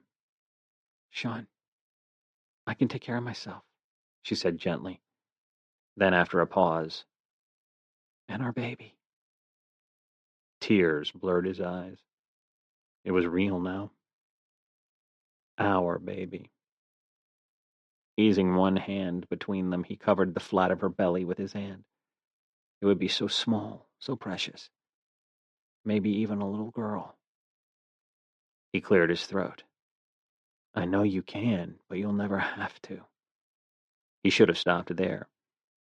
But then all he could think about was the way she'd been looking at him that last morning in the hotel. That look couldn't be faked. Molly, we could make it work if you... Molly stiffened, then began to extract herself from his hold. Sean, she warned, getting to her feet. Don't. He stood too, reached for her, but she turned away. I can make you happy, Molly. She spun back, tears flooding past her lashes. You can't. Since when? He challenged, taking a deliberate step into her space, and then another. She didn't move, didn't wipe at her tears or tell him to stop or back away. Those tragic pools of blue just watched as he reached for her, as he brushed a bit of silky blonde from her brow and then curved his fingers around the back of her neck. Since when haven't I been able to make you feel good, Molly? He ducked his head, catching her with the kiss he hadn't tried to hide, the kiss she'd seen coming but hadn't stopped. Their lips touched, and for one gut-wrenching moment, Molly tensed. Every muscle in her body on lockdown, even her breath refusing to budge. This wasn't how it was between them. From the first kiss, contact alone had been enough to spark an inferno. How could everything have changed within one damn night? Only then he felt it. That warm rush of breath against his lips and the slow clutch of her fingers into his shirt as she pressed herself closer. It was the invitation he hadn't waited for, the one he wouldn't ignore. He kissed her hard, needing her to feel how badly he wanted her, how much he missed her, how wrong it was that they were apart. One hand was fisted in that silky, short shag, the other running the length of her back, kneading the firm muscles of her ass. He couldn't let her go, couldn't get enough. She moaned around the thrust of his tongue, winding her fingers into his hair that way he loved, even though it always made him look like he'd just been pulled out of the dryer. So good. He was seducing her right there, taking advantage of every weak spot and sensual vulnerability she had. It wasn't the right time, the right place, but if he didn't stop, maybe she wouldn't either. Maybe, if she just let him love her. Sean, what are you doing? She gasped when his mouth found that sweet spot beneath her ear. Simple. Reminding you how good I can make you feel. She pushed him away. Heartbreak he couldn't understand in her eyes. Heartbreak that mirrored his own. How good you make me feel has never been the problem. Shaking his head, he leaned into her. I know there are elements about my life you don't want to be a part of. I understand. But we could work around it, Molly. If there was even a chance you thought I could make you happy, we could find a way. If it meant I could... Fresh tears filled her eyes, and quietly she answered, I can't spend the rest of my life being grateful to you for sacrificing yours. The answer stunned him, because that answer wasn't about Molly not wanting to put up with the politics of his life. That answer was about something else altogether. Is that what you think I would be doing? He asked carefully. Tears were streaming down her face, each new path slicing through his heart. I know you, Sean. I've known you for almost half of my life, and long term I won't be able to give you what you need. I need you. Right now you think you do, but if you take a step back, give yourself some perspective, you'll see I am right. Her eyes lowered to where she was wringing her hands in front of her. I was there, Sean, available for years, but in all that time, you never looked at me and saw the kind of woman you wanted for your future. There was a reason for that. Because I was an idiot, he shot back. Because you were realistic. You were waiting for someone I could never be, someone like Valerie. She turned away. Someone who understands the social intricacies of your world, someone with the sophistication, education, and poise to be an asset to you. An asset? Social intricacies? There was no way. She wouldn't have. Only in that moment he knew. She had. My mother came to see you. Molly walked across the office, stopping at the chair in front of Brody's desk. I'd already started to figure it out on my own. She just clarified a few of the finer points. Drawing on every reserve of calm he could muster, he took a deep breath and met her eyes. Figured what out, Ma? That I'll never belong in your world. His jaw clenched, and it took everything he had to keep his voice level as he asked the only question that mattered. Because you wouldn't be happy there? She shook her head, rubbing her arms. Because neither one of us would be, Sean. Being with me would cost you in ways I couldn't live with. It would impact the parts of your life that up until now you have never invited me into. It has already. Molly, that's nuts, he coughed out, frustration building fast. What are you even talking about? Adeline Wakefield, and your business relationship with her husband. The Wakefield name alone was enough to have his fists clenching. Molly blinked, looking away. You don't need to protect me, Sean. The hell I don't, he challenged, wondering how she could not understand. I love you. I know you do. You have since I was 15. Which is why I know you would do anything, say anything to make things right for me. Like bribe student housing to look the other way about me living in your dorm. Fly back from Italy to come rescue me in Texas when that jerk dumped me on vacation there. Move into my apartment so I could unload a roommate who wasn't paying his way, end a successful working relationship with a longtime business partner because his wife insulted me. She sighed, shaking her head. Or just refuse to see reason on this because now I'm pregnant, which adds a whole new level of obligation to the mix. She was so fucking wrong it made him sick. Made him angry all over again. Molly, you aren't seeing this clearly. Wiping her eyes with the back of her sleeve, she shook her head. I think I am. Chapter 22. Sean had wanted to give her a ride home himself, but Molly hadn't thought she could handle any more emotional heartbreak, so she'd asked Max instead. It might have been a mistake. Whoa, go easy, Molly, Max barked, as she used her hip to bump open the Belfast door on their way out. You've got a passenger in there now. Her eyes bugged as she stared at her brother in disbelief. It was a door. I just opened it. Yeah, but you bumped it with your hip. Not hard, I don't think, but is that okay? He asked, scrubbing a hand over the top of his head as he gave her a nervous look that was equal parts adorable and terrifying. She was probably looking at a solid 8 more months of Max in extreme overprotective mode. I'm sure it's fine, Max. Only then she was thinking about it, and the truth was she didn't actually know that many people with babies, and the ones she did, she hadn't been paying attention to how they handled doors. She looked at her brother as a fresh wave of panic started to well within her. I have no idea what I'm supposed to do, she whispered, and oh man, the tears were kicking in too. Max's normally steely eyes bugged wide, filling with a panic very similar to her own. He looked back into the bar, no doubt thinking about going for reinforcements. Sean and Brody were both still in there. But then he turned back to her and straightened into that big, strong superhero of a guy she'd been looking up to her entire life. The one who would never let her down. We're going to the bookstore, and I'm going to get you that giant instruction manual on having babies everyone uses. Then you'll know exactly what you need to do and not do. Right? She nodded, tears streaming down her cheeks as she stood in the middle of the sidewalk in front of Belfast. Max wrapped her in a hug and patted her head in a way she knew he meant to be soothing, but really just made her laugh and pull away. Wiping at her cheeks, she squared her shoulders and took a deep breath. That sounds perfect, Max. The bookstore had an entire section dedicated to pregnancy, and one look at all those titles had Molly's head spinning and her legs working in involuntary retreat, until she bumped into Max and he ushered her back toward the shelves. So the lady at the help desk said this is the one to start with. She gave me a list of books we can get in addition, so if you don't like it, I can bring you back tomorrow. She held up the book and chuckled to herself. You planning on becoming my full-time driver and personal assistant, Max? A touch of red tinted his cheeks, and he scowled down at the floor. No, but I figure it's the least I can do with the way I reacted. With what I said. Molly shook her head. It wasn't an easy way to find out.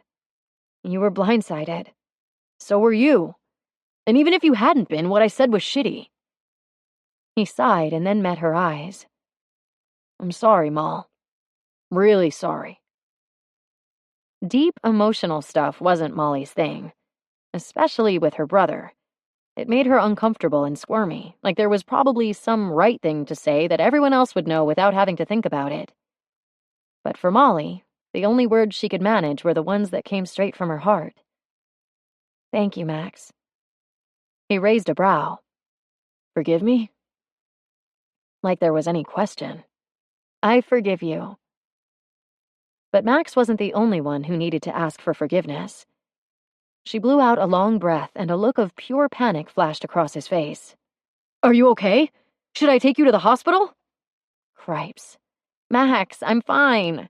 I need to apologize too. Sean wanted to tell you about us. From the first minute we realized there actually might be an us, he wanted you to know. She laughed, thinking about that night at the campground. About the way it had felt when he had climbed into her sleeping bag, and how much she'd wanted to believe everything he'd said. She hadn't been able to resist.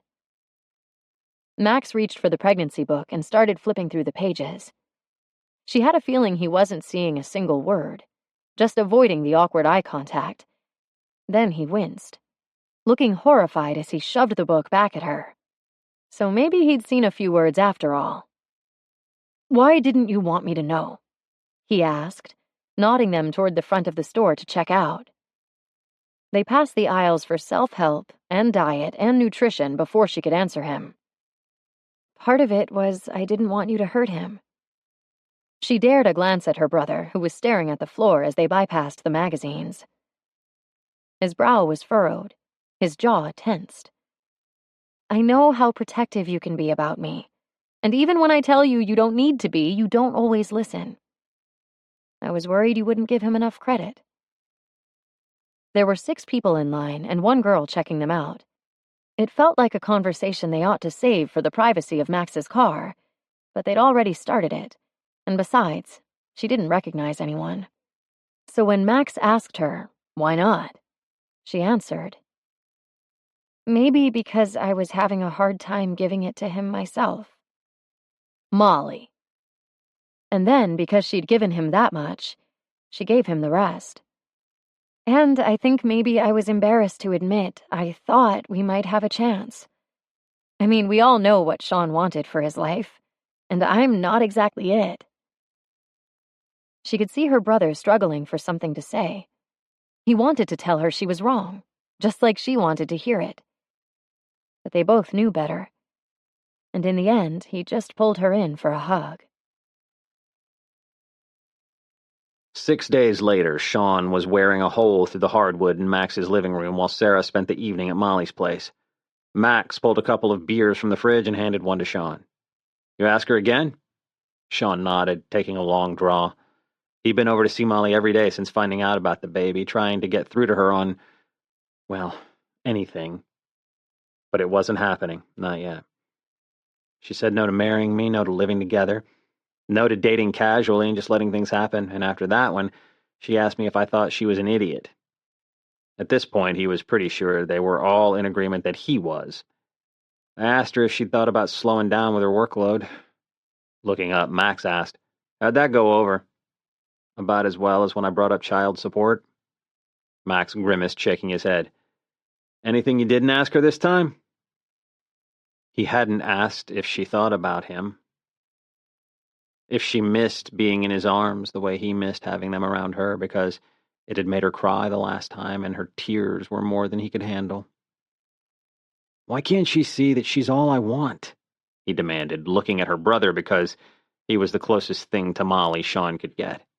That this has nothing to do with circumstances or obligations or anything other than the fact that I love her, that I'm in love with her. Because there was a difference. Maybe because she knows you? Sean stopped where he was, wondering if Max was looking for a matching set of shiners. That's exactly what she said. Only it's total bullshit because if she knew me so very well, she'd know that leaving me to save me from my good intentions was breaking my heart and making us both miserable. That was the worst of it. knowing they were both suffering. Molly hadn't left him because she didn't want him, but because she didn't believe he could really want her. It was killing him to think of her lying there in bed at night feeling alone. Worse, feeling like he found her lacking in any way. "Look at it from her side a minute, will you?" Max suggested, moving into the living room and taking the seat next to the fireplace. After all the pre-Sarah years of lawn chairs and milk crates, it was still fucking weird seeing Max's place fully furnished. Her side how? And maybe that was part of his problem. Sean still didn't entirely get her side. "She's a maid who manages a bar part-time," Max shrugged. "You really going to stand there and tell me that's what you had in mind when you started looking for the future Mrs. Wise?" "How the hell can you keep selling her short like that?" Sean demanded, willfully ignoring what he didn't want to face. "She's a hard-working, self-taught entrepreneur, balancing 2 businesses with an eye on breaking into a 3rd, while working a 4th. She might not have a degree, but she's one of the sharpest, most intelligent people I know, and if I could get her to take one, I'd give her any damn job in my hotel she wanted because I know without a fucking doubt that she'd be able to learn it." Max squinted at him, scrubbing the back of his head. "She's my sister. I know she's smart. It's the rest. The pedigreed shit you've been so focused on until—" He drew a slow breath. "Until you started screwing my sister. For years, anytime you began seeing one of these women your parents shoved in front of you, the first thing you'd give us was the criteria she met. The right name, the right school, and all the bullshit that went along with them. The polish and grace and sophistication. How the hell do you think Molly's ever going to feel like she belongs in your world? Like you think she belongs there when she's had your ideal shoved down her throat at every turn since she was old enough to make the comparisons?" Sean stopped his pacing and looked at Max, a sinking feeling in his gut. It had never been his ideal. But all Molly had ever seen was him going along with it. "How the fuck am I going to convince her?" Max met his eyes. "You know how stubborn Molly can be." Sean gave Max a look. "Seriously, man? I know you know. And I think I've got an idea. But you're going to have to follow 2 rules."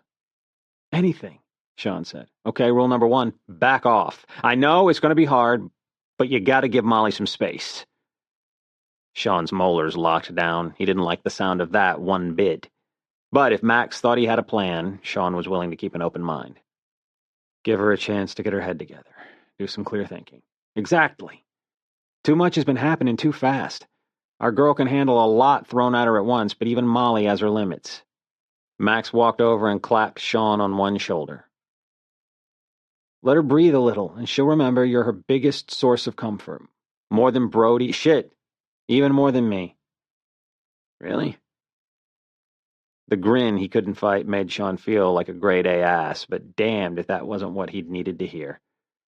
Then he thought about what it was like when he didn't get to see her and the smile dropped from his mouth. "How long?" "That's going to depend on you.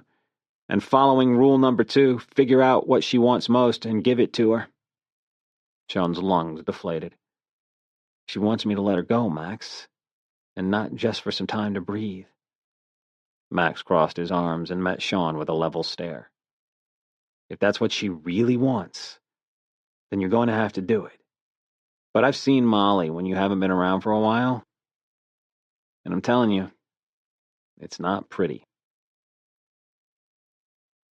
"Come on, Moll," Brody chided, easily taking the drink-laden tray off her hands and carrying it through the bar himself. "We talked about this. You were going to call it a day by 6. No exceptions." Molly followed him to the table and started handing out pints, while her boss stood flashing that teddy bear grin around as he waited for her to finish. Then, tucking her under his arm, he led her back to his office and sat her down. "What are you still doing here?" Slumping back in the couch, she sighed and started picking at her thumbnail. "I'm going crazy at home. I've got work I can do, but every time I sit down, I can't concentrate." Brody pulled a chair over. Resting his elbows on his widespread knees, he nodded his head to the side. "Give yourself a break. It's a lot to adjust to in only a few weeks." She nodded. He was right, but it was more than that, and they both knew it. Brody rolled his shoulder. "You seen him?" "Not for a few days. More like a week. After they found out about the baby, Sean had been dropping in to see her every day. Every day, asking her to marry him. Every day, breaking her heart a little more by making her say no. But the last time, it had been different. She'd sensed it from the moment he stepped into her apartment, seen it in the way he searched her eyes, heard it in that last plea. Molly, I'm asking you to really think about this. We could have it all. Just give me a chance to show you. She wanted to. God knew she did. But she couldn't do it. Not to herself. Not to her baby. Not to the man she loved. She couldn't spend the rest of her life feeling like the burden that never went away. The charitable sacrifice filed under the right thing. She wouldn't. So she'd said no. And right there, before her eyes, something had changed in him. He had stopped being her Sean, and within the span of a handful of breaths, had become the Sean she recognized from those few times his professional and personal lives overlapped. He'd told her he would be in touch, and kissed her cheek when he said goodbye. That had been 5 days ago. She knew what it meant. Sean was giving her what she'd asked for. He's going to be there for you, Moll. You can't doubt that, Brody assured her, those compassionate green eyes holding hers. She nodded. I know. They just needed to get through all this first, and once things were back the way they were supposed to be, they could be there for each other as friends, as family. Just not quite together. Brody wasn't satisfied until he'd fed her dinner. Warned her against taking anything from the baby readiness binder Jace had put together for Janice without checking for a more current study, and shared the latest article he'd come across regarding infant sleeping habits. She gave the big guy a hug, and then headed out into the cool, dusky evening. She hadn't even made it to the corner when her phone rang. It was Sean's lawyer, asking if Molly would be free the next morning. Molly stepped off the bus 20 minutes before her appointment, and stared up at the sleek new building that had only wedged itself into the Chicago skyline the year before. The cost of office space in the glass and steel mammoth was supposed to be through the roof, but she imagined any lawyer a Wise retained would be more than able to cover it. Wide curved steps led up to an open, gleaming entry where businessmen and businesswomen streamed in and out, in what seemed to be an endless supply. Slowly walking up, Molly scanned the seating areas by the fountains and potted trees for Sean, certain he would be waiting for her. They hadn't communicated about the appointment, but there was no chance he wasn't aware of it. Another 5 minutes passed. She tucked her coat around herself a little tighter and followed the crowd through the doors, her sense of unease growing with every step. Where was he? She knew she'd been unreasonable the last time Sean had brought up the subject of child support, and figured he'd set this appointment up to ensure she understood there were laws in place to protect her and their child. They needed to come to an understanding about it. She was prepared, or at least she would be when she found Sean. The bank of elevators for Dershel, Willis, and Gray was located on the second level, so she took the escalator and looked out over the airy atrium, searching again. She chewed her cheek and pulled out her phone. No texts. No missed calls. Reaching the Chicago offices of the country's top law firm on the 76th floor, Molly was greeted by name by a man she'd never met before, offered something to drink, and then ushered into an expansive dark wood conference room that was every kind of intimidating. A team of lawyers lined one side of the table, and an even bigger team lined the other side. Her side. Apparently, Sean had retained Dershel, Willis, and Gray on her behalf, and the other guys were there to represent him, though he would not be present. Molly thought about the crackers tucked in her canvas bag, and wondered if she was going to need them. A handsome man a few years older than she was made the introductions around the table before giving her his own name. Derek Gregory, Sean's half-brother and boarding school rival. Turned out, Sean thought he'd have an extra incentive to make sure Molly's interests were being served. Before she'd even had a chance to process that she was meeting Derek, the lawyers started to explain why she'd been asked there. The words were coming, her lawyers periodically jumping in to clarify a point regarding child support during pregnancy and after, or offer an opinion, but all Molly could focus on was that Sean wasn't there. She wasn't going to see him. And then they handed her a document with a letter from Sean clipped to the top, and her world crumbled. Molly, you were right. I hadn't been honest with myself about the kind of future I wanted, but I see things clearly now. I will forever be grateful to you for helping me to reevaluate my priorities before I made a mistake that might have cost us both the future we deserve. In light of recent events, I believe I have found a woman uniquely qualified to be my partner through life. Before she is willing to commit, she requires some assurances and security. She needs to know that I will put her and the child we will someday have above all others. To do this, I need to make a clean break. In time, I hope you will understand. Sean. Tears spilled down her cheeks, nearly blinding her as the lawyer spelled out the terms of the one-time cash payout for the care and support of their child. The non-disclosure agreement, with penalties severe enough to ensure it would never be violated by either party. Sean was leaving her. She'd told him he needed a woman like Valerie, and he'd found one. He'd found one, and now he was throwing the other side of his life away? Because that's what this agreement was about. Sean, her best friend in the world, the father of her child and constant in her life, was offering her a check so that he could walk away and never look back. Ever. There wouldn't be any changing his mind after this. The penalty for Sean violating the NDA was a price greater than he would ever be able to pay. And he'd put it in a legal binding contract and asked her to sign it.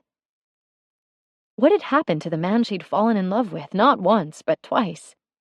The lonely boy who'd ached for a family capable of emotional connection so much that he'd build one for himself. He'd made her his family. He'd made Max and Brody and Jace his family. And now he was not only prepared to walk away from all of them, because that's what this agreement meant, but also from this tiny life that was the two of them together in the most precious, incomprehensible way. This isn't real, she sniffed, looking from one member of her legal team to the next. You don't know him. He would never want this. Choking back a sob, she covered her face. Raised voices sounded from beyond the door in the back of the conference room. It opened a crack, and then slammed shut as more yelling followed, and then a thud that shook the walls. Molly stared as Derek walked over and opened the door just enough to speak through it. Nodded tightly, and then walked back. I'm sorry. Nothing to be alarmed about. Just a scheduling dispute. It's been sorted out. Another partner slid a document in front of her. The amount on offer is exceptionally generous. That said, you are under no obligation to take it. We can begin working out a schedule of child support immediately. Molly held up a hand. God, she didn't want anything at all. Or at least she didn't want Sean's money. What she wanted, to be the right woman for him, she couldn't have. Just wait. Please. I need a minute. She pulled out her phone and called Sean, walking over to the windows overlooking Grant Park far below. He answered on the first ring. What are you doing? She whispered, clutching the phone tight. This can't be what you want. The sharp pull of Sean's breath sounded through the line, followed by a muffled exchange in the background. Then, Molly, you don't have to sign it, he said, his voice raw and worn. But I'm asking you to do it for me. She closed her eyes and bowed her head, listened to the silence stretch between them. Then, returning to the table where 8 lawyers sat politely waiting, she picked up a pen and, half blind with tears, signed her name across from Sean's. It's done, she stated dully, a cold numbness creeping through her chest. Another rush of breath from his end, and just before he disconnected the call, he promised, Baby, you won't regret this. Molly blinked, a stitch pulling between her brows. Because that didn't sound like a man who'd just put his hotel on the line to ensure that he would never be tied to the life he'd created. It sounded like a man who had just scored the victory of his life. It sounded like... The back door to the conference room swung wide, and Sean shouldered through, those deep brown eyes locked with hers as he crossed the space with purposeful strides. "Those documents set?" he asked, not bothering to look at the team of lawyers scrambling from their seats. "Yes, Mr. Wise. What are you doing here?" she stammered shakily, too broken and confused to make sense of the half-cocked smile on his face. He should be dying inside, the way she was. "Being honest about the future I want." His hand slid around her waist, and then he was pulling her along with him out of the conference room, like somehow he believed that was all the explanation she required. Across the hall there was another, smaller conference room. Through the windows she saw 2 reporters, with their cameras set up behind them, and an icy chill settled in the pit of her stomach. No. Sean reached for the door and pulled her closer. "I'm showing the woman I want as my partner through life that I put her and the child we'll be having in just over 7 months above all else." Molly's throat clenched, and fresh tears flooded past her lids. "Sean, don't. You can't." Because suddenly she understood what this relentless, insane man had just done. What she'd driven him to do. His eyes went to her lips, and his mouth followed. He kissed her like she was his next breath, as if he wasn't on the brink of tossing away the thing he loved best in this world. Then he was opening the door and pulling Molly along with him to the front of the room. Ignoring the press, she tugged at his shirt. "Sean, please." But he was a man on a mission and wouldn't be stopped. "Thank you for coming today. I have an introduction and a brief statement to make. First, I would like to introduce Molly Elizabeth Brandt. Ms. Brandt is the new owner of the Chicago Wise Hotel. In addition to the Wise, Ms. Brandt currently runs 2 other successful Chicago businesses and is expecting her first child, our child, early next year. And if she ever agrees to do me the honor, I will make her my wife as soon as humanly possible. If she doesn't, well, we'll be together either way. I'm not going anywhere." He flashed her the smile her heart couldn't resist. She was shaking her head, beyond the ability to protest verbally. There had to be a catch, a loophole, something. But Sean was already wrapping things up. "Any questions regarding whether I will continue to run the Chicago location should be directed to my boss, the maybe future Mrs. Wise. Thank you for coming." The short press conference at a close, the reporters quickly cleared out, offering their thanks and congrats as they went. And then it was just the 2 of them. Sean grinned at her. "So, Moll, should I drop my resume on your desk?" "How could you do this?" she asked, her voice unsteady. He'd given up everything. "Easy. I already owned the Chicago Wise. It just took a few extra signatures to free it up. So I went to my parents and explained that I didn't want their life. I want you. I want our baby. And I want their support. Apparently, I must have been fairly compelling because it went smoothly from there." Her jaw went slack. "They're going to think I was after..." "They know what you were after, Molly. The right thing. Setting me free. A life where you didn't have to feel like you did growing up. And now they have a better understanding of my priorities, too." She could only imagine what that had looked like. "Molly, I'm sorry about my mother coming to you. I'm sorry about what she said, what she assumed. And most of all, I'm sorry for not doing a better job of showing you, myself, that our life together wouldn't be about you fitting into my world. You are my world. And whether you're my wife or my best friend with a baby but without benefits, what matters most is that we're together. Because you are the only thing I don't think I could survive without." Her heart was pounding, her fingers trembling. But Sean, this is crazy. How could you be so casual with the Wise? You love that hotel. He shook his head and smiled at her with all the confidence in the world. I love you. I care about the Wise deeply, he added with a teasing wink, before turning serious again. And there was nothing casual about what I did here today. I entrusted my business to the woman I love and believe in more than anything or anyone in this world. Taking her hand, he pulled it to his mouth for a soft kiss before pressing it to that spot she loved best above his heart. I had to show you how important you are to me. And show you that I understand what's important to you, too. I know with the way you grew up, you didn't feel wanted the way you should have, and you didn't feel secure. She choked out a breath, suddenly seeing what Sean had done. I want you more than I've ever wanted anything in my life, Molly. I want our baby. But even if you decide us being a family isn't what you want, I need you to know that you and our baby are secure. Neither of you will ever want for anything, but especially not a roof over your head. You have 623 of them now. Actually, more than that because I bought your building for you too. But that's just a present, not part of the NDA or anything. Her eyes closed as fresh tears filled with too many emotions to count spilled down her cheeks. Molly, say something, he begged, his voice devoid of all teasing. You're crazy, she whispered, as her fingers caught between the buttons of his shirt and she pulled him in close.